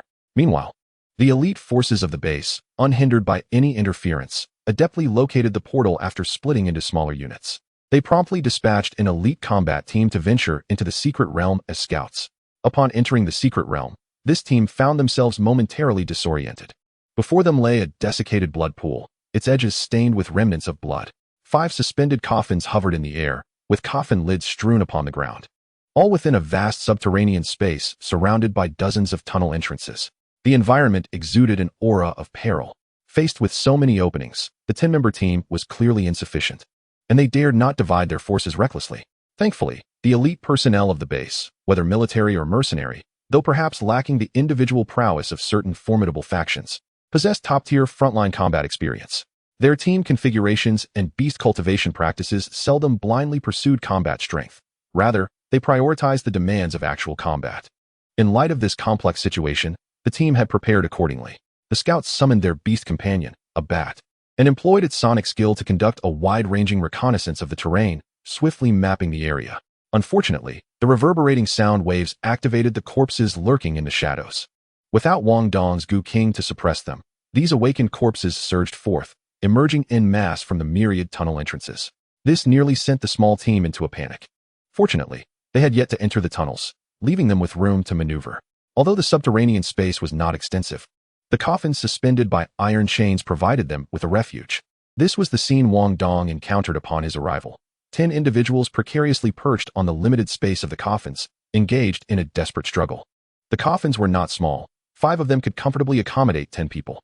However, it is crucial to remember that all these individuals were beast tamers. Their combat style generally did not require summoning their beasts, except for those specializing in beast warriors. The majority of routes necessitated the summoning of beasts for battle. With 10 individuals and a dozen beast companions, the space became exceedingly cramped. Consequently, amidst the relentless and fearless assault of the corpses, the team struggled for over 10 minutes before reluctantly retreating through the portal, utilizing the limited space to block the advancing tide of corpses. Observing the base personnel exiting the portal, Wang Dong felt a wave of relief. Now, the internal dangers of the secret realm were resolved with the defeat of that particular zombie. As for the external threat posed by the Four Gods sect, their successful rescue indicated that it too had been addressed. This signified the alleviation of peril. The remaining threat consisted solely of these corpses. But the pressing issue was that these corpses posed no threat to him. Consequently, the students hesitated to descend into the underground space, while external reinforcements were temporarily unable to enter. Thus, the remaining time is dedicated to one's own scavenging. This subterranean space is far more than merely the myriad passages and the blood pool it harbors. Logically speaking, after investing such considerable effort to hollow out a mountain, could it truly be solely for these interconnected corridors? It is highly probable that some concealed chambers exist to harbor resources, although the vast majority of supplies, if they even remain, have likely succumbed to decay after such an extended period. It is not entirely impossible that some remnants endure. Tales of fortunes similar to this abound in the marketplace. However, the most crucial element remains the core of the secret realm, initially believed to be that orb. It has now become evident that this is not the case. This suggests that the true essence has been cleverly concealed. Seizing the precious time garnered from this unexpected respite, one should hasten to search once more. Meanwhile, another battlefield outside the secret realm nears its conclusion. Yet, the outcome is far from the danger that Wang Dong had anticipated being alleviated. On the contrary, the religious administration has suffered near total annihilation, with only Li Yu valiantly holding the line. Chapter 52, The Ram's Charge. The contingent sent by the religious administration was modest in number, comprising merely a standard team of 10. This was not due to a lack of seriousness. Rather, the Four Divine sect has been gradually spreading over the past 2 years, leaving the administration somewhat stretched. Especially the elite field teams, all of whom are experts of at least the lowest professional tier, are regrettably limited in number. The fact that Deputy Director Li Yu personally led this team signifies a considerable level of importance attached to the mission.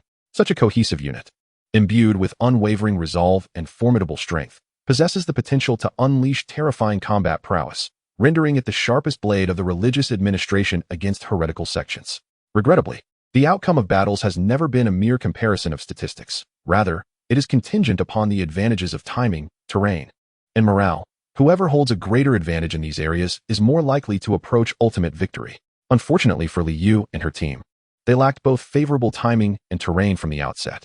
The adversary, a member of the Four Divine sect, had ample time to prepare the battlefield, while Li Yu's team, upon receiving the signal, rushed to the scene, utterly uninformed of the circumstances, forced to adapt on the fly, having lost the advantage of time. Furthermore, they were compelled to engage in combat on a battlefield meticulously set by the enemy, thereby forfeiting the advantage of terrain. Even worse, due to Li Yu being ambushed, the main force suffered significant losses, and they could not even secure the advantage of morale. Fortunately, such an elite team naturally had contingencies for various scenarios, and their coordination was seamless. At the moment Li Yu fell, a young beast warrior named Xiao Luo immediately activated his charge skill, leaping over Li Yu to confront the enemy, instinctively shielding her behind him. However, while the Saint Sword Ram is indeed the prime choice for beast warriors, its skill set does not align with that of a conventional fighter. The core skills, whether the indomitable Saint Sword Horn, the acceleration skill charge, or the innate skill rage, though reasonably paired, lean heavily towards offense. This skill set is entirely focused on output, neglecting aspects of survival and defense. Its nature is akin to that of a rogue or swordsman in a game, high attack but low defense. In a typical battle, Li Yu's armed Golden Monkey serves as the primary tank. Yet now, with the Golden Monkey down, Xiao Luo must assume the mantle of the Beast Warrior, charging into the fray. After all, compared to other paths, even without specialized defensive skills, a Beast Warrior, while utilizing Beast Mastery skills, inherently fortifies their physical capabilities, rendering them far more resilient than those of other paths. In the tomb passage, spikes of earth emerged once more, nearly sealing off the already narrow corridor. Xiao Luo was not a golden monkey, able to withstand such obstacles with skills. These spikes posed a deadly threat to him. Yet, Xiao Luo was not alone in this battle. Aside from the two almost incapacitated spirit manipulators, the rest of the squad swiftly joined the fray. The first to act was an unassuming middle-aged man. He raised a hand to summon a small, vibrant green bird of unknown species, softly uttering, "Wind, rise." An invisible wind enveloped Xiao Luo, significantly enhancing his speed while also providing a modicum of defense. This seemingly inconspicuous man turned out to be a rare ancestral master among the 6 major paths.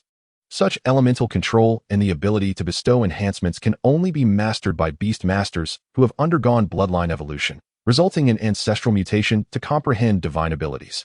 Among the 6 paths, 2 are seldom chosen, primarily pursued as supplementary enhancements: the Ancestral Master and the Beast King. The Beast King primarily focuses on the number of beasts. It is not something that can be easily supported by just anyone. With fewer practitioners, the development of this path has not been as profound, leading to a vicious cycle of disinterest. Conversely, the Ancestral Master represents another extreme, as it involves a high degree of risk that most cannot handle. For an Ancestral Master, each level attained offers a chance to awaken their bloodline, with a heightened opportunity for awakening every 10 levels. This may seem advantageous, yet the odds of successfully awakening one's bloodline are dismally low. Those who pursue this path are akin to gamblers. Each evolution could either result in total loss or significant gain, providing a thrilling yet precarious experience. Career advancement in this path does not follow the stable trajectory of others. One must possess a strong mindset to succeed. Thus, it is only the Beast Master, who gains enhancements incidentally, that dares to take a gamble on the Ancestral Master path. However, it must be noted that the divine abilities obtained through bloodline awakening are unequivocally more formidable than skills cultivated through conventional means. Beast mastery skills typically enhance certain personal traits, and only at the monarch level do they undergo qualitative change, involving powers at the level of rules. Divine abilities, however, are inherently rooted in the realm of rules. Even if initially weak, they possess an essential difference in nature. Although Xiao Luo lacks defensive capabilities, he compensates with agility. After receiving the wind enhancement, he moves with a grace akin to leaves dancing in the breeze. The seemingly dense spikes of earth fail to impede his charge. In response, the adept from the Four Divine sect remains unfazed, clearly prepared. With a gentle raise of his hand, he murmurs, "Sands of the desert, ensnare." As Xiao Luo prepared to propel himself forward, he felt his footing give way beneath him. Not only did he lose the leverage he sought, but his feet became ensnared in a soft, shifting substance. Looking down, he realized that the once solid bricks had transformed into quicksand, a skill-based phenomenon with a distinct pulling force. His charge skill, lacking qualitative transformation, fundamentally enhances leg strength. In such a situation where he cannot leverage his strength and is instead hindered by the quicksand's pulling force, he finds himself at a significant disadvantage. Yet, Xiao Luo's reflexes are remarkably swift. He quickly gestures and points to his back. In the next moment, a fireball the size of a basin crashes into his back. The fireball, quite potent, not only shattered the wind barrier, but also tore apart his clothing, scorching a considerable portion of his back. However, the explosion of the fireball propels Xiao Luo forward, liberating him from the quicksand while launching him towards his target at an accelerated speed. Yet, a dilemma arises, although his speed surges. The airborne stance renders Xiao Luo incapable of maintaining his earlier agility. The dense spikes of earth thus become a veritable mountain of blades, poised to rend him asunder. Fortunately, almost simultaneously, several attacks surged forth, bypassing Xiao Luo and swiftly eliminating the earthen spikes ahead. At this moment, the beast sorcerers within the team sprang into action. The beast sorcerer path is currently the most favored route. Although their numbers may not surpass those of the beast warriors, they undoubtedly boast the highest concentration of elite experts. The reason is straightforward. The ferocious output, the comfortable casting range, and the relatively safe combat environment make it the optimal choice for many affluent second-generation individuals who, while not possessing top-tier talents, seek effective means of engagement. In contrast, the beast warrior path, characterized by its reliance on the corporeal form to charge into the fray, carries a significantly higher casualty rate, rendering it unattractive to the pampered elite. Thus, this 10-person squad comprises 3 beast sorcerers, all elite experts at the 8th or 9th professional level. With their full-force efforts, the dense and ferocious ranged attacks effectively suppressed the enemy, creating an almost perfect opening for Xiao Luo's assault. The rhythm of their strikes also reflected the remarkable synergy within the team. Chapter 53, Casualties Exceed Half. Under the meticulously coordinated efforts of the group, they finally created a flawless opportunity for Xiao Luo to strike. The surface of the ram's horn holy sword shimmered with blood-red patterns, a manifestation of the innate skill fury blood, significantly enhancing its destructive capability and ability to breach defenses. With a soft sound, the ram's horn holy sword pierced through the enemy's body as easily as if it were tofu. However, in the next instant, Xiao Luo's expression changed dramatically. His extensive combat experience allowed him to immediately sense that something was amiss. The sensation was not one befitting flesh and blood. Caution! Just as he was about to raise a warning, an unexpected turn of events occurred. The struck body could no longer maintain its form, dissolving into a heap of scattered sand. At the same time, a figure emerged from the ground, positioned directly among the beast sorcerers. Sandstorm. With a sinister yet exhilarated roar, the swirling yellow sand erupted like a tornado, wildly swirling within a confined space. Each minuscule grain of sand became a sharp blade, effortlessly slicing through the top-tier protective gear of the team members and mercilessly ravaging their fragile bodies. Struggling to suppress the invasion of malevolent energy within her using her formidable spiritual power, Liu turned to witness this scene, her eyes wide with horror. Earth escape? Impossible. How could he accomplish that? Given Liu's status, she had access to more confidential intelligence. The sheer magnitude of what she witnessed was all the more astonishing because she knew too much. To most observers, this number 7 was likely a highly ranked ancestral master, and while the means employed were bizarre, they should belong to the realm of divine abilities. However, Liu understood that, while other methods could be dismissed, the opponent's ability to move swiftly integrated with the ground was no mere divine ability. It was the most orthodox form of magic, an escape technique. Divine abilities, while powerful, ultimately stem from a qualitative transformation of one's innate capabilities. Magic, on the other hand, represents the pinnacle of a civilization's knowledge and skills. Magic may not inherently surpass divine abilities, but its greatest advantage lies in its teachability and potential for enhancement, unlike divine abilities, which are fixed and can only be inherited through bloodlines. The crux of the matter is that the foundation of magic lies in the cultivation of qi. Yet, in this unique era of spiritual energy, any attempt to draw energy into the body is tantamount to self-destruction. How, then, did the opponent achieve this? This information is pivotal and could pertain to the very essence of the Four Divine Sect. Unfortunately, no matter how vital the intelligence may be, it is only useful if it can be communicated. The pressing concern is that their squad is on the brink of annihilation. In the face of number 7's sudden amplification, the beast sorcerers found themselves with few viable options, instinctively commanding their beasts to shield them and buy time. Comparatively, the beasts, with their fur and scales, clearly boasted superior defensive and survivability capabilities over their noble sorcerer counterparts, making this a relatively sound choice.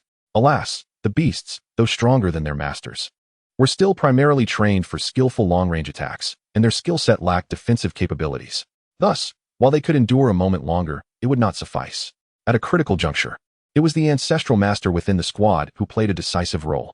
A whirlwind of azure winds spiraled up, but rather than engage directly, it instead flowed along the path of the sandstorm, subtly suggesting complicity in the chaos. Yet, In the next moment, taking advantage of the synergy between the two forces, he guided the sandstorm outward, significantly alleviating the pressure on the beast sorcerers at its center. However, this was precisely number 7's intention. As the ancestral master focused intently on guiding the divine ability, a spike of earth stealthily emerged from the shadows behind him. For number 7, slaughter has never been the objective. What he craved was the emotion of fear. Thus, his target had been clear from the outset: a few beast sorcerers and beast warriors, easily produced in bulk with sufficient resources, could be sacrificed without consequence, merely provoking the ire of the religious administration and solidifying their will to fight. Only losses among unique individuals like Liu, a specialized beast master, or the peculiar ancestral masters could genuinely inflict pain upon the administration and instill fear within their hearts. Even the second tier, such as those high-end spirit manipulators, were of concern, for spiritual cultivation is heavily reliant on innate talent. Anyone who becomes a spirit manipulator is undoubtedly a prodigy at the outset. Regrettably, despite her injuries, Liu had become the most vulnerable link. Instinctively prioritized for defense by her team, number 7 sought to exploit this vulnerability, but the variables were too numerous, leading the ancestral master to become the target of his sudden assault. The earth spike struck swiftly. This was no longer the broad area damage of before, but a deliberately targeted single attack, its power, speed, and technique vastly superior. By the time the ancestral master realized something was amiss, the spike had already pierced through his chest, rupturing his heart. With the death of the ancestral master, a chain reaction was set in motion. The beast bond itself is a domineering contract centered on the beast master. The death of a beast merely results in a minor loss of spiritual energy for the master. However, once a beast master dies, their beasts cannot survive. After all, without the control of the contract, the beasts become feral, the greatest enemy of humanity, and cannot be allowed to live. The beasts suffered backlash upon the ancestral master's death, perishing on the spot. This meant that the guided divine ability was also severed. With the disruption of this divine ability, the previously spiraling sandstorm abruptly converged, and the beast sorcerers could no longer withstand the assault. After a few agonized screams, silence fell. This transpired in a mere matter of seconds, while Xiao Luo, sensing something was amiss, had only traversed half the distance to provide aid. Simultaneously, 2 spirit manipulators, their combat capabilities severely diminished due to the loss of their shadow wolves, were also in motion. They had attempted to intervene, however, as primary specialists in spirit manipulation. Even without their beasts, they were not entirely powerless. Unfortunately, their diminished spiritual methods, lacking the enhancement of their beasts, made no impact on number 7. Like a stone cast into the sea, it stirred not a single ripple. Clearly, number 7 possessed formidable spiritual cultivation. After eliminating the beast sorcerers, number 7 effortlessly claimed the lives of the 2 spirit manipulators. Thus, in a single misstep, the squad's numbers were reduced by more than half. Remaining were the injured Liu, 2 spirit manipulators diminished in strength due to the loss of their shadow wolves, and Xiao Luo, who was desperately rushing to their aid. The spirit manipulators fared slightly better than the beast sorcerers, specializing in soul techniques and supplemented by nurturing multiple beasts. Their overall impact was less significantly affected by the loss of one. Yet, as previously stated, raising beasts is no simple task. Few possess the resources to fully cultivate multiple beasts unless they are resource tycoons. In the mercenary industry, skilled manipulators are relatively common due to their ability to deftly control multiple summoned beasts. When paired judiciously, their capabilities become quite comprehensive, making them particularly well suited for solitary operatives. In contrast, within most established teams, dedicated manipulators tend to develop less extensively. Their roles resemble those of rogues or scouts in a game, primarily relying on precise maneuvers and the multifaceted information feedback provided by various summoned spirits, often complemented by specialized reconnaissance beasts, thereby delivering exceptional support. In terms of combat prowess, mature teams naturally possess ample fighting personnel, rendering it unnecessary for them to squander precious resources on developing disparate skill sets. Consequently, the remaining 2 manipulators, while not devoid of combat ability, can largely be disregarded in the context of this level of conflict.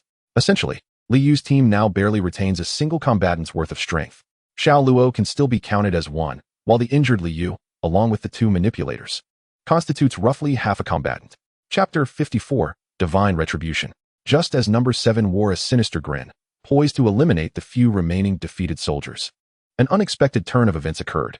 Suddenly, number 7's demeanor faltered. He coughed up blood, exuding an overwhelming sense of weakness. Almost instinctually, he turned to gaze at the location of the secret realm's portal, his eyes filled with fury, terror, and confusion. At that moment, A fragment of divine essence he had left within the zombie in the secret realm vanished. This essence had been his means of awakening the zombie and initiating its recruitment. A precious gift bestowed by the divine. How could it simply disappear? Divine essence, inherently immortal, could not just vanish. Yet the message conveyed by his divine source was unmistakably accurate. His own strength had indeed been halved as a punishment. What on earth had transpired within the secret realm? At this juncture, Number 7 no longer cared for Liu and her team. He had to retrieve the lost divine essence. This essence was the foundation of his divinity, and failing to complete this task would result in irreversible damage to his deity, leaving him, as the sinner, to face divine wrath with nothing but death. Observing the sudden upheaval and the retreating figure of Number 7, Liu felt no relief from surviving. Rather, a chill gripped her heart. She was unaware of what had transpired with Number 7, but she clearly saw the direction in which he fled, toward the secret realm's portal. Was he still intent on targeting the students? At this moment, Liu cast aside any concerns of pride and hastily retrieved the internal communication device of the Bureau. She promptly contacted the higher-ups, reporting the current situation and requesting immediate assistance from nearby experts. After ending the call, Liu's countenance turned ashen, and she sank despondently to the ground. She understood all too well that her career within the Bureau had reached its terminus. Any organization inevitably grapples with power struggles, and within a formidable entity like the Bureau, ambitions for authority run rampant. Moreover, as a recently established unit, its personnel were predominantly elite members drawn from other departments, leading to factional rivalries. As a deputy director, Liu contended with 8 others in the Green City Bureau, each leading their own elite teams, forming distinct factions. It was precisely due to this environment that an unwritten rule existed within the Bureau. Once help was sought, it signified a lack of capability, effectively relinquishing any further aspirations for power. Yet, despite this understanding, Liu did not hesitate to call for assistance. To claim it didn't weigh heavily on her heart would be a falsehood. After years of toil, coupled with her mentor's guidance, she had attained her current position. The prospect of forfeiting further advancement, or even jeopardizing her role as deputy director, was indeed distressing. However, she was acutely aware that failing to seek aid would lead to even greater troubles. On one hand, her team had suffered devastating losses. Such a catastrophic toll had never been recorded in the Bureau's history, particularly with the sacrifice of that ancestral master, a loss of immense magnitude that Liu could no longer bear.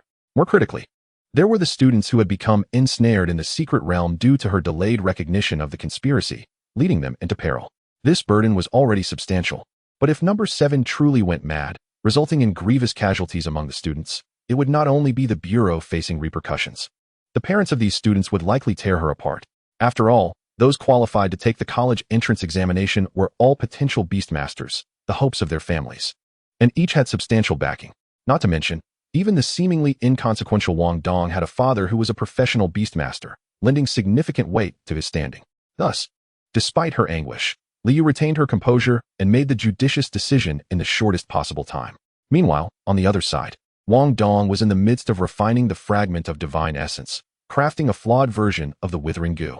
Unbeknownst to him, he had attracted the ire of a formidable entity and plunged himself into considerable trouble. Upon witnessing the base's reinforcements engaging in fierce combat with the corpse beetles, he hurriedly focused on exploring the underground palace, striving to seize as many benefits as possible within the limited time frame. During this search, he quickly discerned some peculiarities. Previously, in his quest to uncover divine essence, he had temporarily transformed into a special 100-eyed magic centipede goo, employing the characteristics of the Goo King as recorded. This was akin to activating a unique observational method. The primary function of this method was to perceive the existence of divine essence. However, it did not limit him solely to that perception. In fact, it was an exceptional form of observation that, although somewhat esoteric in its application, retained all the functionalities of a typical observation technique, enabling the sighting of things invisible to the naked eye, such as the flow of spiritual energy. To be precise, it was the flow of highly concentrated spiritual energy. Spiritual energy, ubiquitous yet typically sparse, resembles air, transparent even under scrutiny. Only high concentrations of spiritual energy manifest like clouds or mist, readily detectable by the method of observation. With this observational enhancement, Wang Dong swiftly identified a channel of high concentration, orderly flowing spiritual energy. What could this be? Armed with insights gleaned from numerous novels, along with the knowledge from his former self, Wang Dong quickly deduced that this spiritual energy channel was likely a formation. If it were indeed a formation, then could the core be located within this secret realm? His previously dormant excitement flared anew. The allure of mastering a secret realm was simply too enticing. If he lacked the capability, it could be disregarded. Yet now, armed with the Goo King and possessing a modicum of spatial suppression ability, his heart grew bold, and greed arose spontaneously. After assessing the flow of spiritual energy, Wang Dong followed the channel in search of the source. Unfortunately, he lacked knowledge of formations, meandering through the energy pathways without direction, often encountering forks where he could only randomly select a path. Thus, he wandered for quite some time without locating the core of the formation. Meanwhile, the atmosphere on the other side had become tumultuous. When the furious number 7 arrived at the portal, he collided head-on with the elite forces engaged in combat with the corpse beetles.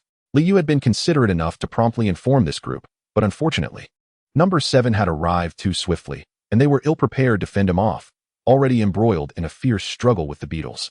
Number 7, known for his ruthlessness, wasted no time. Upon encountering them, he struck mercilessly, claiming 3 victims almost immediately. At this moment, the disparity in quality between mercenaries, military personnel, and elite forces became glaringly evident. The elite soldiers, sensing the gravity of the situation, immediately resorted to their most desperate tactics, fighting for their lives.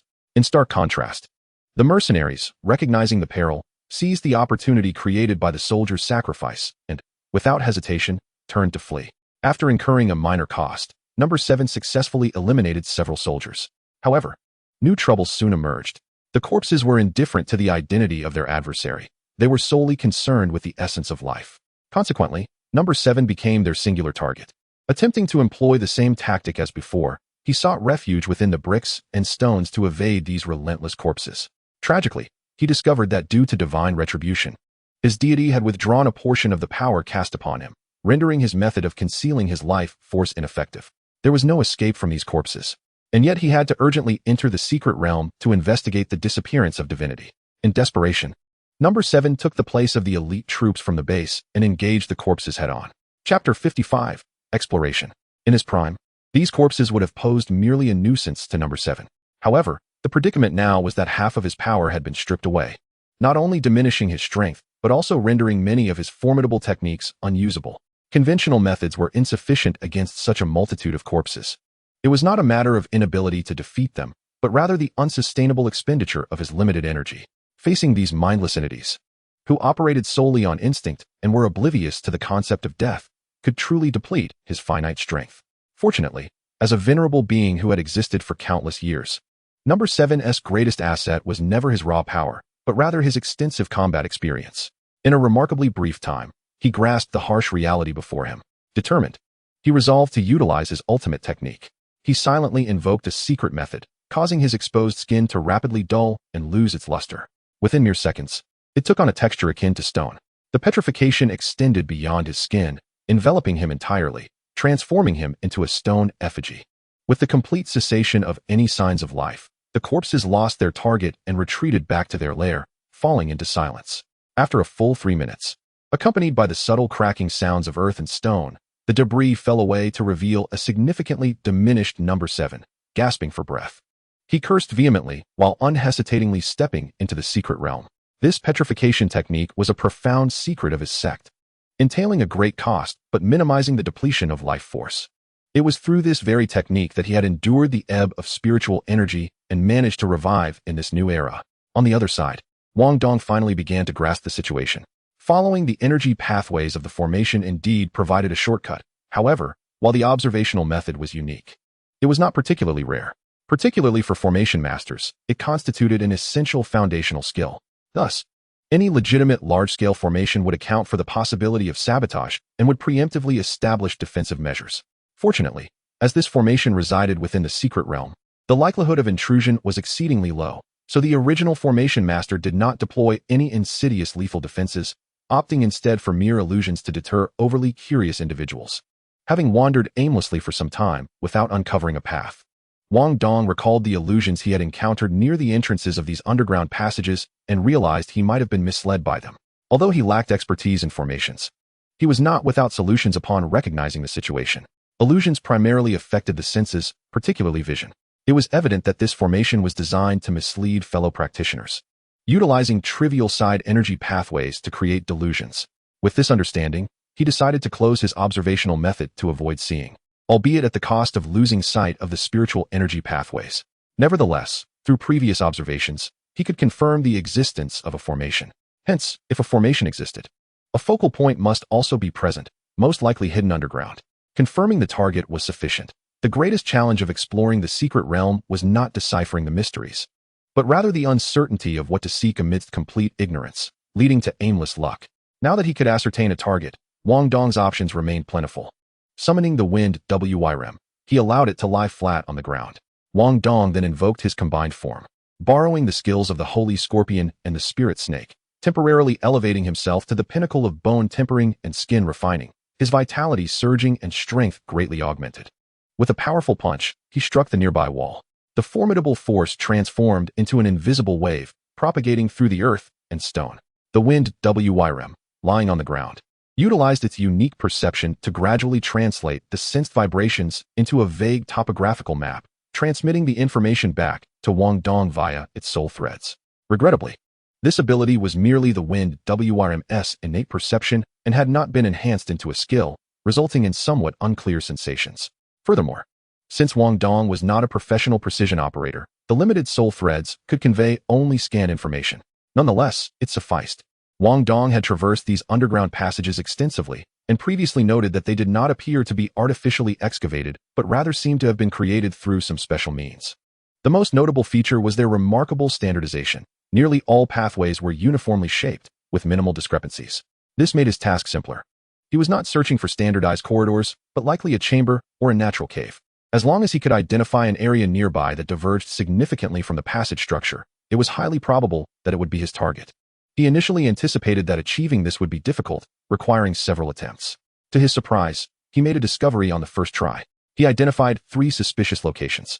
Comparing them with his memory, he promptly eliminated one, as it corresponded to the enormous underground chamber where he had previously encountered the coffins and the portal to the secret realm. The remaining 2 locations varied in size, and after a moment of hesitation, Wang Dong opted for the smaller space. The old adage states that concentrated essence holds greater value. Thus, he would take a gamble. With relatively precise positioning and the absence of illusionary interference, Wang Dong swiftly approached the vicinity of the spatial perception, yet found nothing. This was to be expected. Since it was a hidden chamber, it would be abnormal for it to lack some form of mechanism or concealed means. He employed his previous tactic, once again conducting precise perception at close range to confirm the underground location. Only then did Wang Dong begin to search for mechanisms or switches. However, he was not a specialist, and after a thorough exploration, he found no mechanisms. Thus, he retrieved a military shovel from his backpack and targeted a relatively weak section of the wall, engaging in a bit of demolition. Remarkably, the effects of months of training and overturning poison stakes, combined with the enhancements from his combined form and the military-grade alloy shovel in hand, yielded results that surpassed expectations. The seemingly solid rock crumbled under Wang Dong's might, not quite as easily as tofu, but certainly not far from it. In just a few minutes, he excavated a hole the size of a head within the rock.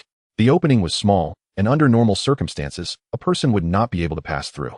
Yet for Wang Dong, it was sufficient. He released the shell skill borrowed from the Holy Scorpion, and once the cooldown expired, he invoked the wind Wyrm's active skill passing through gaps. This skill bore some resemblance to what is colloquially known as bone shrinking technique, allowing one to compress their body to navigate through otherwise impassable crevices. To Wang Dong's astonishment, this skill exhibited a synergistic effect with the Spirit Snake's flexible bones, enhancing each other significantly. Wang Dong twisted his body into an unusual shape, and indeed managed to wriggle through the head-sized opening after a few contortions.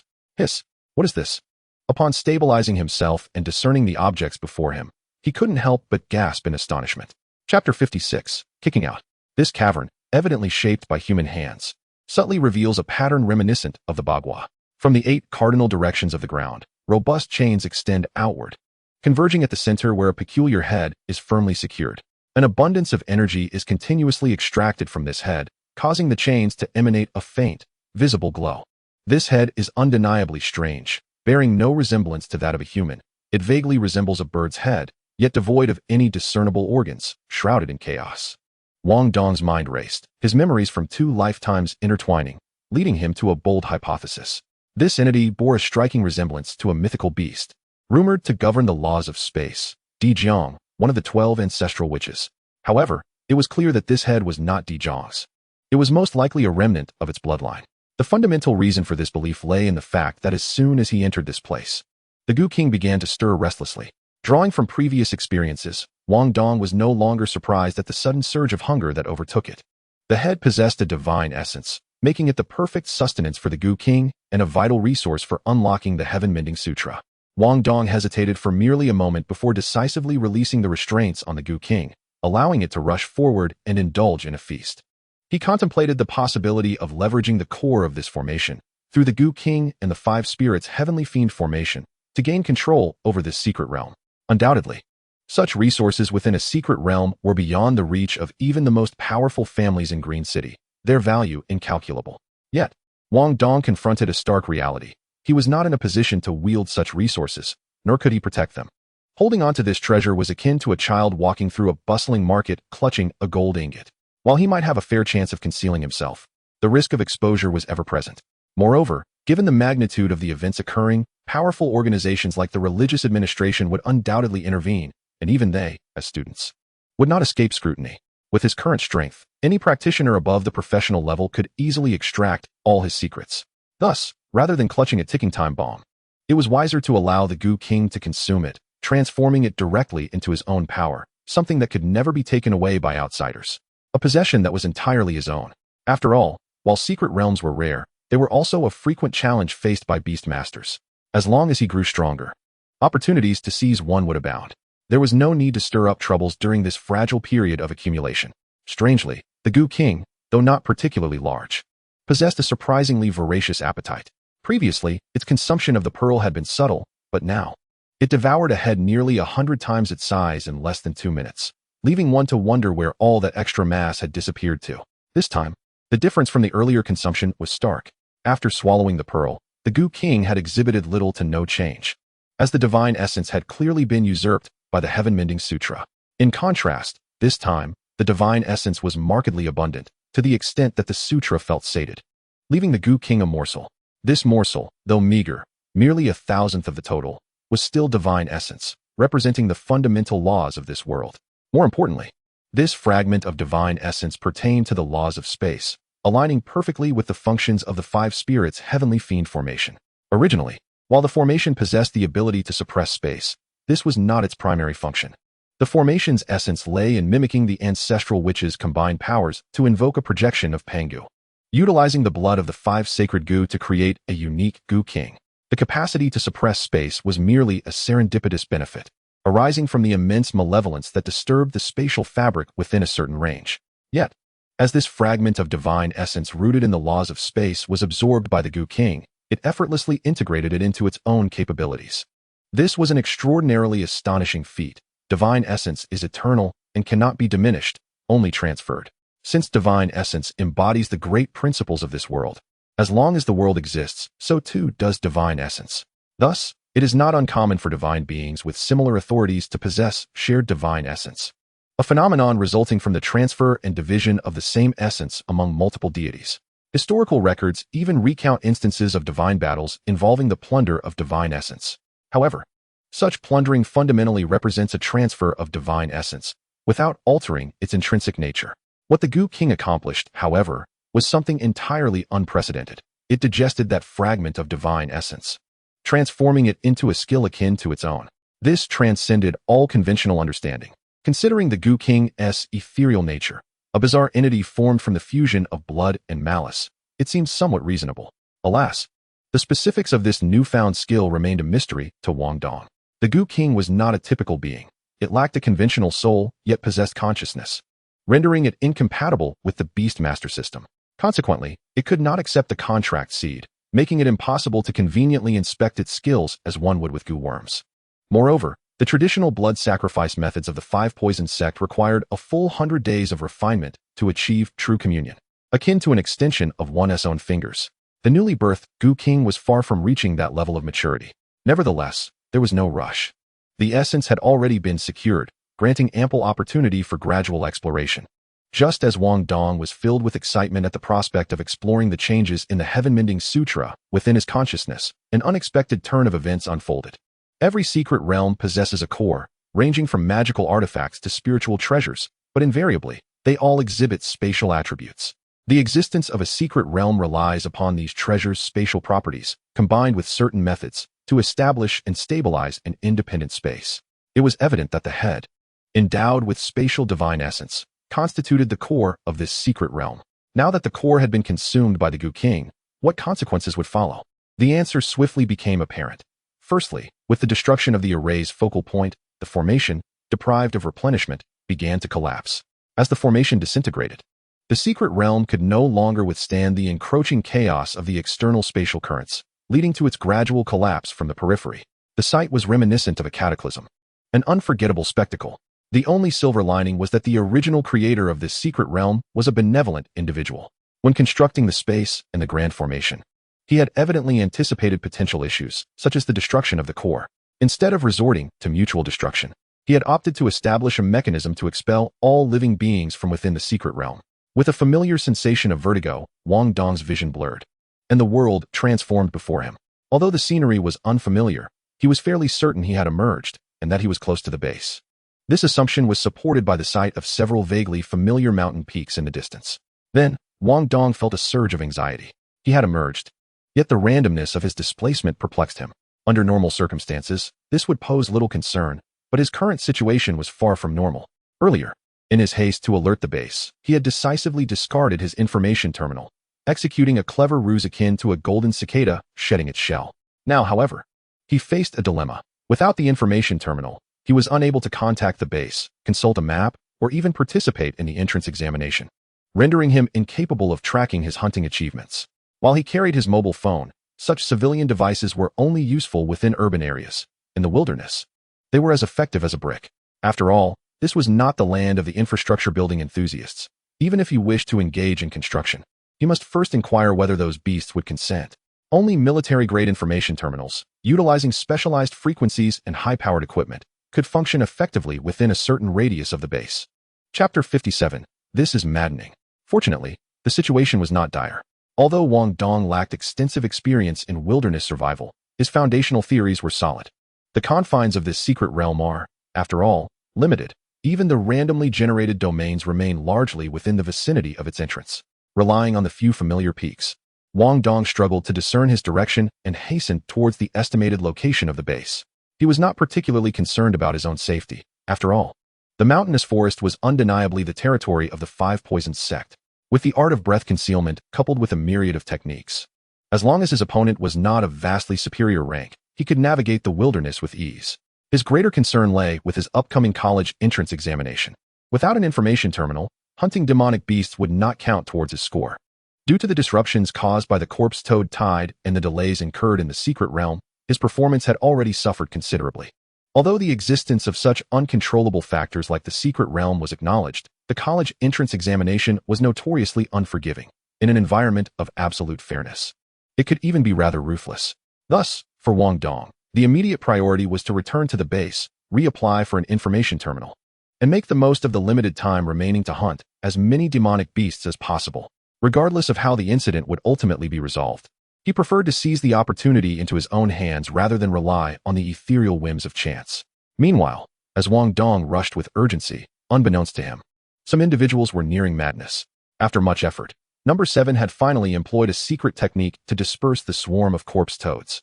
Having just entered the secret realm, he prepared to search for the zombie and any entity that might intercept divinity. However, barely taking a few steps, he was abruptly expelled from the secret realm by a wave of spatial repulsion. Realizing the gravity of the situation, he quickly oriented himself and made his way back to the entrance of the secret realm.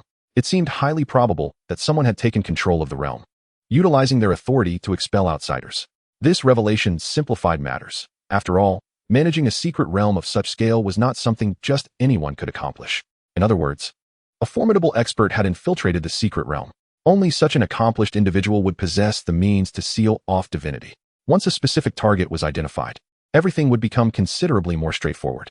In Number 7's understanding, divinity was immortal. It could only be temporarily sealed by means of some advanced restriction, severing the connection between that divinity and its deity. He was not particularly concerned about the potential closure of the entrance by the one controlling the realm. In fact, he had discovered this secret realm years ago, and the reason he had not claimed it for himself was entirely due to the realization that the zombie still held the potential for revival. He intended to attract another believer for his deity. A mere secret realm was far less valuable to him than the rewards gained from cultivating a new follower for his god. After all, the deity bestowed upon them the seed of divinity. Alternatively, one might say that their god filtered the malevolence from the spiritual energy using their own divinity, allowing these relics of a bygone era to freely utilize their original methods. Nonetheless, he did not intend to return empty-handed. This endeavor was about absorbing followers while simultaneously utilizing the flesh and blood of those students to help restore the zombies' strength and intelligence, serving as a blood sacrifice to please the deity, a perfect twofold plan. Thus, he forcefully commandeered a portion of the secret realm's authority with the means granted by the deity. It was this very authority that allowed him to stealthily draw the students into the secret realm. In fact, he was the one who opened the entrance. Therefore, he was confident that even if someone had taken control of the core of the secret realm, the subtle mechanisms he had left behind would still allow him to retain some degree of authority, ensuring his freedom of entry and exit. However, upon returning to the location of the entrance, he tragically discovered that the mechanisms he had set up had lost their connection. After a prolonged contemplation, he arrived at the most improbable conclusion. That bastard didn't just fail to control the core. He must have destroyed it outright. But how could anyone be so reckless? This was a secret realm, a non-renewable resource of moderate scale. After all, in every era, the number of individuals qualified to establish a secret realm is exceedingly limited. Moreover, treasures embodying the laws of space that could serve as a core are even rarer. How could one bear to part with such a thing? The more pressing concern was that if the secret realm were indeed destroyed and everyone expelled, where would he seek recourse? The loss of divinity was an unpardonable sin, one so grave that he could hardly bear it, necessitating a death to atone. Therefore, the fragment of lost divinity must be reclaimed. Number 7 was on the brink of insanity. Yet, before he could devise a plan, he found himself surrounded. At the forefront stood a towering figure, a muscular giant exceeding 2 meters in height, exuding an aura of intimidation. Behind him, Liu accompanied a few surviving members of her team, their expressions a mix of disappointment and ire. Upon spotting number 7, the giant grinned broadly, revealing a row of gleaming, white teeth. "What did I tell you, Shaoli? I knew this fool would return. You should trust the experience of your elders." Liu shot a fierce glare at number 7, turning her head away in frustration. Having been supported by her old adversary was humiliating enough. She had not anticipated another blunder, which allowed him to assume an air of superiority. This number 7 was truly a fool. The entrance to the secret realm had vanished, so what was he back for? To deliberately embarrass her? The giant, seemingly eager to play the role of a mentor, after provoking Liu, turned his gaze to a nearby member, Xiao Luo, with a look of discontent. "I have mentioned countless times in the Bureau that beast warriors should embody the essence of beast warriors. The holy sword angry sheep is a misguided path. Too soft and delicate, it should be banned. A warrior is a warrior. They shouldn't be like those beast mages, fixated solely on beast control skills. Skills are always supplementary. True strength lies in one's own might." As he spoke, he flexed his massive pectorals, his disdain completely unmasked. Xiao Luo's lips twitched, but he kept his head bowed in silence. The development of beast control had only been a few years in the making, marking a time of flourishing diversity, with various new schools emerging. Consequently, ideological disputes were inevitable. Xiao Luo's school, the Sword Saint faction, had been renowned for decades, boasting numerous experts and immense prestige.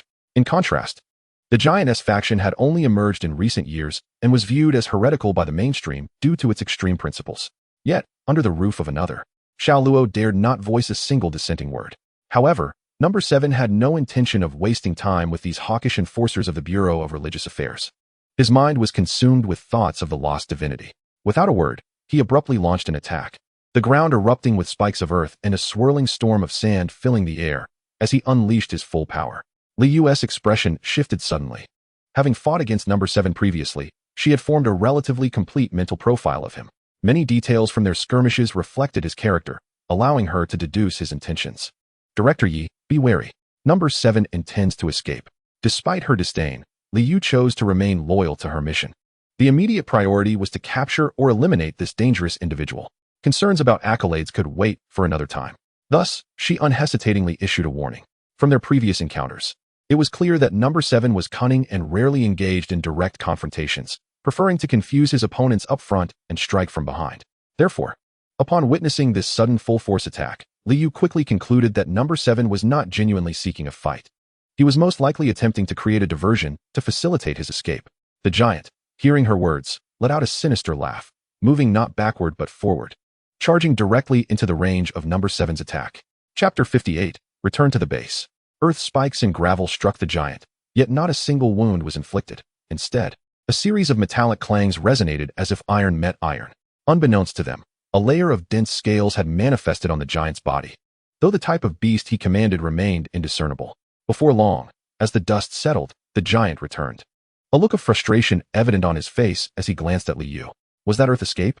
Li Yu rolled her eyes. Director Yi, I emphasized this in my mission report. The robust figure chuckled awkwardly, scratching his head. I know. It does seem rather implausible. The nation has conducted extensive research on the martial arts of the bygone era and is well versed in various power systems. This method of evasion, unlike ordinary spells, significantly represents the minimum threshold of a practitioner's strength. Evasion techniques are exclusive to cultivators at the Golden Core stage and must be employed by those of a single elemental affinity. The essence of this technique lies in the complete quantification of 1S energy.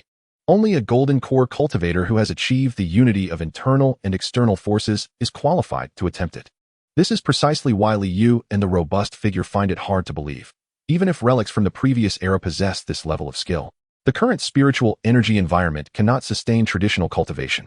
Thus, the emergence of this evasion technique suggests that someone has discovered a method to dispel the malice inherent in spiritual energy. If that is the case, the implications are substantial. Everyone is acutely aware that the Beast Tamer power system has evolved from a rather unorthodox and fringe methodology. While it harbors considerable potential, time is limited, and it falls far short of reaching its zenith. When compared to those classical lineages that have endured for countless years, it is undeniably lacking. It is only due to the current spiritual energy environment that these classical traditions have lost their advantage. However, if the four divine teachings have indeed uncovered a solution to the malevolence in spiritual energy, their refined lineage could potentially develop rapidly, posing a significant threat. The robust figure clenched his teeth, forcing out a few words through gritted teeth. Pursue. We must capture and clarify this matter. Li Yu sighed in resignation but understood that the rogue was exceedingly slippery. Once he evaded capture in person, the chance of apprehending him would diminish drastically. Yet, she was powerless, as she was currently in a compromising position, and command of the scene had been taken over by the auxiliary director, Yi, who had come to provide support. Hundreds of meters away, the rogue emerged from the ground in disarray, barely regaining his footing before violently spitting blood. Evasion techniques were not easily invoked, and in his quest for safety, he had pushed the technique to its utmost limits, distancing himself as far as possible from the hounds of the Bureau of Spiritual Affairs. However, he was far from his prime, having lost half of his divine essence to the divine's retrieval, which had even diminished his cultivation level. Cursing under his breath, he hastily concealed his aura to avoid detection. Then, he discerned the direction and hurried towards the base. He was not walking into a trap. On the contrary, he had a well-established identity cover at the base. Only upon reaching the base could he leverage official resources to investigate who had pilfered his divine essence. Meanwhile, Wang Dong hurried along the path, admiring a peculiar insect he held in his hand. This was the newly unlocked insect formula, Two Realms insect, derived from the divine essence absorbed from that severed head by the Sky-Repairing Heart Sutra. This insect was not intended for use against foes, but rather for one's own benefit. According to the description, upon implanting this insect within oneself, a portion of one's essence could temporarily shift to another dimension, thus avoiding fatal harm. The volume that could be transferred depended on the insect's level, or, more precisely, the amount of spatial attribute divine essence absorbed. At present, the transferable volume was rather limited, barely sufficient to shift the heart. To be frank, Wang Dong was not entirely satisfied with this new insect. Although it was undoubtedly a means of self-preservation, the lofty concept of spatial attributes yielding such a seemingly trivial insect was somewhat disheartening. After all, this ability could only address unexpected incidents, like surprise attacks. In direct combat, its efficacy was minimal. If an opponent had the capability to pierce his heart, it would indicate a considerable disparity in strength between the adversaries. Utilizing this ability would merely delay the inevitable. Should the opponent decide to deliver a finishing blow, he would still meet his demise. One would expect that with such a sophisticated spatial attribute, one could at least gain abilities akin to teleportation or a storage space. Wang Dong clapped the insect against his chest, and it transformed into a streak of light, burrowing into his heart, where it settled quietly. These divine essence-forged insects were neither biological nor entirely corporeal, existing in a unique state between reality and abstraction. They were remarkably convenient to use, requiring neither blood refinement nor the establishment of a contract. Akin to a concealed weapon, one merely had to throw it at the target for it to activate automatically. Wang Dong decided to experiment with it. He hesitated to test it on his own body, wary of the consequences of transferring a part of himself to another dimension. Not to mention the risk of not being able to return, there was the significant issue of whether missing a portion would affect his own being. Thus, he opted for a less consequential test with a strand of hair, reasoning that if something went awry, he could afford to lose that. The outcome was unexpected. The hair did not vanish, appearing unchanged to the naked eye. However, when he attempted to touch it, he found it entirely intangible, as though it existed in a different dimension. Such an uncanny method was truly befitting of divine essence refinement at the level of laws. After a day of travel, the surroundings began to feel familiar, indicating that the teachings from school had indeed proven useful, and he had not strayed from the path. Finally, as dusk approached and the sun dipped below the horizon, he reached the base. Upon returning to the base, Wang Dong immediately attempted to contact Li Yu. The magnitude of the incident necessitated an explanation from his superior, not to mention a desire for more contribution points. However, the personnel at the base informed him that the Bureau of Spiritual Affairs had suffered significant losses and were currently engaged in pursuing the enemy. Fortunately, the base staff were aware of Wang Dong's situation. After he had exited the secret realm, he promptly reported back to the base, and many had witnessed this. They recognized him as a preparatory member of the Bureau, thus treating him with courtesy. Once apprised of the situation, they not only reinstated his communication terminal, but also provided him with a batch of high-quality supplies. These were genuine military goods, typically not allocated to high school students. Nevertheless, given Wang Dong's contributions, they acknowledged the disruption to his examination preparations. However, the examination was a serious matter, and they could not interfere too much, only offering assistance within the bounds of regulations. After all, such a significant incident had occurred, even if the Bureau bore the brunt of the blame. If high school students faced misfortune, the responsibility would be inescapable for the personnel at the base. Although the primary culprit had yet to be apprehended, many students had gradually returned to the base after the secret realm had been breached. As long as these students remained unharmed, the troubles for the base personnel would be considerably diminished. Thus, the higher-ups at the base were quite grateful for the pivotal role played by Wang Dong. Chapter 59, The Broken Bow. After tidying up briefly, Wang Dong enjoyed a hearty meal in the base cafeteria, alleviating the fatigue and mental exhaustion accumulated over the past few days. Without waiting for dawn, he stealthily departed the base under the cover of darkness. With only 10 days remaining until the examination, a third of that time had already elapsed. However, due to various disruptions, Wang Dong's performance had fallen to the bottom tier. Time was of the essence, and he could not afford any further delays. Fortunately, the four divine teachings were not omnipotent. Having resolved the conspiracy within the secret realm, there should be no further repercussions. The remaining time should allow for normal examinations. This time, Wang Dong did not opt for a change of location. Retracing his steps back to the safe house he had established within the territory of the fire poison ants. It was not that he was particularly attached to his possessions, but rather that he had not given up on the treasure hidden deep within the earth. The treasure, buried over 150 meters underground, was beyond his current capabilities to retrieve. However, after his experience in the secret realm and acquiring numerous benefits, the most significant being the ability to utilize the blood pool's essence to grant the Goo King projection a true form. Furthermore, after consuming that severed head, it had undergone further growth. The current Goo King had become Wang Dong's greatest trump card. Regrettably, the refinement of the 100 days of essence was still incomplete, rendering its manipulation somewhat inconvenient. Nevertheless, even so, possessing the true form of the Goo King marked a qualitative shift in Wang Dong's strength. The Goo King, embodying its true form, is fundamentally a product of rules. According to the classification of beast masters, it can undoubtedly be considered a monarch-level creature. The notion of a novice beast master possessing a monarch-level beast is indeed quite unscientific. However, the situation is not as exaggerated as it seems. This Goo King, while formidable in appearance, is merely a pseudo-Goo King due to an abundance of non-Goo essence blood, its power being a mere fraction of that of a true Goo King. Furthermore, although it possesses a certain rank, its essence is fundamentally constructed from the 5 great basic Goo's essence blood, and thus its strength is ultimately constrained by the limits of these 5 basic Goo's essence. Simply put, it is more of an empty shell. Nonetheless, some of its inherent anomalies provide it with capabilities that far exceed the current level of power one would expect from Wang Dong. For instance, its most basic ability as a Goo King allows it to transform into any Goo it has mastered. Additionally, the concept of size holds little significance for the Goo King. Upon returning to the ant nest, Wang Dong promptly transformed the Goo King into the form of a holy scorpion, its size expanding to the maximum supported by its essence. Roughly the size of a basin, the scorpion is a creature naturally adept at burrowing.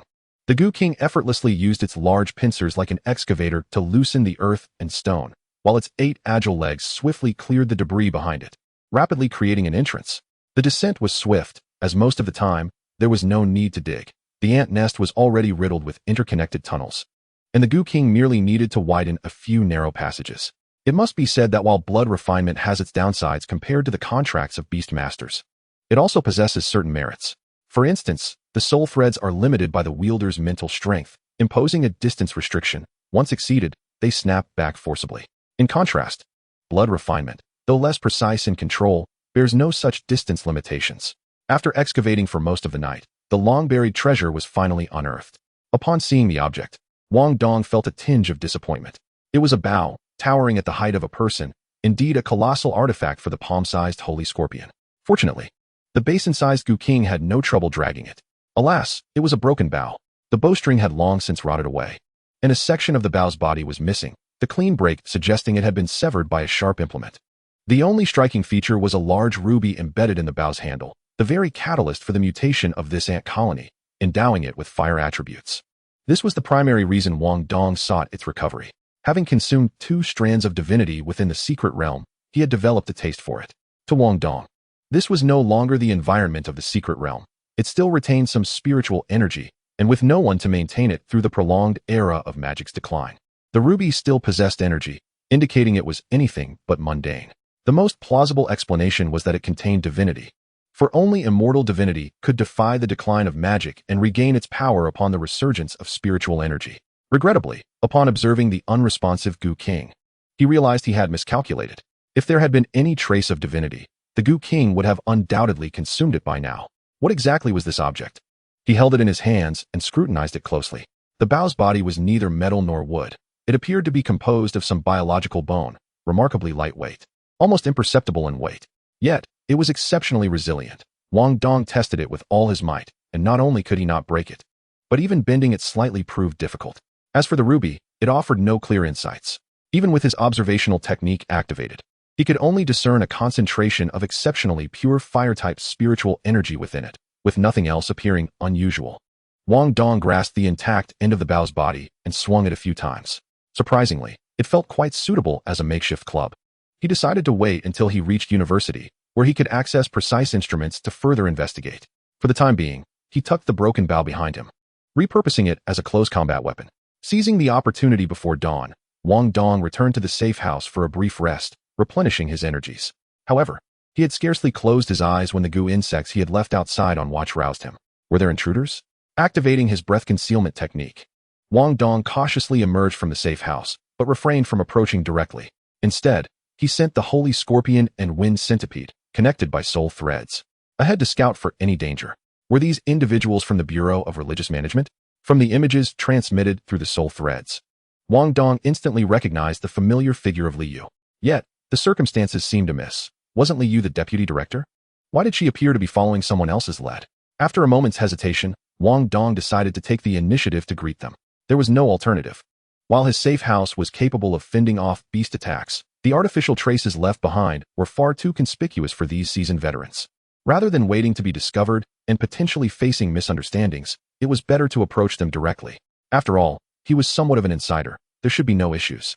Indeed, upon noticing the human traces, the Bureau of Religious Management personnel had already assumed a defensive stance and were searching the area. Wang Dong hurriedly revealed his identity. Anxious to avoid any misunderstandings that could lead to an attack, Li Yu dashed forward to stand before Wang Dong, scrutinizing him from head to toe, and her opening remark nearly drove him to exasperation. "How come you're still alive?" Wang Dong's face darkened instantly. Was it too much to expect a little acknowledgement for his achievements instead of being met with curses? Li Yu glared at him with a displeased expression. "Because of your information terminal, the enemy set a trap, resulting in severe casualties within my team. With the formidable strength and insidious tactics of number 7, how could a mere novice like you have escaped their pursuit? Or are you in cahoots with him?" Wang Dong's face turned an ashen green. Yet, for Li Yu, her suspicion was entirely reasonable. Having faced number 7 firsthand, she understood just how troublesome he could be. Their elite team, composed of professionals, had suffered significant losses. It was inconceivable that a mere apprentice beast master could have survived an encounter with number 7 unscathed. When circumstances diverge from the norm, suspicion inevitably arises. And questioning is a fundamental duty of the Bureau of Religious Management. Chapter 60. Stay steady. Wang Dong could scarcely be bothered to engage with Li Yu. He had never held a favorable view of her. Although their numerous encounters had been purely for professional purposes, Li Yu's underlying attitude was one that Wang Dong found deeply unappealing. He wasn't even sure why. Perhaps it was simply a matter of instinctive aversion.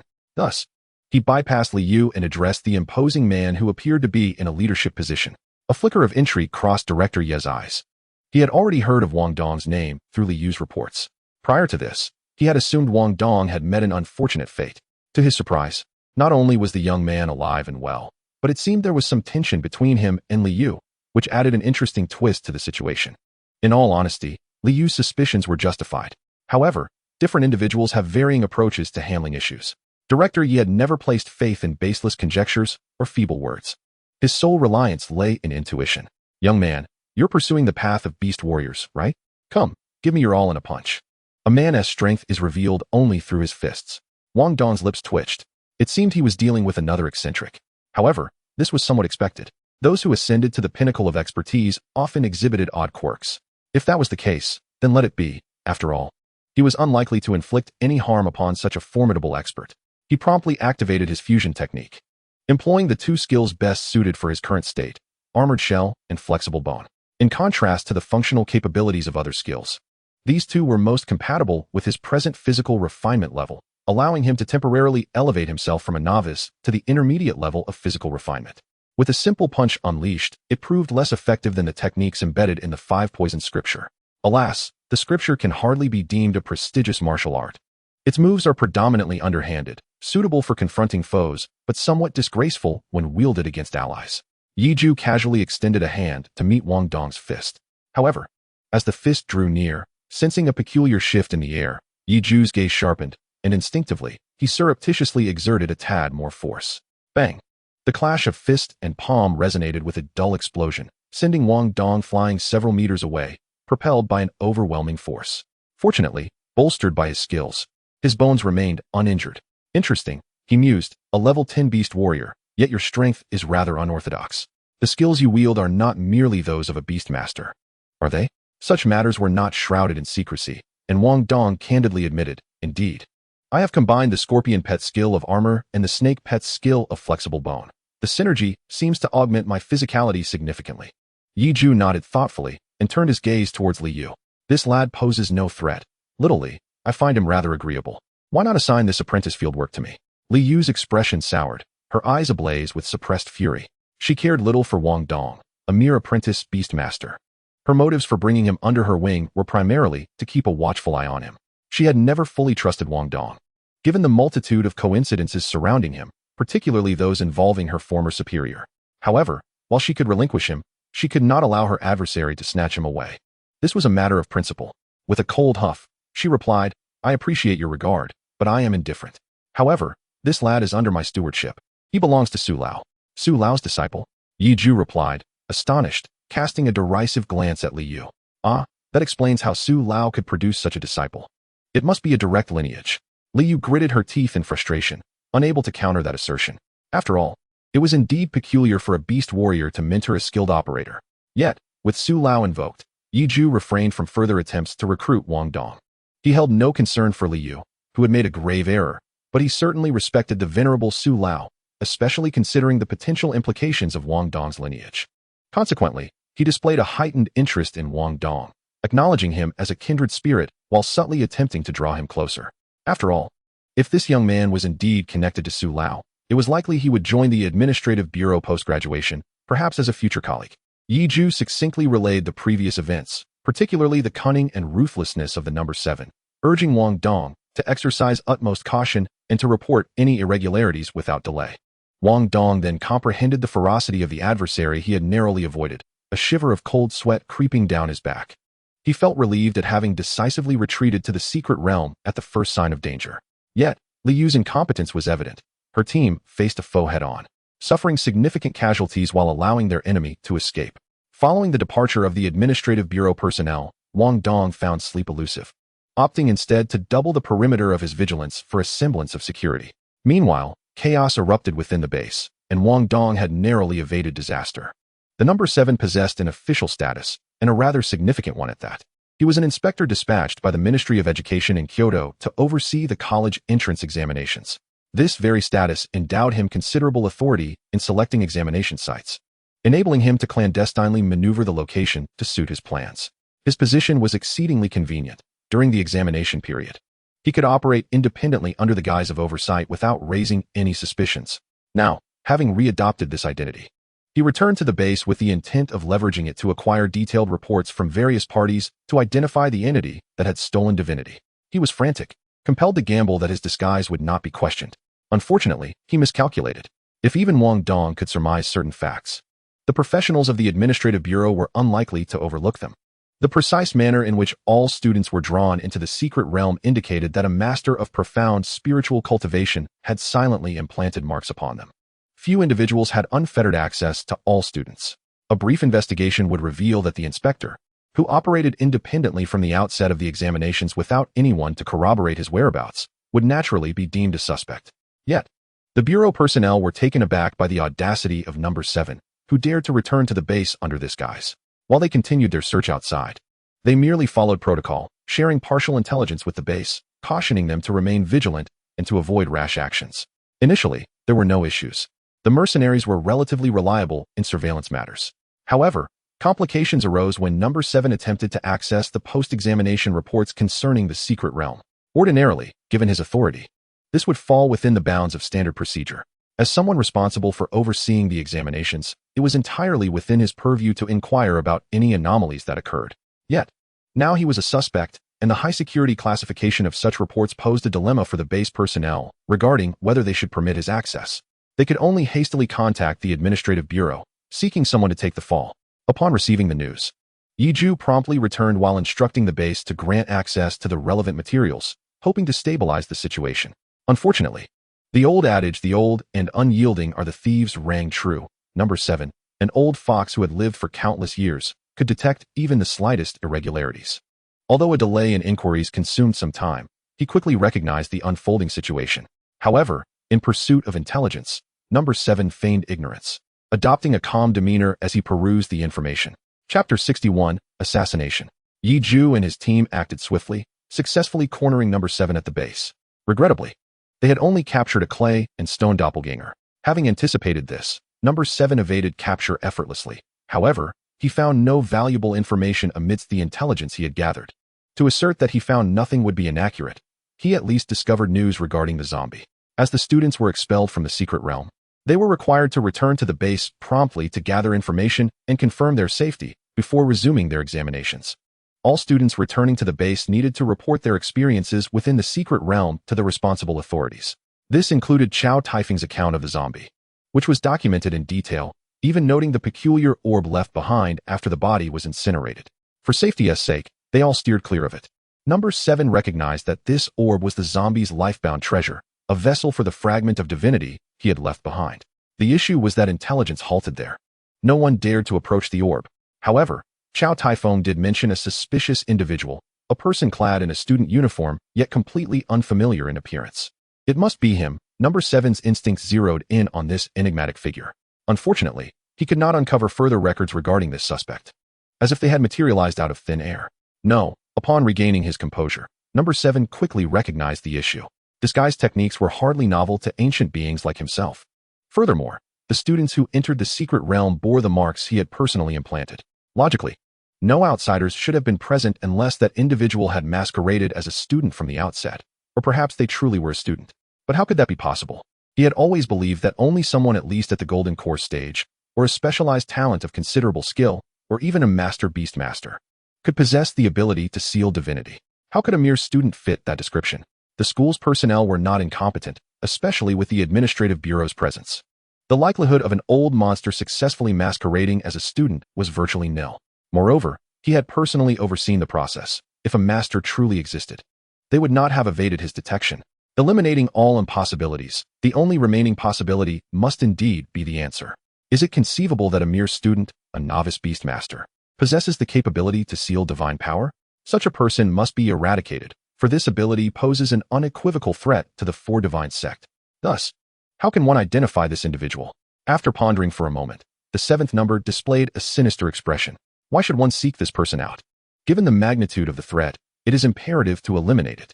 If locating the individual proves futile, then let them all perish. Annihilate everyone in this base.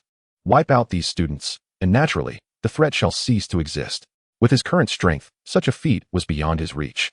The relentless pursuit from the religious administration alone was a formidable challenge.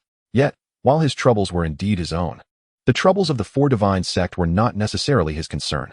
Immediately, he reported the intelligence he had gathered and his conjectures to his deity. After a lengthy half-hour, a tremendous divine essence surged into his being, not only replenishing the power he had previously lost, but amplifying it several-fold. It also conveyed a divine mandate, consisting of but 2 words: extermination. Feeling the overwhelming magical energy flood his body anew, the 7th number was nearly moved to tears. The Yuanying stage. He had finally regained the strength of the Yuanying realm. One could only imagine how stifling it was for a high-level transformation expert to drag around a body constrained to the Jindan stage. Although he had yet to return to his peak, the elevation to the Yuanying stage represented a qualitative enhancement compared to the Jindan stage, and combined with his own abilities, it was more than sufficient. However, he failed to notice that, due to the surging power, there was a fleeting moment when he could not perfectly control his aura. Though he quickly regained control through experience, that brief exposure triggered an alert from the base's large biological radar. This energy response, akin to that of a Dominator-level entity, set off alarms throughout the base. It was no jest. A Dominator-level beast was classified by the state as a natural disaster, a being capable of single-handedly obliterating a city. Currently, the pinnacle of what beast masters could cultivate nationwide was the monarch level. Only a handful of Dominator-level beasts existed, having evolved through unique opportunities that could not be replicated. These master-level beast masters were the very foundation of major cities, and employing them lightly was unthinkable. Thus, once a Dominator-level beast harbored murderous intent, there would be no time for calls for help. The base would likely meet its end. As the alarms blared, even the high-ranking officials of the religious administration fell silent, prioritizing matters over the 7th number. What absurdity! A Dominator-level beast. Perhaps by concentrating their collective strength, they might delay its rampage, but if they dared to divide their forces now, they would be awaiting certain death. While one faction organized the urgent evacuation of personnel, another gathered all experts of professional rank and above, issuing a compulsory summons to prepare for a desperate battle. This summons mandated unconditional compliance from all who met the criteria, with the only alternative being dire consequences. When Director Yi and his team finally reached the source of the energy, they collided head-on with the cackling 7th number. There was no sense of awkwardness between them, only a pure intent to eliminate one another. Yet, just as both sides were poised to engage, neither noticed the 2 imperceptible black beams silently infiltrating the 7th number's body. In an instant, the 7th number's form shrank dramatically, first transforming into a mummified husk, then disintegrating into ash, dissipating into the wind. Meanwhile, Director Ye's team grew increasingly cautious, having previously engaged with the 7th number. They were acutely aware of his mastery over Earth-based techniques. Each method, from Earth evasion to sand clones, was nothing short of exquisite. Moreover, the unexpected surge in his power only heightened their concern. However, after waiting for an extended period, no attack materialized, leaving those present in a state of bewilderment. Surely, the 7th number could not have orchestrated such a grand display merely to flee. Unbeknownst to anyone, at the sight of the 7th number's disappearance, an unseen black light soared away, landing in the hands of Wang Dong several miles away. Time rewinds to mere moments prior. Having enjoyed a brief slumber, Wang Dong felt revitalized and prepared to embark on the hunt for the upcoming examination. At that moment, the Goo King suddenly exhibited unusual behavior, almost frantically tugging at Wang Dong's clothing, pulling him in a specific direction. Sensing the familiar emotions emanating from the Goo King, Wang Dong quickly comprehended the situation. Only divine essence could elicit such fervor from the Goo King, such an insatiable thirst. It was bewildering. This rarefied substance had become alarmingly commonplace. Before he could take 2 steps, his information terminal received a notification from the base, instructing the students to avoid a certain coordinate and promptly return for evacuation. Comparing the coordinates with the direction the Goo King was pulling him, he found them to align perfectly, with the base issuing a warning. He would not be foolish enough to rush into the fray. Instead, he distanced himself, taking refuge on a mountain several miles away, enhancing his vision to observe the unfolding situation. Initially, Wang Dong had no intention of intervening, but the allure of divine essence proved too potent, and the Goo King exhibited signs of potential rebellion. After all, the 100-day refinement of the essence had yet to be completed, leaving him with relatively weak control over the Goo King. Should its instincts surpass his dominion, the Goo King could easily slip from his grasp. Ultimately, realizing that prevention was better than cure, Wang Dong experienced a moment of clarity, devising a relatively safe solution. He retrieved the half-finished, resource-deficient withered goo and, using it as a reference, transformed the Goo King into a withered goo as well. He then cast it forth from a distance.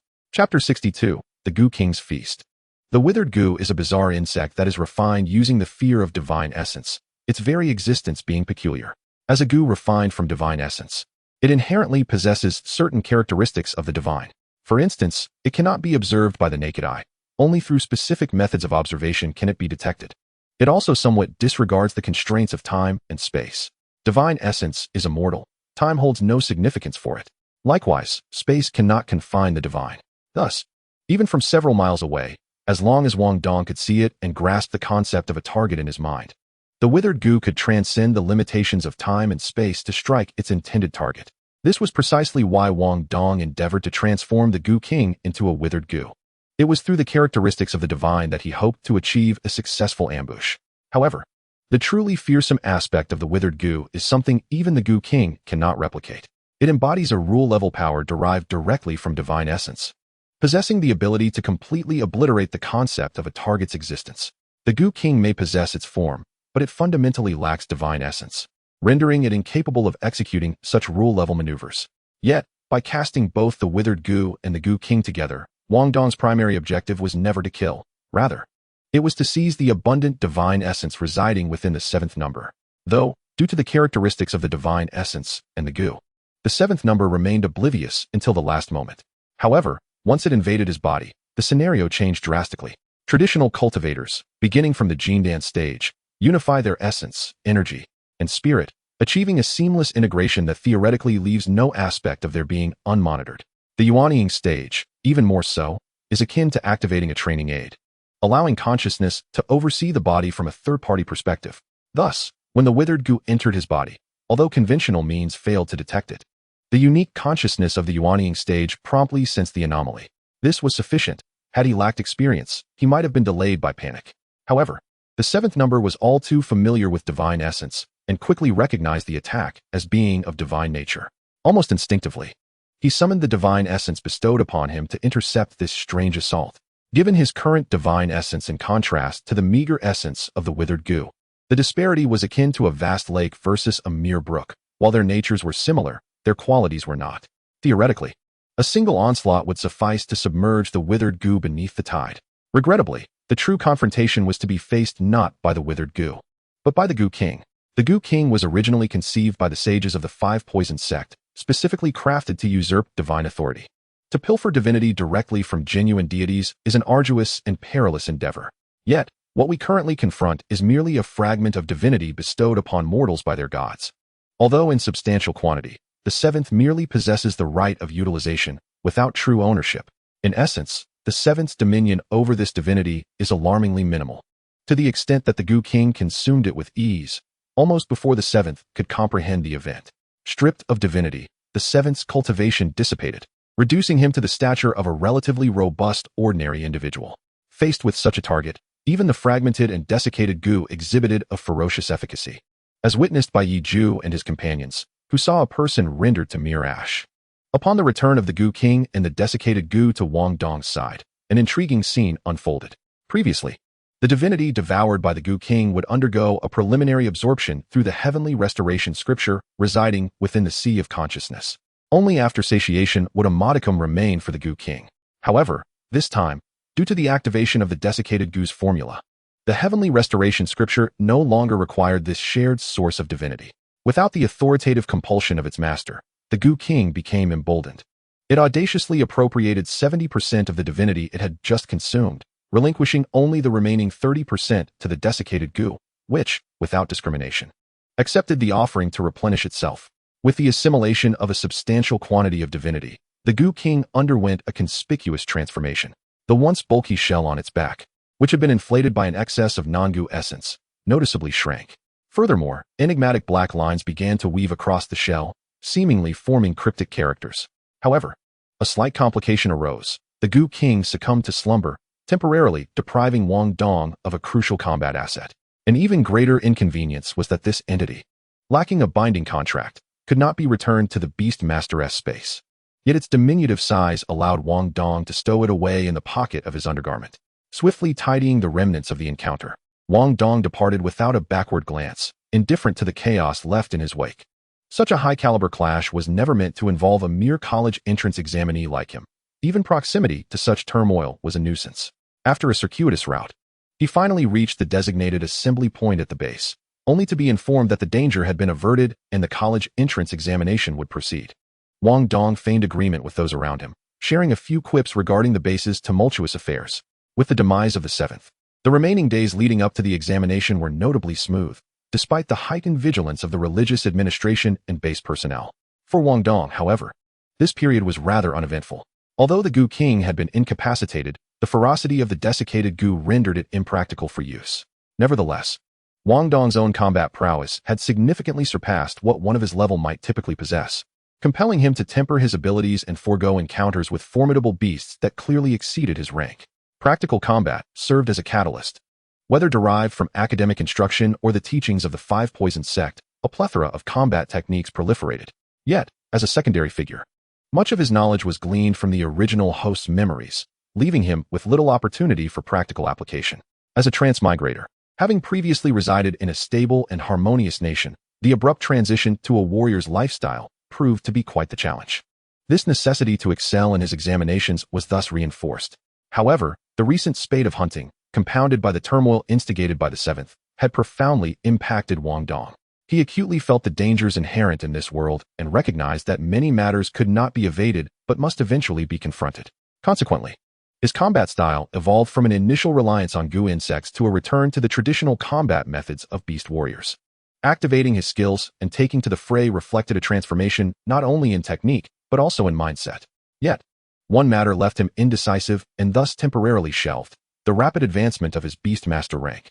Thanks to the innate ability of the 5 spirits' heavenly calamity array to filter out malevolence, he found himself devoid of the need to enter the inner realm and expend mental energy to dissipate negative emotions for the sake of acquiring pure spiritual energy. Instead, he merely needed to enter the inner realm, where the array would operate autonomously, flooding him with spiritual energy akin to a tidal wave. In just a few days, his rank as a beast warrior surged by 2 levels. Notably, however, the theoretical foundation taught at school posits that the essence of a beast master lies not in superficial rank, but in spiritual cultivation. Yet, while Wang Dong's rank ascended swiftly, his spiritual cultivation stagnated due to his failure to commence practicing the Gu's Jade Toad moon fishing method. Lacking the necessity to laboriously refine negative energy on a daily basis, he found himself at an impasse. Thus, he resolved to pause his rank advancement and to explore the matter further post-examination. As the college entrance examination concluded, it is imperative to mention the broken bow he had unearthed, which had proven invaluable. The Golden Serpent Sword technique, when assessed purely on its combat methodology, is indeed of superior caliber, albeit somewhat insidious. Nevertheless, this technique harbors a fundamental flaw: an excessive dependence on the serpent's abilities. Wang Dong's training period was alarmingly brief, and his primary focus had been on nurturing the Holy Scorpion, which aids in physical cultivation. Although he had subsequently contracted the serpent, the time allotted for their development had been insufficient, leaving the serpent's rank too low. As he began to challenge beasts beyond his level, the serpent's inadequacies became glaringly apparent. Much like his prior encounter with the zombie in the secret realm, when facing beasts adept at defense, no matter how potent the serpent's venom or how cunning the attacks, when the decisive moment arrived, its fangs could not breach even the most basic defenses, rendering all efforts futile. Thus, Wang Dong opted to abandon the serpent, initially resorting to his fists, but finding that approach inefficient, he decided to experiment with the broken bow. What began as a mere attempt to wield a durable instrument unexpectedly yielded remarkable results. The 5 Poisons True Classic encompasses 5 fundamental Gu techniques and 5 sets of disciplines. Yet it diverges significantly from the martial arts manuals Wang Dong was familiar with. It comprises 1 for physical cultivation, 1 for combat techniques, 1 for defensive arts, 1 for agility, and 1 for spiritual refinement. Absent from Wang Dong's understanding of martial arts was the critical element of qi cultivation. However, the absence of this component does not imply its non-existence. The trio of essence, qi, and spirit constitutes the foundation of human existence. The notion of refining essence into qi and qi into spirit holds true. As his physical cultivation progressed, qi would naturally manifest. However, Wang Dong's qi was not akin to the circulating energy found in novels, stored within the dantian, but rather blood chi, intricately intertwined with his blood. Many techniques within the Golden Serpent Sword technique necessitate the invocation of blood chi to amplify their potency. This may elucidate the choice of serpent as a sword. Theoretically, the flow of blood is essential for effective transmission of blood chi. Wang Dong had experimented with issued tools such as shovels and daggers, only to find that these metallic weapons utterly failed to convey blood chi. To his astonishment, the broken bow not only facilitated the transfer of blood chi, but did so with a remarkable efficiency that even surpassed that of the serpent. More crucially, when his blood chi flowed into the embedded ruby, it ignited a fierce flame, effectively doubling his lethality and significantly diminishing the difficulty of challenging beasts beyond his level. It is truly regrettable that such a fine artifact is marred by damage. Having survived the apocalyptic era, it must surely be an extraordinary treasure. Even if not a divine tool, once he has the opportunity, he intends to research this remarkable item. For such a potent artifact should certainly be documented within the annals of the esteemed families. Upon realizing the value of this broken bow, Wang Dong's immediate reaction was to contemplate its market worth.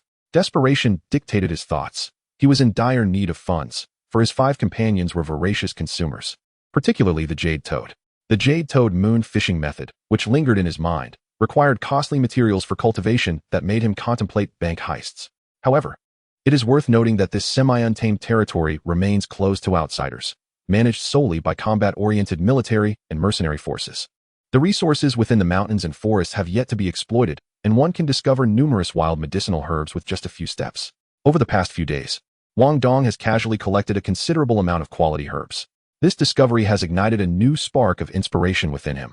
Although he has already registered as a mercenary, he chose to work for Old Sue instead, primarily due to the impending college entrance examination, which left him with insufficient time. Additionally, hunting magical beasts does not yield substantial profits. What if he were to shift his focus from hunting magical beasts to gathering herbs instead? While it may be more troublesome and perilous, with uncertain rewards, it remains a viable path. Reflecting on this, Wang Dong recalls the secret realm he had personally destroyed. If he could somehow take control of that realm and transplant these herbs there, it would be ideal to contract a plant-type beast to assist in cultivation. That would indeed be a life of bliss. The very thought of a plant-type beast ignites a fervor in Wang Dong's heart. Unfortunately, he had previously elevated the contract seed to a higher level in pursuit of the Goo King, only to find that the Goo King was devoid of a soul, resulting in a waste of the contract seed. Now, holding an extra contract seed, his thoughts inevitably wander, contemplating the possibility of contracting another beast. Given that the situation with the goo worms no longer necessitates their use, he must seek a suitable beast from the conventional categories. However, ordinary beasts have lost their significance to him. In terms of combat and cultivation, the combination of beast control and goo technique suffices, rendering the contracting of typical combat beasts a mere extravagance. Naturally, the highly valuable auxiliary plant-type beasts emerge as his optimal choice. Alas, plant-type beasts are exceedingly rare, as the probability of a plant possessing a complete soul is remarkably low. With the information terminal announcing the conclusion of the college entrance examination and the cessation of scoring, students gradually returned to the base. Although this year's examination encountered some unexpected events, it had little impact on the majority of students, who remained blissfully unaware of the specifics. They simply knew they had been fortunate enough to enter a secret realm, albeit with minimal gains, yet they gained experience and a new story to share. Despite some time lost, since everyone faced delays, it effectively balanced out. After all, the examination is based on rankings rather than the exact number of points. Upon returning to the base, Wang Dong did not encounter Li Yu and her companions. He complied with the school's arrangements and boarded the returning armed train, heading straight back. In truth, the rankings of the students had already been established by the time the examination concluded. However, the subsequent events lay beyond the students' control, plunging them into the harsh selection process of universities. Beast Control University differs from ordinary universities. When viewed from another perspective, it resembles a sect. The relationship between teachers and students is akin to that of a master and disciple, with mentors selecting students in a manner not dissimilar from a sect recruiting disciples. This is primarily due to the multitude of beast control schools in existence today, all still in a period of rapid development. Every mentor not only desires to select talented students, but also hopes to find those who share their ideals, thus perpetuating and expanding their own school of thought. In doing so, they can garner greater support from the nation and the university, allowing their own paths to flourish. In the final days of the examination, Wang Dong intentionally moderated his scores to keep them at a lower mid-range level, not solely for the sake of being low-key. He was acutely aware that, given his background, It was nearly impossible for any mentor to select him, the main reason being the decline of the Gu Master School. Any mentor of repute would not waste time on a direction that had lost its prominence.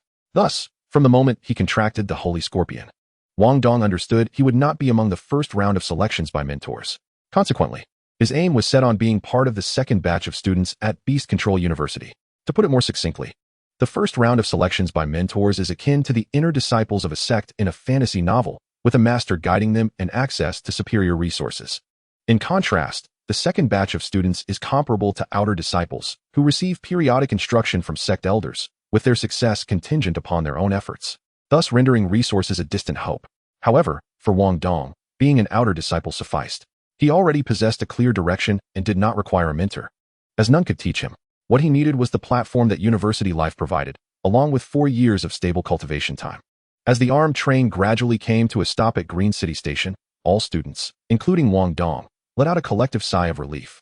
Returning to the city signified a return to civilization, along with a basic assurance of safety, although everyone had been aware of this beforehand. Without experiencing the perils and harshness of the wilderness firsthand, one cannot fully grasp the value of such stability. Even though the martial examination had concluded, the mood among the students was subdued, the reason being that throughout the journey, the screens in the train's compartments incessantly displayed the list of students who had perished during the examination, 23 in total. Among them, a few unfortunate souls met their fate due to mishaps during hunting, while the majority fell victim to a surprise attack by a zombie within the secret realm, leaving no remains to recover. While theoretically, such practical examinations allow for a certain percentage of casualties, previous years had seen only a handful of unfortunate incidents.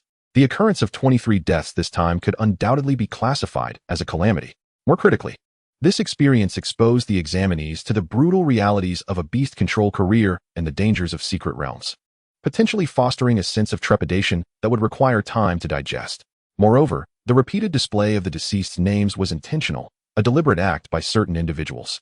The rationale is simple. Based on past experiences, students who have just completed their examinations are the most prone to recklessness in the ensuing months. They are young, passionate, and impulsive, feeling as though they have suddenly matured overnight after finishing their examinations, as if they had transformed into bona fide beast controllers in a single day. This blind confidence, coupled with a touch of impulsiveness, can easily lead to regrettable decisions. Therefore, a timely reminder of the harsh realities serves to enhance the survival rate of these novices. Of course, this does not apply to Wang Dong. As a time traveler, having spent a mere 2 months in this world, he retains a degree of detachment.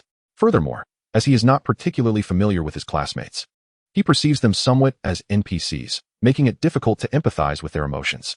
Wang Dong is troubled by only one matter: finances. The wages he had advanced from Old Su are nearly depleted, and although he had a contribution point from the Bureau of Religious Affairs to rely on, given Li Yu's dire circumstances, it is highly likely that those points have gone to waste. After dropping off his belongings at home and freshening up briefly, he hurried to the factory. With his wages for the summer vacation already advanced, he had no choice but to work.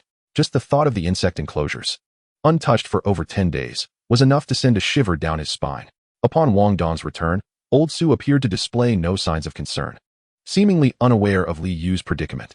In contrast, Su Yan was noticeably more enthusiastic, frequently pestering Wang Dong for details about the examination. After all, she was in her second year of high school, and with the new school year, she would be entering her final year, preparing for the upcoming examination. It took Wang Dong a full 2 days to clean up the accumulated mess, allowing him a moment of respite to contemplate his own situation. Since examination results are released promptly, based on previous year's experiences, the primary selection period for mentors occurs within 3 days post-examination. After all, good students are sought after. Those who hesitate may find themselves left with second-rate options. Though fully aware of the slim chances, one must still harbor dreams. After all, what if a mentor with poor judgment comes along? The resources and knowledge available through a mentor or as part of a large class are incomparable. If there were any possibility, Wang Dong yearned for a mentor. Unfortunately, 2 days passed without a trace of news, and it seemed nothing more than a lofty aspiration. To his astonishment, on the 3rd day, as he arrived at the factory for work, he was summoned by Old Su to his office, where he was handed an envelope. With a puzzled expression, Wang Dong opened the envelope, revealing the 5 prominent characters of an admission notice. Receiving an admission notice at this time, could it truly be a case of blind luck? Eagerly, he tore open the notice and scanned it with fervor. Li Yuan Beast University. Professor Dong Siki? An unfamiliar institution and an unknown name. Why would they extend an invitation to him? He glanced at Old Su, awaiting further clarification. He was acutely aware that, given his academic record and qualifications, the prospect of having a mentor was nearly impossible. Moreover, the notice had not been directly delivered by the postal service, but was instead in Old Sue's hands, clearly indicating his involvement. Old Sue's eyes reflected a complex emotion as he sighed softly. To speak frankly, I cannot ascertain whether this opportunity will assist you or lead you astray. Regardless, young man, you are sharp-witted. The decision lies with you. As he spoke, he gestured towards the name of Li Yuan University. Among the top-tier institutions, there are 36 elite universities and 72 second-tier ones. The lesser universities are not recognized by the state. Are you aware of the distinctions between the top and second tiers? Wang Dong nodded. This was common knowledge among students preparing for the Gaokao. The first-tier universities possess their own mid to large-sized secret realms, allowing them to recruit students nationwide without being confined by geographical limitations. Their students can also utilize these realms as conduits to various major cities across the country. In contrast, second-tier universities lack such realms and, despite their strong faculty, can only enroll students locally, rendering them somewhat less prestigious. Naturally, Wang Dong dared not aspire to a first-tier university. His goal had always been the local Green City Beast University, which, as a second-tier institution, seemed quite satisfactory. Li Yuan is unfamiliar to you, which is understandable. It is a second-tier university located in the southwest, and outside of its region, it remains largely unknown. However, you must have heard of Fengyi University, correct? Wang Dong's lips twitched. The one that has consistently ranked at the bottom among first-tier universities? Old Su snorted derisively. Not anymore.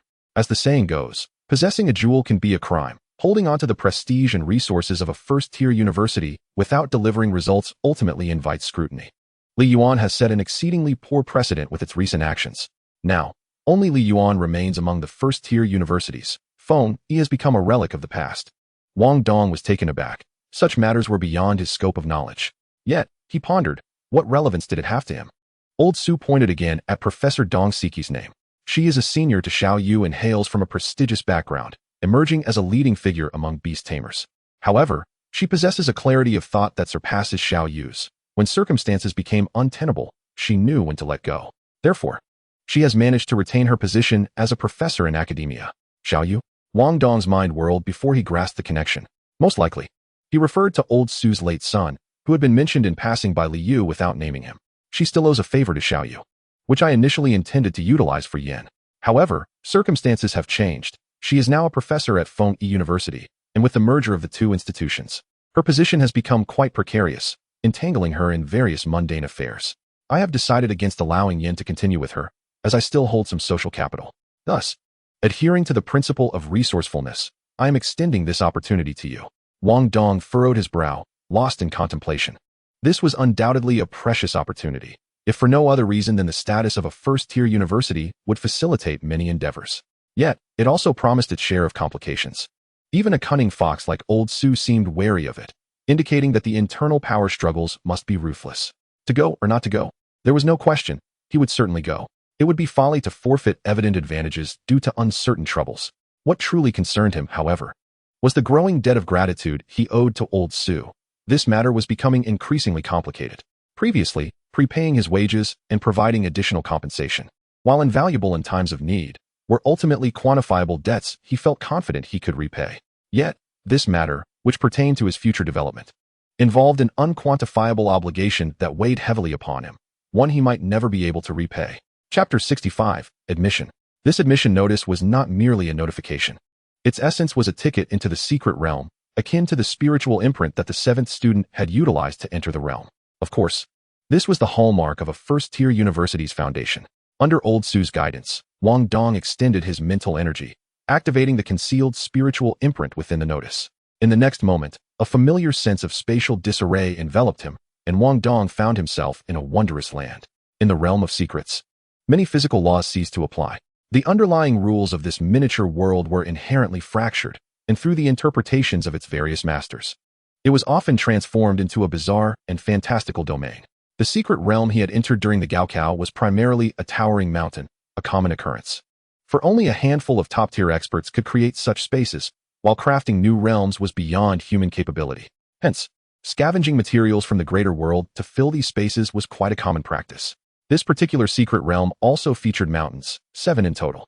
6 smaller peaks floated in the void, perpetually orbiting a central, larger mountain in a seemingly rhythmic dance. The central mountain itself was intriguing, from a specific angle. It appeared to be rotating in an orderly fashion, much like the hands of a clock. Have you seen enough? If so, hurry and register, then seek out your mentor. Simpleton. A voice suddenly echoed, prompting Wang Dong to instinctively turn his head, only to find the space beside him empty. Where to look? He glanced down. Wang Dong's gaze shifted, and he was astonished to discover a turtle the size of a millstone beside him. Hiss! He couldn't help but inhale sharply. His mental prowess had reached a commendable level, and with his physical cultivation, he prided himself on being perceptive. Yet, he had sensed nothing. The most alarming aspect was that even now, having spotted it, he felt no aura emanating from the creature. The turtle seemed to be intrinsically connected to the very earth beneath him, appearing merely as a common stone in his perception. This earth attribute turtle beast was not listed among the state's recommended creatures. However, a speaking turtle with such intelligence, barring any extraordinary circumstances, would at least be classified as a monarch-level beast. Truly, this was the hallmark of a first-tier university. Every casual encounter revealed a newly charted path to a monarch-level beast, a testament to their profound heritage. With utmost courtesy, he clasped his fists in greeting. Greetings, esteemed turtle. May I inquire about the registration process? The turtle promptly raised a wall of earth. Write your basic information on the wall, then press your admission notice against it, and you will be registered. Wang Dong noticed there were no pins or tools, and the turtle seemed to await further action. Thus, he simply extended his finger, attempting to carve his details directly onto the earthen wall. However, upon contact, he was met with a sensation akin to steel, causing his expression to shift. With his cultivated strength, he found himself unable to leave even the slightest mark. Realizing this was likely a form of entrance examination, or perhaps a small initiation challenge for the new students, he activated his skills, empowering his shell and enhancing his flexibility. With a sound reminiscent of shattering glass, he finally managed to etch a faint, yet discernible mark upon the wall. After inscribing his personal information, he pressed the notice against the wall, and with a flash of golden light, the words vanished. The turtle nodded approvingly and remarked, in the face of the unknown, neither probing nor seeking aid, you boldly pressed forward. This audaciousness aligns remarkably well with the path of beast warriors. You, my boy, are an excellent pawn. With that, he turned away. Come now, climb onto my back, and I shall escort you to your mentor. Wang Dong was taken aback and cautiously inquired, Teacher Turtle, is this appropriate? According to the texts, riding a beast that is not one's own is considered a highly disrespectful act. To his surprise, Teacher Turtle scoffed dismissively. Do not fret. This is merely a manifestation of my skill, a mere projection. It does not constitute an affront. In the future, should you require it within the school premises, you may simply place your hand upon the ground and call for Teacher Turtle, and I shall send a projection to carry you. However, this is a complimentary service only for today. Thereafter, each ride will cost 1 academic credit. Wang Dong could not help but twitch at the corners of his mouth. He had become exceedingly sensitive to financial matters. Though he was unaware of the precise value of an academic credit, it likely served as the university's common currency, akin to the contribution points of the religious administration, and could certainly be regarded as money. Cautiously, he mounted the turtle's back, and a golden light enveloped him entirely. In the blink of an eye, both he and the turtle vanished underground, only to reappear moments later in a different location. A glimmer of excitement sparked in Wang Dong's eyes. This skill is splendid. However, I wonder how far its range extends. If it proves sufficiently far-reaching, it would be an exceptional skill for both travel and self-preservation. Regrettably, before he could inquire further, Teacher Turtle burrowed into the ground, nearly causing Wang Dong to tumble head over heels. Upon surveying his surroundings, he realized that he had arrived at one of 6 small hills, standing before a seemingly ordinary rural courtyard. A row of bamboo formed its walls, with a small, weathered entrance. As he approached and was about to knock, the door creaked open of its own accord. A fist-sized golden cicada regarded Wang Dong with a hint of surprise, its wing beats producing a buzzing sound that formed coherent speech. Come in with me. Wang Dong cautiously followed inside, and upon entering, his brows furrowed in astonishment. There was a young woman within, but she appeared far too youthful to be a professor. Seemingly aware of his surprise, or perhaps indifferent to it, she spoke to herself. I am Lu Qingyan, a student of Professor Dong. Wang Dong politely greeted her. Senior sister, hello. She frowned slightly, her tone remarkably flat. The professor is currently occupied with a task and is not here. I have been entrusted to receive you. I have reviewed your information, and to be blunt, it is quite subpar. Nonetheless, it matters little. Each year, there are plenty who gain admission through connections. I understand your intentions, to enjoy 4 years of a stable life and secure a job in the background after graduation. Remember, the professor accepted this favor. and allowing you admission is already repayment. Do not harbor any illusions. Speaking thus, she produced 3 cages covered in black cloth. This is the final favor. And you are fortunate. Initially, these were gifts meticulously prepared by the professor for this year's students. Alas, with the recent change in the school's administration, no suitable student was found. These young creatures have a limited window of opportunity, and since you have contracted some inferior test specimen, the professor has decided to allow you to choose one, as a nod to Old Su's reputation. Wang Dong's eyes lit up. He had not anticipated such benefits upon entering. Naturally, he would not consider replacing the 5 sacred goo. Yet he had fortuitously acquired an additional seedling while preparing to contract the Goo King. Initially contemplating what new beast to contract to avoid wastefulness, this opportunity was indeed serendipitous. And he felt a twinge of anticipation regarding a professor from a prestigious university. Lu Qingyan began to introduce the contents of the cages. The first is a golden thread cicada, the second is an iron-skinned lizard, and the third is a slapping willow, all descendants of beastmasters of the commanding level or higher, possessing innate extraordinary qualities. Choose one. Without a moment's hesitation, Wang Dong pointed directly at the third cage. I choose the slapping willow. Lu Qingyan smirked slightly, suppressing a laugh, and nodded, stowing away the other 2 cages. She harbored a disdain for individuals like Wang Dong, who relied on connections to enter the university, hence her deliberate brevity in the introductions, creating an intentional pitfall. Although all 3 beasts were indeed descendants of the Professor's beasts, their situations varied greatly. The golden thread cicada was the Professor's initial beast, yet its potential for development was limited. The decline of insect tamers prompted the professor to cut losses and contract a second beast, the iron-skinned lizard, which he developed into a king-level subdragon, subsequently elevating his academic title. Thus, in their lineage, the iron-skinned lizard became the sole viable choice. While the king-level development path remains unstable, it possesses a relatively clear promotion route, necessitating the students' collaborative efforts to refine it. As for the slapping willow, it emerged purely by chance. Originally an ordinary willow tree planted in the courtyard, the cicada's frequent sap-sucking, coupled with the rich spiritual energy of the secret realm, inadvertently birthed its sentience. It developed a slapping skill to drive away the cicadas. Plant-based beasts are exceedingly rare, and the professor casually adopted it. Unfortunately, its utility is limited, lacking a developmental path. And even with resources, it could only be begrudgingly pushed to the commanding level before being neglected. However, to those unaware of the intricacies, all 3 beasts appeared to be rare plant-based specimens. Thus Wang Dong's choice did not surprise her in the slightest. Subsequently, Lu Qingyan produced a seal and stamped it onto the back of Wang Dong's hand. A complex mark flickered a few times before vanishing beneath his skin. This is your student mark. In the future, you may use your mental energy to communicate with it to enter the school. She then rummaged through a drawer and tossed a booklet to Wang Dong. This is a guide to university life, compiled by upperclassmen, summarizing years of experience. It contains essentially everything you need to know.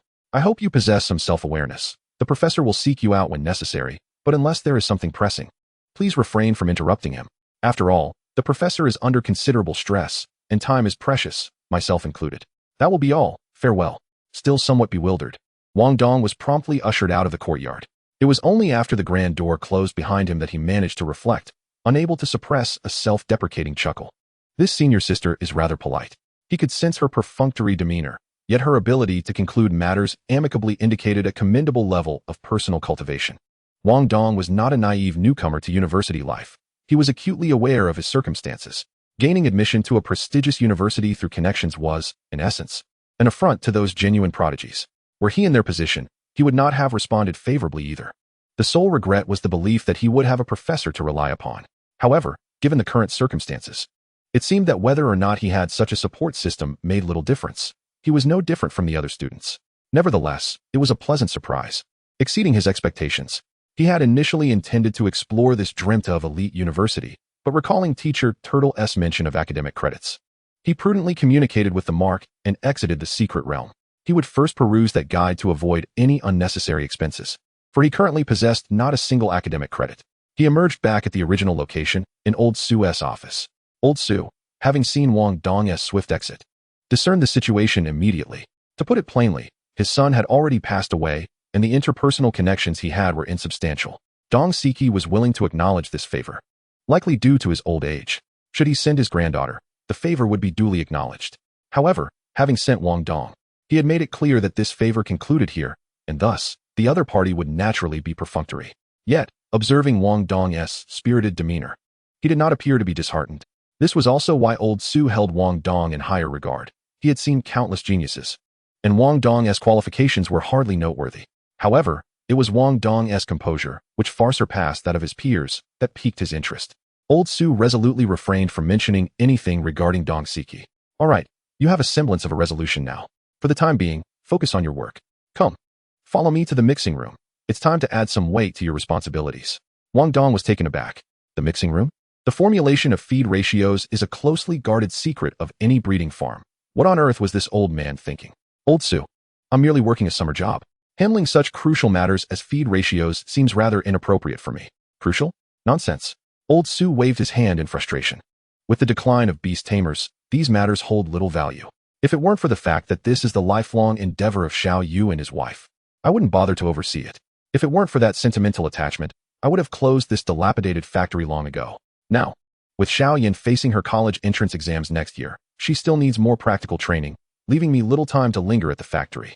Therefore, I have decided to hand over this establishment to you. Wang Dong instinctively wanted to refuse. His presence here was primarily due to the wages he had advanced, and leaving prematurely would be inappropriate. However, now that he possessed the Gu King, a sense of pride blossomed within him, making him less inclined to settle for such mediocrity. Rest assured, your efforts will not go unrewarded. You will receive 30% of the profits. The scent of money jolted Wang Dong back to reality, grounding him from the lofty heights of being the proud bearer of the Gu King to the stark reality of being a penniless wretch unable to even sustain his own Gu insects. 40%? No one would be so unscrupulous as to offer such a deal for a hired hand. Old Su let out a cold chuckle. Ah, youth, still so naive. I thought you might demand 70%. We could have haggled to a compromise of 50. Fine, let it be 40. Wang Dong's expression instantly soured. Old Su, could we negotiate that again? Get lost. As he followed Old Su out of the office, Wang Dong hesitated momentarily before voicing his most pressing concern. Old Su, when I first came here, you asked about my relationship with the Dong family. I wish to know, is there any trouble between you and the Dong family? Initially, he had merely sought a summer job, and any troubles would not touch him. However, given the likelihood of a long-term engagement, he felt the need to assess the situation. Old Su waved dismissively. It has nothing to do with you. It won't fall upon your head. Families of significance must have a king-level powerhouse to oversee them. However, the nation's publicly available training paths for cultivating king-level masters are not handed out without cost. All those who follow these paths must comply with the nation's directives in significant matters. This is an unspoken rule. For some prominent families, it is more advantageous to develop their own king-level cultivation routes, allowing for greater flexibility in certain situations. Although the state has released these cultivation paths for king-level beast tamers, it has also monopolized most key materials for advancement. This is a blatant strategy that not only effectively controls the beast tamers, but also recovers vast wealth. Wang Dong quickly grasped the implications. So, the Dong family has taken an interest in your beast cultivation method? Old Su nodded. My beast is known as the armed golden monkey. Back when the theories were still underdeveloped, I ascended to king level rather haphazardly. I have since taken on a few nominal disciples, but regrettably, only Li Yu has succeeded. She has some selfish inclinations, which I cannot criticize too harshly. The Dong family's patriarch possesses a similar half-finished route, known as the mountain-moving giant ape. They have invested heavily in attempts to refine it and cultivate their own king-level beast, but have yet to succeed. Thus, they have sought to exchange experiences with me.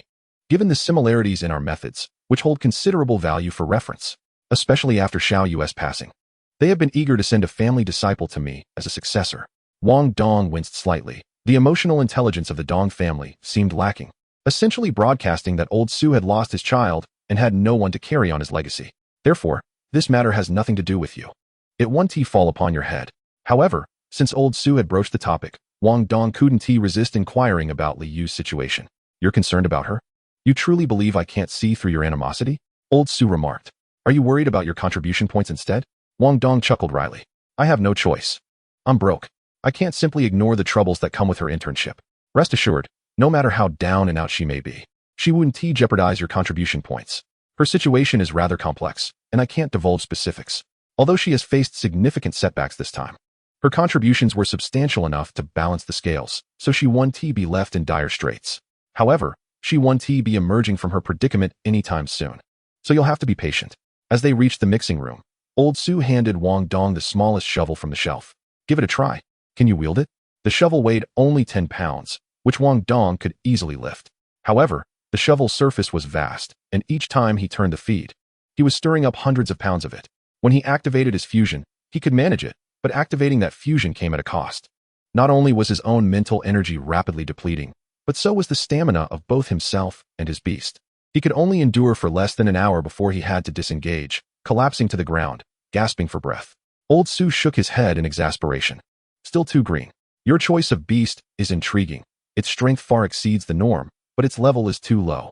Just like that, when you tire, meditate to recover, and then continue. It will be beneficial for you. Wang Dong longed to retort. The school taught that meditation could restore mental energy, but was ineffective for physical recovery. From a biological perspective, physical strength is derived from energy substances like glycogen within the body. Thus, restoring physical stamina requires nutritional replenishment and deep sleep. Indeed, after meditating for a while, he regained a significant portion of his expended mental energy, yet the recovery of his physical stamina was negligible. His beast fared slightly better, as its space provided some restorative benefits. However, under Old Su's urging, he had no choice but to pick up the shovel and grit his teeth to continue. This time, he lasted even less than half an hour before he could no longer bear it. Continue meditating. Once you're ready, keep going. The duration he could endure was diminishing rapidly, ultimately resulting in 10 minutes of work followed by half an hour of meditation. Strangely, at the 10-minute mark, a balance seemed to form, and the duration he could persist stopped decreasing. After a few more attempts, the time he could endure bizarrely increased, gradually returning to 15 minutes. All right, we'll call it a day. Old Su halted Wang Dong, who seemed to be in a trance. I've been curious. You have so much money yet seem unable to spend it. I suspected as much. You possess secrets, utilizing medicinal materials with a remarkably high efficacy. Unfortunately, no matter how potent the medicine, your body has its limits. A large amount of medicinal power is accumulating within you and your beast, yet remains ineffective. Pushing to such extremes has indeed yielded some results. No wonder Xiao Yi holds you in such high regard. You seem quite compatible with their lineage. Wang Dong was utterly exhausted and somewhat dazed. Fortunately, after each practice session, he often found himself in a similar state, which he had grown accustomed to, preventing him from collapsing into sleep immediately. Old Su had little more to say, waving Wang Dong off. Given his status, offering a few words of guidance was already a considerable favor. Whether Wang Dong could absorb this knowledge was another matter entirely. After all, even between master and disciple, the latter must rely on personal effort, let alone the fact that they were not even bound by such a relationship. Struggling to return home, he didn't dare to slack off and grit his teeth to finish his practice of the horse poison posture. However, this time, the experience felt peculiar. In the past, when the scorpion venom entered his body, it surged through his muscles like a bulldozer, ruthlessly dissolving and reorganizing them in a chaotic dance. Yet this time, his body seemed to thirst, actively absorbing the scorpion venom. The once excruciating pain had significantly subsided, to the point where meditation was no longer necessary as an escape. Moreover, for the first time, Wang Dong practiced the DOMD Zhuing in a completely conscious state, allowing his mental faculties to introspectively observe the changes within his body. It was then that he realized that what he had initially perceived as a flawless stance in his training contained numerous intricate details that could be refined. The strength with which his muscles absorbed the scorpion venom varied, leading to a marked difference in the depth of his practice. This was not merely a flaw in the, but rather a demonstration that the technique presented in the manual was merely a relative ideal. Each individual is unique. Thus, the practice must be adjusted progressively to reach a state of personal perfection. Furthermore, having previously relied on meditation to evade pain, he had only practiced the rudimentary static stance. While the static stance engaged the vast majority of his muscles, it inevitably left some subtle nuances unaddressed. The truly comprehensive stance integrates both movement and stillness, ensuring that every muscle is thoroughly engaged. Seizing the rare opportunity, Wang Dong decided to initiate movement, his body gently undulating as he mimicked the actions of the scorpion, all the while maintaining a mental introspection to keenly observe every inch of muscle transformation. The results of today's practice surpassed his usual performance by more than double. Indeed, the wisdom of the elderly is invaluable. A mere gesture from Su Lao had yielded such conspicuous results. Exhausted, Wang Dong mustered the strength to crawl onto his bed and fell into a deep slumber. However, just before succumbing to sleep, a fleeting thought crossed his mind. Had he forgotten something important? Yet, fatigue overwhelmed him, and he drifted off before he could ponder further. Upon awakening the next day, it suddenly dawned on him. He had a young beast companion, the Pi Li. Yesterday, He had been whisked away by Su Lao to work and had not even had the chance to form a contract before leaving it casually in Su Lao's office. In his exhaustion, he had completely overlooked this matter.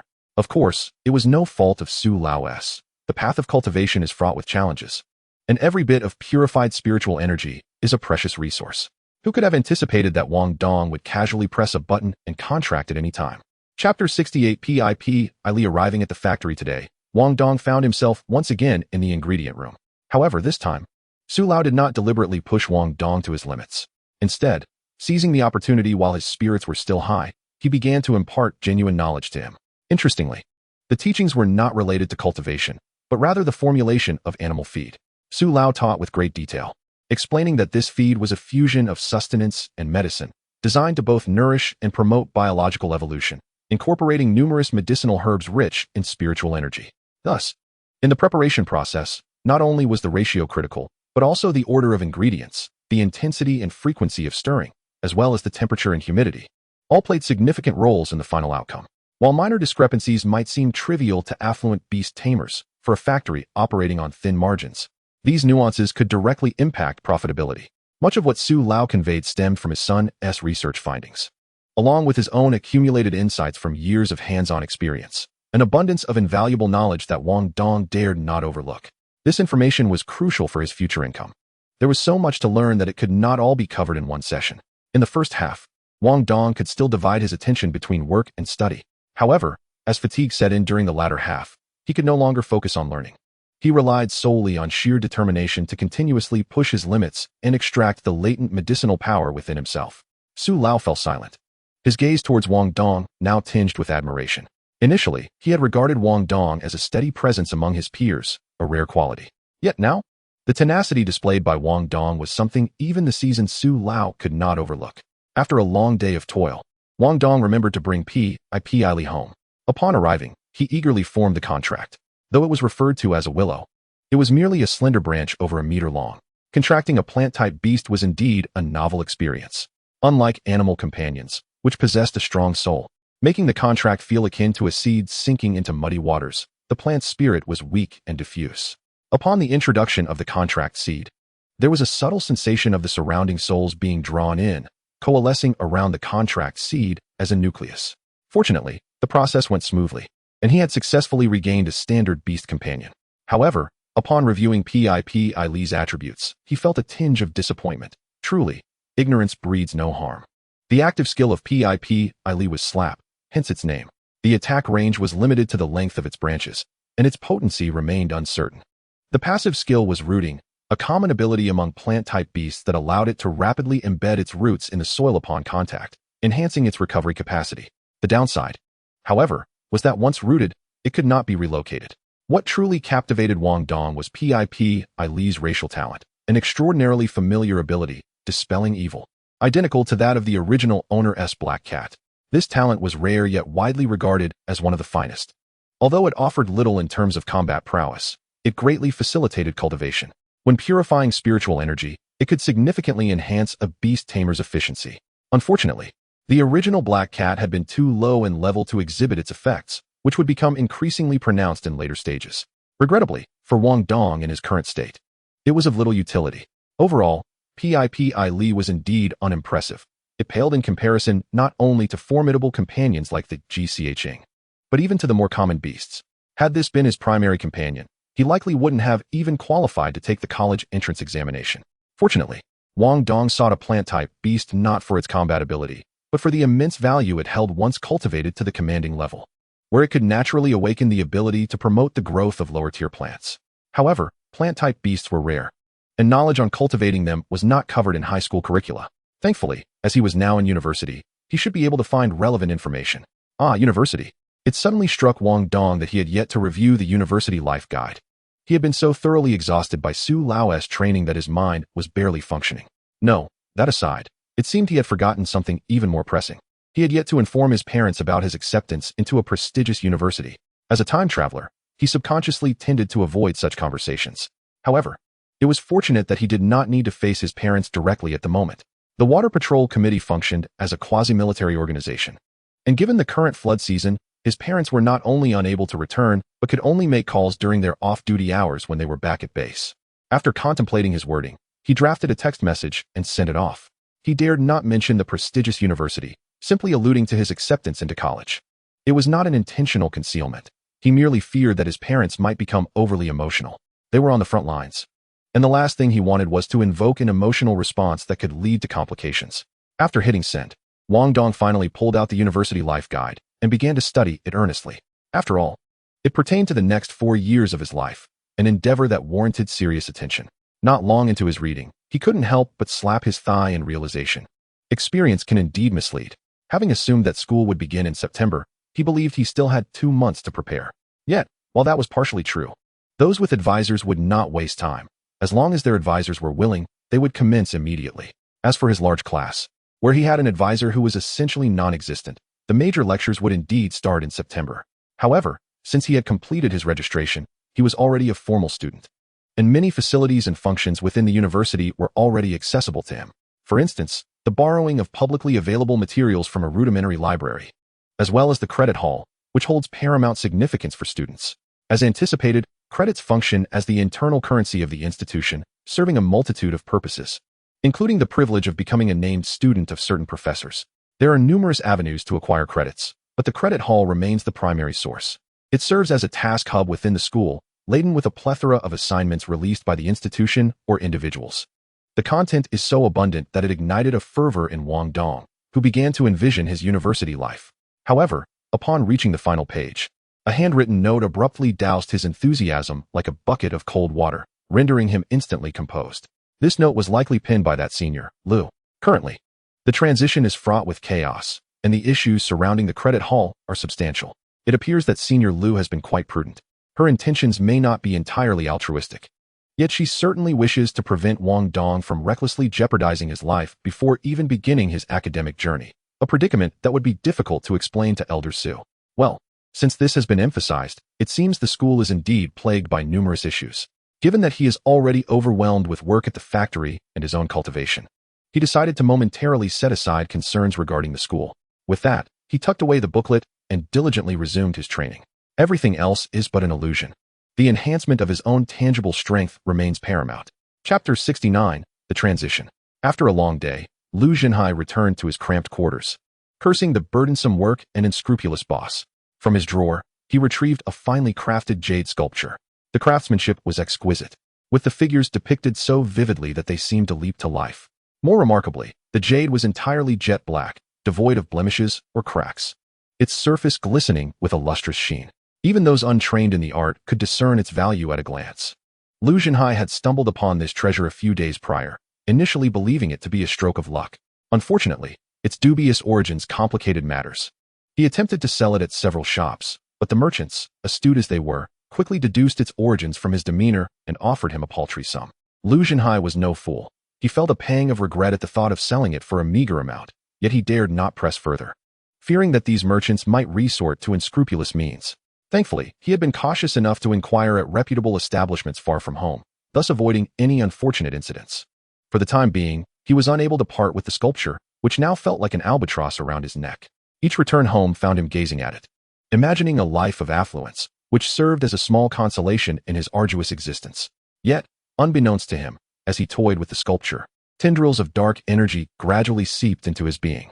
However, today, upon grasping the jade sculpture, the pent-up frustration within him showed no signs of abating. Instead, influenced by an unseen force, certain emotions intensified.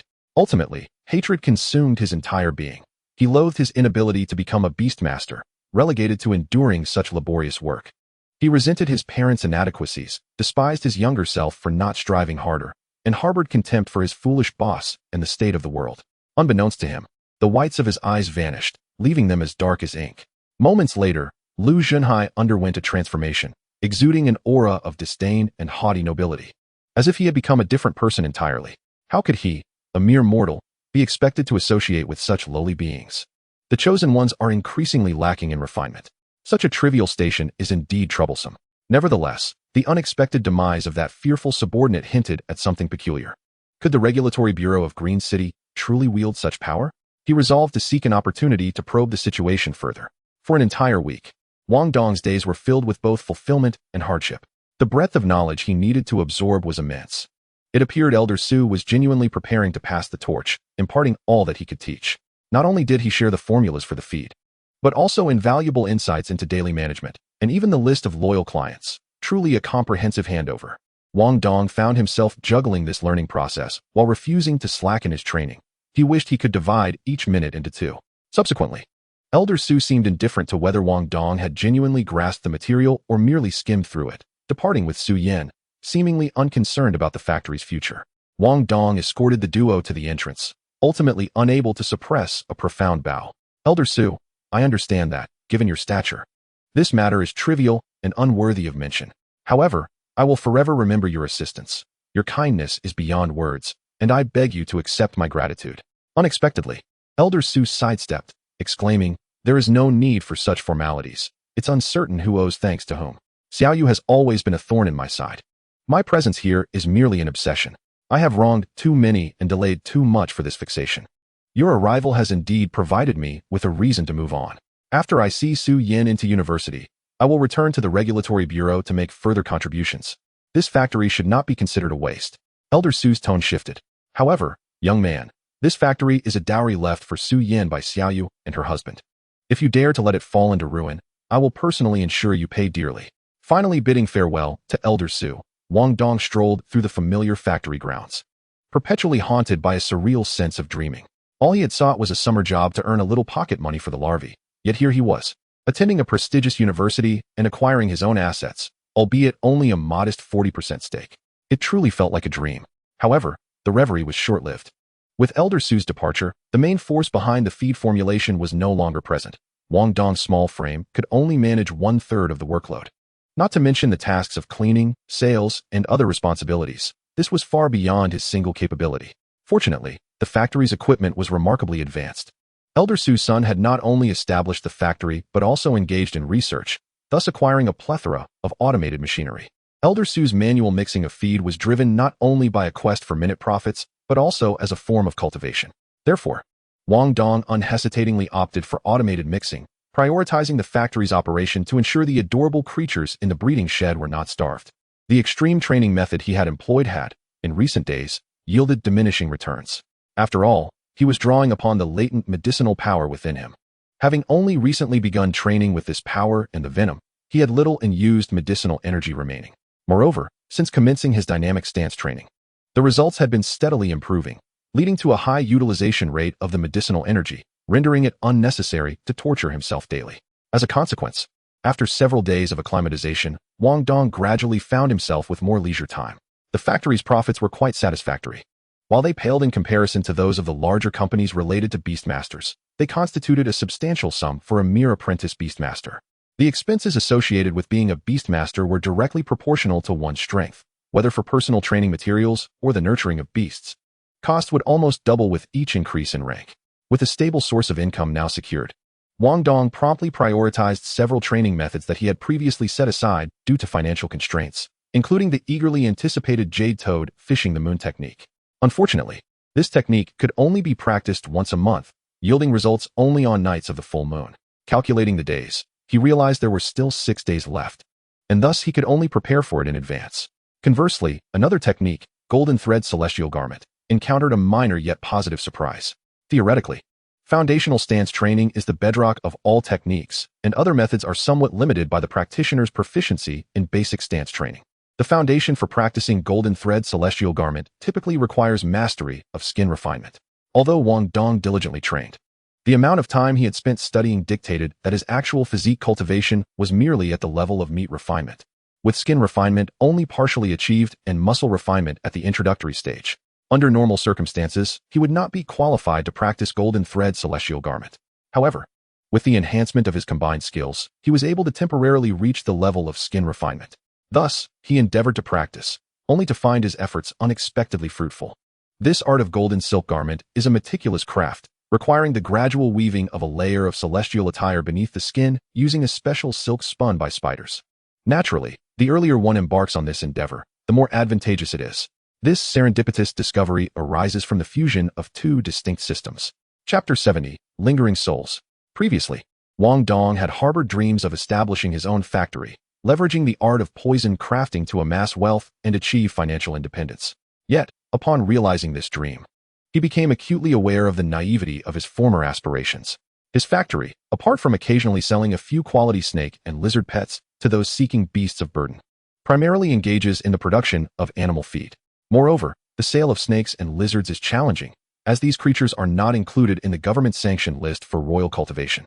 Only a handful of esteemed families or research institutions dare to experiment with such beasts. Animal feed is not necessarily better when of higher quality. Rather, stability is paramount. Buyers of animal feed often have their own established formulas for raising their beasts and are unlikely to modify them lightly. Furthermore, he had overestimated his own capabilities. He was utilizing fixed prescriptions from the ancient texts, leaving him, an amateur unversed in medicine or toxins, with no authority to alter the formulas. A competent disciple of the five poisons is not merely a poison master, but also a top-tier toxicologist and physician, a standard that Wang Dong had yet to attain. With the dreams of sudden wealth extinguished, he resolved to solidify his foundation, knowing that time is ample and opportunities abound. As his factory gradually found its footing, he finally managed to allocate time to visit the university. Although he had no intention of engaging with the credit hall, he was determined not to miss the borrowing services offered by the lower-level library. Though termed a lower-level library, it housed publicly available knowledge that only those admitted into the university as prospective beastmasters could access, vastly exceeding the basic education curriculum, particularly given the prestigious nature of the university's collection. Upon his inaugural visit to the library, Wang Dong was awestruck by the vastness of its collection, feeling that he could spend a lifetime without exhausting its resources. The abundance of intriguing subjects overwhelmed him, leading him to borrow 2 introductory texts, Fundamentals of Herbal Medicine and Knowledge of Plant-Based Beasts. These were foundational works, perfectly suited for a novice such as himself. According to the texts, cultivating plant-based beasts is relatively straightforward and economical. The sole requirement is spiritual soil, earth enriched with spiritual energy, which is quite abundant in this era, albeit categorized by quality. His exceptional plant, the pineapple willow, could thrive merely by being planted, as it would gradually absorb spiritual energy for its growth. However, similar to fertilization, burying items infused with spiritual energy near its roots would expedite its development. Regrettably, plant-based beasts are exceedingly rare at present, with no stable cultivation methods established. Generally, it is only possible to raise them to the commander level through resource accumulation. Wang Dong located a patch of land in the corner of the factory, allowing the pineapple willow to activate its passive skill, taking root in its new environment. As for the resources for cultivation, he was reluctant to expend much money, as the daily waste produced provided a suitable means for disposal. The feed was supplemented with various herbs containing spiritual energy, and even though most was absorbed, some remnants of spiritual energy remained in the excrement. Typically, large-scale breeding farms have dedicated buyers for their waste due to high demand in agriculture. However, given the toxicity of the creatures raised in his factory, no one was willing to acquire their waste. Each time they cleared the waste, they had to pay someone to dispose of it. In reality, the slight toxicity posed no challenge for Wang Dong to manage. The issue lay in the inability to articulate this to others, as those responsible for waste collection would not believe him. Thus, he opted to forego the disposal fee, performing a simple treatment before giving it to the pineapple willow. While the spiritual energy content was somewhat diminished, the sheer volume ensured sufficiency. Wang Dong felt quite content with his current life. Free from the immense pressure of the college entrance examination, a bright future lay ahead. He was in university, had established a career, and financial concerns were no longer pressing. All that remained was to focus on cultivation and self-improvement. However, it seemed that some were unwilling to let him enjoy this tranquility. As Wang Dong sat in the position previously occupied by Su Yan, managing customer orders while perusing fundamentals of herbal medicine, the shop door swung open and a figure entered. Instinctively, he donned a professional smile and rose to greet the visitor, only for his expression to falter as he recognized the newcomer. Directorly, Su Lao is not present. The visitor was none other than the long-absent Li Yu. Li Yu's gaze bore a sinister intensity as she scrutinized Wang Dong, lingering for a moment before speaking, her voice tinged with exhaustion and hoarseness. Your Water Patrol Commission compound was attacked last night by members of the Four Divine Sect. To be precise, your home was targeted, but you were fortunate to be absent. Wang Dong's eyes widened in realization, instantly recalling the individual he had ambushed during the college entrance exam. Hadn't he perished? His divine essence safely secured, being so far removed, he shouldn't have been discovered. Li Yu's unwavering gaze pierced Wang Dong, her intuition and suspicion prompting her to question why Su Lao had placed such trust in this young man, and she decided to probe further. Wang Dong momentarily faltered, but quickly regained his composure. He was certain he had not revealed any vulnerabilities, Otherwise, Su Lao would not have been so supportive. Why was it my home? How can you be so sure it was mine? Liu remained oblivious to his inner turmoil, a flicker of inexplicable anger stirring within her. Do you know Lu Zhao? The name sounded vaguely familiar, prompting Wang Dong to furrow his brow in contemplation, though he could not place it. What about him? He's a classmate from 3 years of high school, yet you can't recall him? At this, Wang Dong finally grasped a fleeting recollection, though it remained tenuous. It was no surprise, they had never been particularly close, and as a transmigrator, many insignificant memories of the original owner had faded over time. High school was a time when classmates often remained strangers to one another. What happened to him? He did not achieve satisfactory results in the college entrance examination and was unable to enroll in university. Shortly thereafter, he became a follower of the Four Divine sect, rapidly increasing his power within mere days and killing 7 of your classmates. Last night, he attempted to kill you but was thwarted by the patrol team of your Water Patrol Commission. Wang Dong had numerous questions on the tip of his tongue, but as he opened his mouth to inquire, the characteristics of the Four Divine sect stifled his curiosity.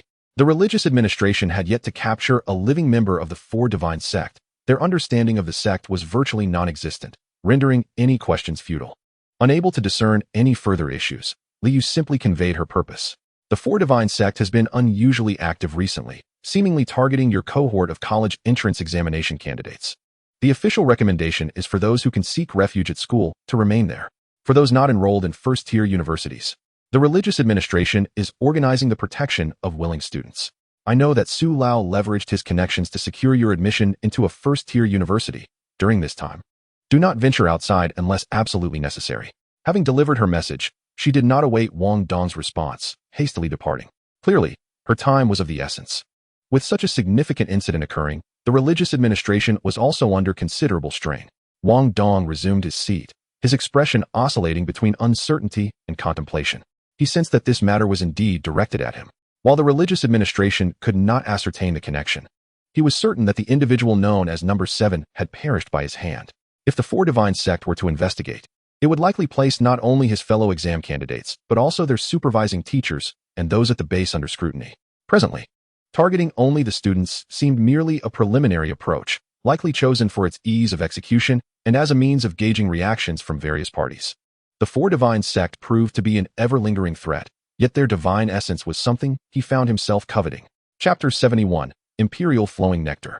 Wang Dong held little concern for the Four Divine sect. Without delving into other matters, the insignia of a prestigious university serves as a safeguard for these aspiring beast tamers. As long as they are not swiftly eliminated or specifically targeted, timely activation of the insignia can ensure their survival. Thus, despite the gravity of Liu's words, Wang Dong surmised that the fatalities were likely limited to some unsuccessful candidates or students from second-rate universities. If truly the prodigies from top-tier universities were to perish, it would be a catastrophic situation that the Bureau of Religious Affairs could not suppress, and news would have spread like wildfire. If one were to entertain a more sinister thought, it is possible that the Bureau might even consider using these ordinary examinees as bait to lure out the Four Divine sect. After all, the Bureau, established with immense national effort, wields considerable power yet has achieved little, having thus far failed to capture a single survivor and remaining largely ignorant of the Four Divine sect. One can only imagine the internal pressure they must face. Even if followers of the Four Divine sect were to appear, Wang Dong remained unperturbed. Although the Goo King currently slumbered, reducing their force, the withered goo, having absorbed the divine essence of Number 7, was no longer the inferior product it once was. Its powers significantly amplified. While he had yet to test its might, he felt confident in facing ordinary students whose strength had merely multiplied several times, rather than the ancient monsters like Number 7. Therefore, he took little heed of the situation and continued to remain steadily within the factory. As expected, several days passed without incident. On this particular day, as darkness fell, Wang Dong deviated from his usual routine of early rest after training. Having awaited this moment for days, he was finally ready to practice the coveted moon-catching technique on this night of the full moon. Here, I must once again critique Liu. After her brief appearance, she had vanished without a trace. Her contribution points remained unmentioned, and though old Su had assured him that Liu would not siphon off his points, it seemed otherwise now. Fortunately, the profitability of the factory supported him. Otherwise, he could scarcely afford the materials needed for this practice. Medicines involving mental energy were universally exorbitant, often regulated with strict oversight. Originally, exchanging through the Bureau would have been the most cost-effective option. Alas, that was not to be. Thankfully, The factory possessed an array of qualifications beyond reproach, allowing purchases under the factory's name, thus easing the process significantly. Calculating the time. Wang Dong mentally recited the technique multiple times. It was not a lack of confidence in his memory. Rather, the technique emanated an aura of the arcane, diverging greatly from his customary meditative practices. Many characters were familiar, yet their cohesion eluded him. Nevertheless, with only one opportunity each month, he resolved to attempt it, regardless of understanding. When the moment arrived, he ignited the wood he had prepared in the clearing, and soon a bonfire blazed brightly. Suppressing his embarrassment, Wang Dong circled the fire, awkwardly performing a dance, while simultaneously reciting a prayer, an ode praising the moon goddess and beseeching her blessings. This ritual was not of the Five Poisons sect, but rather an authentic shamanistic practice. The character for shaman, which signifies a connection between heaven and earth, encapsulates the essence of this communion with the divine.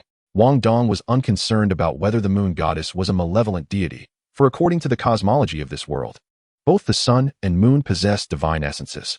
However, due to the overwhelming magnitude of their divinity, no consciousness can exist within, rendering them quintessentially as ungoverned deities. Throughout various traditions, especially within Buddhism and Taoism, one often encounters methods that leverage the divine essences of the sun and moon, such as the renowned Great Sun Tathagata from the Buddhist canon. Thus far, he adhered to conventional shamanistic techniques, but soon he would employ the unique methods of the Five Poisons sect. As he danced fervently, Wang Dong casually retrieved the prepared herbs from his person, casting them into the flames one by one. Gradually, a dense, impenetrable white smoke billowed from the bonfire, enveloping an area of several meters, ceasing to expand. At that moment, the already prepared jade toad emitted a clear croak, and Wang Dong's spirit connected with that of the toad, subsequently radiating outward and merging with the surrounding white smoke. From a distance, the smoke began to take on the form of the jade toad, ethereal yet tangible, reminiscent of legendary external manifestations. A fleeting yet palpable aura of a king-level beast surged forth. In a bizarre turn of events, the full moon in the sky appeared to weep, conjuring a droplet of liquid that plummeted swiftly, landing precisely upon the toad's brow.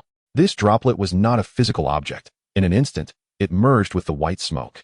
At that juncture, the jade toad opened its mouth wide, swallowing all the white smoke into its depths. The following second, through the connection with the jade toad, a refreshing and indescribable power surged into Wang Dong's consciousness, a sensation vastly different from his previous experiences, exhilarating to the point of ecstasy. His mind was clearer than ever, his thoughts racing with extraordinary vigor, prompting him to engage in his well-practiced meditation, striving to maximize the effects of this newfound power. While Wang Dong reveled in this experience, he remained oblivious to the considerable commotion brewing outside. The aura of a king-level beast was immediately detected by the life radar spanning the city.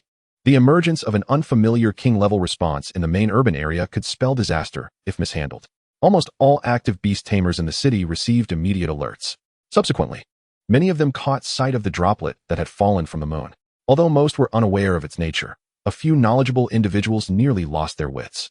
This substance, known as imperial liquid, was a legendary treasure, the quintessence of lunar essence.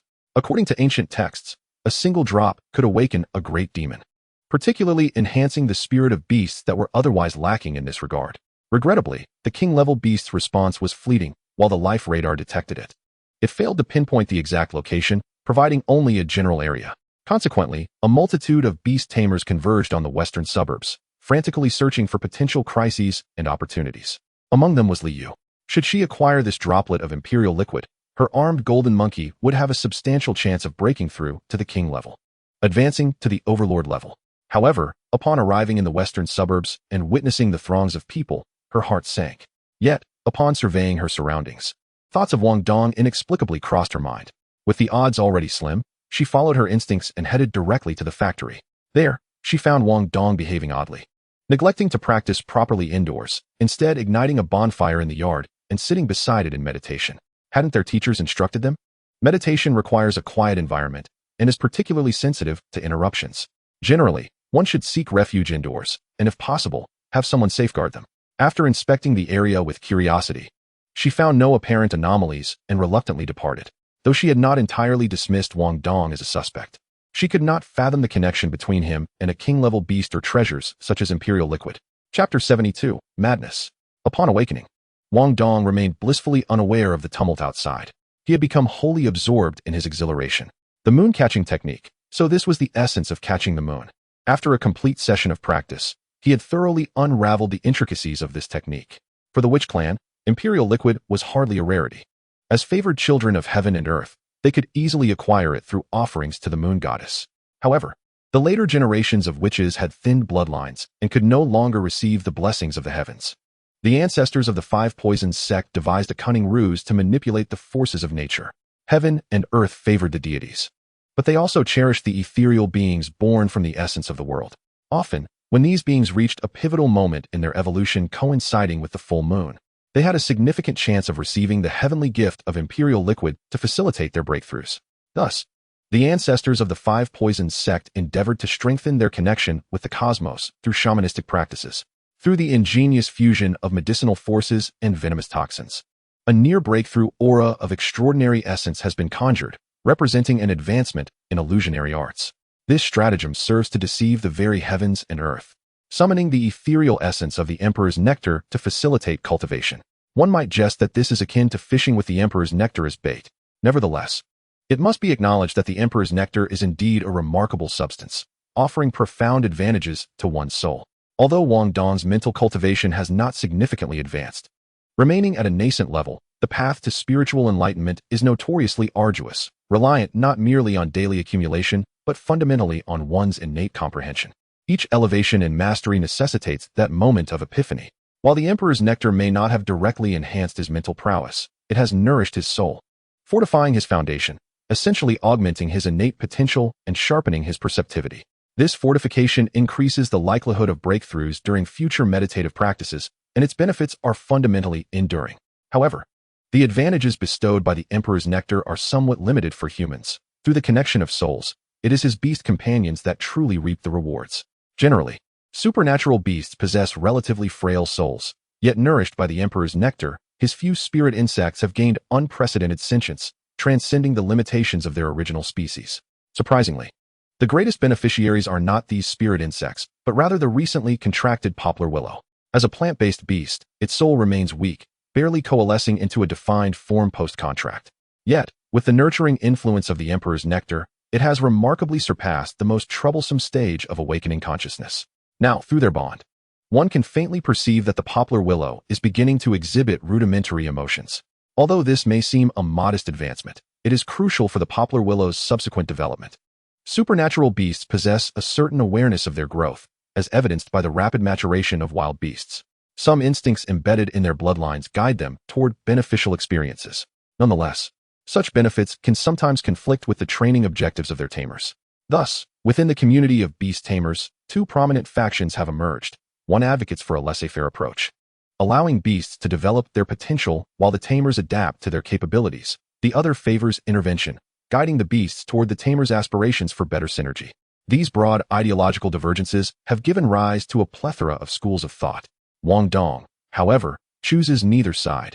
As a practitioner of the art of insect manipulation, he aligns more with the second approach, exercising thorough human intervention. Yet, for the poplar willow, he harbors no desire for combat or to position it as a primary asset. His sole concern is its accelerated growth. With awakened consciousness, the poplar willow can now discern materials more suitable for its development, allowing Wang Dong to cultivate it more effectively based on its emotional feedback. Excitedly tidying up the surroundings, Wang Dong dismissed the events of the night and retired to rest, blissfully unaware of the chaos that had ensued among the beast tamers of Green City. It was not until the following day, after attending to matters at the factory and perusing his phone, that he realized the magnitude of the disturbance he had caused. Overcome with trepidation, he resolved that future practice of the jade toad fishing the moon technique would necessitate a more secluded setting. Yet, the spectacle of the night had captured the attention of more than just the beast tamers. In the shadows of the city, certain individuals had received divine insight. The essence of the moon goddess had been stirred, revealing the presence of a being adept at manipulating divine essence hidden within Green City. The imperative was clear: locate and eliminate this entity, for the divine cannot abide the profanation of its essence. Concurrently, astute observers connected the dots between the inexplicable demise of the Fear Affinity's kin and their recent erratic behaviors, leading to a shocking conclusion: the potential existence of a hunter targeting divine kin, treating divinity as prey. Regardless of how implausible this conclusion seemed, it was intolerable to the followers of the four divine cults. Any minuscule possibility of a threat to their hard-earned survival in this era could not be allowed to flourish. Thus, what had initially been a free-for-all among the three divine factions vying for control of the vacated territory of Green City unexpectedly coalesced into collaboration, excluding the deranged followers of fear. While lacking a specific target for the time being, the task was simple enough: allow the adversary to reveal themselves.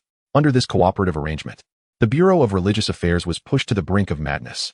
In the days that followed, followers of the four divine cults became increasingly frenzied, disregarding their own losses as they engaged in indiscriminate suicidal assaults. Throughout Green City, chaos reigned. Not only the Bureau of Religious Affairs, but all quasi-military organizations were conscripted to enforce curfews. The number of patrolling Beast Tamers surged exponentially. Wang Dong found himself in despair. A stable environment was essential for conducting business, and the turmoil in the city had directly impacted his operations. Although long-standing clients remained largely unaffected, the notion of power outages in this day and age was unfathomable. With the four divine cults launching frenzied attacks on public utilities, the power supply faltered, incapacitating automated equipment and forcing Wang Dong to revert to manual labor, painstakingly mixing ingredients by hand. Exhausted after several grueling days, he managed to maintain production by sheer will.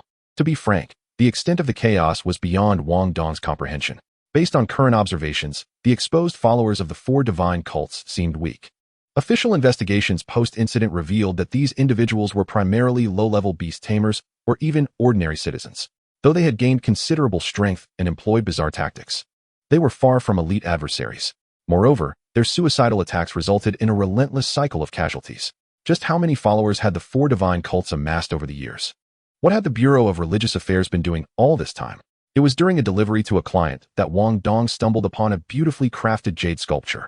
The moment he picked it up, the dormant and slothful Goo King awakened, but fortunately, Wang Dong managed to restrain it before it could consume the faint divine essence within the jade. Having refined its essence for some time, though not yet 100 days, he had finally managed to exert a modicum of control over the Goo King. At last, with a token of divine essence in his possession, he could finally test the secret techniques within the Heaven-Mending Heart Sutra. Chapter 73, The Fanatical Goo. The Heaven-Mending Heart Sutra fundamentally serves two purposes: to steal divine essence and to utilize it. Wang Dong's crafting of the withered goo and the two-world goo revolves around the manipulation of this divine essence. Although his acquisition of these two forms of divine essence cannot be deemed mere thievery, it is more accurately described as a forceful seizure, forcibly stripped from the target due to the characteristics of the Goo King. Such crude and perilous methods of appropriation pose significant risks. Those possessing divine essence are typically divine kin or devoted followers, while eliminating them may present no issue. Stealing divine essence signifies an act of war, a divine conflict with no quarter given. Engaging in such acts repeatedly would inevitably lead to exposure and render one a public enemy. Hence, the Five Poisons cult has developed a more discreet methodology for appropriating divine essence, albeit with stringent prerequisites that Wang Dong had yet to explore. Unexpectedly, an opportunity has now presented itself. To pilfer divine essence, the foremost requirement is to obtain a legitimate credential from a follower. This act of thievery is a nuanced endeavor, far removed from mere violence. Securing a follower's credential is merely the initial step. The true crux lies in becoming a follower oneself, fully integrating into the divine belief system while ensuring one remains unaffected. This necessitates a rather unique goo, the puppeteer goo. Serendipitously, the crafting of this particular goo requires a distinct insect, the corpse toad.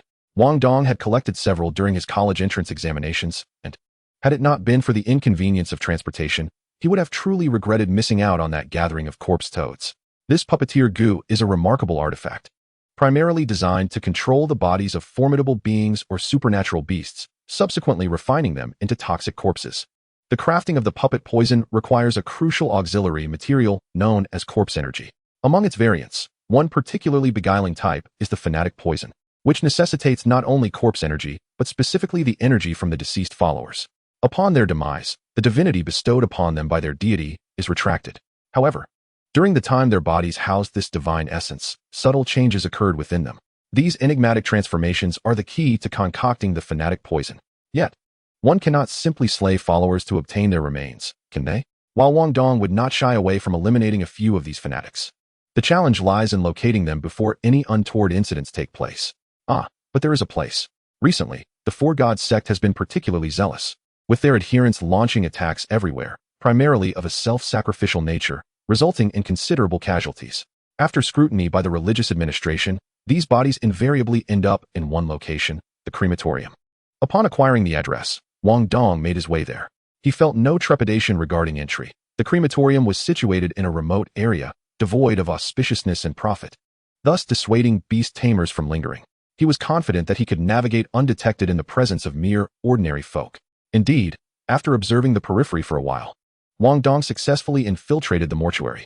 Thanks to the religious administration, he quickly discovered that the bodies of the Four Gods sect followers had been centralized and designated to a specific area for management.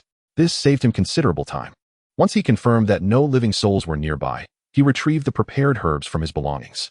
Many of these herbs pertained to mental cultivation and were rather costly. Fortunately, he had prepared extra for the Jade Toad fishing the moon technique, which proved fortuitous. Activating his fusion skills, he vigorously rubbed his palms together until they radiated warmth.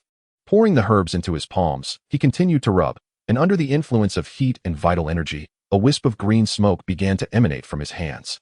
He produced the prepared corpse toad, which, upon nearing the green smoke, trembled violently and eagerly consumed the vapor in mere moments. Then, driven by instinct, it crawled onto the bodies, seemingly feeding on something unseen. Are you using the corpses to cultivate a beast? Suddenly, a voice resonated in Wang Dong's ear. Not loud yet thunderous in its impact. He nearly jumped out of his skin. Turning around in alarm, he discovered a seemingly youthful figure had appeared behind him without his notice. How had he arrived here? Wang Dong had confidence in his sensory abilities, not to mention the instinctual awareness offered by the poison insects. This individual exuded an aura of cleanliness, not merely in attire but in demeanor, gaze, and aura, presenting an image as pure as crystal. Wang Dong inhaled sharply. If the text were accurate, this was the most distinctive trait of the fetal breath state. What manner of creature was this? All beast tamers understood that mental prowess determined one's elevation, while the level of beast taming dictated combat strength. Yet, over 90% of beast tamers invested the majority of their energy and resources into nurturing their beasts.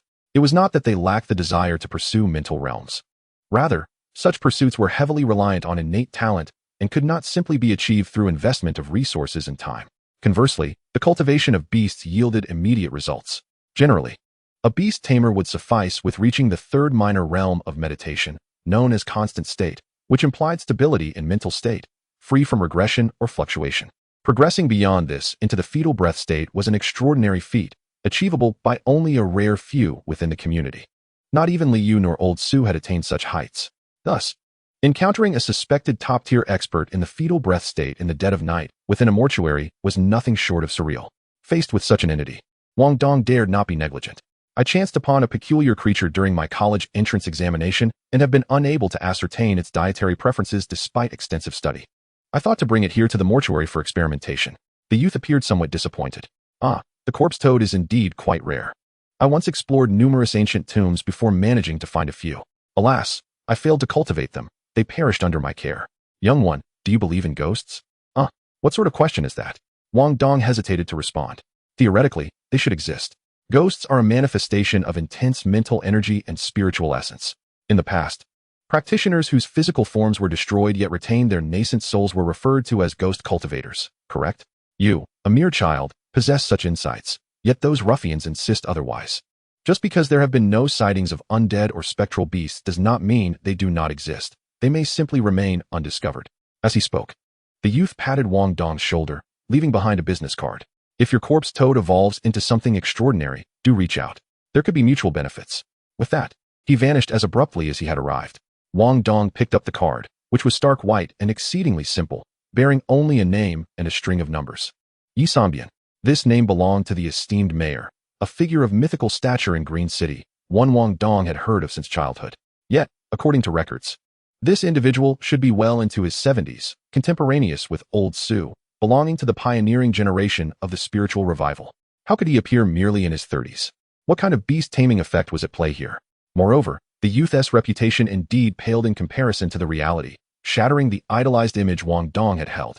Chapter 74. A sacrifice of pig's blood. There was no time to ponder the peculiarities of this significant figure appearing at the crematorium in the dead of night. Wang Dong was acutely aware that it certainly had nothing to do with him. Meanwhile, the corpse toad exhibited changes. After absorbing a substantial amount of corpse energy, catalyzed by the herbs, cracks began to form on its resilient shell, from which delicate pink flesh sprouts emerged. Witnessing this, Wang Dong retrieved the jade carving imbued with divinity and tossed it onto the corpse toad. Shortly thereafter, the jade carving was devoured by the burgeoning flesh.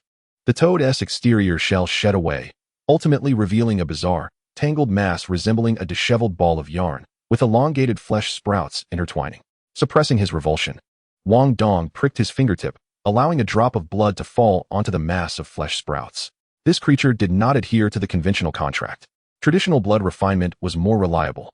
As he commenced the refinement process, a peculiar sensation surged within him, a sensation akin to operating a character through a computer, marked by a distinct disconnection. Through his connection with the fanatic poison, he sensed the jade carving's divinity beginning to unleash a strange, emotion-invoking power. While the fanatic poison responded to every need, autonomously generating a plethora of hatred.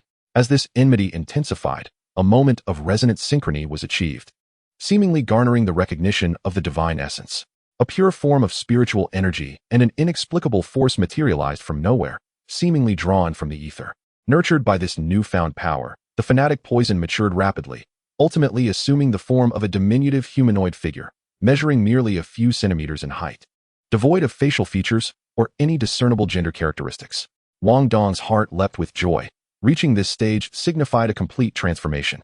This figure had become a follower of a deity, effectively infiltrating the inner sanctum through legitimate means. Now, the time for audacious maneuvers had arrived. Upon returning to the factory, Wang Dong placed an order for additional herbs. According to the Five Poisons sect's records, the followers of righteous deities posed considerable challenges. As many esteemed gods looked down upon their adherents' meager offerings of faith, their primordial power rooted in cosmic laws. Conversely, evil deities thrived on the aggregation of negative emotions, rendering faith essential for their sustenance. The sacrifices required by the malevolent deity stem from two primary sources. One is the corresponding emotions generated by the followers themselves, and the other is what is termed as a blood sacrifice, which involves creating chaos to incite widespread negative emotions. While acquiring these offerings, the malevolent deity remains relatively equitable, reciprocating with an increase in divinity for the followers, elevating their internal ranks. Hence, having determined the attributes of this malevolent deity, Wang Dong prepared to conduct a grand blood sacrifice.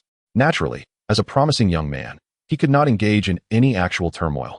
With Liu keeping a watchful eye on him, it was destined that Wang Dong would struggle to make any significant moves. After all, how could one speak of theft? The principle was akin to the jade toad fishing the moon technique, utilizing drugs and poisons to fabricate a false emotional state, an illusion. With so many followers providing offerings at all times, even a slight adulteration would go unnoticed. Even if the deity were to discover discrepancies in their accounts one day, tracing the source would prove difficult. Thus, the Heaven-Mending Heart Sutra deliberately emphasizes that this method is most averse to greed. One should not hastily plunder from a single source, but rather cast a wide net, ensnaring multiple deities, ensuring both safety and efficiency. The protagonist of this blood sacrifice was a formidable black pig, weighing nearly 300 pounds, which Wang Dong had resolutely acquired. Interestingly, pigs, as livestock bred extensively before the resurgence of spiritual energy, possess great potential to become principal beast companions. In fact, among the 36 royal paths published by the state, 2 were derived from pigs. However, the reality remains that pigs continue to be bred in large quantities, primarily as animal feed. Due to prejudice, the proud beast tamers are reluctant to select pigs as their companions. One could only lament that the biases in people's hearts resemble an insurmountable mountain. Having administered the concocted drugs into the black pig, the frenzied goo worm swiftly burrowed into the pig's nostrils and infiltrated its brain, sprouting numerous flesh buds that intertwined with its cerebral matter. Before long, the pig's eyes turned blood red, an overwhelming hatred rapidly engulfing its mind. Had it not been for Wang Dong securing its body with sturdy steel rods in advance, it would have gone berserk. The intense hatred was then offered to the malevolent deity known as the Emperor of Hatred, which delighted the deity and resulted in a substantial return of divinity. Sensing this divine essence, the gluttonous Goo King awakened, but alas, it was thwarted by the Heaven-Mending Heart Sutra, which promptly seized all the divine essence. Soon, a new chapter unfolded, unlocking a new Goo formula. Regrettably, the divine essence acquired by a single follower was minimal, and the resources used for this blood sacrifice were nearly exhausted, leaving insufficient material for further refinement. It seemed that opportunities for additional sacrifices would need to be sought, albeit not too frequently, lest one attract suspicion. The newly unlocked Goo formula was named the Bewitching Goo, described as a control mechanism capable of inducing a state of distraction in the target for a limited duration. Unfortunately, without a physical specimen. Its exact effects could not be tested. Establishing a reliable channel for steadily obtaining divine essence and acquiring an additional practical method left Wang Dong quite satisfied. However, he did not anticipate that this was merely the beginning. In the following days, he stumbled upon a ring and a pearl, both tokens of the malevolent deity's followers. Was the four deities cult losing its sanity? Had they begun to recklessly expand their ranks without regard for exposure? What was the religious administration doing? What was the government doing? Alas, he was too low in status, and with Su Lao absent, he had no means to inquire about the higher-ups. Yet, he had an ominous feeling that the situation was amiss. If the heavens were to collapse, he would simply seek refuge at school, employing his previous methods. He acquired two additional goo formulas. One, centered on guilt and madness, was a deadly goo unlocked by divine essence, its effects difficult to assess. This goo was intended for self-use, capable of significantly enhancing one's strength for a short period, serving as an explosive auxiliary means. However, it bore side effects. The user would also be susceptible to the overwhelming emotions of madness, and if one failed to maintain control, it could lead to self-destruction. The other goo formula brought Wang Dong considerable surprise. Named the Phoenix Goo, it was also for self-use, but required prior activation. Its effect was akin to a powerful healing ability, capable of restoring one to peak condition as long as there was still breath. Unfortunately, while the effect was astonishing, its refinement was not easy, requiring substantial divine essence that could not be amassed in a short time. Moreover, it was a one-time use. Once activated, it would necessitate re-refinement. Though Wang Dong was tempted, he was neither anxious nor reckless. He believed that through gradual acquisition, he could eventually gather the necessary materials. At this point, he had largely deciphered the essence of the four deities cult. If the four deities were not merely an illusion, he had unraveled the foundation of the four malevolent beings. Regrettably, this information could not be disclosed. Otherwise, presenting it to the religious administration could earn him considerable contributions. Yet, one thing perplexed him. These four malevolent deities were not considered top-tier divine beings, so why were they the only ones actively engaged? Was it solely because of their weakness that they awakened early? If so, did that imply that humanity would have to confront even more formidable deities in the future? If he could not handle these four weaklings, the future would surely prove even more challenging. Chapter 75, Envy. Wang Dong was initially delighted by his clandestine exploits, but soon, a frown replaced his smile. A task from the deity's followers had arrived. Followers of a deity are classified into various ranks, the lowest being mere followers, while a higher tier typically consists of attendants or caretakers. The highest rank usually comprises divine envoys, embodiments of the deity's will, or divine offspring. This hierarchical structure is absolute, with lower-ranked individuals exhibiting complete subservience to their superiors. Generally speaking, for a malevolent deity, followers are invaluable, serving as the foundational guarantees for abundant sacrifices. Thus, while their survival may not be of utmost concern, it would not be prudent to deliberately sacrifice them. However, the current situation was evidently extraordinary. The attendants directing operations appeared to have lost their minds, recklessly distributing tokens and recruiting followers without a care for their well-being. Wang Dong's frenzied goo simulated followers who had infiltrated through legitimate channels, a task that the poisonous sect specialized in. Therefore, he could not escape the impending confrontation. To his misfortune, upon receiving the summons, he found himself tasked by the attendants of both the Emperor of Hatred and the God of Guilt in quick succession. The task from the Emperor of Hatred's attendant was relatively straightforward. Given that he was merely a novice follower with limited capabilities, they could not assign tasks beyond his abilities. He was instructed to cooperate with other followers to attack the Iron Bull Martial Arts Center at 10 o'clock that night. Wang Dong had heard of this martial arts center, which held a mid-tier ranking in Green City, known for its focus on beast warriors. He had previously inquired about the tuition fees, but found them unaffordable. He had no desire to undertake this task. It was sheer folly. Any establishment capable of operating as a martial arts center in the city must possess the strength to fend off challengers. Typically, such mid-tier institutions would be guarded by at least 2 or 3 professional beast tamers of commanding rank. It was a mission akin to walking into a death trap. Only a fool would accept it. Yet, the other task was even more insane, demanding an assault on the Beast Taming High School. What madness! The basic requirement for hiring teachers at the Beast Taming High School was a degree from a prestigious university. The tasks were light, the benefits ample, and they did not interfere with personal cultivation. Only those who could not secure a stable position would resort to working at tutoring centers. That institution was a veritable den of danger. He knew of at least 3 royal-level beast tamers stationed there. Followers could not refuse tasks, but Wang Dong could. However, the cost was steep. To avoid exposing his disobedience, he had no choice but to arrange for the frenzied goo to meet a reasonable demise. This meant relinquishing the hard-won identity of a legitimate follower. This infuriated Wang Dong. He had initially thought that these individuals would simply go mad for a few days, as the religious administration was not to be trifled with. As long as I can return to the dormant phase, I will be able to stealthily acquire the divine essence with ease. Yet, the religious administration truly seems inept, allowing these individuals to run rampant without restraint. The predicament lies in the fact that I have not yet gathered enough divine essence required for crafting the corresponding goo, and relinquishing this opportunity is undeniably distressing. Taking a deep breath, a glint of murderous intent gradually manifested in Wang Dong's eyes. If that is the case, if you do not permit me to steal, you leave me no choice but to seize it by force. Now that the mission location and timing are established, I shall not show any mercy towards these doomed devotees. Wang Dong meticulously reviewed his preparations, repeatedly scrutinizing his plan. Unlike the wilderness or secret realms, the city requires merely a change in appearance and physique to effectively conceal one's identity. However, the urban environment is rife with surveillance cameras. Even the slightest misstep could arouse the suspicion of observant individuals. First and foremost, I require an impeccable alibi.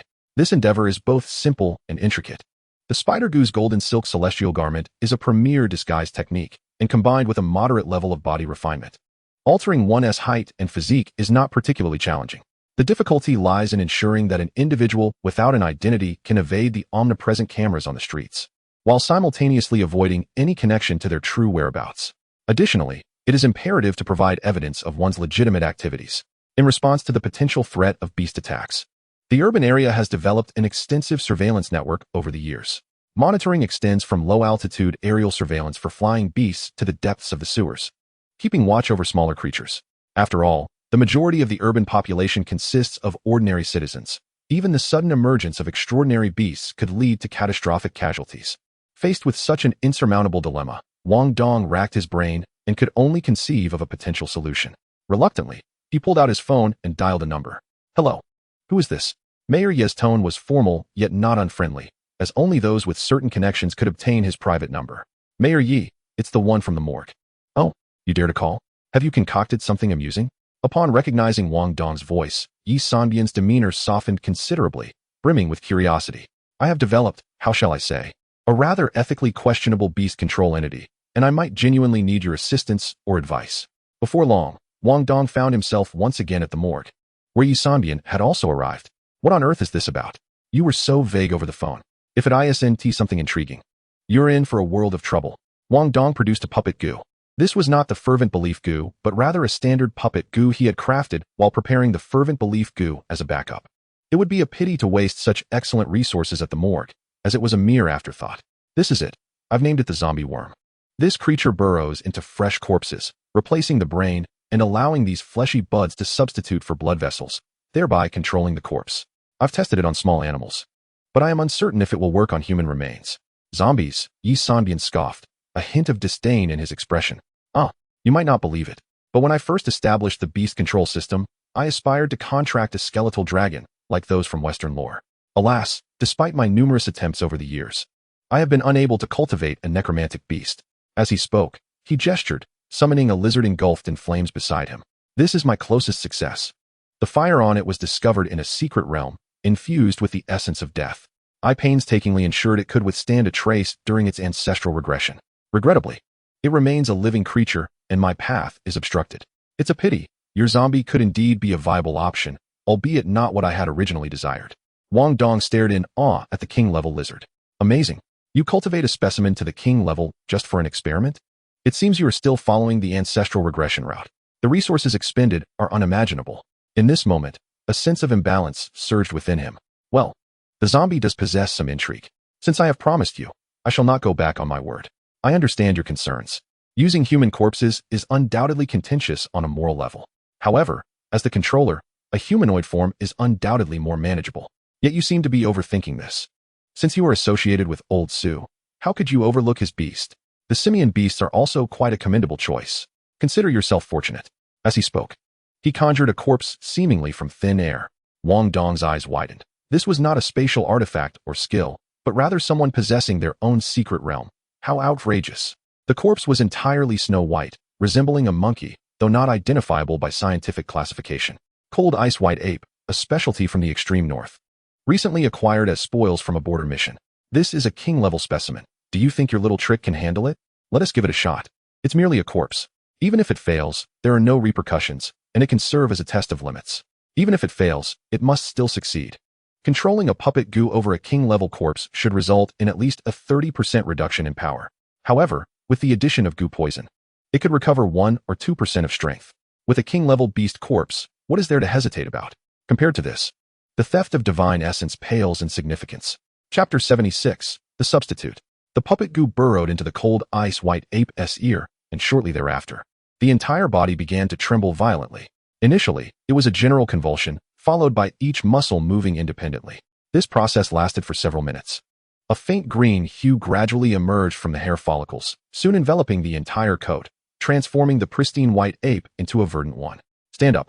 At Wang Dong's command, the green ape rose in a remarkably peculiar manner, standing upright. However, it lost its balance and tumbled face first to the ground. Yet, as it struggled, it seemed to adapt quickly to its new form, finally managing to stand, albeit unsteadily, a few minutes later. It actually managed to regain control. Yi Sanbian's eyes glimmered, as if calculating something. Little one, let me give it a try. Don't worry, if it breaks, I'll compensate you. With that, the fiery lizard beside him flicked its tail, sending a burst of flames towards the green ape. The green ape felt no pain, having received no command from Wang Dong. It merely stood idly as the pallid flames engulfed it. However, this flame was no ordinary fire. It not only scorched the flesh, but also burned the soul. The internal puppet goo cried out in anguish, instinctively activating the cold ice white ape's innate abilities. The temperature plummeted, and a layer of ice enveloped the location of the flames, the ice itself a vibrant green, sparkling like emerald. Almost instantaneously, the flames were extinguished. Yi Sanbian's eyes lit up. Quite intriguing. Although its power has diminished significantly, it has retained a mid-tier commanding strength. However, this green hue must be toxic, right? Such a potent toxin that it can extinguish the bone spirit flame so swiftly. The overall combat capability must have elevated to at least a high tier. Controlling the corpse is not difficult, but being able to utilize its skills is rare. If placed on the front lines, it would serve as excellent temporary power. Little one, how challenging is it to cultivate such a worm? I'd like to order a batch. Wang Dong could only smile wryly. Cultivation remains unstable, primarily because high-quality corpse insects are hard to come by.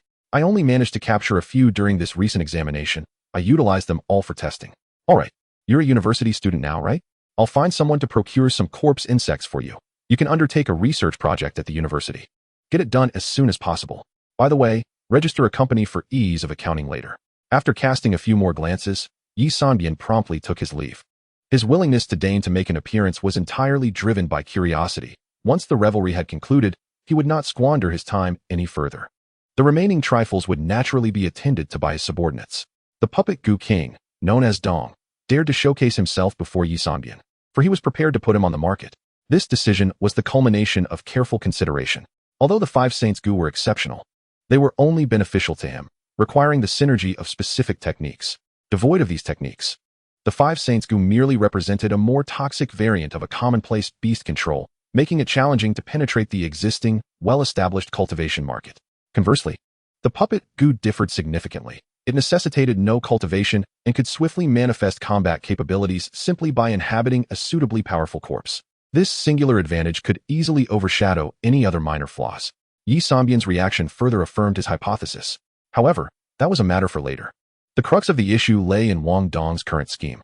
The white ape's corpse somewhat contradicted his original plan, which was to leverage Yi Sanbian's identity to acquire and control a corpse of a 4 divine sect follower.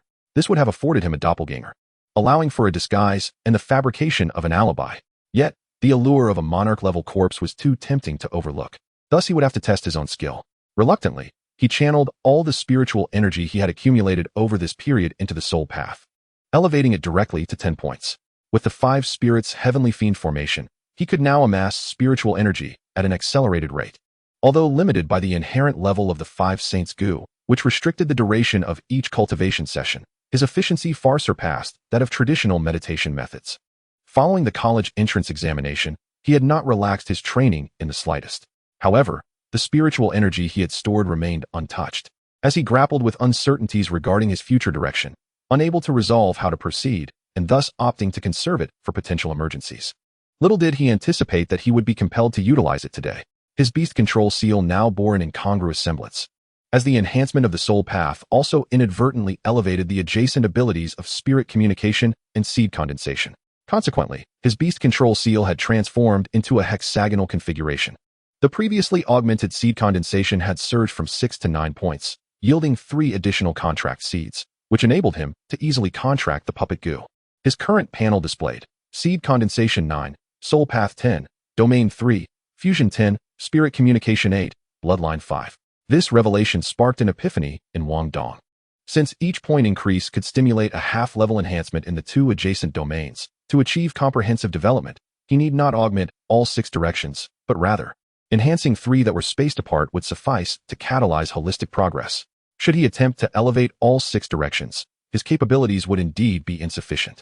However, if he were to distribute points evenly across just 3 directions, given his current training velocity, it seemed plausible that he could indeed catch up to the average pace. Faced with such indecision, a balanced approach to development appeared to be a commendable option. The reason he chose to invest heavily in the soul path was to conduct an experiment. By connecting the newly generated soul threads to the puppet goo, he indeed observed a qualitative enhancement in his control. Under Wang Dong's guidance, the green ape stiffly yet accurately assumed a position reminiscent of a horse poison pile. Without the precise control afforded by so many soul threads, such subtle movements would have been impossible. After retrieving his usual medicinal supplies, he administered a dose of scorpion poison to the green ape, followed by a direct injection into its body. Indeed, Wang Dong was preparing to refine the green ape's physique. A monarch-level beast, despite the significant dissipation of energy post-mortem, resulting in diminished skill potency that relegated it to a commander level. The physical strength of its form remained largely unweakened. Logically, one would expect the corpse's blood to have long since coagulated and ceased functioning, rendering the foundational process of transporting vital energy impossible. However, the principle behind the puppet goo was that its flesh buds replaced the original blood vessels, while its venom substituted for the flow of blood. This was also the reason for the extensive poisoning of the entire corpse. As for the feasibility of success, the white ape's corpse was an unexpected windfall. It was a gamble sparked by a fleeting insight, for otherwise, the plan would have been rendered untenable. As the poison and medicinal properties took effect, a response entirely distinct from Wang Dong's own emerged. While the scorpion venom and medicinal properties dissolved and reconstructed the muscles through repeated strain, the puppet goo's poison intervened at a crucial moment, allowing it to disperse from the flesh bud's confines and more thoroughly integrate into the corporeal form. Ultimately, the once solidified vital energy, now infused with a peculiar essence reeking of decay and death, was reactivated. The term poison corpse derives from its fundamental similarities to a zombie. That eerie force was the result of the substantial absorption of corpse energy during the puppet goo's creation, a unique existence formed by the combination of spiritual energy and certain rules. This corpse energy served as the foundational energy for the movement of similar undead entities. As the vast reservoir of vital energy, which the white ape had instinctively accumulated, was reactivated and began to flow in accordance with the restrictions of the stake technique, it seamlessly transitioned through the stages of refining flesh, skin, tendons, bones, and ultimately the physical realm, achieving breakthroughs with remarkable ease within a brief span of time. Just before the accumulated potential was exhausted, it stabilized at the stage of refining internal organs. The previously dormant organs sprung back to life, undergoing transformations under the influence of the corpse energy. Observing the entire process, Wang Dong gleaned invaluable insights, gaining a more intuitive understanding of the intricacies involved in subsequent stages of physique refinement. The white ape, originally towering over 2 meters, appeared to shrink, now measuring closer to 1.5 meters. Its once coarse and short fur had grown considerably, rendering it fluffy and reminiscent of a plush toy. However, under Wang Dong's manipulation, accompanied by a series of sharp, crackling sounds from its bones, its height was restored to 1.8 meters, and its fur retracted. A master of physique refinement possesses a terrifying level of control over their body. The sole lament was that his refinement level remained insufficient. Although capable of altering its form within a certain range, he could not entirely eradicate it. Thus, the tail, measuring over 1 meter in length, could not be completely eliminated, though it could at most be shortened by half. Fortunately, it posed little issue. He produced a set of his own oversized, comfortable clothing, allowing the tail to curl around his waist, effectively concealing it. His appearance now resembled his own to a remarkable degree. He then summoned the spider goo, weaving a mask from spider silk, which, after slight adjustments, resulted in a doppelganger that bore an uncanny resemblance to himself. Chapter 77, The Dual World Divine Fist. At this juncture, the advantages of blood refinement became apparent. While soul threads were indeed limited by distance, The same could not be said for blood refinement. Though it lacked the precision of command, it still allowed for basic control. The combination of these two methods yielded an effect greater than the sum of its parts. Wang Dong first utilized the precise manipulation of the soul threads to instill the doppelganger with his habitual movements, granting the puppet Gu a degree of memory. He then instructed the doppelganger to exit the cremation site normally and take the bus back to his residence. The decision to forego returning to the factory was largely due to its remote location. Not only was it isolated, but it was also surrounded by vast expanses of open land, complicating any subsequent efforts to discreetly revert his identity. With the doppelganger's journey, the various surveillance records along the way would corroborate Wang Dong's movements. All that remained was for him to remain at home, as the world outside crumbled, thus absolving him of any blame. However, this predicament rendered Wang Dong a fugitive. This was also one of the reasons he sought to contact Yi Sanbian. Only the mayor possessed the authority to disable the surveillance, thus facilitating his opportunity to change identities. The city proved excessively cumbersome. The secret realm offered far greater convenience. He concealed himself within the cremation site until dusk, seizing the opportunity to slip onto a vehicle heading out for work. He awaited the right moment to activate the school's insignia and enter the secret realm of the school. After spending over an hour within, he reactivated the insignia and returned to his original location. This series of maneuvers ensured that even if his silhouette was captured on surveillance, he would merely appear as a solitary figure materializing out of thin air, making it exceedingly difficult to connect him to the vehicle that had passed the cremation site over an hour prior. Wang Dong was uncertain whether his actions would yield any tangible results, for he was merely an ordinary individual, striving to contemplate every possible outcome and perform to the best of his abilities. In truth, even if he were discovered by the Religious Affairs Bureau, the repercussions would not be catastrophic. His genuine concern lay with the deranged followers of the Four Divine cult. The upheaval during the previous college entrance examination had unveiled the depths of the cult's infiltration, which likely extended into numerous departments. Consequently, trust was a luxury he could not afford. It was far wiser to rely on his own discernment. Arriving early at the vicinity of the Iron Bull Martial Arts Hall, he began to observe discreetly. The orders disseminated among the cult's adherents were universally applicable. He was only aware of the need to coordinate with others for an assault. Yet the numbers and identities of those involved remained shrouded in mystery. Initially, he contemplated forcibly awakening the Gu King to aid in locating his target via divination. But upon surveying the scene, he realized such measures were unnecessary. The followers of D Hen, fueled by hatred, bore faces contorted with ferocity and expressions that were unervingly overt. With such conspicuous traits, what was the Religious Affairs Bureau up to? Wang Dong could scarcely concern himself with the machinations of the upper echelons. The hunt had commenced. He feigned nonchalance as he passed by one of the devotees, who glared at him with malevolence. Wang Dong pretended to be intimidated and lowered his gaze. But in the blink of an eye, his right hand lunged forward like a serpent, aiming for the opponent's throat. The adversary reacted swiftly, instinctively raising one hand to shield his vital points, while the other erupted in flames to retaliate against Wang Dong. Then, an astonishing occurrence transpired. Wang Dong's hand, akin to an illusion, effortlessly penetrated the opponent's arm and crushed his throat with lethal precision. The entire sequence was executed with unwavering accuracy and efficiency. To maintain his anonymity, he could not reveal his usual beast-controlling methods. Although the combined skills of beast warriors were relatively inconspicuous, his highly recognizable techniques, such as the golden serpent swordplay and the wind insect's ethereal steps, were entirely off the table. Most critically, his most formidable weapon, the withering goo, was also unusable. Its effects were too conspicuous, likely leading to suspicions among those acquainted with the demise of the seventh, thereby narrowing the focus onto individuals associated with the college entrance examination. Thus, after much deliberation, he resolved to employ another unique goo, the Two Realms goo, which had been refined from the core of a secret realm. This goo could partially virtualize his body, allowing it to cover the size of a fist, theoretically enabling it to breach any defense. Indeed, space manipulation was a pinnacle of rules, exhibiting a certain level of flaw. After conducting tests, he confirmed his hypothesis. The fist could indeed traverse obstacles. However, the unfortunate caveat was that this Two Realms goo could only affect his own body and could not transfer its effects to his weapon. If his hand were to regain its physical form within an object, the spatial compression would result in backlash, a consequence he could not endure. With a weapon, the task would have been considerably simpler. Even if backlash occurred, it would merely entail sacrificing a weapon for mutual destruction with the enemy. Regrettably, that was not an option, necessitating a more intricate operation. As he maneuvered through the enemy's arm, he ensured the Two Realms goo retreated, allowing for the virtualized forearm while his hand withdrew to complete the attack. This method was executed with an element of surprise, ideal for covert assassinations. Additionally, to obscure his identity, he required a distinctly representative technique to confound any pursuers. Having learned from his initial experience, the subsequent eliminations were even simpler. He dispatched 9 devotees before he could no longer find suitable targets. However, Wang Dong was vexed. His hunt for these followers was merely to acquire a modicum of divinity, essential for concocting new goo.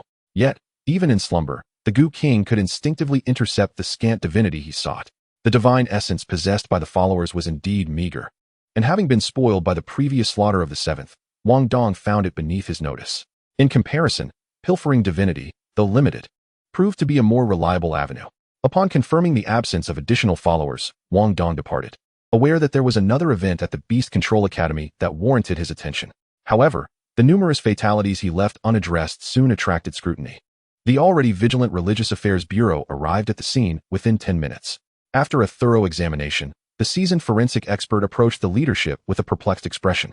Director Fong, it is rather peculiar. The characteristics of these corpses align with those of second-order divine devotees. It appears someone is purging the 4 divine cult. Furthermore, the manner of death is rather strange. Despite the varying strengths of these individuals, they were all struck down in a single blow. A number even assumed defensive postures. Yet no additional signs of struggle are evident. The methods employed are quite remarkable. After extensive investigation, no conclusive insights emerged. The myriad of beasts and their diverse skills rendered it unsurprising that they could not discern the truth. They could only assign personnel to retrieve nearby surveillance footage in hopes of uncovering clues. Meanwhile, Lu Jinhai, or rather, the entity possessing Lu Jinhai's body, exultantly leaped from his chair. At long last, the bait had yielded results. After such a prolonged wait, they had finally struck a chord. It was the 6th group. A death had occurred, and the divine essence had not been reclaimed. He was undoubtedly the culprit. Chapter 78. All Air Force Personnel. Wang Dong was far from pleased, replicating his earlier tactics. He eliminated 9 more deranged followers in the vicinity of the Beast Control Academy. The scant divine essence he acquired amounted to little more than a pittance, scarcely sufficient to satisfy the Goo King. He had suffered substantial losses. While he had ostensibly slain several followers and secured a modicum of divinity, the collateral damage was considerable.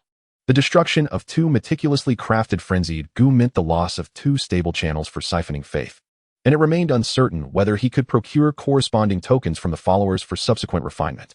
Destruction was unavoidable, with a team dispatched on a mission by the entity. The sole survivor was far too conspicuous. Only by ensuring that all perished at the scene could he evade unwarranted scrutiny. This time, his resolve to kill had driven him to the site, primarily to rationalize the obliteration of the frenzied goo.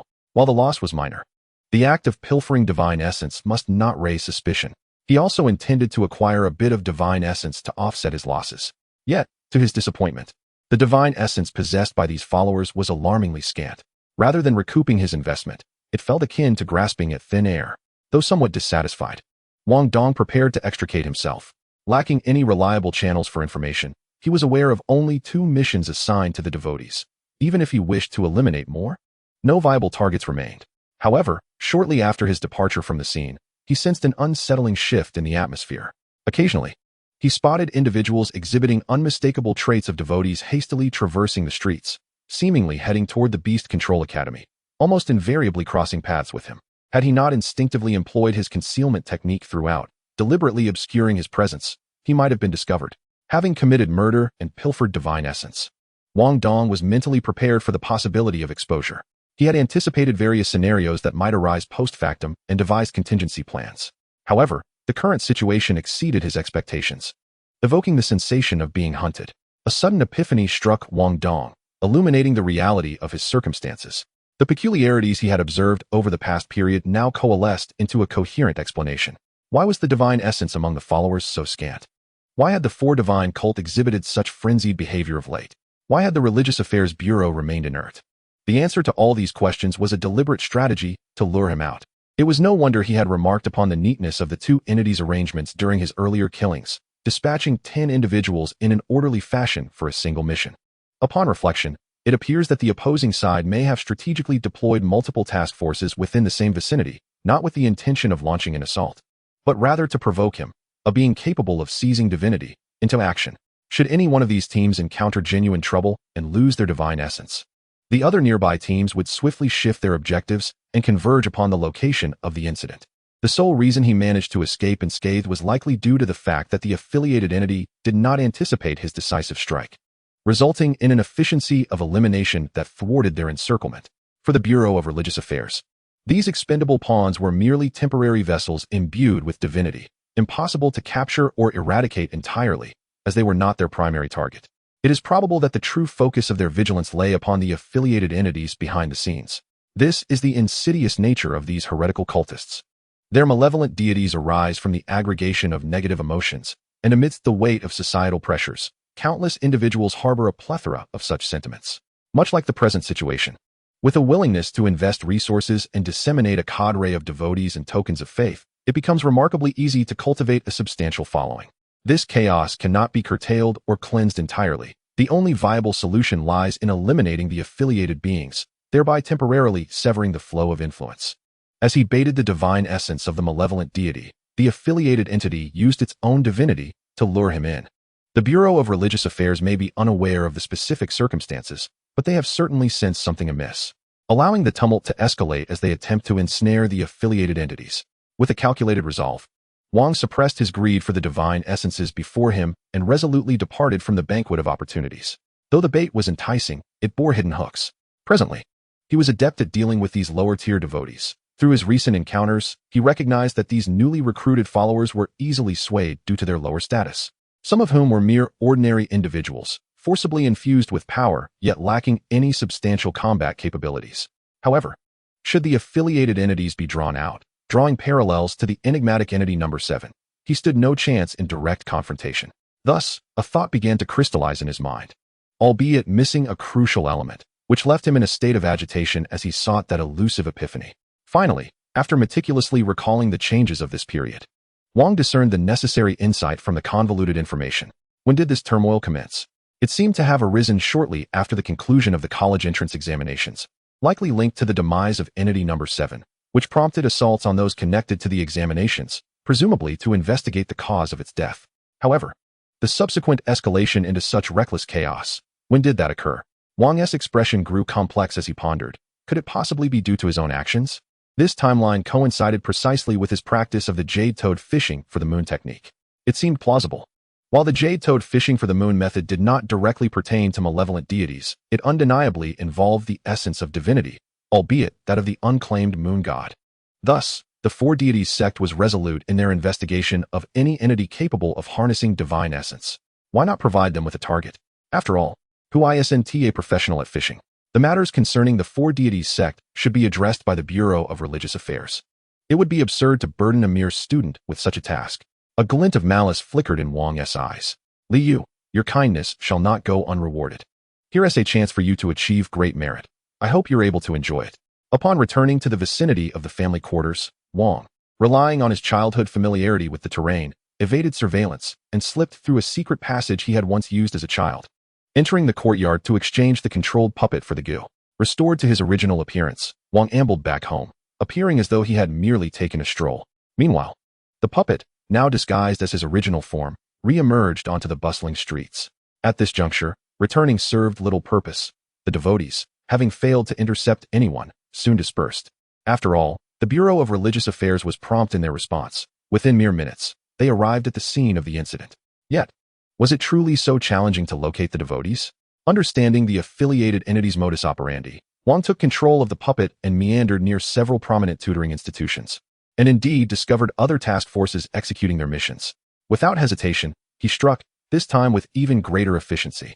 The toxic corpse, now possessing strength nearly akin to that of a monarch, emitted a chilling aura infused with deadly poison, freezing the devotees into statues of ice before they melted away into toxic sludge. The remaining vestiges of divinity clinging to the toxic corpse were carelessly gathered by the Goo King. However, after the killings, the toxic corpse did not retreat. Instead, it remained brazenly at the scene, awaiting the impending storm. Chapter 79. The insidious poison. Wang's intuition was accurate. Within a minute, devotees from the nearby vicinity began to converge, their efficiency far surpassing that of the Bureau of Religious Affairs. However, their rapid arrival was matched by an equally swift demise. The vast disparity in strength rendered them unworthy of even approaching. A faint green mist enveloped the area surrounding the toxic corpse, extending 100 meters in radius. With the deaths occurring, the nearby residents, well trained for such emergencies, promptly evacuated. Without any reservations, Wang unleashed his skills. The Ice White Ape, at the Monarch level, had all its skills evolved into divine abilities involving rules, Ice Extreme Cold Domain. Once the corpse was under the control of the puppet goo, its power diminished, and its divine capabilities reverted to mere skills, lacking the force of rules, while still retaining certain characteristics of divine abilities. It could regulate the temperature within a limited area, but lost the capacity to freeze forcibly. However, as a toxic corpse, the infusion of poison into its skills paradoxically augmented its lethality. To put it bluntly, within this circle of green mist, anyone below the Monarch level who ventured in would meet their end. The devotees of limited power could barely manage to take 3 steps forward. The toxic corpse stood unwavering amid a domain of death. Interesting, you aren't fleeing. Are you waiting for me? A mere golden core? You've fallen from grace. What grants you such audacity? The voice wavered, the figure of Lu Zhenhai appearing seemingly out of thin air. With each step he took, he flickered momentarily, vanishing a distance before reappearing. With a casual stride, he could cover several meters in an instant. The moment he stepped into the green mist, dozens of dark green ice spikes coalesced from thin air, slicing through the air like blades. Though my manifested avatar possesses woefully inadequate talent, unable to withstand even the power of the golden core, that does not justify your provocation. As he spoke, he casually waved his hand, subtly altering the trajectory of the ice spikes, causing them to collide with one another and explode into icy shards. While the power levels were comparable, his display of technique and control over force reached an exquisite pinnacle, effortlessly achieving maximum effect with minimal exertion. In contrast, the methods employed by the toxic corpse appeared grotesquely crude. With a few strides, Lu stood directly before the toxic corpse, seizing its neck with the intention of lifting it. However, upon contact, he sensed something amiss. The weight, the strength of the body. Good heavens, it was a body cultivator. But wait, how could a body cultivator possibly survive into this era? Instinctively, he released his grip and retreated. It would be foolish to engage in close combat with a body cultivator. These brutes who wield their bodies as weapons regard the space within 3 feet of them as an absolute domain. Unfortunately, it was too late. Had Wang been nearby, he might have been able to manipulate the toxic corpse through his intricate control of soul threads, potentially devising an effective tactic to entangle his opponent. Yet, he was currently limited to remote control via the puppet goo, and his meticulous refinement of essence could not afford the precision required for intricate maneuvers. Thus, he relied predominantly on the instinctive abilities of the puppet goo and the toxic corpse. Such a combat style, devoid of technique yet brimming with energy, might suffice for trivial skirmishes, but against adversaries of equal caliber, or even those of slightly inferior levels but endowed with rich combat experience, such methods could be effortlessly dismantled. Thus, from the very outset, Wang Dong had no intention of engaging in a genuine confrontation with his opponent. The poisonous corpses, a tool of the 5 Poisons sect, boasted the primary advantage of their low cost, serving as a means of repurposing waste after the act of killing. Consequently, these entities were never intended to be the main force. Their existence was fundamentally about attrition. In the midst of Lu Zhenhai's astonished gaze, the body of the poisoned corpse swelled rapidly before erupting. Its flesh and blood transformed into toxic liquid, enveloping a radius of 100 meters in an instant under the terrifying force of the explosion. Even as Lu Zhenhai deftly evaded, employing his agility to the utmost, he still found himself splattered with a portion of the pervasive toxin. A profound shock reverberated through his heart, coupled with an intense fury. Such reckless self-detonation could not possibly have been the act of the individual himself. What exquisite puppetry! How could I have misjudged this? Very well, I concede this round. This unknown puppeteer has earned my ire. Simultaneously, he summoned his vital energy and divine essence, preparing to dispel the poison. Given the opponent's ulterior motives, the toxin was likely formidable, and he resigned himself to the prospect of expending substantial divine essence. However, to his surprise, the toxin was not as tenacious as anticipated. A surge of vital energy expelled most of it from his body. Moreover, he experienced no significant aberration. It seemed the toxicity was merely superficial. Yet before he could revel in his relief, an excruciating spectacle unfolded before him. The remnants of the toxin expelled from his body, upon contact with the air, swiftly vaporized into a thick, green smoke that ascended ominously. Beast, you have deceived me. Lu Zhenhai instantly grasped the adversary's intentions, grinding his teeth in rage, yet found himself powerless to alter the course of events. The personnel from the Bureau of Religious Affairs had arrived. The sight of the conspicuous smoke, regardless of the circumstances, necessitated an investigation. Lu Zhenhai felt on the verge of madness. He had initially dismissed the toxin, particularly after effortlessly expelling the majority of it. After all, in the eyes of cultivators like him, employing poison was regarded as a despicable tactic, unworthy of serious consideration. Yet he quickly discerned something amiss. The minuscule residue of toxin remaining within him proved exceedingly stubborn and spread with alarming rapidity. The crux lay in the fact that any attempt to expel the toxin immediately transformed the expelled liquid into smoke. It was a dilemma. Neither expelling nor retaining the toxin was feasible. Resolute, Lu Jinhai recognized the predicament and, with a steely determination, resorted to severing the contaminated portion of his body. The act was gruesome and tragic. A substantial chunk of flesh was torn away from his chest and abdomen, exposing bone and revealing glimpses of his innards. Were it not for the support of divine essence, he would have been rendered incapacitated. Yet even with his quick response, the smoke had already begun to rise, and the Bureau of Religious Affairs was not to be trifled with. Several swift-moving members of the advanced team had already cornered him. This was precisely Wang Dong's objective. Everyone was fishing, and this could not stand. By sacrificing his recently acquired high-level combatant, he aimed to force a direct confrontation between the four divine sects and the Bureau. Only through genuine conflict, rather than the previous inconsequential probing, could he seize the opportunity to profit amidst the chaos. Regrettably, Wang Dong was unaware of the subsequent developments.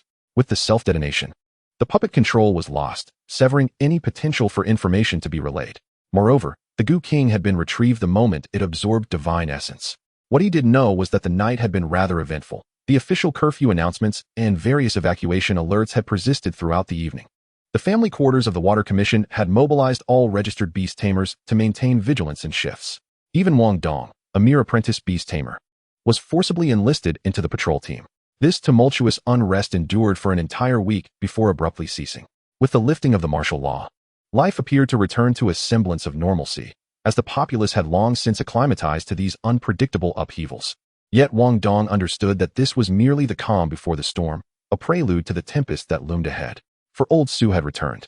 Chapter 80. An era of great change. Old Su's sudden appearance at the factory took Wang Dong by surprise. His expression was so grim it seemed capable of dripping water. Old Su, where is Xiaoyan? Has the special training concluded so swiftly? Old Su spat a mouthful of phlegm. Concluded my foot. 3 urgent orders compel me back. I had no choice but to abandon my dignity and ask a friend to escort Xiaoyan for me. Is there something significant happening? The city was under martial law for a week, and only just now has it been lifted. The factory's business has suffered considerably. Old Su's lips curled in impatience. Mind your own business and refrain from prying into matters that don't concern you. I'm here to relay a message from Mayor Yi. He has prepared the project and materials for you. You are to go to the school for the handover and expedite the production of the finished product. Here is his secretary's contact information. He can expedite all company procedures for you. When did you establish a connection with Mayor Yi? What exactly is this finished product? Wang Dong offered an awkward smile. It's nothing much, just a new type of beast tamer that can utilize corpses. Perhaps it is not something to be spoken of openly, which is why Mayor Yi couldn't mention it. Old Su cast a dubious glance at Wang Dong. Another new beast tamer? You better be a genuine genius. It was quite unexpected. During the college entrance examination, I stumbled upon a few corpse frogs, which seemed rather unique, so I decided to cultivate them. Old Su nodded, seemingly dismissing any suspicion. After all, Mayor Yi was aware of this. Having worked together for many years, he understood well that although Yi had a capricious nature, he possessed a keen eye for people and matters. His formidable mental cultivation endowed him with a distinctly different perspective. Shut down the factory for now. Green City is likely to be unsettled for a while. Since you've taken on this task, remain at the school for the time being and minimize your visits back. While Old Su refrained from divulging explicit details, he subtly cautioned Wang Dong. Although Wang Dong was reluctant to forego the factory's profits, he recognized the gravity of the situation and readily acquiesced. Old Su wasted no time and, having delivered his message, promptly returned to the headquarters of the Bureau of Religious Affairs. At that juncture, the atmosphere within the Bureau was oppressive, suffused with an air of grim determination. Wang Dong remained oblivious to the substantial losses his seemingly innocuous bait had inflicted upon the Bureau. The urgency in summoning Old Su back was to stabilize morale and to prepare for further action. In truth, the nation was not unfamiliar with the concept of deities. The confiscated texts contained numerous accounts regarding them. One could argue that the previous resurgence of spiritual energy had initiated a grand melee among cultivators, deities, and demons. There were no lofty ideals of justice, merely the primal struggle for resources. Spiritual energy, though abundant, was still finite, particularly the innate treasures birthed from each resurgence, which became the focal point of contention. The so-called innate spiritual treasures were essentially the remnants of divine entities insufficiently imbued with divine essence to manifest as corporeal beings, ultimately coalescing into unconscious artifacts. Such treasures inherently possessed rule-level capabilities, making them invaluable to all, and their acquisition was marked by brutality. The struggle for spiritual energy, territory, and treasures led to senseless and brutal conflicts among various factions. Consequently, cultivators had conducted extensive research on these adversaries, leaving behind a wealth of documentation. The state had long recognized the potential upheaval that the appearance of deities could wreak upon contemporary society. Thus, when the four divine sects first emerged, elite forces were mobilized to establish the Bureau of Religious Affairs, specifically to counter this threat. However, this resurgence of spiritual energy brought about unprecedented changes. Not only was the spiritual energy imbued with malevolence, but human society also faced unparalleled transformations. The advancement of technology, the nation's burgeoning strength, and the relentless tide of humanity nearly severed the roots of the cultivators. Thus, the nation was caught off guard by the unexpected cooperation between the long-feuding cultivators and deities, who had battled across countless epochs. Indeed, there are no eternal enemies, only perpetual interests. It was Li Yu who uncovered this truth. Upon realizing that the individual designated as number 7 was employing earth manipulation techniques, she comprehended the gravity of the situation and promptly reported it to her superiors. This proactive measure is also the reason why, despite the substantial losses her group incurred after the college entrance examination, where she was even compelled to seek assistance, she managed to retain her position without facing any punishment.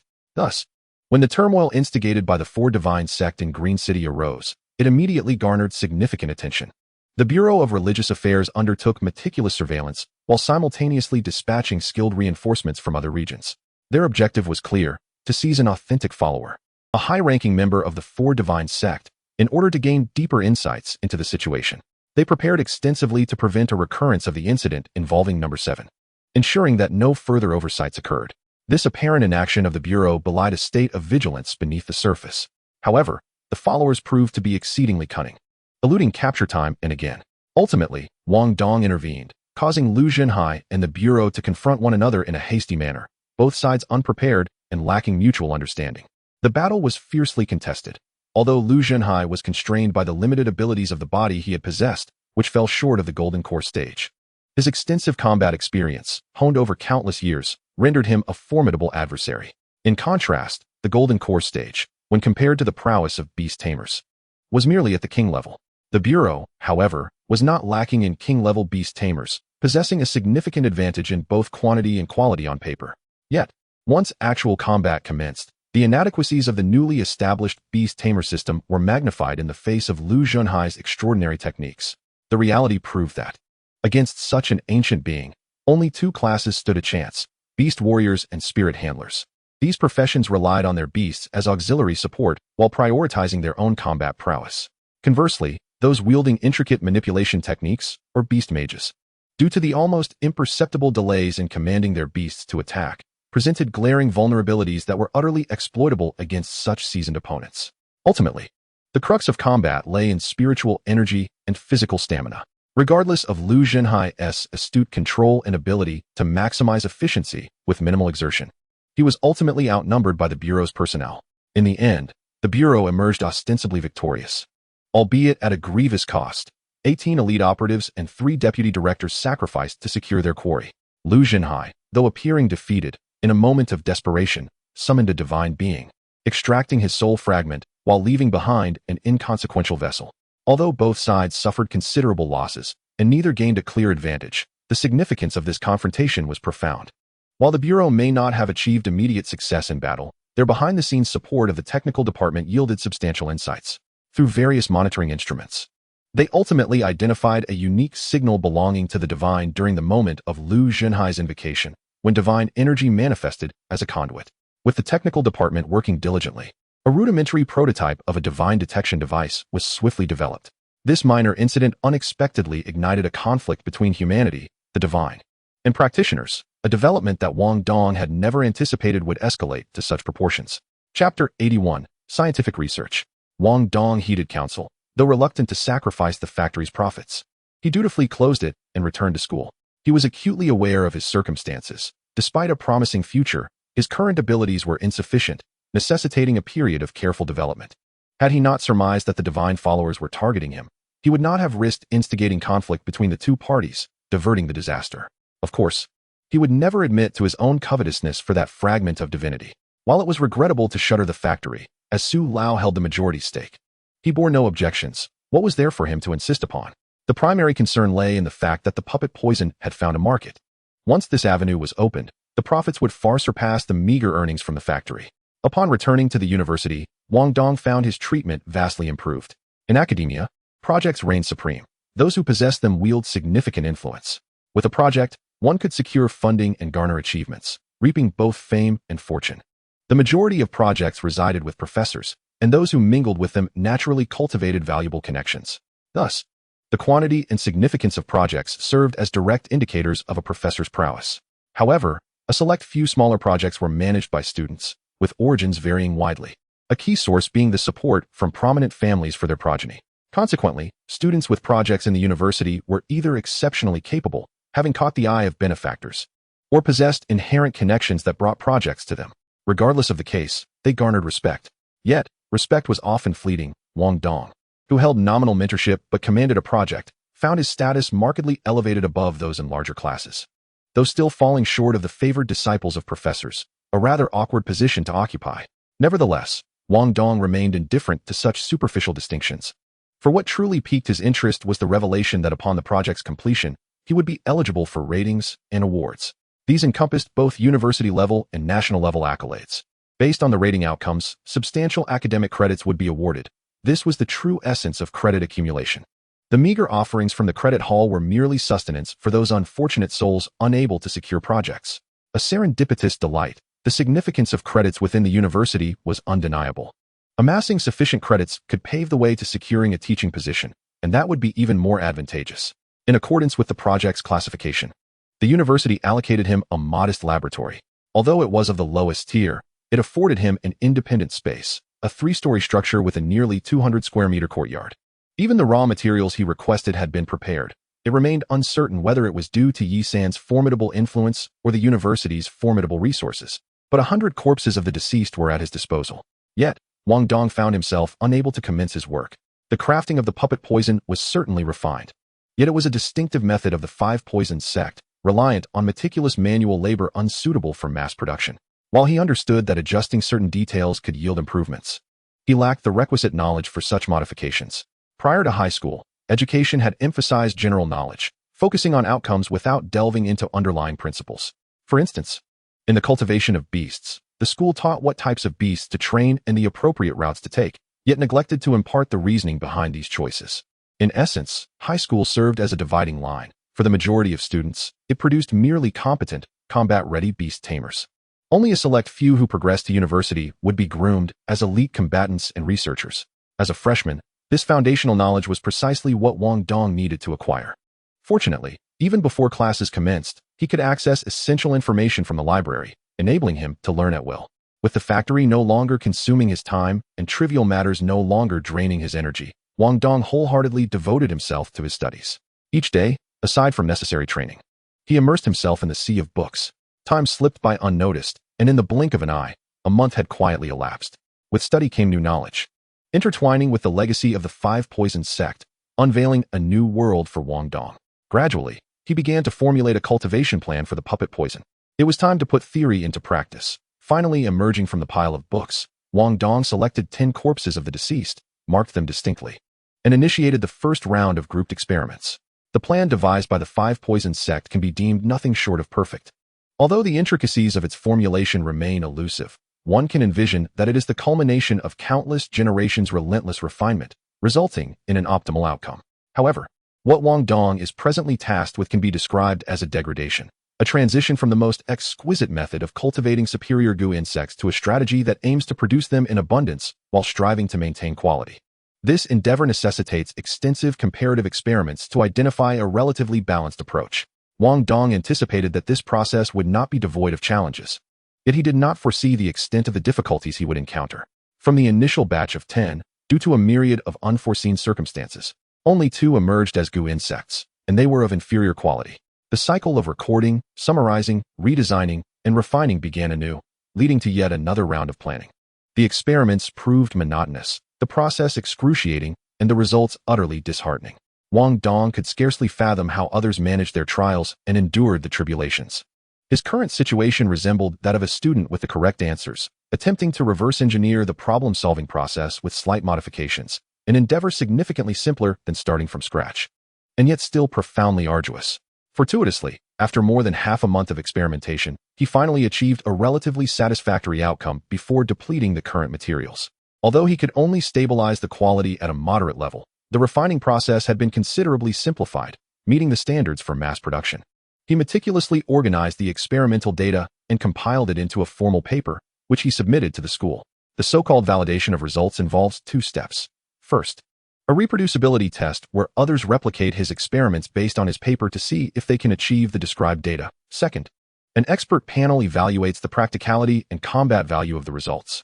Wang Dong initially believed this process would take some time, but to his surprise, he received a notification from the school just 5 days later, summoning him for a defense.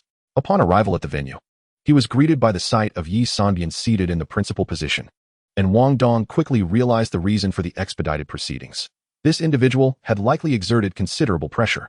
Yet, one must ponder whether the mayor truly deemed it necessary to invest such effort for someone as inconspicuous as himself, unless he recalled the stern tone of old Su. An inexplicable tension gripped Wang Dong's heart. Surely, the situation could not be that dire? The defense primarily entailed elucidating his design philosophy, with the emphasis on addressing the expert's inquiries. He presented a somewhat embellished account of his journey from conception to execution, completing the initial segment, before transitioning to the QA segment. As anticipated, Yi Sanbian was the first to speak. What inspired you to develop a method for controlling corpses as beasts of burden? Wang Dong cleared his throat. During my first outdoor hunt for demon beasts in the college entrance examination, I conceived an idea. Our current utilization of demon beasts is tragically low. Although they are treasure troves of resources, demon cores can be used for medicinal concoctions, various body parts can be fashioned into tools, and their flesh provides sustenance. Surely this is not enough? He shifted his tone. Before the college entrance examination, I was inadvertently caught in an ambush by the Four Gods sect. While I miraculously survived, my beast companion sacrificed itself to save me. During that time, though I was alive, it felt akin to being dead. What future remains for a student without a beast companion? Thus, I repeatedly pondered how fortunate it would be if I could bring my Xian cat back to life. Consequently, Wang Dong's voice trembled slightly. I developed this zombie insect, albeit it deviated from my original vision and can only be deemed a meager substitute. The assembled experts harbored some skepticism. After all, it was quite remarkable for a mere freshman to produce a novel beast of burden, and they felt the need to temper his pride, especially since he was a student of Dong Siki. However, Yi Sanbian's preemptive question conveyed a clear stance. The project had been established in the name of the city government, funded by him, and personnel designated by him. His proactive inquiry indicated unmistakable support. Those who failed to recognize this would undoubtedly incur his displeasure. Yi Sanbian was not merely the mayor of Green City, but also a high-ranking member of the Beastmaster Association, among the nation's elite practitioners. As a mere student, reportedly not favored by Dong Siki, there was little reason to offend anyone on his behalf. Thus, one of the experts soon announced the conclusion. Following the evaluation by our expert panel, your innovative beast of burden is deemed highly suitable for precision operators, effectively mitigating the risk of a significant decline in strength due to the death of their beasts. Other methods yield somewhat inferior results, as the inherent limitations of insect intelligence remain unaddressed and the manufactured zombies lack autonomy.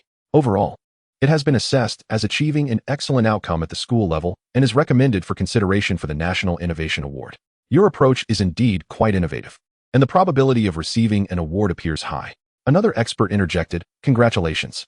The school has already facilitated the completion of your patent and can assist in connecting you with manufacturers for mass production.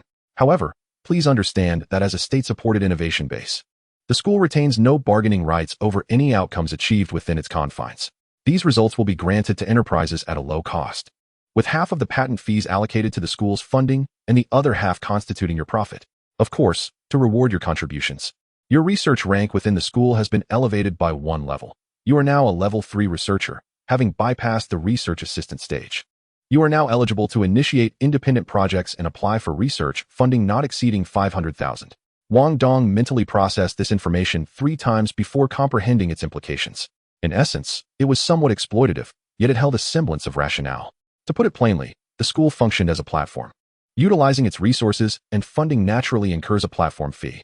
Unlike external enterprises, the school is backed by the state, which prioritizes innovation and enhancement over profit, aiming to expedite the transformation of the latest achievements into frontline combat capabilities. Nonetheless, while funding is crucial, it was not as if he was being denied entirely. A reduction was tolerable. The primary concern lay with the academic credits. Very well, esteemed professors. May I inquire when the corresponding credits will be issued? During this period of study, I have identified numerous deficiencies and am eagerly awaiting advanced materials and courses from various professors to unlock further credits. The experts nodded in approval. Diligent students are universally appreciated. Rest assured, the school-level rewards will be dispensed shortly. The National Innovation Award will take a bit longer. Those awards are processed in batches every 6 months, and you will be notified once they are available. As the experts departed, Wang Dong approached Yi Sanbian and bowed deeply. Thank you immensely. Without your support, I would have surely faced insurmountable difficulties. Yi Sanbian waved his hand dismissively. It was my duty. I had not been monitoring the school's affairs closely. It was only when my assistant registered the project that I noticed something amiss and initiated an investigation. Old Su too. How could he have placed you in such a precarious situation? However, matters of education extend beyond my purview. You should be vigilant in the future. After all, a student's primary responsibility is to learn. As long as you do not actively involve yourself in such troubles, they will generally not ensnare you. Mayor Yi, may I inquire about the situation outside? Old Su advised me to remain at the school, but I feel rather uncertain. Yi Sanbian's expression darkened slightly. Focus on your studies. We older folks will shoulder the burdens of the outside world. It is not yet your concern. Initially, our understanding was limited, which indeed incurred significant losses. But stability has gradually returned. Your zombie insect has arrived at a fortuitous moment. While our beast masters have not suffered substantial losses, the loss of beasts has been considerable, making this a commendable temporary substitute, greatly alleviating our combat capabilities. Before departing, Yi Sanbian reverted to his usual light-hearted demeanor. By the way, you clever lad, do not forget what I previously mentioned. Should the opportunity arise, assist me in researching necromantic beasts. Wang Dong, feeling somewhat helpless, nodded in acquiescence. Upon returning to the laboratory, I had intended to immerse myself in my studies for a while longer. However, as I lifted my gaze, I was taken aback by the sight of the pipi willow flourishing in the courtyard. I had casually brought the pipi willow with me when I arrived at the school, transplanting it into this yard. I had not devoted much attention to this beast, and with the absence of manure from the factory to serve as fertilizer, I had carelessly buried the remains of failed experiments beneath its roots as a nutrient source. To my surprise, something extraordinary was unfolding. It seemed that this creature was on the verge of evolution, not mere advancement, but a metamorphosis akin to the transformation seen in the art of insect cultivation. Could it be that I had unwittingly turned a tree into a form of insect? After conducting some investigation, I discovered that it was not an insect at all, nor was it particularly related to the carcasses. It was the essence of death.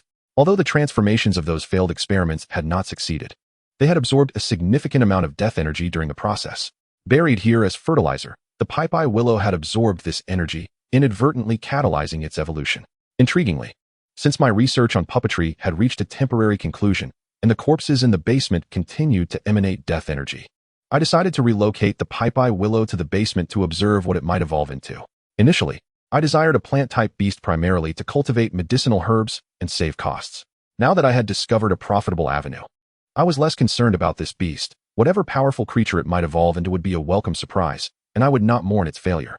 With my credits arriving, I was finally able to exchange for several coveted advanced papers, allowing me to re-enter a state of focused study and gradually forget about the pipi willow. One fateful day, however, I felt a stirring in my spirit. The beast imprint resonated with intense vibrations. Upon investigation, I realized the pipi willow had completed its evolution. When I arrived in the basement, I was astounded. Had it really grown to such an extent? The willow tree nearly filled the entire basement, leaving no space unoccupied. Fortunately, I could retract the beast into its spatial realm. Otherwise, extracting it would have required dismantling the building. Upon retracting the pipi willow, I found the basement to be empty. 200 corpses had vanished without a trace. Returning to the courtyard to release the pipi willow, I was astonished to see it had grown over 4 meters tall, its branches extending nearly 10 meters in radius. Strangely, a visage resembling a human face had emerged on its trunk. This could no longer be called the pipi willow. It was now aptly dubbed the ghost-faced willow. Chapter 83, Opening Ceremony. The ghost-faced willow possessed active skills: Shadow Wind Lash, Flesh Devour, an innate skill, Consume Evil. Upon inspecting the evolution through the beast imprint, I noted significant changes. However, overall, it remained an enhancement of its original skills rather than a qualitative transformation. This was, after all, to be expected. Each major advancement in a beast's level signifies an evolution, but typically only the extraordinary and monarch levels exhibit qualitative changes. The rationale is quite straightforward. These subdivisions are classifications devised by humans, primarily to facilitate quick and clear assessments during combat. For demon beasts, there are fundamentally two realms. One is the transformation into demon, corresponding to the extraordinary level, and the other is ancestral return, wherein the bloodline ascends, unleashing the powers of ancient demon beasts and giving birth to divine abilities, aligning with the monarch level. Demon beasts generally categorize themselves into these two levels, the former as demons and the latter as saints, who may refer to themselves as great saints. Whether the ghost-faced willow is formidable or not was of little concern to me. The inherent limitation of plant-type beasts lies in their lack of mobility, rendering them primarily suited for support rather than combat. The greatest surprise was the ghost-faced willow's evolved skill, Flesh Devour, which, when utilized in conjunction, enhances my internal organs, allowing for substantial consumption and digestion in a short time frame, converting it into robust vitality to mend itself and replenish losses. The auxiliary effect was already remarkable, and even more exhilarating was the fact that it had preemptively unlocked the visceral refinement phase of body cultivation for me. Through consistent training, I had progressed from the minor achievement of muscle refinement to great success, and had even begun to delve into bone refinement. Typically, one would only encounter visceral refinement after mastering bone refinement. This phase starkly differs from the previous stages. Flesh, skin, tendons, and bones possess inherent strength and can withstand considerable strain, making entry into bodily training relatively easier, with noticeable early gains. However, progress often halts at bone refinement. Further cultivation beyond this point cannot be achieved merely through basic methods. The internal organs are fragile and cannot endure rigorous training, making it impossible to apply the intense techniques of the early stages. Subsequent phases, such as marrow refinement and blood refinement, are even more elusive. Thus, the training of the poisonous horse stance is conducted after achieving great success in bone refinement, accumulating sufficient vitality and blood power, then gently nurturing the internal organs to gradually enhance their strength. This process significantly slows down. For the disciples of the Five Poisons sect, the poisonous horse stance is indeed merely a foundational technique. Reaching great success in bone refinement is generally sufficient. There are still numerous other techniques to pursue, making it unnecessary to be overly fixated. This was originally my plan, after a few more months to achieve great success in bone refinement. I intended to focus my primary efforts on the Golden Snake Sword technique to bolster my combat capabilities. This would also free up more energy for my studies and research. Unexpectedly, the evolution of a beast has inadvertently paved the way for my visceral refinement journey. After all, who would ever disdain their own strength? I realigned my cultivation plan. There was no rush for the Golden Snake Sword technique, as I had 4 years of university ahead of me, and immediate enhancement of combat ability was not pressing. I resumed my simple yet fulfilling routine of study and practice. In fact, to avoid wasting research funds, I initiated a new small project centered around the ghost-faced willow. Though labeled as a research project, it was essentially an endeavor to cultivate the ghost-faced willow using research funds, which might be seen as a misuse of resources. Nonetheless, it truly represented a new species, leaving no room for criticism. Feeding the ghost-faced willow with human corpses posed ethical dilemmas and was prohibitively expensive. Legitimate channels for corpses primarily involved serious criminals or those associated with the four divine sects. Hence, I procured some demon beast corpses for testing. Demon beast corpses were considerably more affordable, typically serving as animal feed. The ghost-faced willow was quite accommodating, consuming generously and evolving rapidly. As a latecomer, its level was quickly approaching that of the insect larvae. Remarkably, my time at university allowed me to relax my once tense mindset significantly. The anxiety and confusion preceding the college entrance examination had dissipated, along with the pressure of limited finances. The concerns regarding the four divine sects seemed trivial, and I found myself carefree and immersed in enjoyment. But would university life truly be so effortless? As September dawned, the time for the official start of the semester arrived. Initially, I thought the commencement of classes would bear little significance for me, simply awaiting notifications for major courses. However, I received a notice from the school mandating that all new students attend the opening ceremony. The opening ceremony? I rifled through the guidebook and noted that this event was not mentioned. With a sense of bewilderment, I tidied my somewhat disheveled appearance and stepped out of the laboratory. Crouching down, one hand on the ground, I silently invoked Master Turtle. In the next moment, the large turtle emerged from below. Since my credits had become secure, I had grown more extravagant in my outings, having long acclimated to the services of Master Turtle. Through several conversations, I had gleaned the turtle's origins. It turned out that it was not anyone's beast. Rather, it was the guardian spirit of this secret realm. Master Turtle, have you heard anything about this opening ceremony?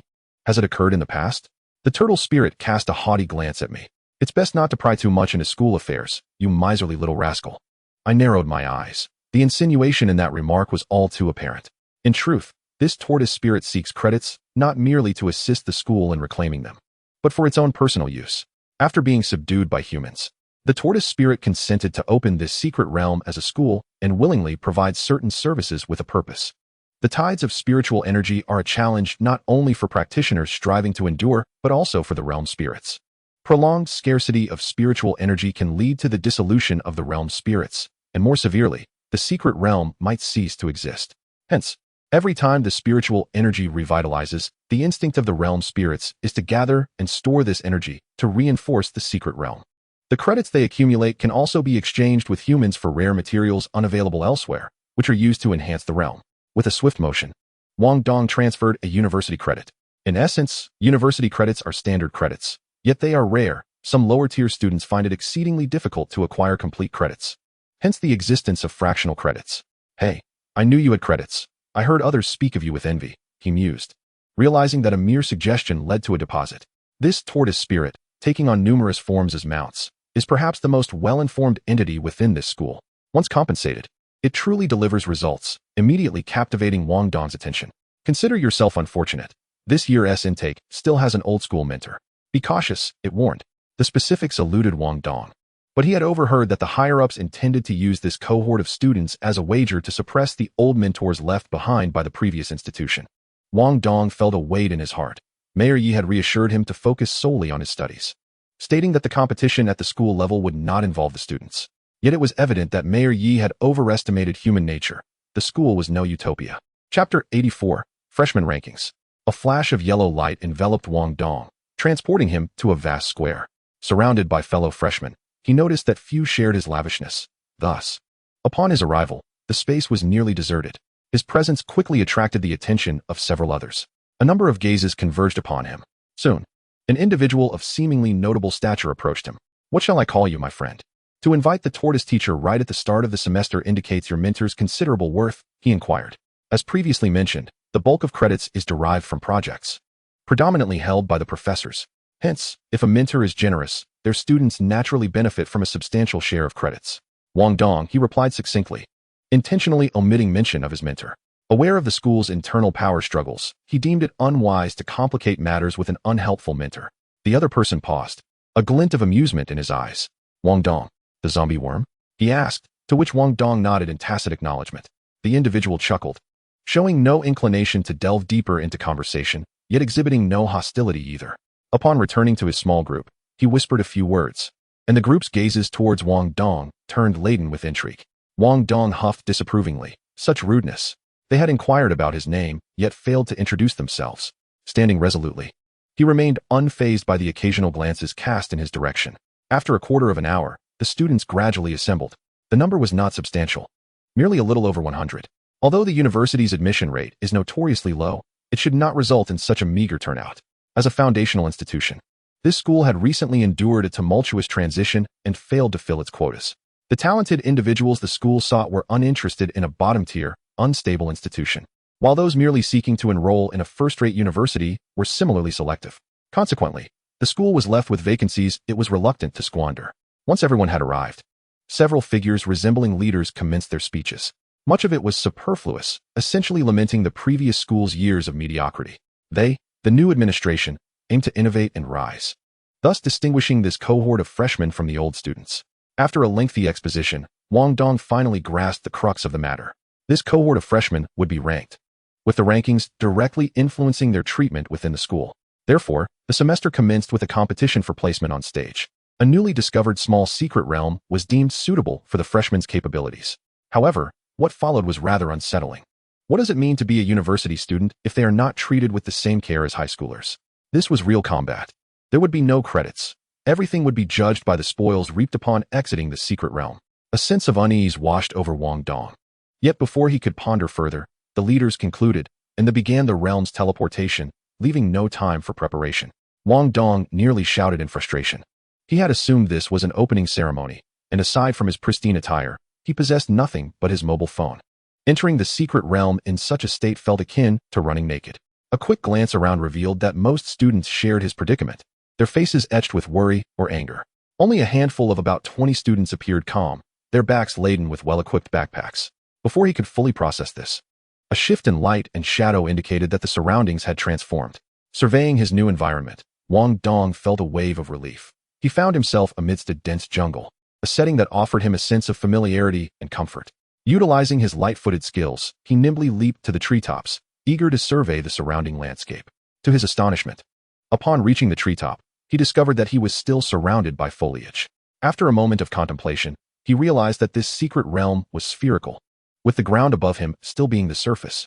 Truly, this realm was a marvel in its own right. Wang Dong summoned his goo worms for vigilance and retrieved the Goo King. This creature, having indulged itself after the previous episode with number 7, had been in a deep slumber, awakening only half a month ago.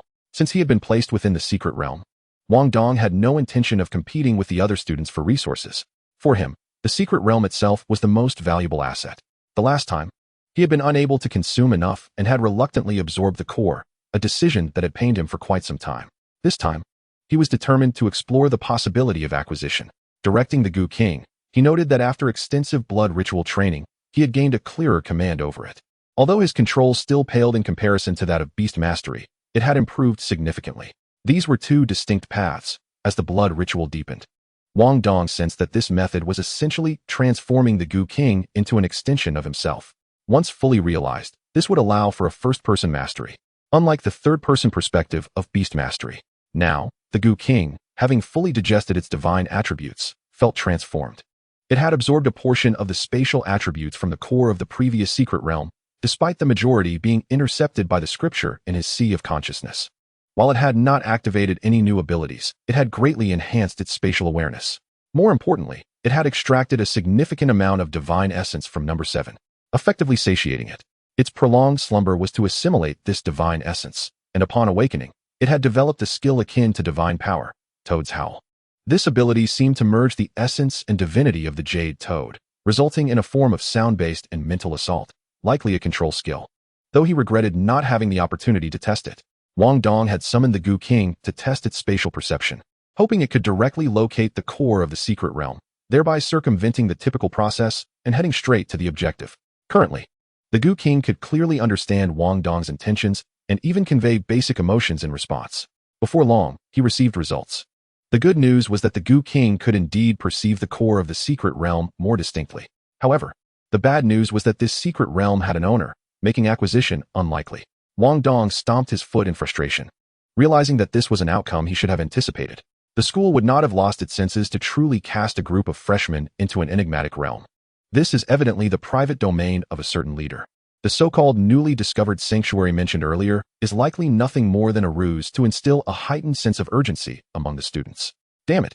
Wang Dong could not restrain an expletive. If this is indeed a private domain of a particular authority, it implies that someone possesses an intimate understanding of the circumstances within. Coupled with the sight of those several well-prepared students he observed prior to entry, it becomes clear that the so-called rankings are merely a blatant allocation of resources favoring their own. A surge of unbridled fury welled up within Wang Dong.